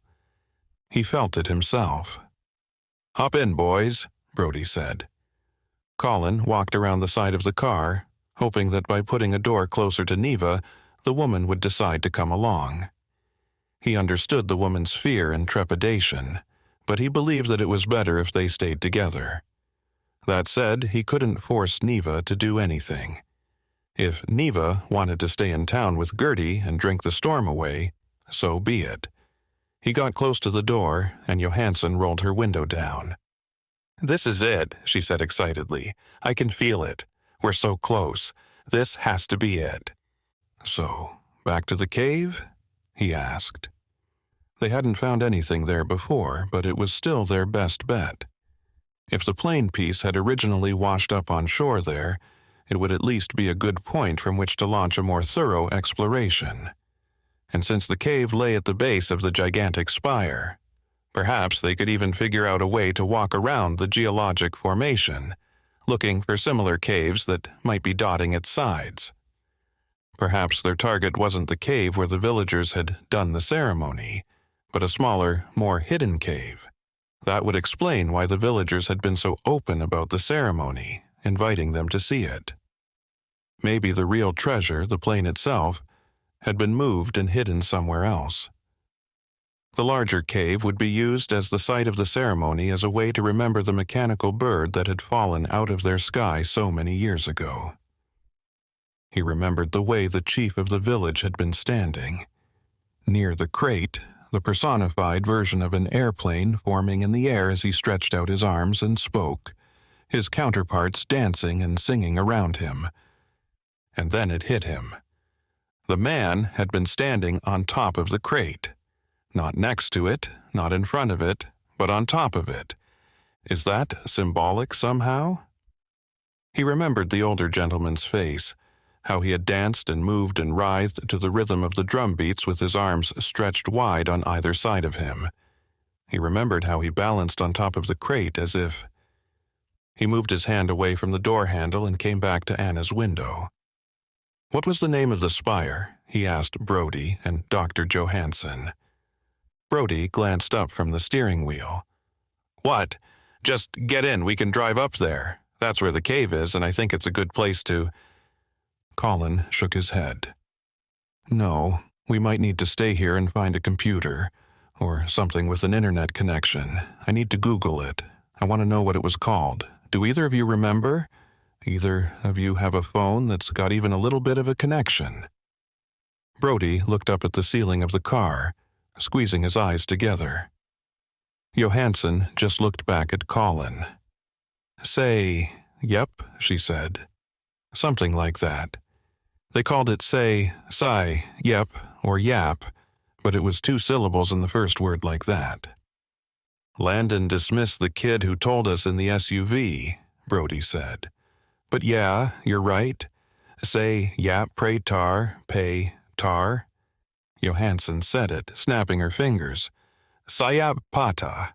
Colin's eyes widened. "That's it. Yes, that has to be it. I remember that as well. Okay, next step. Either of you know what that translates to, what it means in English?" "My phone still has a bit of charge, and I'm getting some service right now," Neva said from the other side of the car. Colin rolled his eyes. "You've had service all this time, and you haven't said anything until we're practically begging you?" Neva shrugged sheepishly. I just thought we might need to conserve power. You know, in case we needed to call for help or something." Anna laughed. "And at what point were you going to say we needed help? How many more of us have to die?" Neva's face registered shock and dismay, and Colin realized that Anna's joke had hit too close to home. He felt the urge to comfort the woman, to explain that Anna's humor was just a way to lighten the tension. Colin walked across the front of the vehicle and snatched the phone from Neva's hands, then came back over to the open passenger side window, leaning in on his arms. He navigated to a quick translation website and spelled the 2 words as best he could. He knew most languages had anglicized versions that were understood by sites like this one, in order to take advantage of modern-day cell phones and keyboards that had been designed for the Western market. This language, he hoped, was no different. After trying a few spelling options, the website detected the language as Malay and displayed the result almost immediately. He swallowed. His hands tightened around the phone. After a few more seconds of disbelief, Colin glanced up at Anna, then across the car at Brody. "Well?" Brody asked. The man's hand was still on the Honda's gear stick, the other on the steering wheel. He was raring to go. Colin glanced back down at the phone. Now, he was even more excited to leave as well. He double-checked that what he had read was accurate, then looked back up at the others and read the translation aloud. "Sayap Pata. It's Malay for broken wing. Guys, that tall spire out there, is it? That's where we need to go. 60. Dietrich. Saturday, 7:11 p.m. Kira Kira, Solomon Islands. Dietrich watched with a critical eye as the 4-person group huddled together in front of the tavern.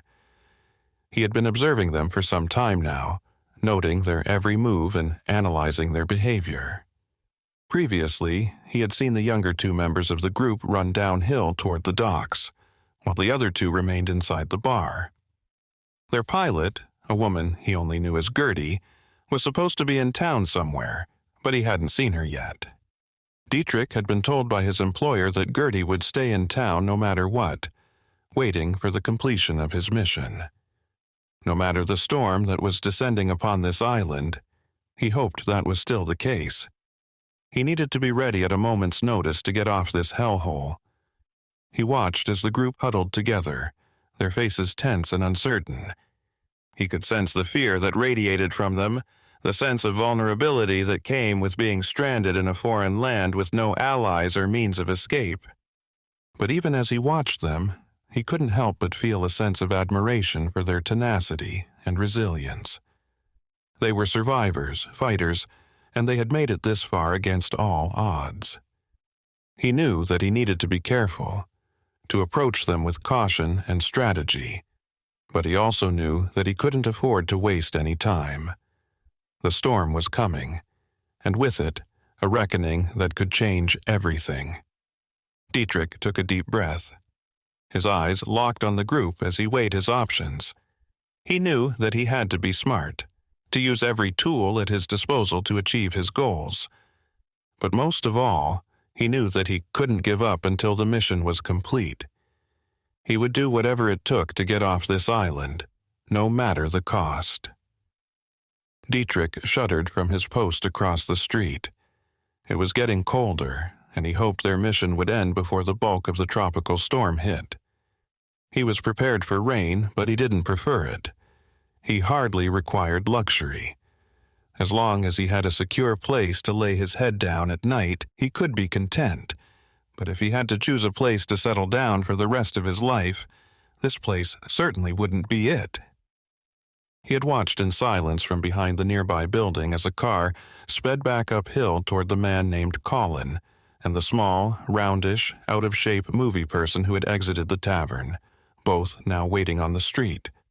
The woman and man had gotten a car from somewhere and were about to pick up their friends. He shook his head. "I told you to leave," he thought. "I told you to get out." While he had to applaud their ingenuity in finding a vehicle in the empty town, he knew their efforts would be fruitless. He hated working with civilians. They didn't understand that there was a greater mission than just what they could see directly in front of themselves. They didn't understand the why behind following orders, that most orders were in their best interest. He had his orders, and while his mission was still the same, retrieve the journal from the downed aircraft, if it were even here, the mission parameters had certainly changed. During his last call with his employer, he had been informed that the second group out here was working for the enemy of his employer. He had been told that they were a group not to be trifled with, made up of both trained soldiers and hunters familiar with these islands. They knew their way around, and they knew how to kill. That much was clear to Dietrich already. He had already lost 2 men to those assholes. His employer had also explained that the California group was now only slowing them down. They had expired past the point of usefulness. If Dietrich's team was supposed to find the wreckage of the plane with the journal inside, they no longer needed this group to help. They no longer needed to be protected in that case. And now it appeared that they were going to be getting in his way and potentially getting his men killed. That was unacceptable. His employer had told him to get them back to town and find a flight off the island, or at least wait for the storm to pass. He had also agreed with Dietrich's assessment that this group had tried and failed to accomplish their goal, and after the death in their camp had scared off their crew, leaving only this ragtag band behind, there simply was not enough of a reason to keep them around. He told Dietrich that they were to be returned to the docks unharmed, that he had other plans for them later. But he had also added an ultimatum. If they don't listen, you are free to remove them from the playing field. Dietrich smiled. He didn't particularly enjoy killing, he was just good at it.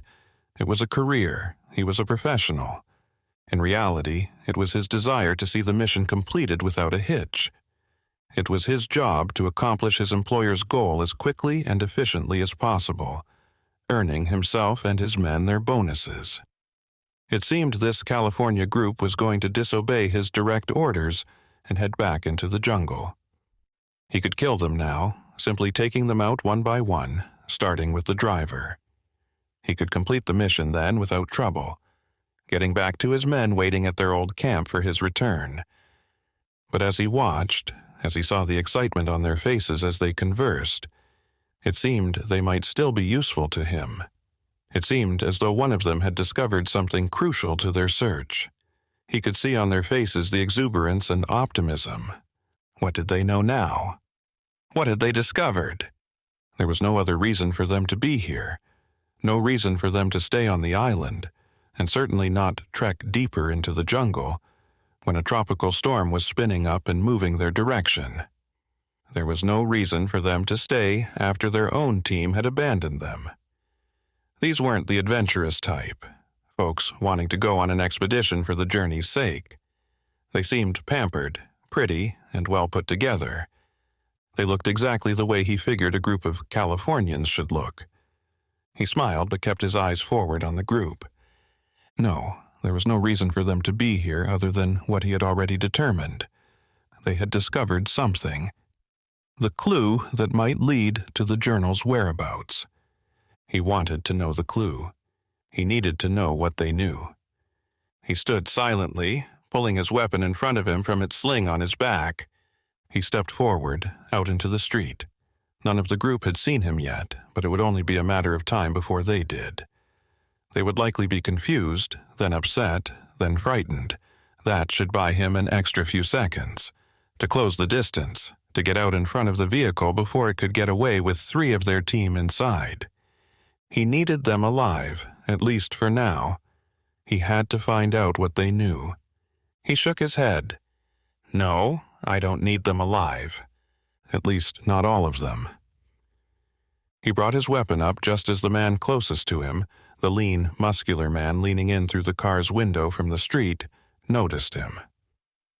It was the man who had taken out one of the soldiers in the cave with a rock. Good, Dietrich thought. If anyone's going to put up a fight, it'll be him. I should take him out first. His eyes widened and then narrowed, a quicker reaction than he'd expected. He hadn't anticipated this man to have been trained, but it seemed Dietrich's approach had not alarmed him or surprised him as much as he had hoped. No matter. He pulled the rifle up and fired 2 quick shots, sending them purposefully directly above his head. He knew they were close enough for the man to have felt them blaze over his hair. This had the effect he had intended. The man dropped to the street, his hands above his head, an involuntary reaction to an impending attack. He kept the rifle focused on him the entire time. Stand up, Dietrich barked. I need you to come with me, now. 61. Brody. Saturday, 7:11 p.m. Kirakira, Solomon Islands. The black-clad mercenary, Dietrich, stepped into the street. Brody watched from inside the car. The man's gun was held out in front of him, aiming directly at Colin, who had slowly spun a 180 and was now facing Dietrich. Next to him in the car, Dr. Anna Johansson swallowed. "What do we do?" she asked. Brody shook his head. Think, man. There's got to be a way out of this. What does he want? He rolled the window down, hearing Neva opening the side door. Now she decides to get in, Brody thought. "Get out of the car!" Dietrich shouted again. "And you, don't put another foot inside." Neva's door opened a bit wider. Brody saw her stepping out from the side mirror. "Close the door, Neva," Brody snapped. "Stay in the car." "But he's got a gun," Neva said, fumbling over her words. "And he's going to—" "Being in the car is our best chance of escape," Anna hissed back at her. "But what about Colin? We're not going to leave him behind, are we?" Neva said. Brody smashed his eyes shut. "No, I'm not okay with leaving Colin behind. But what other alternative do we have?" He rolled his own window down and called out to the mercenary. "Dietrich, we're going to find the journal. We'll hand it over to you, but you have to let us find it first." Dietrich stepped a few feet closer to the car, then stopped. Far enough away that Colin couldn't make a run for him, yet close enough that Dietrich's shots now couldn't miss. He brought the rifle up and put the scope to his eye. "Or, you tell me what it is you think you've discovered, and my men and I will find the journal." Brody shook his head. "Not gonna work that way." He breathed rapidly, unsure of where this sudden depth of courage had come from. He hoped it didn't get them all killed. Neva stepped back out onto the road, leaving the door open. Brody gritted his teeth. "Thanks for the backup, Neva." "You got 3 seconds, Dietrich said. Shit. Brody had never been in a situation like this. His heart was pounding faster than it ever had before. When filming intense scenes, even a well-trained actor couldn't fake this level of fear. True, unbridled terror at what he imagined would happen when Dietrich's countdown ended. What did it even feel like to be shot? He noticed Neva moving slowly up toward the front of the car, now standing right next to him out the open window. Brody wanted to reach out and grasp her wrist, to pull her back, to protect her. How could he protect them? He couldn't protect himself, much less anyone else. A trained killer was pointing a brutal weapon toward them, and Brody had already lost the opportunity to smash his foot on the pedal and hightail it out of town. Perhaps that was for the best, however. Assuming he could get away without Dietrich shooting out his tires or sailing a bullet through his windshield, where would he go? This road would end, or it would continue in a circle around the island, merely putting a bit of distance between them and their attackers. But then, inevitably, the car would run out of gas. They couldn't run forever, especially not on a deserted remote tropical island. Brody could feel the weight of the situation bearing down on him, the sense of hopelessness and despair that threatened to overwhelm him. He knew that they were in a dangerous situation, with no clear way out. They were screwed. Neva reached the front of the car then and stood there, hands up, her camera still hanging on the strap around her neck. Of all the times Brody wished the woman was filming, it was now. At least get their demise recorded, to at least show the world. Perhaps Brody and the others would get a special mention at next year's awards show. Anna was balling her fists, staring straight ahead out the window, refusing to look at Dietrich. If he wasn't mistaken, she looked more angry than scared. "That's good," Dietrich said. Two down to go. Everyone else out of the car now." Brody watched Colin, hoping for some sort of a signal. He looked at Anna, watching her face as well to see if she was developing a plan. He found nothing there. They were as off-kilter as he was, and it seemed only Neva was willing to follow Dietrich's orders. Brody closed his eyes once again, then pulled them open, sucking in a deep breath. He opened his mouth and shouted out the window. "Come on, Dietrich, you need us, man. We can talk this out, but at least just let us drive up there and poke around. We've got information you and your men will need to find the journal." "Yeah," Anna said, tossing a smile over at Brody. "What? Or you're going to kill all of us." Dietrich pulled the rifle away from his eye for a second, then stared at Brody through the windshield. Brody couldn't read his expression, but that fact alone terrified him even more. A few seconds passed, and Dietrich smiled a deranged maniacal smile, curling his lips up and then back down on each side. He pulled the rifle back up. "No," he said calmly, "I don't need to kill all of you." And then he pulled the trigger. A deafening burst of gunfire lanced from the barrel of the gun, tiny pinpricks of light as the rounds ejected from the chamber. Beside him, Anna screamed. In front of him, Neva fell. Brody kicked the door open, nearly yanking it off its hinges. It swung back into his shoulder as he exited the car. "No!" he shouted. "No, no, no!" He raced to the front of the car, finding exactly what he hoped not to find. Neva was on the dusty ground of the road, sweat and dirt caked on her forehead. Her hands flailed wildly, trying to grasp at her chest. One round had smacked straight through the center of the lens of her camera. But that was all the luck Neva had received. The other 2 rounds had hit her in the stomach and chest, near her heart. The blood was coming quickly, spilling between Neva's fingers as she died on the street. He heard the car's other door open, heard the footsteps as Anna ran toward her, but he didn't bother to look up. Brody placed his hands over the wound on Neva's chest, but knew it was too late. There was blood at Neva's mouth now, a bit dribbling out the side as her face worked to comprehend what had happened. Her ruddy cheeks were now slick with red, her eyes working open and closed over and over again, until finally they didn't open any longer. "You asshole!" Colin shouted, screaming in frustration. "You son of a—" "He was right," Dietrich said, interrupting. "I don't need to kill all of you. But now that I have your attention, I want you to hear this. I'm no longer here to protect you. I warned you about coming back into the jungle. I could have killed you where you sat 2 minutes ago, but I got the sense that you knew something I didn't." All three looked up at Dietrich, Brody seeing his own disbelief on the others' faces. "Now, I know that's true. I'm not going to force you to tell me anything right now," Dietrich said. "But you will lead me to Noonan's journal.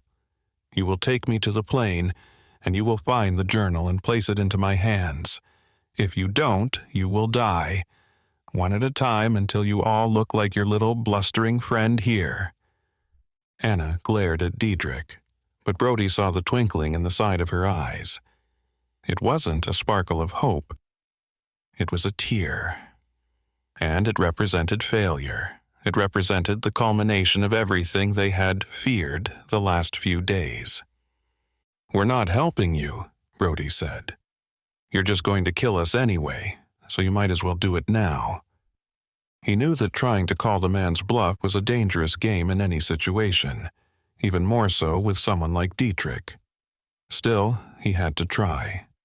"Okay," Dietrich said without hesitation. He pulled the rifle back up and eyed the shot, the crosshairs landing on Anna's forehead. Colin suddenly darted into action. He ran in front of the gun's barrel just as Dietrich was pulling the trigger. "No, wait," he yelled. "Fine, we'll help you. Just, Christ, man, don't kill anyone else, okay?" Dietrich froze in place for a few seconds, and Brody wondered if he was just going to shoot Colin instead, then Anna, leaving Brody the only one left. Finally, after an interminable pause, Brody saw Dietrich pull the weapon back down, and he spoke into a microphone attachment around his wrist. Brody lifted his bloody hands away from Neva's dead body, holding them up so that Dietrich could see them.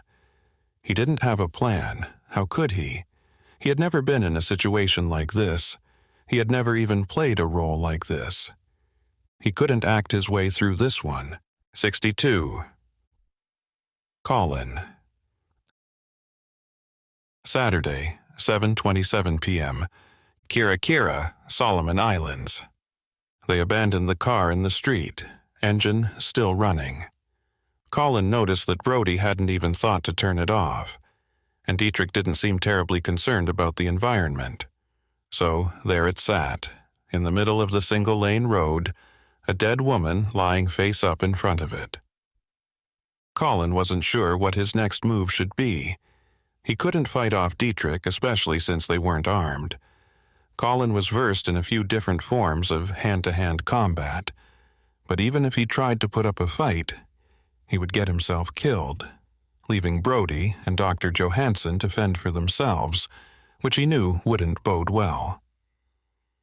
And yet fighting was exactly what he felt like doing. He wanted to fight back, to push against Dietrich's mission to find his stupid journal, to fight for their lives. Dietrich didn't need the car because he had other plans. He was planning to ferry them around the island in the rented helicopter. As he corralled the 3 remaining members of the film crew and pointed them downhill toward the docks once again, Colin heard the distinctive sound of the chopper's rotors. It was circling around from the north side of the island, its blades slicing through the air with a deafening roar. Colin watched in disbelief as it hovered over the docks, just as it had done before, waiting for Dietrich and his quarry. At the docks, they were funneled into the cabin of the helicopter by Dietrich's 2 men inside, where they were buckled in. The pilot immediately took off once again. It was beginning to rain, and Colin saw the storm heading in from the east. He figured the pilot's haste came from a desire to get his client's job done, whatever it may be, before the storm hit hard. Flying at night was difficult enough. Flying at night in a rainstorm was a completely different animal. Colin figured the bulk of the storm would be on them in about 20 minutes, maybe a bit less. He wasn't afraid of the tropical storm while on the ground, but the last place he wanted to be if the monsoon hit hard was in the belly of a helicopter. He put on a headset that one of the mercenaries handed him and immediately heard Dietrich's voice. "Where are we headed?"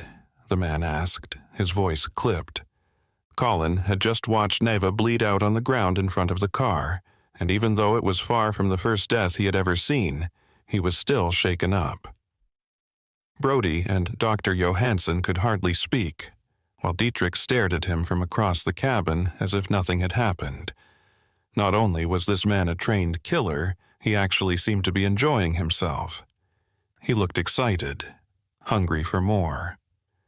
"I don't know," Colin said quickly, shrugging.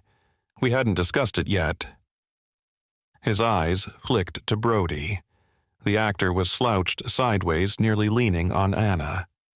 "Then what exactly were you discussing?" Dietrich asked, as the chopper leaned and began panning along the edge of the coastal town. "We were just trying to get our facts straight," Colin said.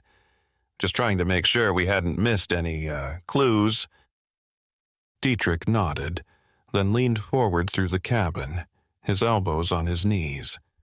"Don't lie to me, son," he said. His voice was lower, but the headset amplified it, so it was clear in Colin's ears.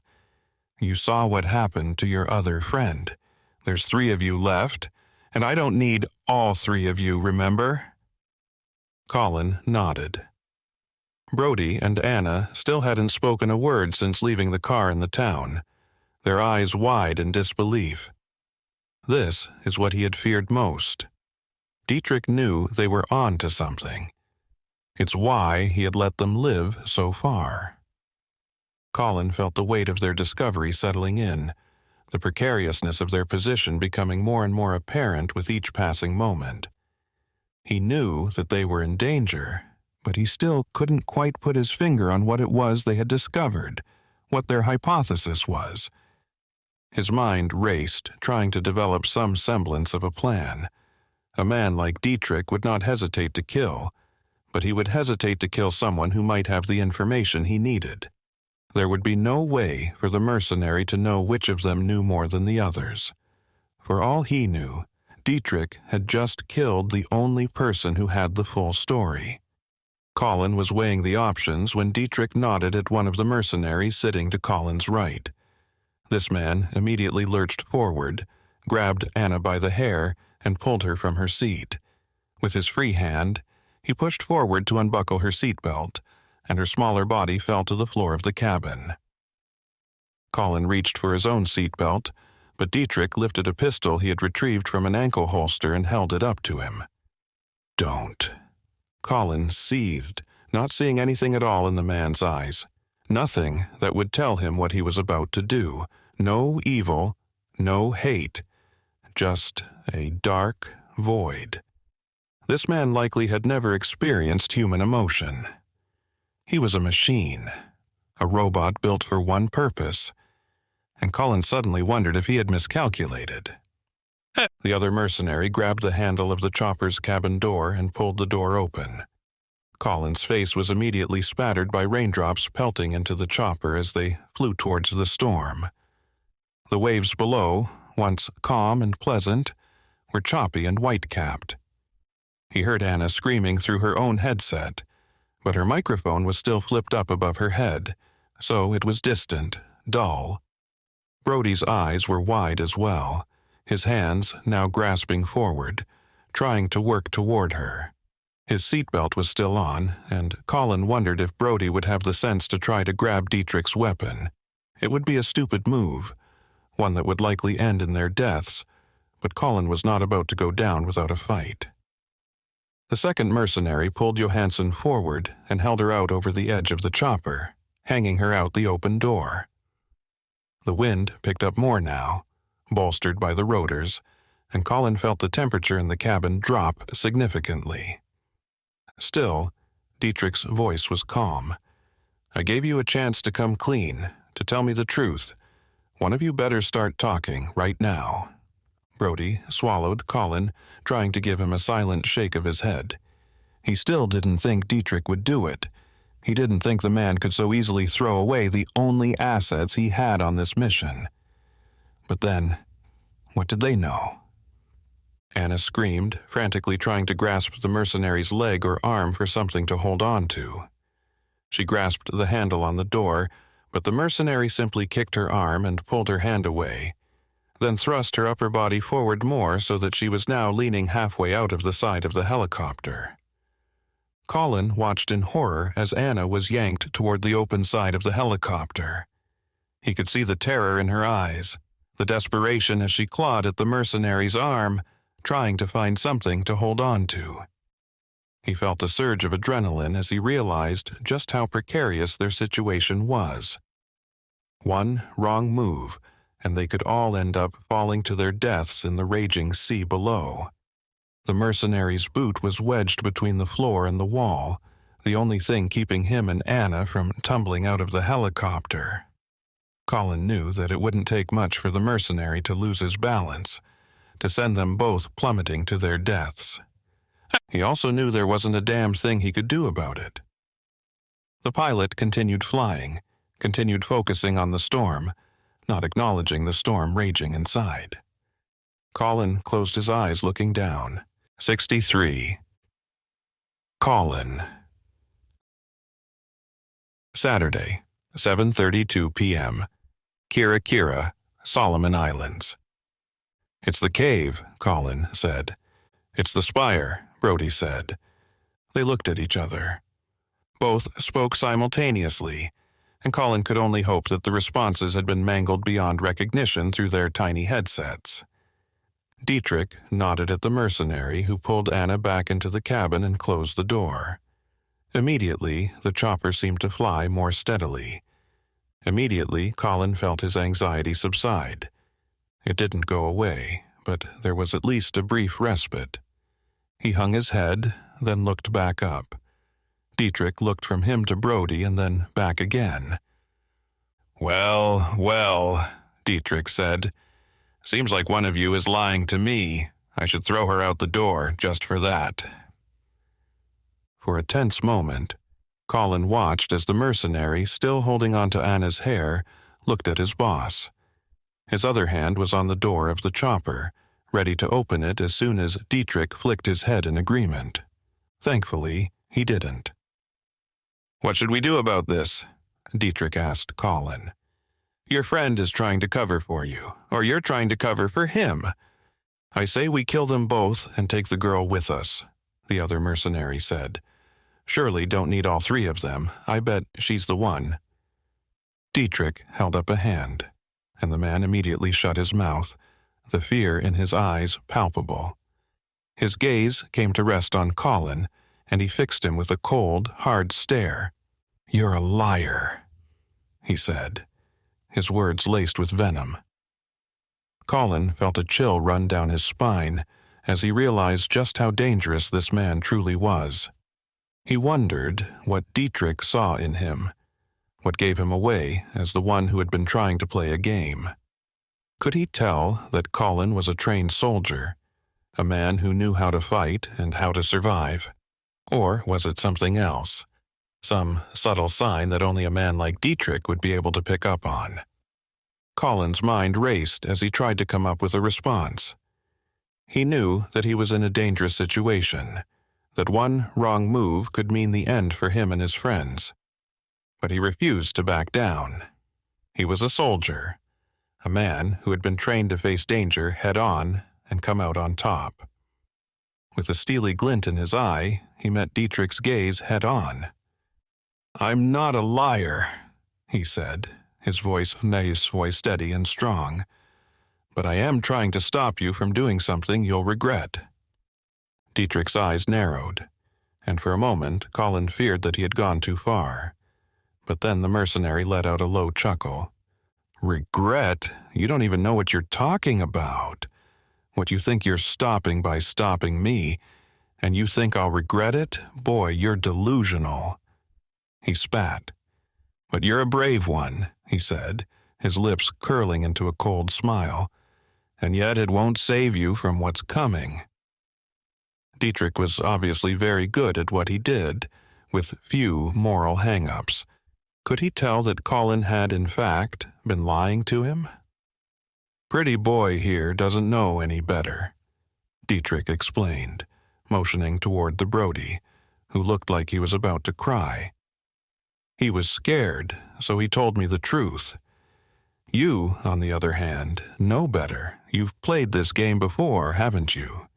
Keep us all running around like idiots out here until the storm comes and you can slip away. No, I promise. Brody started. Another hand went up, and this time Brody's jaw snapped shut. Here's what we're going to do, Dietrich continued, flicking a switch so the pilot could hear. Nielsen, you and Smartass here are going to get dropped off down by the cave. I want to know if there's anything we missed down there. Those villagers seem to think it's worth enough to host some kind of crazy ceremony, right? We didn't get a good glance around before the other group started shooting at us. They're still out there somewhere, so keep your head up. One of the other mercenaries, Rogers, apparently, the man who'd been shot in the shoulder, nodded. I want to know if there's anything in that cave we should be looking at. He turned to Anna and Brody next. You two are coming with Rogers and me. You think there's something up there on that little finger of a rock? We're going to find it. No sense wasting time trying to climb up there or find a route that will let us walk. It'll be choppy, but we'll fly there after dropping your friend off. The pilot started to shout something in response, but Dietrich shouted louder. I'm not asking, got it? You get this bird up there, or we all go down together. Brody stared down at the floor of the cabin. Colin knew the feeling. He felt like he had betrayed the rest of them like he had just signed Colin's death warrant.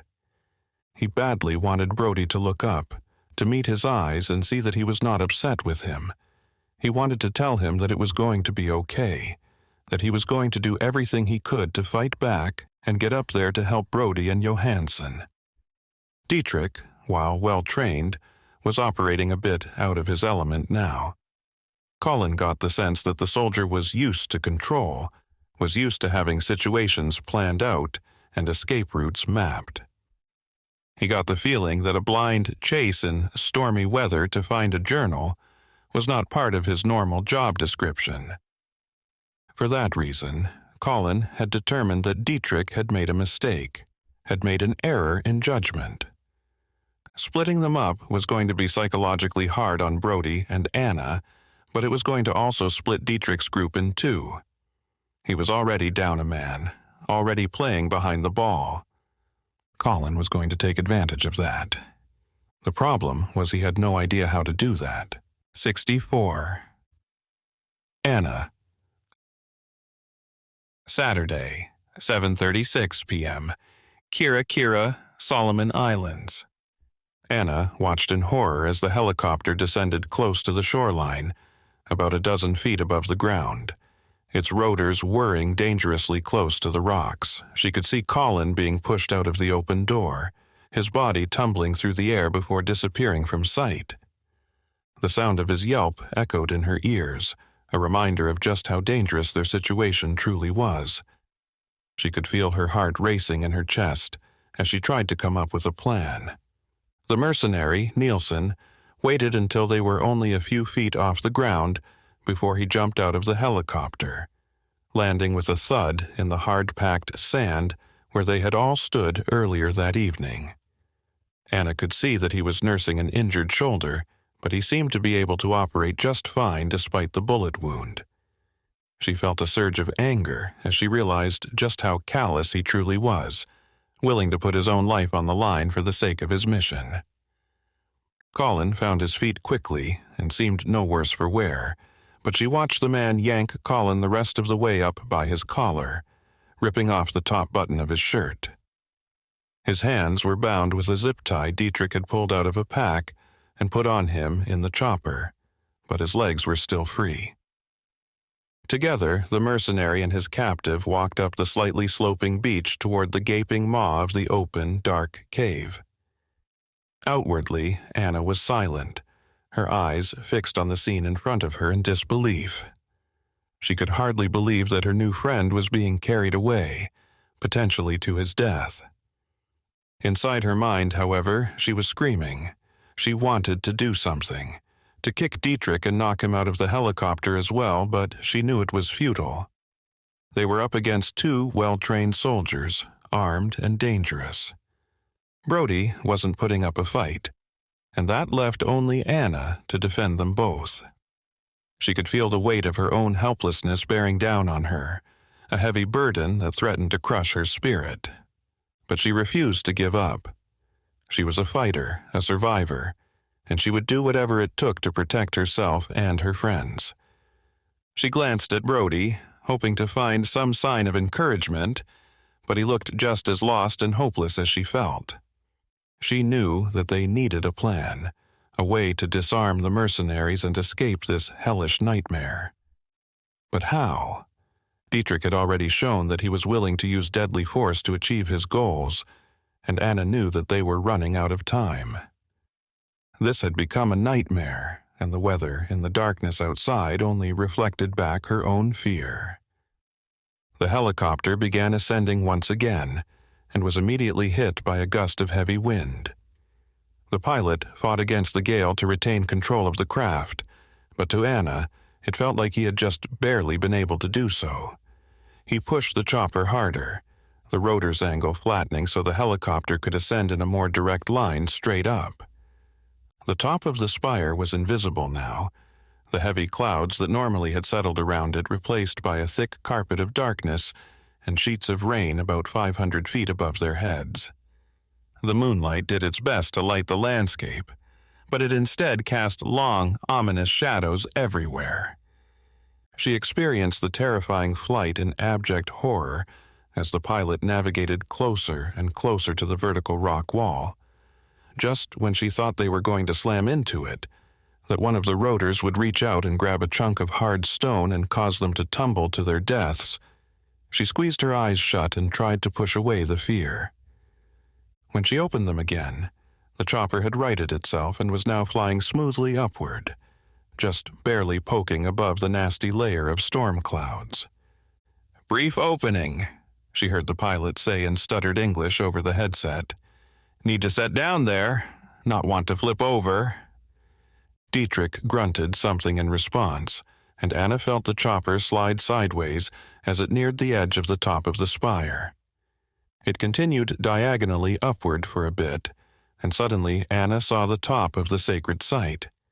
A field, gently rolling and pale white in the moon's glow, seemed absolutely massive from here, completely defying how large the top of the spire had appeared from far below. A steep hill at the far edge of the spire rose to a point, like a spire on a spire, then fell in both directions in a gentle arc that slid around the top of the geologic formation, causing the field to look like it had bleachers and a grandstand set up on one end of it. Opposite the hill, closest to the chopper, dense jungle had begun overtaking the sharp, jagged rock. The field in the center was bumpy and uneven, yet far larger than she would have imagined. It was relatively open as well, with only a few small bushes and brambles marking the surface. She guessed it covered the same area as a soccer field, but it was in the shape of a hexagon. On one side of the spire, the field jutted up against the steep cliffs themselves, the sides of this formation growing smaller and smaller over the years due to erosion and the gentle earthquakes that were sure to plague the region. It made her wonder how stable this spire was, wondered if a helicopter's presence might cause it to fall down at any moment and send them, once again, tumbling into the sea. Involuntarily, she reached out and clasped Brody's hand. He still seemed shaken, and she knew he had not recovered well after being kidnapped and held at gunpoint. He was doing his best, but she had hoped he could provide her at least a bit of moral support, not the other way around. When she squeezed, he looked up at her and met her eyes. She saw a deep sadness there, the betrayal he must have been feeling. She saw failure. He wasn't just upset about being kidnapped, she realized. He thinks he let us all down. He thinks this is his fault. She tightened her hand just as Dietrich's voice came back on the headset. "We're here. Time to move." 65. Colin. Saturday, 7:36 p.m. Kirakira, Solomon Islands. The mercenary pushed him the entire way to the cave. causing Colin to stumble just about every time his foot made an impact with the sand. He wanted to lash out, to kill this guy and be done with it, but he needed to fulfill his role first. If there was ever a time to keep his cool, it was now. Brody and Anna were separated from him now, still in the chopper and heading up to the top of the spire. Colin and the mercenary pushing him along reached the mouth of the cave just as a massive bolt of lightning erupted from nearby, cracking the air overhead. He felt a surge of adrenaline as he realized just how close they were to the storm, the thunder rumbling in his ears like a warning. The lightning illuminated the entire opening to the cavern, casting an eerie glow over the rugged terrain. Colin could see the interior of the space for a brief moment. The open ends of thousands of tiny lava tubes culminated into the cavern's empty bubble that formed the mouth of the cave. Over the course of thousands of years, they were formed when molten lava flowed out of a volcano and cooled at the surface, creating a hardened crust. The lava underneath continued to flow, creating a channel within the hardened crust. Over time, the channel could become wider as the lava flowed through it repeatedly, eventually forming a tube-like structure. The walls of the tube were often coated in a smooth layer of hardened lava, known as a lava lining. The tubes would have warmed, cooled, then collapsed, the cycle repeating over and over again. Colin marveled at the sheer power of nature, at the way in which the magma deep beneath the Earth's surface had urged the tubes to expand and contract, seeking a route upward out of the high-pressure environment. Eventually, when humans found the island, the larger tubes would have been used for shelter. Colin could almost see the shadows of the island's first inhabitants moving about inside the cavern, seeking refuge from the harsh elements outside. But now, the cave was empty, its walls silent and still. Colin could feel the weight of its history bearing down on him, a reminder of just how small and insignificant they truly were in the grand scheme of things. In a flash, he also saw the crate the villagers seemed to have been worshipping, the one that the old villager had stood on top of and stretched his arms wide. He had given it only a cursory glance before, more occupied by attempting to find a way out of the cave while they had been under attack. In the brief instant he had seen in the interior, he had seen that the crate had been perched upon a stone pedestal near the side of the cave's main room, a stair that had been carved from the stone around it. Another lava tube, and this one about 2 feet in diameter, stood behind the crate as if ready to swallow it whole. "Go in," the mercenary said. "What the hell are we even looking for? You and I both examined this place earlier, and there's nothing—" "So you admit you were lying," the man said. Colin noticed the man's shoulder, slowly seeping dark red around a bullet's entrance wound. "You think we're here to actually look for something? Dietrich knew you were lying. This is just the same stupid song and dance. Once they find what they're looking for up there, I'll get orders to kill you down here." Colin frowned, wondering why the man saw fit to tell him this. "So, how do you want to go? Bullet to the head? Drowning?" "Ah, I see," Colin thought. "Arrogant prick, trying to scare me." Colin stared at the mercenary with patronizing, demeaning eyes, but didn't respond. He thought he recognized the man from in town, one of the men who had been standing guard outside the entrance, probably bored out of his mind. He wondered if the man preferred the relatively luxurious lifestyle of simply holding a gun in front of a building, or if he liked the more rugged work of nabbing civilians and terrorizing them in the jungle. Colin turned, ignoring the guy. He walked into the interior of the cavern and sat on the top of the crate. The stone step with the crate atop it was a bit higher than a bar stool, so sitting on it was really just leaning against it. He took in the silence and solace of the dark, damp cave. After a few moments, he looked back at the mercenary, prepared to quip back with something sarcastic and hopefully abrasive enough to rile the guy up. Before he could speak, He heard voices from outside the cave, trying to be quiet, but louder than the rain. His eyes whipped to the front entrance as his mercenary friend spun around as well. "Guess we have company," Colin said to Nielsen. Nielsen, apparently realizing that he had turned his back on his prisoner, whirled around again and motioned with his weapon. "Get up," he snapped. "Get to the side. Hide in one of those cracks back there." Colin didn't like his chances with that plan, so instead of following the order, he pulled his body up closer to the front of the cave. The mercenary gawked at him, but Colin did stay in the shadows, much like he had before when the other group had come inside. He looked at Nielsen, trying to sense if the man was at all fearful of what was about to happen. He tried to sense this man's rationality, to see if he was afraid of what might jump out from the storm. If he was, there was nothing about it on his face.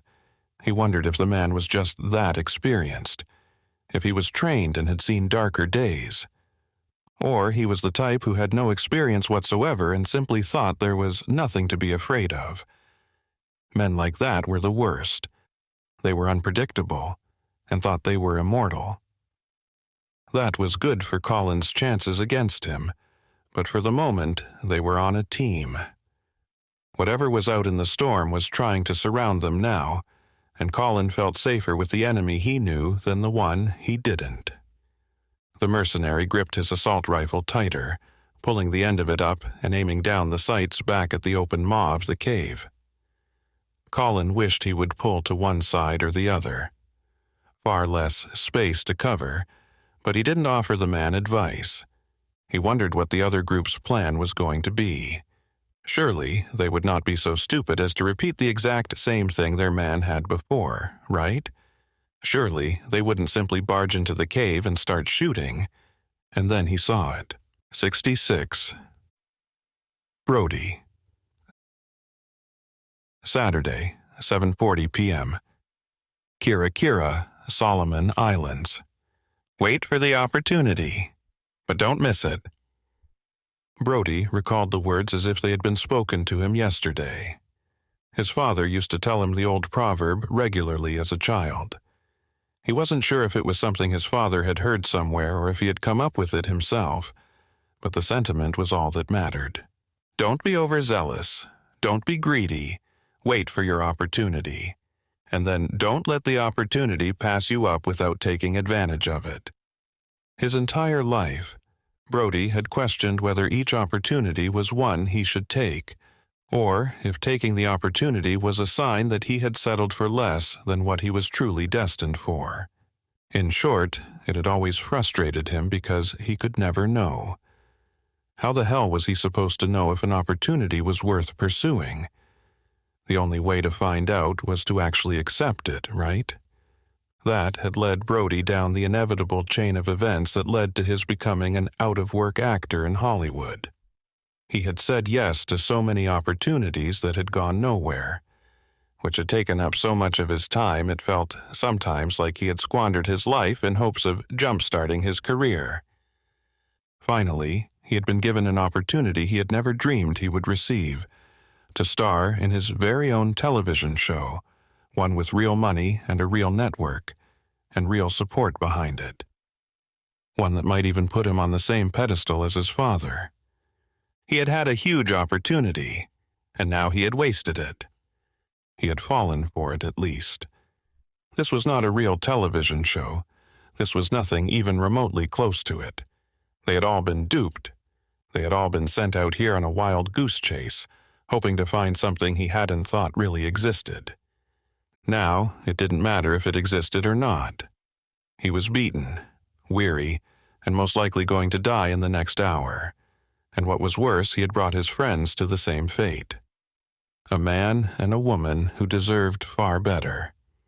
Neva, skittish yet lovable as she was, happy to please and willing to go the distance to get the job done, now lay face down on the street, most of her blood outside her body. Brody hung his head and looked at the floor of the chopper as they landed on the top of Sayapata. He no longer felt the majesty, felt the awe of this place.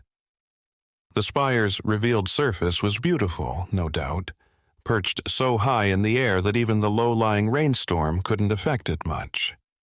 In another lifetime, or on perhaps any other day, Brody would have been overjoyed to be able to set foot up here in a place like this. The surface of the plateau was like another world. Even the trees seemed different, as if everything had evolved around them, leaving this geologic anomaly in peace for millions of years. Dietrich's gruff voice cut into his headset, and he obeyed the command. He stood, trudged to the edge of the chopper, and jumped out. He landed on soggy dirt and stood. Anna was there, her hand gripping his tightly once again. It no longer felt warm, reassuring. It just felt like a reminder of his failure. Had Landon known about all of this? Had the network sent them all here to die? Landon and the others had escaped in time. Why hadn't they listened as well? Why hadn't he, the leader of this motley crew, recommended that they follow suit? Now there was no way off the island. Even if there were, Dietrich would never let them go. Even if he found the stupid journal, they were all dead. Wait for the opportunity, and don't miss it when it presents itself. His father's words haunted him now. He had let down the only man he thought it was impossible to upset, the only man he knew who would understand his strife and struggle. Sorry, Dad, he thought. I've wasted another opportunity. Worse, I pulled in other people as well and put their lives on the line. And I've already gotten a few of them dead. He felt the round barrel of an assault rifle on his back, but it only had half the intended effect. He moved forward, but there was no fear any longer. He pressed forward, hand in hand with Anna. It was over, nothing left but to push forward, and search and find and then die. He wasn't sure what Anna was feeling. Her face was completely unreadable. Her chin was held high, jutted out as if she were on a mission. Perhaps she was feeling the end as well, and wanted to go out as best she could. He admired her then in that moment. He realized he had admired her the entire time. She was not cast from the same Hollywood mold that had formed so much of the network. He could see that clearly because he was not a product of it either. She was her own woman, one worthy of admiration in her humble confidence. He wished he could dredge up some of that courage, some of that acknowledgement that, while the end might be near, he didn't have to go out whimpering like a wet, stray dog. Perhaps he could fake it at least, to try to offer her some reassurance that he was going to be okay as well. He sniffed, puffing his chest out a bit, trying to invoke the same Hollywood ready he had perfected for the camera. Dietrich and the other two mercenaries pushed them along over the smooth rocks on the top of the spire. Patches of green ran in lines between the stones, eventually meeting up with the large field in the distance. He squinted, seeing something. It looked out of place, as if the jungle had grown up around the rocks here, leaving this one particular element in place since it did not belong. What is that? He gently nudged Anna's elbow and pulled her along. We need to get away from Dietrich. We can cover more ground that way, he said quickly. He didn't wait for a response. Let them shoot us in the back. It's not like we can go anywhere anyway. Dietrich apparently was fine with this change of direction as Brody veered to the left, pulling Anna along with him, and the pair started trudging over the boulders in front of the jungle. 67. Anna. Saturday, 7:42 p.m. Kira, Solomon Islands. Anna followed Brody to the edge of the plateau, her breath quickening as they reached the edge. She peered out over the misty expanse below, feeling a sense of peace wash over her despite the chaos raging beneath them. The light mist from the rains was all around them, creating an ethereal aura that added to the surreal beauty of the view. Looking out over the clouds that had consumed the rest of the island and the ocean surrounding them, Anna felt as though they were standing at the edge of the world. The gray haze extended as far as she could see, creating an endless expanse that seemed to stretch on forever. As she gazed out over the infinite expanse, Anna couldn't help but marvel at the strange effect it created. It was as though they were standing in the midst of a dreamscape, where anything was possible and the boundaries of reality were blurred. The distant rumble of thunder echoed through the mist, adding to the otherworldly feel of the moment. For a brief moment, she was able to forget about their predicament and simply revel in the beauty of the world around her. The pilot, obviously smarter than the rest of them, was waiting inside his chopper, riding out the storm in relative peace. She gripped Brody's hand tightly, trying to ignore the fact that the second mercenary was following behind them, his gun trained on their backs. She didn't even question it anymore. She knew he would shoot them as soon as Dietrich felt they were no longer useful to him. And yet, what was she doing? Walking hand in hand with Brody as if they were strolling through a park. She knew she should at least be examining things, turning over rocks and poking around to find anything useful, or at least appear busy. Their lives depended on it. But instead, she clasped his hand tightly, feeling the strength there. He stopped suddenly, giving her hand a slight squeeze. Then, as if nothing had happened, he kept moving forward. "What's up?"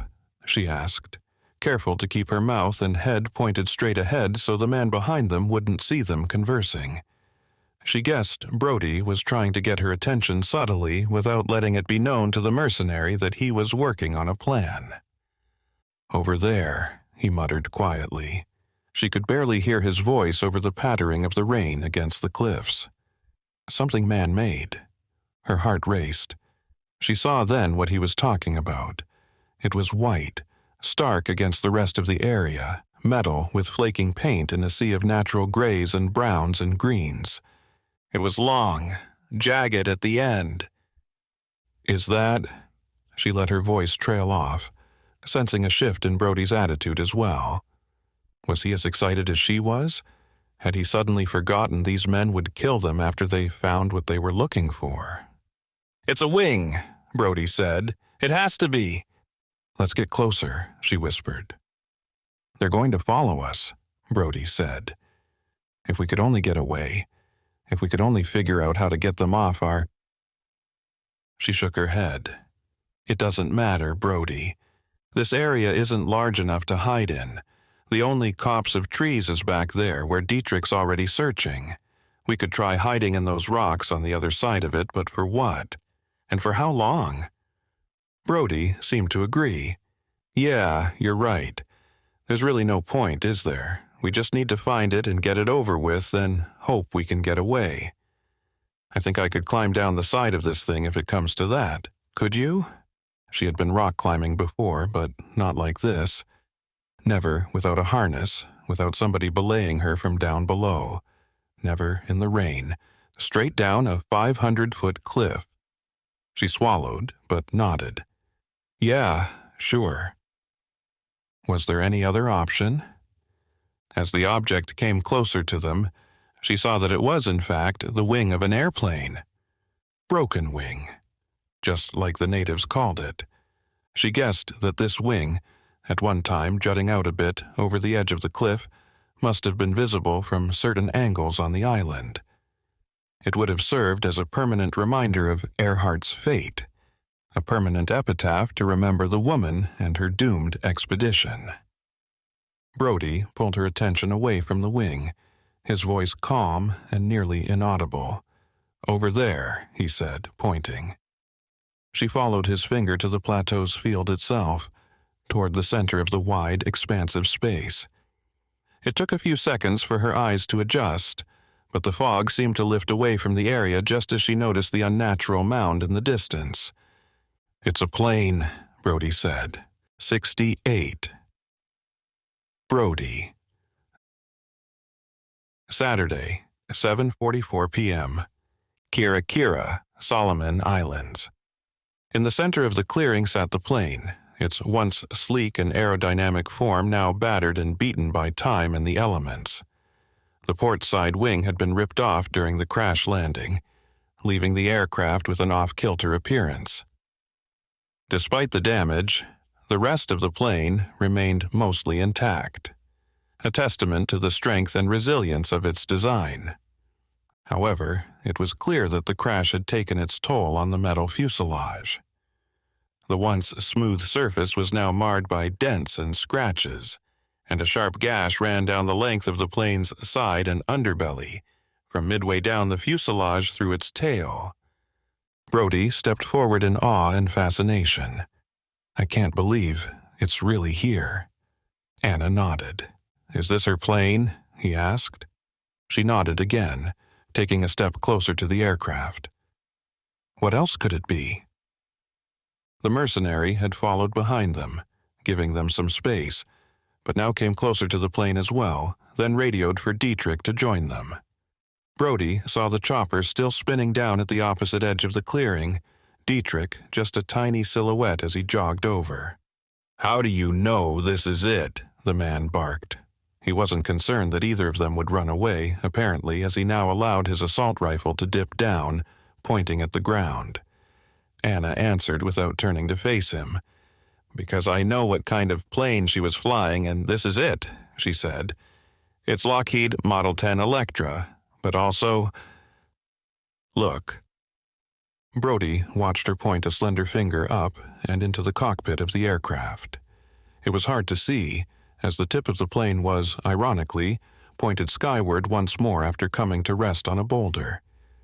The aircraft looked as though it had been set there by a giant, as if preparing it to launch like a rocket once again into the air.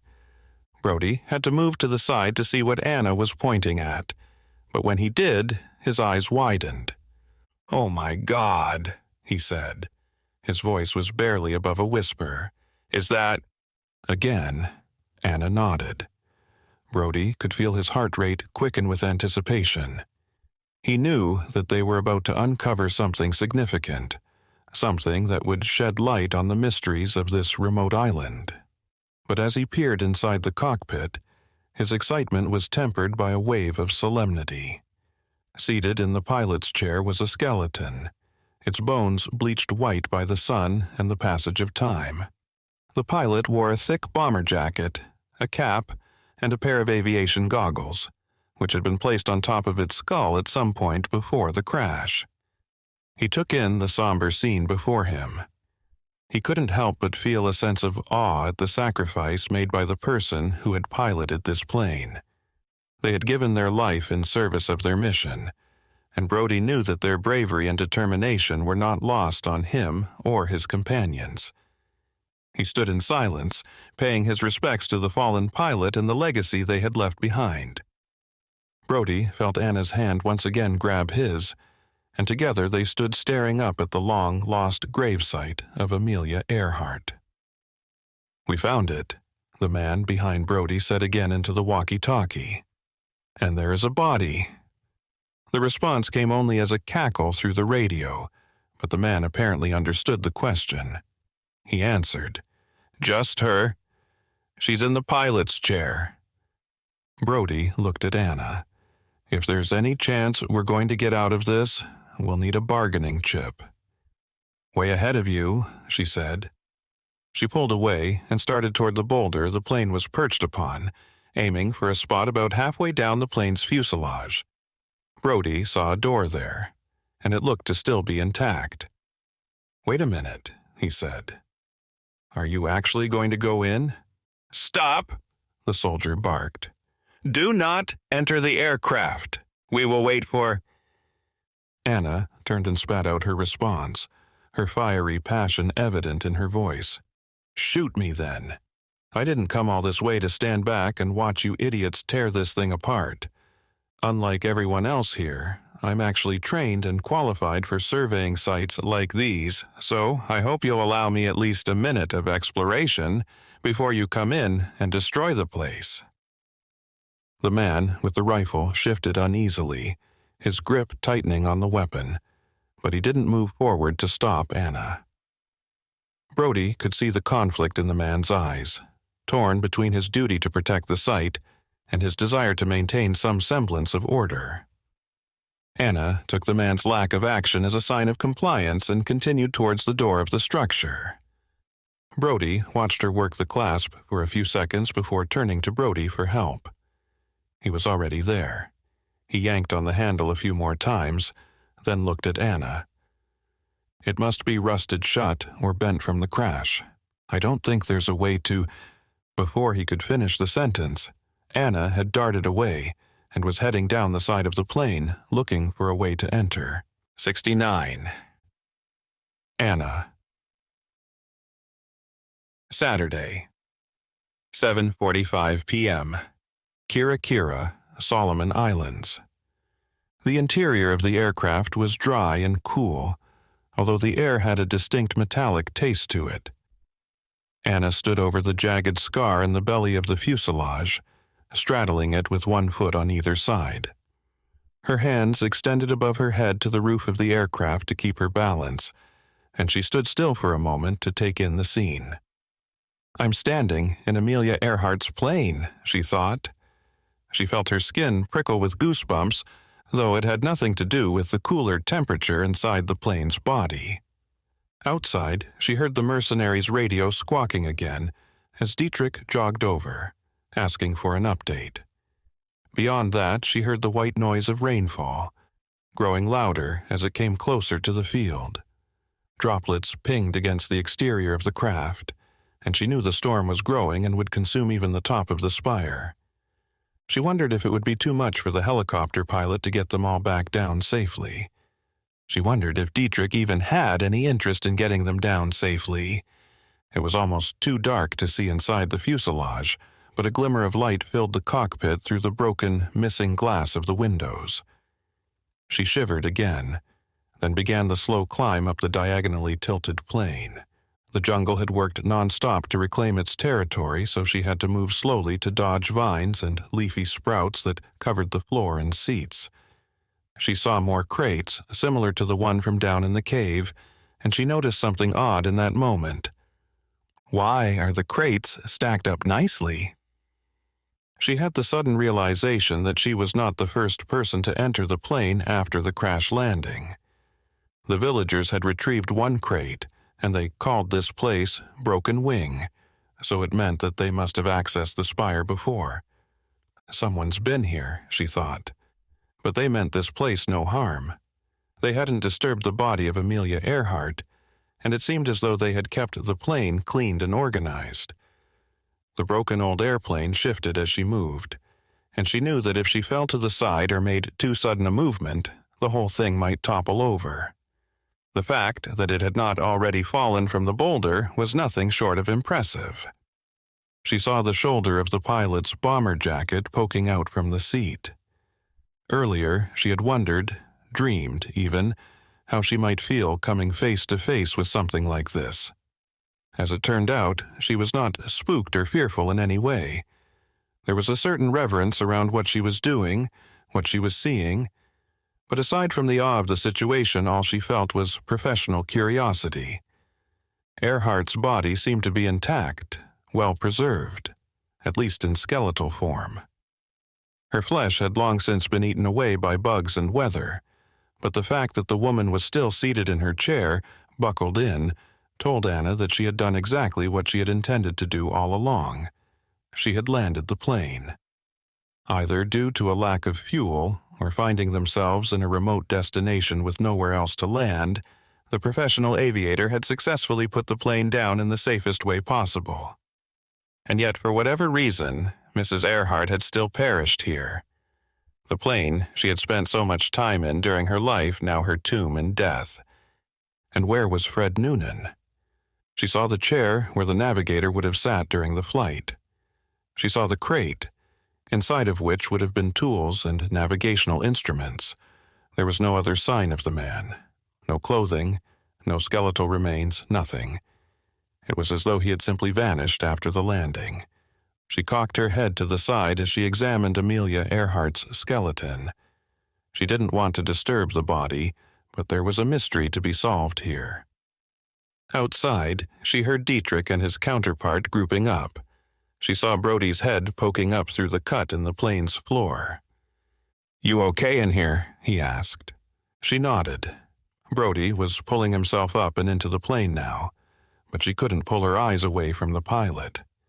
She wanted to tell Brody to wait outside, that there might not be enough strength in the plane's frame for more than one person to walk around in it, but she couldn't stop looking at the skeleton. Something about it was screaming to her. Something about it was trying to tell her something. She heard Dietrich bark some order into his radio, likely calling to check in on the man with Colin. Then she heard his heavy boots crunching over the gravel and rocks outside. The rain was coming down in sheets now, each wave adding to the din. Water clanged against metal, the roar growing as she stared down at Amelia Earhart. She reached forward, overcoming her trepidation. In spite of the heftiness of the thick leather, the jacket had helped the woman's tall, lean frame cling together in the chair. She didn't want to move the jacket any more than she had to, for fear that the bones would suddenly fall apart and dissolve to the floor of the cockpit. The opposite flap of the jacket was heavier than the first as she moved her hand behind it, and Anna frowned. She used her left hand to hold the zippered flap open while she reached in with her right. Her hand brushed against Amelia's ribcage, and she got the sudden sensation she had just conversed with the dead. A strange warmth filled her, then vanished as if the soul of Earhart herself had just blown through Anna. She clasped her fingers around the object inside the jacket, pulling it back just as Dietrich's head appeared in the crack of the plane. "Don't touch anything," he shouted. His voice was deep, menacing. It juxtaposed everything about this place, reminded her that they were treading on a gravesite, reminding her that they were outsiders, that none of them should be here. A huge peal of lightning and a crack of thunder caused her to jump. She pulled her hand back, the object in it, and kept it behind her back, out of sight. Brody was balancing between the cracks, leaning to the side and looking into the crates she had seen piled in the corner. The fact that they were stacked so nicely only confirmed her suspicion that they were not the first people to visit Amelia after the crash. Those crates would have been tossed haphazardly around the cabin, their contents spilling out everywhere. Could it have been Noonan? Had her navigator survived the crash, seen that his pilot was dead, and performed this small gesture as an act of mourning, of thanking her for her service to the world? The way the plane was situated, Earhart's body in place, as if the plane had successfully landed. Looking around now, it did not seem as though they had really crashed. There was no sign of fire or smoke damage, no twisted metal signifying a hard landing. She pulled away from Amelia's body, slipping the small object into her back pocket, and was about to step back into the cabin when she noticed something else. Something that did not make sense in any universe she could have imagined. But yes, it was there. She leaned in closer, examining the skull above the woman's ear. Brody was there now, gently urging her to follow Dietrich's instruction. He pulled her hand, and she allowed him to bring her away from the cockpit. She had seen it, though. It was emblazoned in her mind. "What else are you not telling me?" she wondered, peering at Earhart's skeleton one last time. "What secrets have you been keeping?"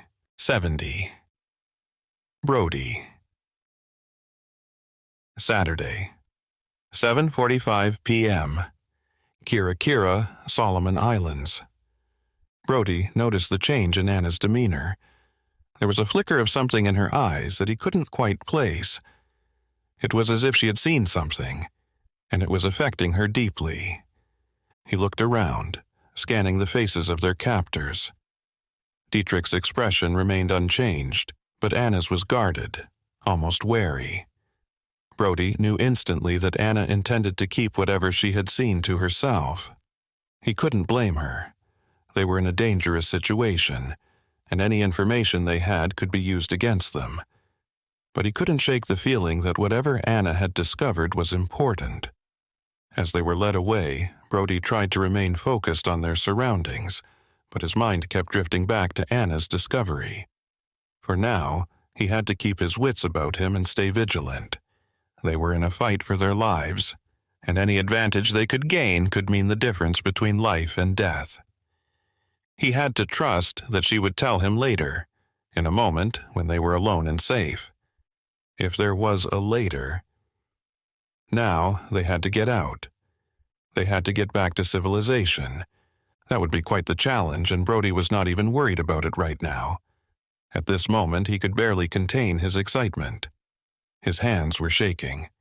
We're standing inside her plane, the subject of so many fruitless expeditions, adventures, searches, the object of fascination for so many around the world. One of humanity's greatest mysteries had just been solved, and he was here to witness it. He was part of it. He had his phone out, the last dregs of battery life used for capturing the moments. He snapped pictures as quickly as his thumb would allow. Still, it was ignorant to think they were the first to see this. The locals themselves called this place Broken Wing, and he could see from the organized stacks of gear and crates inside that someone had certainly come here after the crash to tidy things up. Before leaving, Brody approached the crates. He held his phone in one hand, the flashlight app on and as bright as it would get, while he used his other hand to pull open the lid of one of the crates. He wasn't sure what to expect. A childish part of him anticipated something jumping out at him, as if he were in an Indiana Jones adventure. Perhaps scorpions, snakes, a maniacal skeleton come to life. He knew it was unrealistic, but he allowed the spooky feelings to wash over him. When in Rome, he was only met with a puff of air and dust as the long-standing seal was finally broken. A thick coating of grime covered the contents inside, and he held his phone up over the space to better capture the items inside. He had started recording a video now to simply capture everything, not wanting to peel his eyes away from the contents. Brody cleared his throat as he let the lid close once more, distracting the two others inside the plane. He looked up at Dietrich. "Well, I guess we should—" "Where's the journal?" Dietrich asked him suddenly. "What did you find in there?" Brody held his hands up, showing that they were empty besides his phone. "Nothing. There's just some old navigational equipment and charts in here. I haven't searched the other boxes yet, but I will look myself," he said gruffly. "You two, get out." He pulled the radio up to his mouth and gave the order for his man to stay outside, gun drawn on Brody and Anna. Brody sensed Dietrich was getting weary of this whole mission. He sensed the man wanted to wrap things up, and quickly. He also knew they needed to change the status quo if they were going to get out of this alive. He wondered where Colin was, if their friend was still alive. "Sir, I believe I found it," came a reply through Dietrich's radio. Dietrich looked up at Brody. He marched across the fuselage and in one fluid motion jumped down through the gash in the belly of the plane. Brody and Anna followed him out. Outside the plane, Dietrich was thumbing through a small leather-bound journal. The mercenary, while Brody and Anna were inside the plane, had done some investigating around the base of the plane. Tucked underneath its tail end, where the angled fuselage offered enough space, was one of the wooden crates. It matched the crates they had found inside the plane, as well as the one from the cave. The mercenary had slid the crate out from where it had been stashed, its lid open as it sat on the ground. Brody saw that there was nothing else inside but some plastic material, a tarp or sheet, something that had been stuffed inside, likely to keep the journal safe. For the first time since he had met the man, Brody saw Dietrich smile a genuine smile. It was still an evil, sly grin as he looked down at the journal, but Brody saw the relief etched in the lines on the man's face. He's done, and we haven't changed the status quo. Dietrich read the front page of the small notebook aloud. The personal journal and diary of Fred Noonan, navigator. Dietrich closed his eyes and sniffed the pages. Yes, this is it indeed. He brought the radio up to his lips. "Gentlemen, it seems our mission is complete." He turned to Brody and Anna and then spoke again. Thanks for your help, you two. I'm not sure I'll be requiring the use of your services any longer. 71. Colin. Saturday, 7:46 p.m. Kira, Solomon Islands. Another flash of light came from outside the cave, this one just offshore. But it was enough light to illuminate the interior of the cave once more. He saw the whites of Nielsen's eyes, only then saw the fear there. He also saw the dark hand, barely visible from the top right corner of the cave's opening. He saw the small object the hand had tossed inside. "Grenade!" he shouted. The mercenary reacted, but it was far too slow. He whirled around to try to find the grenade and bat it out of the air, but it was already too dark, his eyes too blind from the flash to see anything. Nielsen careened wildly in circles, frantic. Colin heard the sound of 3 gunshots answered by more from farther away. If the mercenary had found something to shoot at, Colin had underestimated the man's ability to adapt and react. More likely, however, he was firing blind, shooting wildly at the opening where the hand had been. Colin was already moving as well, so he had no time to stop and watch the firefight unfold. He dove forward, directly where the arc of the grenade would have it land. He smacked hard on the sandy stone floor, immediately feeling the grenade bounce against his stomach. He was completely blind now. There was no light whatsoever in the cave save for the yellow flames of light from the weapons now firing in all directions. It was not enough to see well, but Colin didn't need eyes. He felt the cold steel brush the side of his hand as it bounced around, gaining control of it in a second. With one smooth motion while still laying prone on the ground, he brought his hand up by his side and over his head, then flicked the grenade forward with a toss of his wrist. He didn't know if it was enough. He couldn't be sure it was even the right direction. Everything he had just done was in the hopes that he had aimed correctly, and that his image of the interior of the cave, seared into his mind from the flash of lightning, had been correct. He heard the grenade strike wood, the hollow, dull ache as it landed. He let out a breath. I missed. He had not been aiming for the crate. If it had hit the front of the crate, it was likely rolling right back toward his position in the center of the cave right now, ready to blow off the entirety of his head. There was no sense wondering. In exactly 2 seconds, he was going to know precisely where the explosive ended up. Or, in 2 seconds, he wouldn't know anything at all, and it wouldn't matter anyway. Perhaps the grenade had bounced off the top of the crate instead, in which case... The explosion was smaller than he'd expected. He felt the change in pressure, felt it pushing against his body, just as the sound reached him. The deafening blow brought with it a torrent of decaying leaves and hot sand and chips of stone, now dislodged and broken from their resting place within the lava tube behind the crate. The tube was apparently deeper than he had expected, the grenade having detonated from somewhere inside its shaft. The air above his head was filled with meteorites of igneous material. Jagged daggers formed from the exploded bits of sharp lava rock.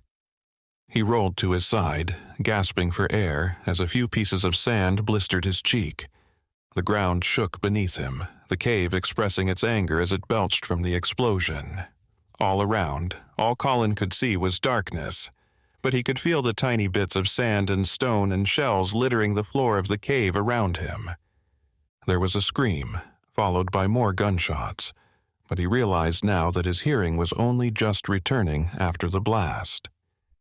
He didn't know if the mercenary who had come with him into the cave had been struck by something from the grenade's explosion or from something outside the cave. He couldn't see anything at all.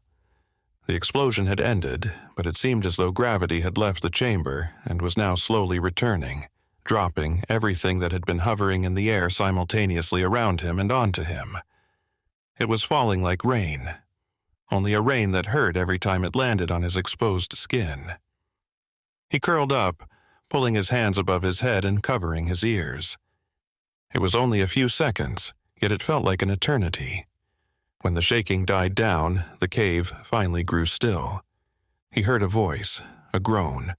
The sound of rainfall returned as well, but the storm had taken a brief respite. He couldn't tell who the voice belonged to. Was the man who had thrown the grenade still close? Were they still outside the cave? Perhaps the groan had come from himself. He felt around once again, hoping for another flash of lightning so he could see what had become of the other man inside the cave. He crawled in a slow circle, using his hands to feel where he was. He could see the white cresting waves as they smacked against half-submerged boulders near the shoreline, the light barely reflecting off their tops. He couldn't go out there, not yet. He needed to know he was safe, and he knew he had heard someone else's voice. Finally, a flash of light gave him what he wanted. He blinked against the brightness, once again seeing the insides of the cavern and the devastation caused by the grenade. The mercenary, Nielsen, was lying against the opposite wall, cradling a wound with his hands. His eyes were open in shock. In the half-second of time he could see the guy, Colin could not tell if he was dead or alive, but he did see something else in the flash of light, and that gave him hope. The mercenary had dropped his assault rifle halfway between himself and Colin's position. Once again, recalling the image that had been seared into his mind, Colin lurched forward on his hands and knees, striking out on his belly to reach the assault rifle. If the mercenary had lunged forward as well, Colin knew the man would have to fight against his wound and the fact that he was propped up against the wall on his rear end. Colin reached the weapon first. He sat up and felt the cool steel in his hands. Once again, it seemed a natural fit, and he prepped the gun and held it up in front of him, then fired a single 3-round burst directly into where he remembered the mercenary to be. A wheeze of air, then silence. The rain settled into a gentle pattering outside the mouth of the cave.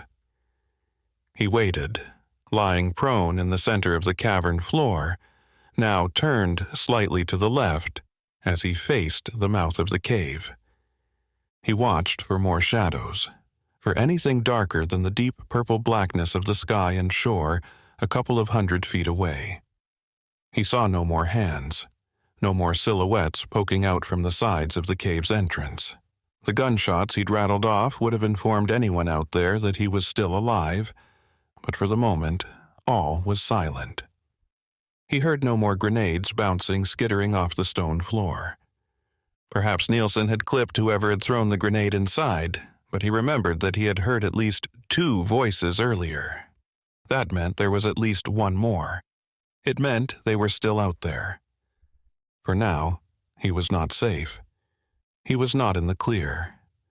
He turned farther to his left, only he knew there was no more crate to find. The small wooden box would have been decimated in the explosion. But he wasn't looking for the crate. Instead, he wanted what lay behind it. He wanted what the grenade had opened once again. He pulled himself forward, sliding over the debris-covered cavern floor toward the opposite wall.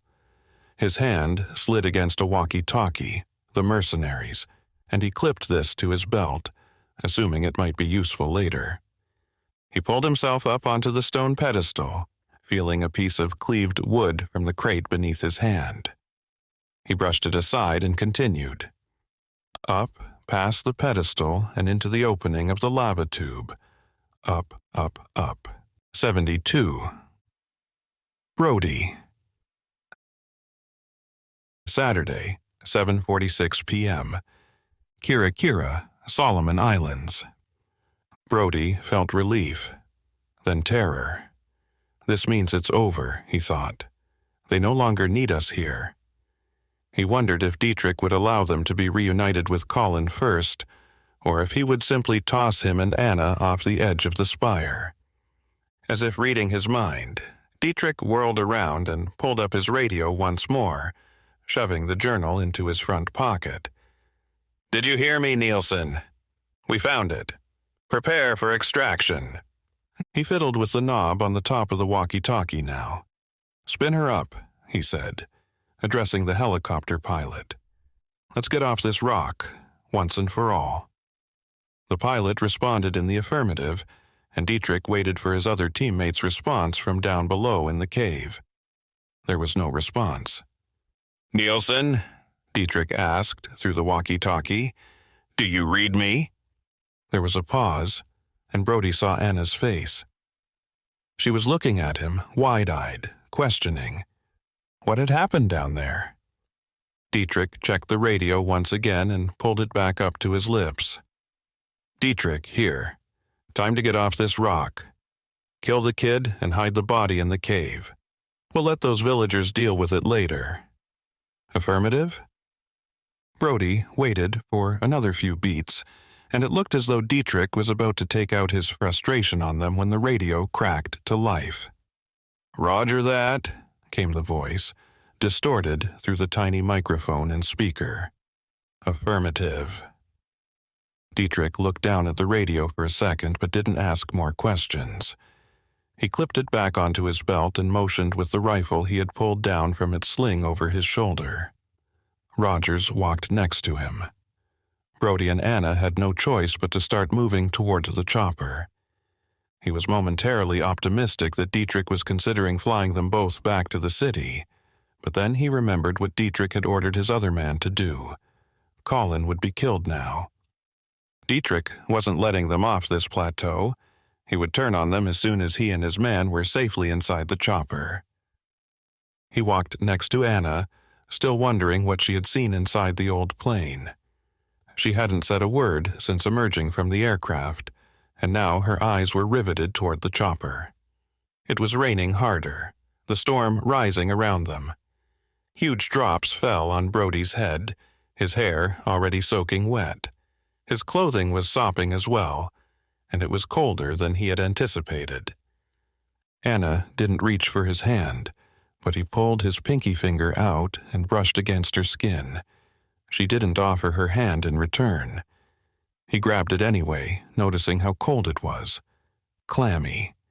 He wanted to ask her what was wrong, but he wasn't an idiot. He knew exactly what was wrong. He was feeling the same fear, the same trepidation. Dietrich had finished his mission. He had completed his task. And yet Brody and Anna had not changed the status quo. Colin was as good as dead, if not bleeding out somewhere in the cave already, and Anna and Brody would be next. They marched toward the chopper, stopping only when Dietrich ran in front of them and waited next to the side door. Rogers joined him and pulled the door open, then started to get in. The sound of the rotors was deafening, and Brody was surprised to hear Dietrich's voice over the noise. "Rogers, get in." Rogers nodded as Dietrich then turned to Brody and Anna. "You two, over there." He flicked his head to the right, toward the front of the chopper and the space beyond. Brody and Anna didn't move. Dietrich smiled again. The same sly, evil grin Brody had come to expect from him. Then he pulled his rifle up and aimed at his chest. "I can shoot you in the chest now, let you bleed out like your friend down in the city. By the way, it really hurts. Or I can leave you both up here. Your choice." Brody wasn't sure he was telling the truth. "Again, I shoot you here, or you walk over there and get far enough away from my chopper that I'm not worried you'll just jump in before we go." "You're just going to shoot us in the back," Anna said. Dietrich frowned. "It would be easier to just shoot you and be done with it. My employer wants the journal and doesn't care who lives or dies." Brody felt a but coming. "But," Dietrich continued, "as much as it pains me to say it, killing you both may only invite more scrutiny for my employer. You're not exactly as insignificant as all the other locals around here. Killing Americans, no matter where we are in the world, is never good for one's career." Brody felt his heart sinking. Just because Dietrich wasn't going to kill them now didn't mean they weren't going to die alone up here. He had been optimistic before. There was no way he could climb to safety from all the way at the top of this spire, and there was no way he could do it while guiding Anna down as well. Besides that, Colin was already dead. He had heard the order from Dietrich's own lips, heard the response from Nielsen. Anna grabbed his hand again and squeezed, and together they stood in front of Dietrich. "Over there," Dietrich said. He motioned with his gun to a mound of old lava rocks, black and glistening in the rain and moonlight. A layer of mist and fog enveloped them, causing the mound to look like it belonged in a game, the fog of war over an area they had not yet explored. Anna looked over at Brody, but he steeled himself and took a few steps in that direction. "Think," he thought. "Figure this out. Look for the opportunity, then don't be afraid to take it." But what opportunity was there? What could he possibly do against Dietrich? What could he do after that, assuming he could, in fact, take Dietrich down? What could he do to help Colin? He had no military training. Dietrich wouldn't even flinch if Brody tried to fight back. Even 2-on-1, he and Anna weren't going to last long against his rifle. He assumed he could get up and over the rocks quickly, jumping from boulder to boulder, leapfrogging his way to the other side. But what then? Anna might be able to follow, but even if she could, they would only have earned a few extra seconds and a hiding spot. Dietrich would simply walk around the stones and shoot them then. He knew that time had run out. Whatever chances he may have had were now gone. He had missed whatever opportunity he was supposed to take. He sensed Anna felt this as well.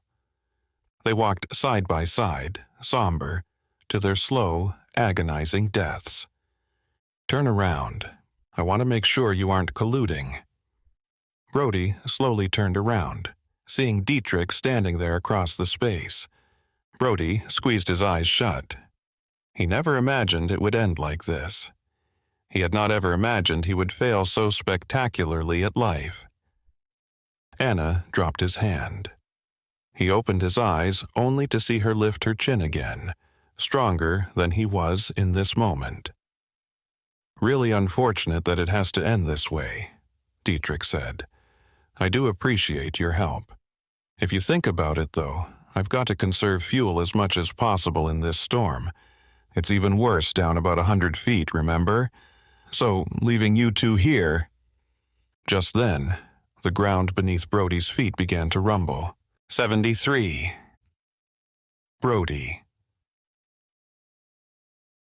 Saturday, 7:48 p.m. Kira, Solomon Islands. The rumbling beneath Brody's feet grew to a deafening roar, drowning out even the sound of the helicopter hovering nearby. His body tensed with fear as the ground beneath him gave way and he stumbled forward, barely managing to stay on his feet. He tried to steady himself, but the vibrations were too strong, making his knees buckle and sending him crashing to the ground. The impact was hard, and for a moment he lay there, dazed and disoriented, but his survival instinct kicked in, and he quickly bounced back up onto his feet. Anna, who had been standing beside him, stumbled sideways but managed to stay on her feet. Her eyes widened in terror as she surveyed their surroundings. The ground beneath them was splitting apart, and large cracks were forming, causing chunks of earth to tumble down into the gaping abyss. Dietrich charged forward, either trying to outrun whatever had caused this earthquake or simply trying to finish off Brody and Anna before the natural disaster did. But before he could reach them, another tremor folded the earth in front of him, and he flew headlong toward the Brody, landing in a heap at his feet. Brody could not take advantage of the situation, however, as he was currently trying to regain his own balance. He felt Anna's arm on his side, and he grasped it. He wasn't sure who was helping the other up, but both eventually found their feet and stood together. Dietrich reached out and grabbed Brody's ankle from the ground, but Brody was able to kick it free. He followed up with a strong kick to the man's forehead, saw Dietrich's eyes roll backward in his head, out like a light. They ran awkwardly, jumping and bouncing as if running over the surface of a trampoline, the ground slapping his feet as it folded and moved around beneath him. He feared tripping or his knees buckling. Brody noticed the helicopter pulling off from the ground. The pilot had made the executive decision to lift off to prevent any damage to his equipment or to the aircraft's frame itself. Rogers jumped out of the still open door, running toward Dietrich. Brody wondered if the pilot would hold nearby and wait out the strange earthquake, or if he was planning to simply disappear. Brody had his answer a second later as he saw the tail of the chopper swoop down toward the shoreline beneath the spire's base. He had abandoned them for the moment, but as long as Dietrich could get a radio connection, he might still have a ride off this rock. Brody knew that was their goal. They had to get Dietrich's radio to try to signal for help. They had to try to convince the pilot to come back and bring them down. And they had to do it before Dietrich got up, and before his other mercenary reached them. It was a long shot, but the earthquake had given them a brief window while Dietrich was knocked out. They ran away from the chopper and back toward the fallen mercenary. It was as if Anna was reading his mind. They both ran toward Dietrich's body, Brody aiming for the radio and Anna grabbing his assault rifle. Brody wrestled with the clip on the man's belt as the tremors subsided. But something had been awakened deep within the rock. The spire had begun to shift, and Brody knew it was not going to stop with just a simple resettling. This whole thing is coming down. As he retrieved the radio, Dietrich woke up. The man's icy hand grabbed his wrist, his eyes opening. Brody immediately saw wild rage there, suddenly fearing for his life. The man brought his other hand up, a sick-looking knife in it, and plunged it forward, directly toward Brody's throat. Just then, there was a cracking sound above his head. He looked back down at the man, noticing the knife in his peripheral vision, just off his cheek. It fell from his hand, and Brody heard the sound of heavy breathing. Dietrich's eyes were still wide, but this time they were shaking, trying to retain control. He saw then the open wound in Dietrich's side, followed the wisps of smoke through the rain up until he saw the barrel of the rifle Anna was holding in her hands. He saw her own wild eyes, her surprise. She lowered the rifle as Brody stood. "I didn't. It just happened," she said, her words stuttered and scared. Dietrich was spewing a string of obscenities now, trying to move and grab at Brody and Anna. They sidestepped and turned back toward the helicopter. "You saved me," Brody said. "But we need to move. Our only chance of getting off this rock is to try to convince the pilot to come back. We need to—" Just then, he saw Rogers dart out from behind a rock and run toward Dietrich's body, now sitting against a boulder. Rogers deftly grabbed Dietrich's hand and threw the large man's arm and body over his shoulder, a perfect fireman's carry. He didn't slow down. Rogers ran back toward the cliff's edge, and Anna pulled up her rifle. Rogers dropped Dietrich on the soaked ground now, just as the helicopter flew back into view. "Anna, wait!" Brody yelled. She fired 3 shots, all wild. They were too far away, and she wasn't trained. The rounds sailed harmlessly off the edge of the spire as the helicopter circled and came down, its rails 4 feet off the ground. It hovered at the edge of the spire, about 20 paces away from Dietrich and Rogers, about twice that from Brody and Anna's position. "You can't shoot at them," Brody explained. "You might hit the helicopter, and that's our only way out." She nodded, and he could see the frustration on her face. Rogers had gotten Dietrich to stand, and it seemed he had found some strength in his legs. He turned, offered Brody and Anna a final smile, then started running toward the helicopter, Rogers right behind him. 74. Brody. Saturday, 7:50 p.m. Kira, Solomon Islands. Brody realized what was happening then, but it was already too late. Dietrich was on another mission now, no longer trying to kill them, no longer trying to chase them toward the field at the center of the spire. The tremors had picked up again, and the rumbling made it hard for Brody and Anna to stand. Together, they fell to their knees, Brody using his hands to try and keep his body steady so he could look up and see what was happening. Dietrich and the other remaining mercenary ran toward the edge of the spire, and Brody saw the rotors of the chopper battling against the furious storm just off a small peninsula jutting out from the rock's top. Brody's eyes widened, and he crawled forward just as the earth buckled beneath him. The whole thing's going to... He couldn't speak. His teeth were chattering, and he knew what was about to happen. Brody, if they get to the chopper without us... Anna didn't have to finish the sentence. He tried to stand again, but fell on his rear end. The chopper came into view once more, slowly pushing upward against the thick fog as rain battered the side of the aircraft. The well-trained pilot was keeping it relatively still, but it was still going to be a feat to get inside. Brody stood once again, this time pulling Anna up with him, and together the two used each other for support. The tremors settled a bit, but loud, faraway cracking sounds told Brody what he already knew. The entire place was going to crumble, and fast. They wouldn't make it a day up here. The spire, the object of the native population's awe and majesty, was about to fall into the earth. Everything beneath it, the nearby beach that stretched around the idyllic point on this end of the island, the cave, eventually even the river leading up to the village itself, would be completely destroyed by the 500-foot vertical shaft of rock falling down on it. "Come on," Brody said, forcing the words. "We have to try."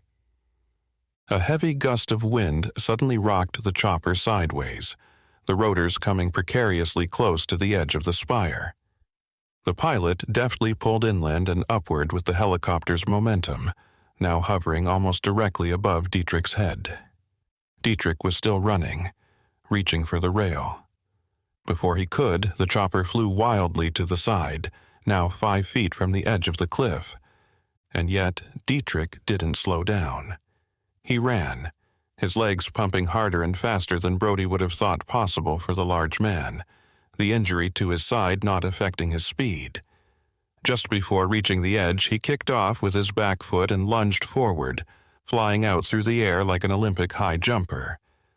The helicopter, in a moment of brief respite from the storm and rain, settled then and fell into a hover.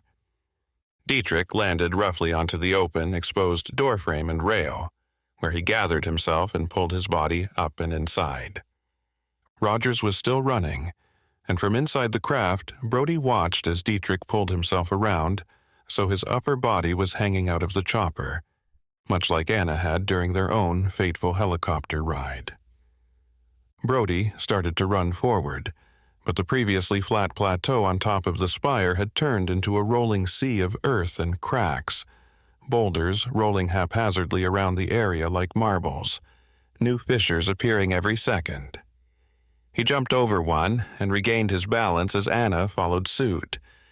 When he looked up to watch the progress with the mercenaries, he saw that the chopper had once again drifted farther away from the edge. "He's not going to make it," he said. "He's not going to make it!" Anna shouted simultaneously from behind him. His heart was in his throat, and while he didn't care one way or another about the mercenary's life, he knew that seeing the chopper slowly drifting away from the edge was anomalous to their hope, also drifting away. The ground beneath his feet continued to roll and tumble, and it was everything he could do to stay upright. He used Anna for support, and he sensed she was doing the same with him. They stumbled forward in a half-run towards the chopper, just as the mercenary copied Dietrich's motions and lunged out over the edge. He saw Dietrich's eyes inside the belly of the helicopter, cold and dark, as he watched him and Anna. But Dietrich's eyes were not tracking his mercenary's progress. That told Brody everything he had feared was true. The man was not going to make it, and Dietrich already knew it. The mercenary flew through the air, his arc even higher and more impressive than Dietrich's, but the chopper suddenly hit a heavy sheet of rain and pitched sideways and downwards. He knew the pilot was fighting with the controls, trying to keep it level and at the proper height for the man to reach it, or at least reach Dietrich's outstretched hands. He might actually do it, Brody realized. Rogers was apparently far more athletic than he had given him credit for, and his arc seemed to coincide precisely where the door was going to be. But the door was not what the man hit. The chopper had hit a pocket of cold air and dropped 5 feet straight down in an instant, and the mercenary sailed directly into its spinning rotors. A reddish hue was suddenly visible in the sheets of moonlit rain pummeling the top of the aircraft, and a misty spray of blood enveloped the area for a second or two. Anna screamed in surprise. The man's headless torso hovered for a moment, the body grotesquely trying to finish the flight, but it struck the helicopter's strut and tumbled freely down, only visible for a few more seconds before sailing out of sight. In a sick twist of fate, the reins parted and cleared for another moment, and the chopper finally righted itself and rose once again to its proper height. Dietrich still had his eyes locked on Anna and Brody, completely unfazed by the death of his man. The tremors had slowed more and allowed them to continue moving toward the chopper, but Brody knew there was no way they would make it in time. And there was no way Dietrich was going to help them get inside. Sure enough, the chopper then began pulling away from the cliffs, rising up as the small peninsula Dietrich had jumped from suddenly sheared off and disappeared out of sight, just like the torso of the man a few seconds prior. Dietrich's eyes had never left Brody's, and he suddenly saw that Dietrich had pulled an object from his pocket, waving it to them in retreat. It was small, rectangular. The journal. He smiled again as the helicopter sank out of sight. 75. Anna. Saturday, 7:52 p.m. Kira, Solomon Islands. As Dietrich pulled out the worn, leather-bound journal from his pocket, Brody couldn't help but feel a sense of unease. He had no way of knowing for sure if this was the same journal that the mercenary had found, or if Dietrich had obtained it through other means. But as he glanced over at Anna, he could see the same concern etched on her face. They both knew that this journal was it. It was Fred Noonan's journal, and held valuable information about Amelia Earhart's final flight and the events that led up to her disappearance. Dietrich held the journal out, flipping through its pages with a sense of reverence that made Brody's skin crawl. He wondered what kind of information could be contained within those worn pages, and what Dietrich would do with it once he had it in his possession. "We missed it," Brody said. His voice was low, barely audible over the rumbling of the rocks as the spire fell apart, the heavy onslaught of rain now picking back up as if to take the place of the previously raging earthquakes. "There's no chance we're going to get off now." "Are you always this optimistic?" she asked. She could tell that she had surprised him, and when she looked into his eyes, she saw all the fear and trepidation she had been feeling suddenly release. She lunged forward and kissed him, but it was just a quick peck, a promise of more. She saw that his face had somehow added more surprise to his expression. She grabbed his hand. What was that for?" Brody asked. The ground gave way again, and a crack began to appear. She pulled him over it, and they ran back toward the center of the spire, toward the plain. There was no way to know for sure which area of the spire was more prone to dangerous fissures, but she figured the center of the plateau would be the safest from shearing off and falling into the island or the ocean below. "I just figured," she said quickly, "that if we were going to die up here, I didn't want to die without saying thank you." "You're being oddly optimistic," Brody said, "especially considering we are going to die up here." "Who says?" she asked, a sly grin on her face. The largest of the tremors had subsided momentarily, but all around them, Anna could feel the resettling of the spire as it slowly fell apart from the inside. Beyond Brody, she saw another slice of rock falling away, the edge of the cliff quickly moving toward them, even though they were no longer running. "What are you talking about?" Brody asked. "Look around. There's no way off this thing. And even if we could climb down, the cliffs are dissolving. The entire thing is falling apart." She finally decided to tell him. It had been accidental, something she'd seen only by sheer luck. She spun Brody around and once again found the tiny dot in the sky. It was difficult to see against the dark gray clouds, but after a moment she saw Brody's shoulders sag in relief. "Is that what I think it is?" he asked. She watched the object get bigger as it flew toward them, and she thought she could hear the faint buzz of the propeller as it drifted ever closer. "It is," she said, nodding. "It made a pass earlier, in the thick of all the shaking and trembling. I was on the ground, but I happened to catch a glimpse through a couple of the clouds. Looks like they're coming this way." Brody's relief vanished. "Wait a minute. So what? It can't land here, can it? All these earthquakes and stuff, there's no way it's going to be able to touch down." The radio Brody was still holding once again cackled to life. He looked down at it and then up at Anna strangely. "I thought Rogers called to turn off all the channels." She grabbed it from him and fiddled with the volume, holding the antenna up and pointing at the sky. It clicked a few times, then the sound of a woman's voice came through. "You hearing me? Come in, folks. If you come, I can't." "It's her," Brody said excitedly. "It's Gertie." "Come on," Anna shouted, already taking off at a run toward the airplane. She wanted to get closer, to try and get a clear signal. Whatever instructions she was trying to give them, the closer they got, the better chance they had to understand. "Can you two hear me? Come in." She pulled the walkie-talkie up to her lips. Yes, we can hear you, loud and clear now."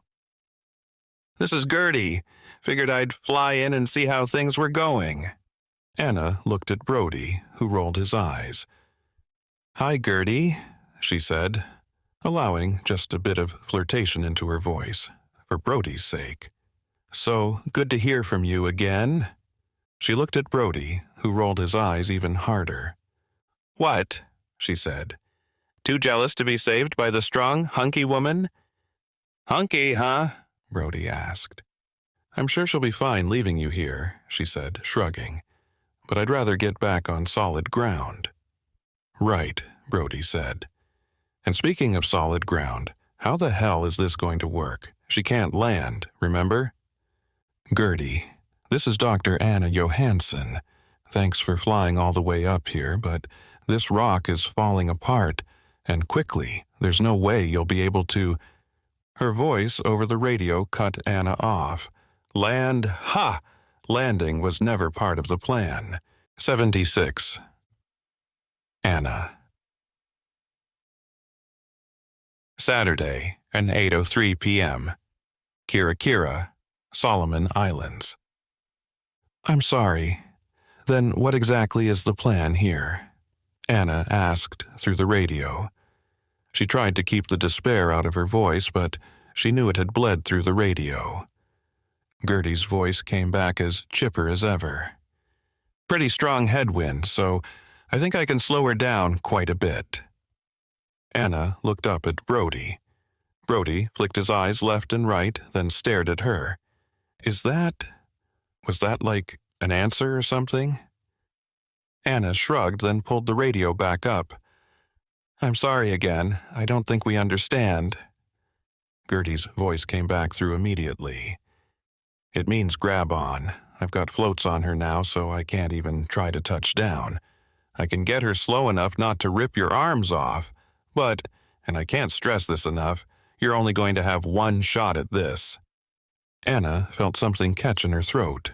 Is she being real right now? Surely there has to be a better way. Surely she doesn't expect us to... Brody tugged at her arm. "Come on," he shouted, dragging her across the still shaking plane. "We need to get closer to where it's going to come down," he explained, jogging with her in tow. "We'll need to each get on one side of it to keep the balance steady when we jump." "Brody, this isn't—" She tried reasoning it out in her mind, but had come up short. "There's no way it's going to work. We can't jump onto a moving airplane. How the hell are we supposed to—" "We have to try," Brody shot back. "And you heard her. We only have one shot." They stood at the center of the clearing as the plane settled in for its descent. Every bone in her body was screaming at her to move out of the way, that standing in front of a landing aircraft was one of the stupidest things she had ever done. And yet she waited, watching the plane float downward as it filled her vision. Gertie had been right. The headwind had slowed the plane almost to a halt, at least from this perspective. The wings were growing larger every second, but it still seemed surreal how slowly it was coming in. And yet she knew that it was a deceiving view. The plane, as Gertie had so vividly informed them, was absolutely still moving, and it would be coming in quite fast, no matter how it looked from here. Her mind raced with possibilities, wondering if she should try to grab onto one of the tie rods, or if there were handles on the floats. She tensed her muscles, trying to prepare for the impact, but she didn't know what to expect. She didn't want to yank her shoulder out of its socket or hurt herself in any way. Panic set in as she realized there was nothing to hold on to, and she braced herself for the worst. Or perhaps this was simply their only option. Perhaps Gertie was being optimistic, that their odds of surviving this were still next to nil. Anna took a deep breath, her heart pounding as she watched the plane descending toward them. As the ground beneath her began to tremble, she tensed her muscles, preparing to brace herself for impact. She managed to keep her balance, determined not to falter now. Glancing over at Brody, she saw him stumble backwards a few feet, positioning himself in line with the plane's floats. Anna quickly followed suit, stepping carefully to line up with the other float. She looked into his eyes, tried to pull a final bit of strength from them to see if they had any security or confidence to offer. There was some, but it was not going to be enough. He looked only half convinced this was going to work. Now she was terrified. Gertie had gone radio silent, no doubt to focus on her own task, which would be every bit as challenging as their own. She did an admirable job keeping the plane straight, the wingtips dipping slightly as she constantly corrected and guided the plane downward. It seemed to be floating now, slowly descending through time and space like a mechanical angel. She had the brief realization that if Amelia and Noonan would have had a headwind this strong, they might not have perished on this rock. Then she realized again what she had found inside Amelia's aircraft and remembered that the woman had, in fact, survived the crash landing. It wasn't the crash that killed her, but there was no time for that. No time to debrief what they had found up here. They needed to survive, to get down safely. This descending mechanical bird, their angel, was their only chance. She also realized in that moment exactly how fast the plane was still moving, far faster than she had imagined. There was no way to brace herself. She tried to push her arms out, hoping to make contact with it, but it was too far away. She took a step forward, reaching out with her fingertips as the float passed by, grazing them slightly. Panic set in as she realized she was still too far away from the float's edge. With no time to think, Anna lunged forward and grabbed hold of the first thing her hands could find, a vertical rod connecting the float to the bottom of the plane. She wrapped her arms around it tightly, her fingers gripping onto the metal for dear life. The sudden jolt as she caught hold made her shoulder scream in pain, but she gritted her teeth and held on, her entire body weight now hanging from the rod. She tried to move with the plane, tried to time it correctly. Everything fell apart, and her plans were shot out the window faster than the plane itself was moving. The plane kept moving, kept pulling, kept yanking. She screamed, but she held on. There was nothing else, no other option, She let all thoughts besides that one leave her mind. Hold on. 77. Anna. Saturday, 8:04 p.m. Kira, Solomon Islands. In spite of what Gertie had told her, it felt as though Anna's arm was going to be ripped from its socket. Her shoulder immediately ached, and it took everything she had to hold on to the rail as the plane jostled for position against the wind with its new passenger. She had no idea how Brody, on the opposite side of the plane, was faring. She felt her hands slipping over the slick metal, but she was able to grab a handle just beneath the open doorway of the small airplane. Gertie throttled the engine back up then, trying to prevent hitting the ground and slowing or getting so little power the small plane ended up in a stall, and Anna heard the whine of the propeller roaring over the still, rumbling earthquake. 3 huge pieces of stone sheared away from the cliffs beneath the plane's float and tumbled down toward the beach, and she realized where she was. 500 feet, straight down. She was no longer able to fall off without it ending in certain death. Her hand continued to slip, and she tried to jostle for position as she moved her body up and on to the flat part of the float. She knew she wasn't going to be able to hang on for long, but she didn't like the idea of trying to shift her weight sideways over the slippery surface in order to get inside. Suddenly she felt a hand gripping her upper arm. She craned her head, but couldn't see any faces, only the hand reaching out from the floor of the plane's cabin. But it was tight, strong, and she immediately trusted it. She allowed herself to be pulled upward, helping out by thrusting upward and onto her knees. She steadied herself as the wind buffeted the side of her body, thankful for the textured grip surface of the float, obviously meant as a stair. She was now on her knees, staring into the small cabin of the plane. Brody was inside, smiling back at her as he crawled forward to lend a hand. And, to her surprise, the hand that still gripped her upper arm belonged to Colin himself. "You going to wait out there, or come inside where it's dry?" he shouted over the din, a large headset over his ears. She laughed and allowed Brody and Colin to pull her up and into the plane. Colin moved to close the door, and immediately the sound gave way to the gentle, deep hum of the engine. Gertie handed a headset to her that was connected to the plane's communication system. She threw it over her soaked hair and worked the microphone into position. Immediately, she heard Brody's voice. "Well, that's one way to catch a flight." She saw Colin roll his eyes as he smiled at Anna. "I'm glad you're both okay," he said. "I'm glad you're okay," Anna answered. How the hell did you get here?" To answer, Gertie's voice came through the headset. "I was just out for a short flight. I happened to see this guy on the beach, carrying a mean-looking gun." "Happened to be out for a flight?" Gertie laughed harder. "Okay, well, to be honest." Her voice trailed off, and she thought she saw Gertie swallow from the cockpit. "I saw your friend. She was lying on the street, dead. I came out of the tavern after the gunshots, but I have to admit, I was afraid. There was nothing I could do until you guys left." Anna's face fell. Gertie had seen Neva's body and understood what had happened.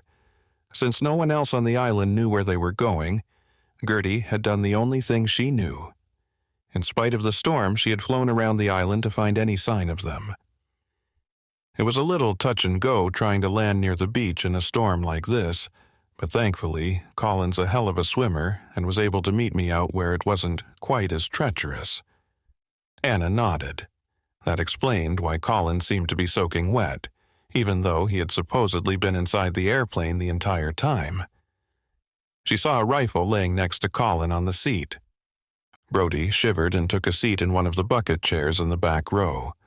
4 seats made up the 2 rows inside the plane. She fell into the seat next to Brody.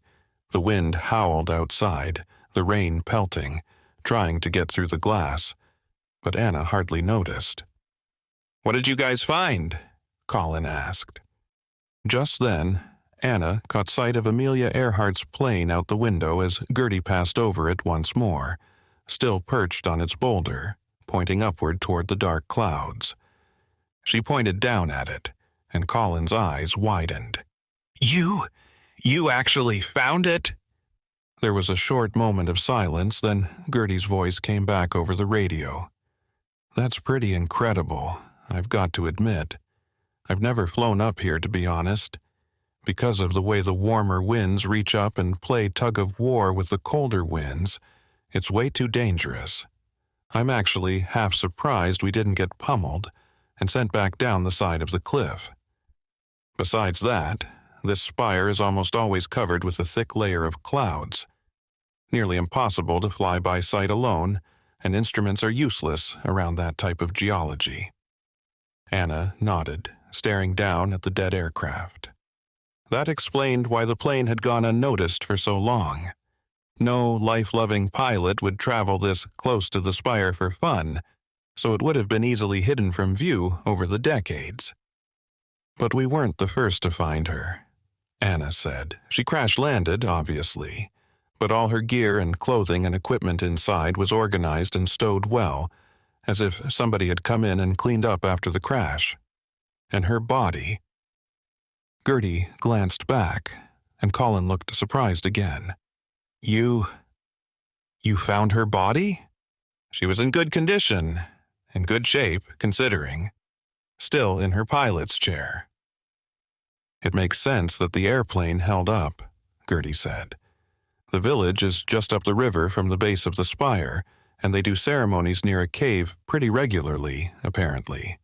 Never knew what they're about. I've never seen them, but I heard a story that, long ago, they used to go up to the spire and do the ceremonies there.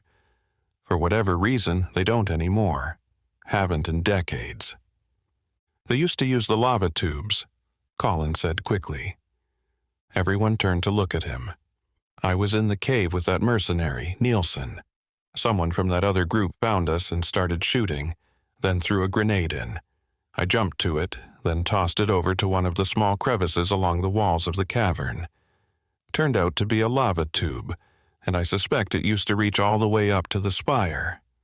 It was full of all sorts of crap, though, so I'd bet over time part of it collapsed in, preventing anyone from using it to climb up." Brody grinned. "So that's what caused the earthquake. I guess we can blame you for almost getting sucked into an earthquake crack. Or you can blame that other group, whoever's still out there trying to kill us." Anna looked up at the spire as more sheets of rock fell from its sides. It seemed to be steadying itself once more, and she wondered if it was going to continue crumbling or if it had reached an equilibrium with the surrounding land. For Amelia's sake, Anna hoped that was the case, that the earthquakes caused by the explosion would not be enough to topple the great tower. Gertie didn't respond, but she saw her eyebrows roll up her head. Her muscular form was hunched over the aircraft's flight controls, the hulk of a woman almost too large to even fit in her own chair. It looked uncomfortable, but Gertie pulled the plane left and right deftly, as if using her own strength to fight the storm. She felt unsettled. They were safe for now. The group hunting them would be caught off guard if they were still down there searching. They had a brief window during which to escape. But she knew they weren't done. She knew Amelia Earhart's final secret. 78. Anna. Tuesday, 11:27 a.m., Los Angeles, California. "We don't have the notebook, Anna," Brody said. "Dietrich does, and whoever he was working for." She smiled, squinting her eyes in her best mischievous grin attempt. Colin and Brody stared at her across the table. They had all met up at the coffee shop to debrief, which Anna knew was code for try to get over what had just happened to them. After another day's worth of flying over the Pacific, they had finally landed in California once again. The group had slept the entire time, barely talking even as they left the airport in separate vehicles.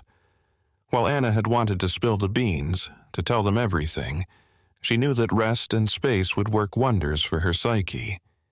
And yet, space was not something she had gotten. Against her better judgment, Anna had spent the night at Brody's tiny apartment, the last 2 nights in a row. She met his eyes now, seeing the same face and persona she had gotten to know, but with a new depth there now. The experience they had shared was life-changing.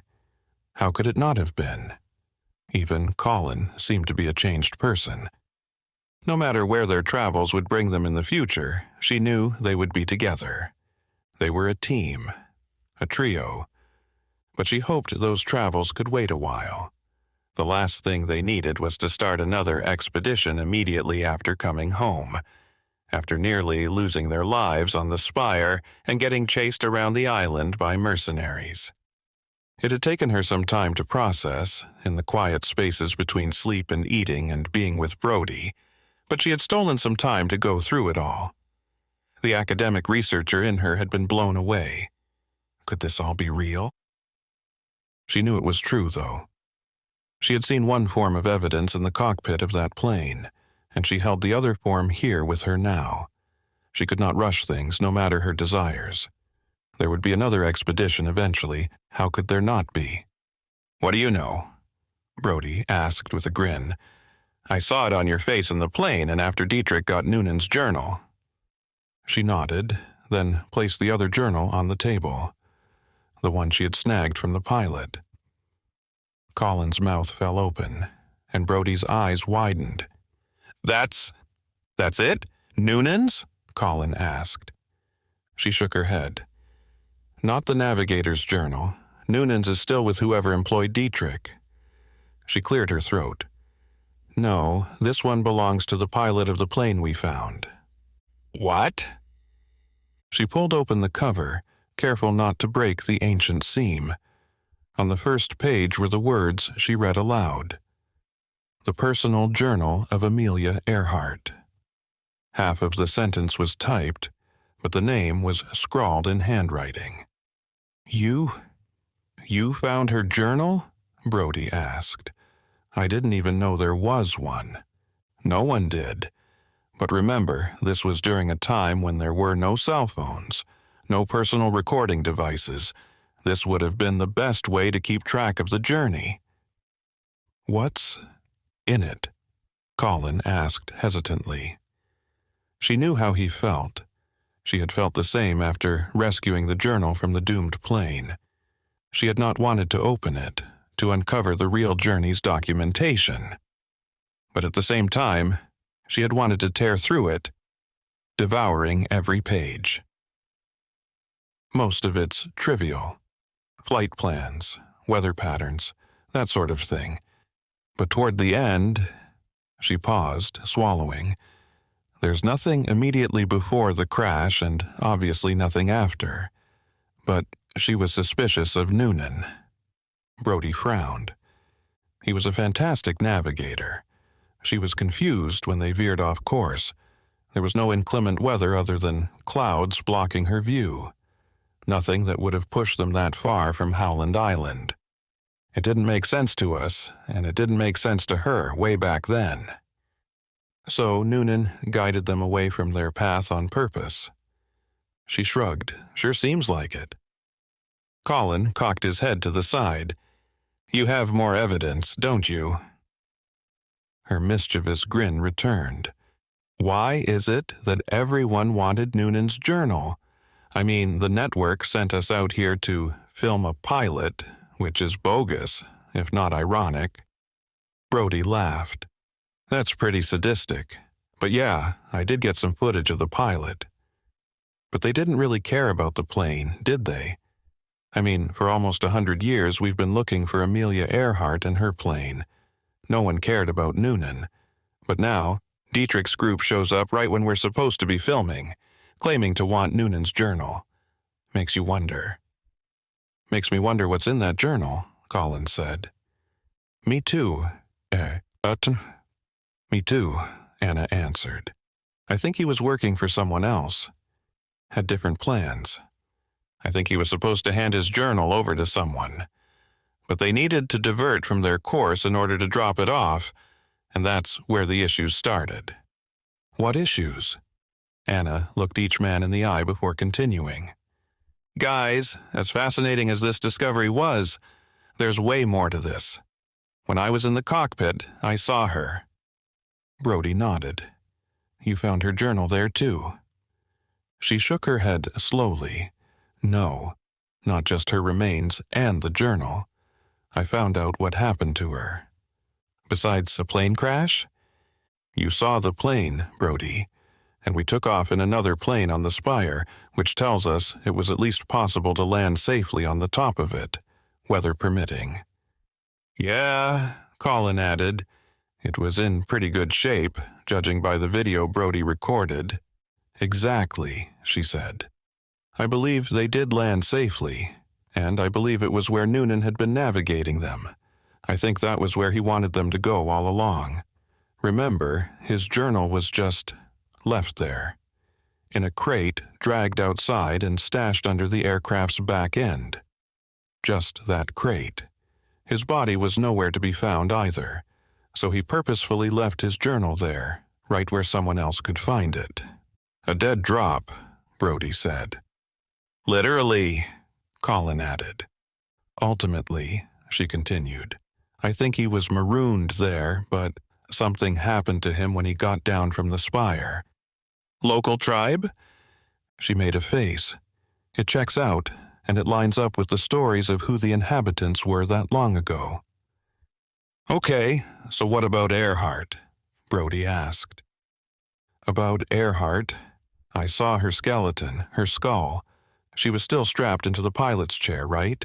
But Noonan was nowhere to be found. She paused again. I saw a bullet hole in her skull. It wasn't a plane crash that killed her, boys. It was Fred Noonan, 79. Landon. Wednesday, 12:27 p.m., Los Angeles, California. Another power lunch. God, I'm sick of these. Les Pompeaux again, too. He almost barfed. Donahue had ordered the fish, again. Mr. Donahue, he began, I am satisfied with my editing team's ability to... Brett Donahue held up a fork. Sorry, I really am in a hurry. Yes, your pilot is fine. Fine? Landon scoffed. His pilot was fantastic, considering.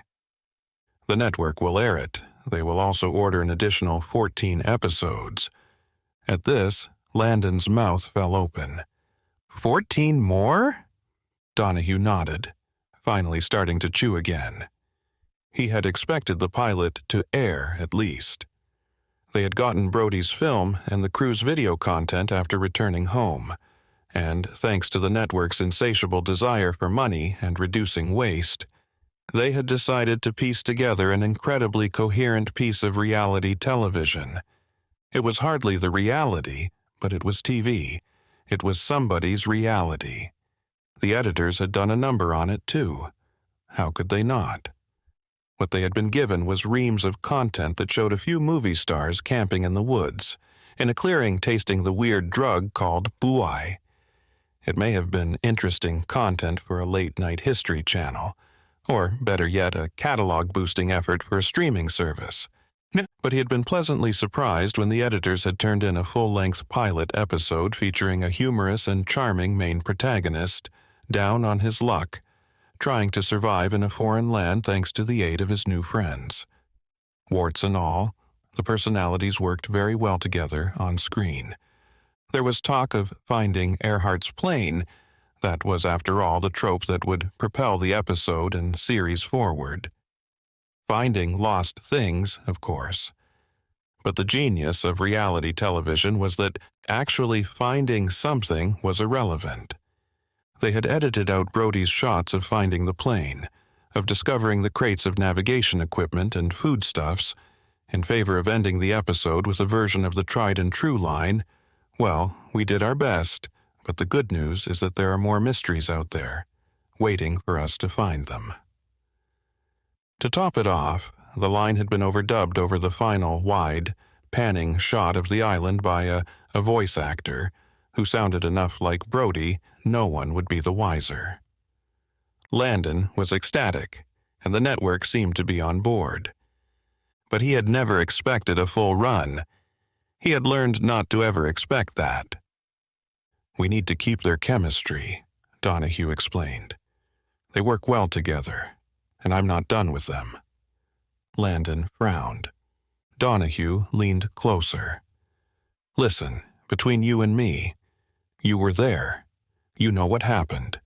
You know it wasn't just your group trying to find that plane." Landon nodded along. That much he did know. The entire trip had been shrouded in mystery, and he had felt kept in the dark about most of it. He knew Donahue had other reasons for sending them all to Kira Kira, for funding the project in the first place. It wasn't his job to know, but that didn't mean he wasn't suspicious. There were others, he confirmed. Hired guns, people trying to kill them. Donahue shook his head. Not necessarily trying to kill them, just trying to keep them on track. "Okay, so you're telling me my actors are still in danger? That if they're not kept on track, you're going to have issues?" Donahue leaned back again. "Hey, I'm not saying that at all. I'm just reminding you that I still have an interest in getting this show off the ground. I've got big plans for you and the crew, but I certainly want to beef things up in the security department. There was another group out there, one I still haven't ID'd. My team is good at what they do, but these guys were too." Landon swallowed. So this was bigger than he thought. "I want to know who's after what I'm after. I want to know why. And the best way to do that is to just keep going. Keep filming. Keep pretending like all's well, that everything's kosher." Landon nodded. "Not that I have a choice." "So the network will air, and what do you guys always say? The show must go on?" He laughed at his little joke as Landon saw the young waitress approaching their table. "So, I'm assuming you've got an idea for the next episode, Donahue. Something else our heroes can find for you?" Donahue smiled with half of his mouth. "Oh, I do indeed. I do indeed." Brett Donahue stood then, accepting the bill from the waitress. He paid it quickly, then grabbed his coat from the back of his chair. He put it on slowly, as if to make a point it was expensive, and wanted everyone around the overpriced restaurant to notice. "I'll send over details, Landon. Thanks for meeting up. Let's do it again sometime." "Yes," Landon thought sarcastically. "Let's." Epilogue. 2 weeks later. 09:10 a.m., Los Angeles, California. There was no going back to regular life.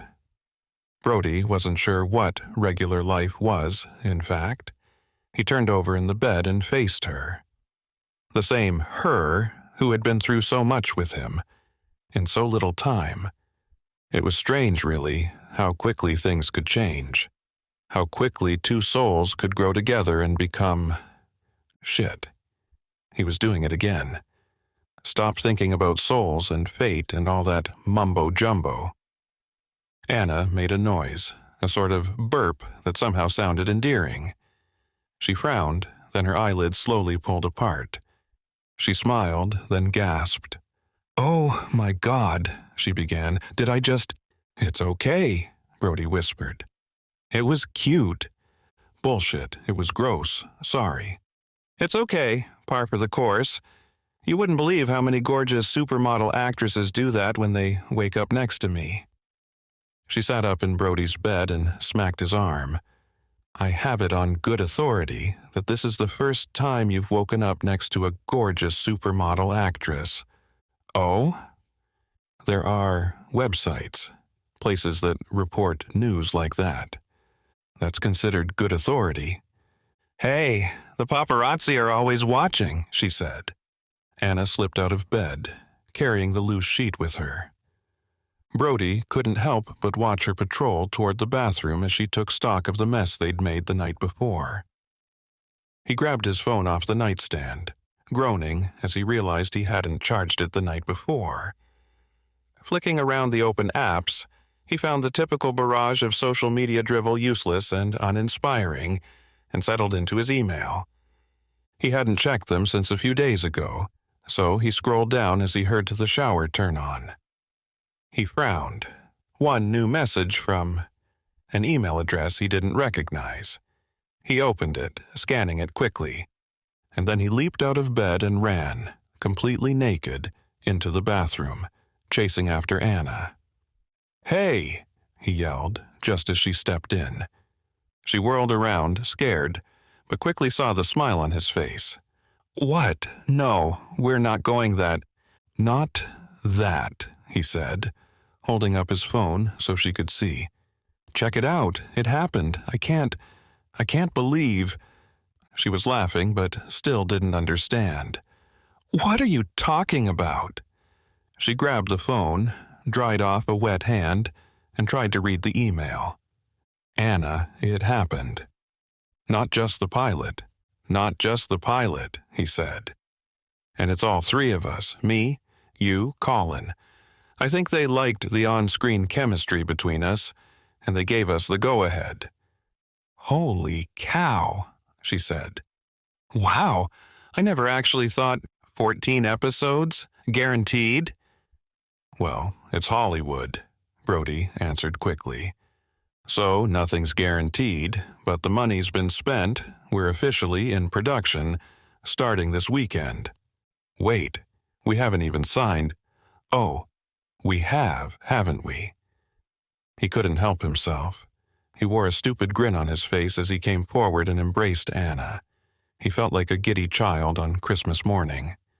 She didn't fight him off, and together they stood, naked and halfway in the shower, both getting soaked. "We signed on back before the pilot," he explained. "Yeah, we're basically theirs now. But who cares? Did you see what they're paying us?" "I saw what they're paying you, stud," she said, finally handing the phone back to him. "You'll get something similar. Close enough, I think. I don't know. I'm just excited." She giggled, grabbing his hand.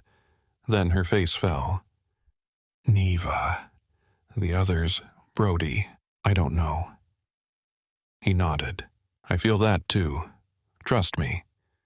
I wondered how I'd feel about it if this actually happened. You know, with everything that happened there, but I can't deny that it feels good still, in spite of everything that happened. Like this is a natural next step. It feels like we should be working together, you know? The three of us. "I know," Brody said. "I feel the same. It's validating. We get to continue the show and we don't have to worry about anything for at least the next 2 years. I wonder if Colin knows." She stepped into the shower now and pulled the curtain closed. "I'm sure he won't mind if I clean up first. But after, let's call him. He's probably still in town." Brody wasn't listening. He read the remainder of the email, this time taking care to read each and every word.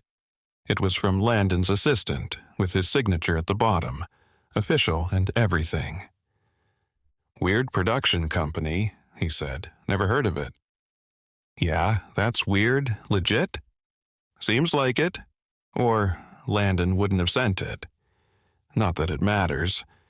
These guys pop up a new production team 3 times a week, it seems. Probably just an umbrella for the funding to go through." "True," she said from behind the curtain. Her voice reverberated through the tiny bathroom. "Not like it'll be bad either. How could anything be as bad as that?" Brody chuckled. "Yeah, really. Nothing they were about to do could possibly be as terrifying as getting stuck atop a falling spire, mercenaries trying to kill them, while a tiny airplane cruised down and plucked them off the surface." He wondered what the pilot, Gertie, was doing now. She had been contracted to bring Dietrich off the island, but clearly those plans had changed.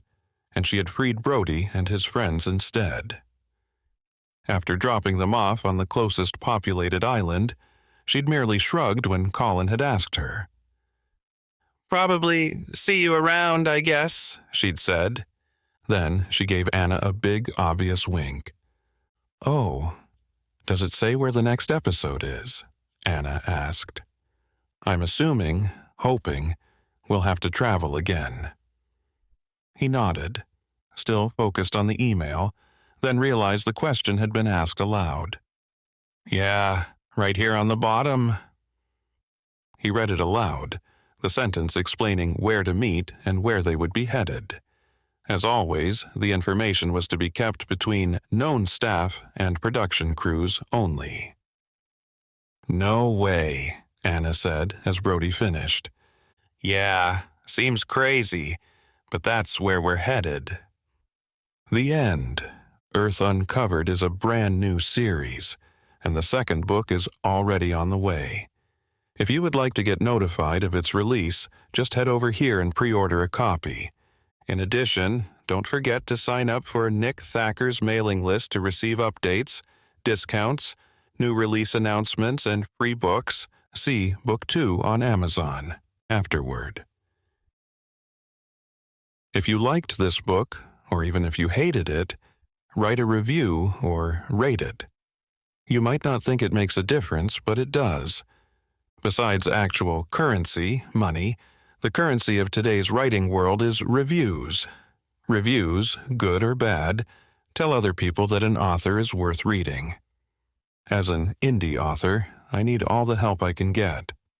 I'm hoping that since you made it this far into my book, you have some sort of opinion on it. Would you mind sharing that opinion? It only takes a second. Nick Thacker, The Solomon Key. Earth Uncovered, Book Number 1. Copyright C. 2024 by Nick Thacker. Published by Conundrum Publishing. www.conundrumpub.com. This is a work of fiction. Names, characters, places, and incidents either are the product of the author's imagination or are used fictitiously, and any resemblance of fictional characters to actual persons living or dead. Business establishments, events, or locales is entirely coincidental. All right reserved. No part of this publication can be reproduced, stored in a retrieval system, or transmitted in any form or by any means, electronic, photocopying, mechanical, or otherwise, without prior permission of the publisher and author except in the case of brief quotations embodied in critical articles or reviews.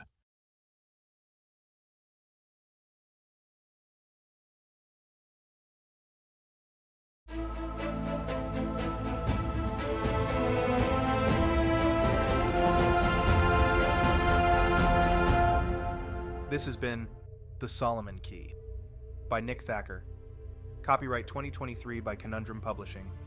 All rights reserved. ConundrumPub.com.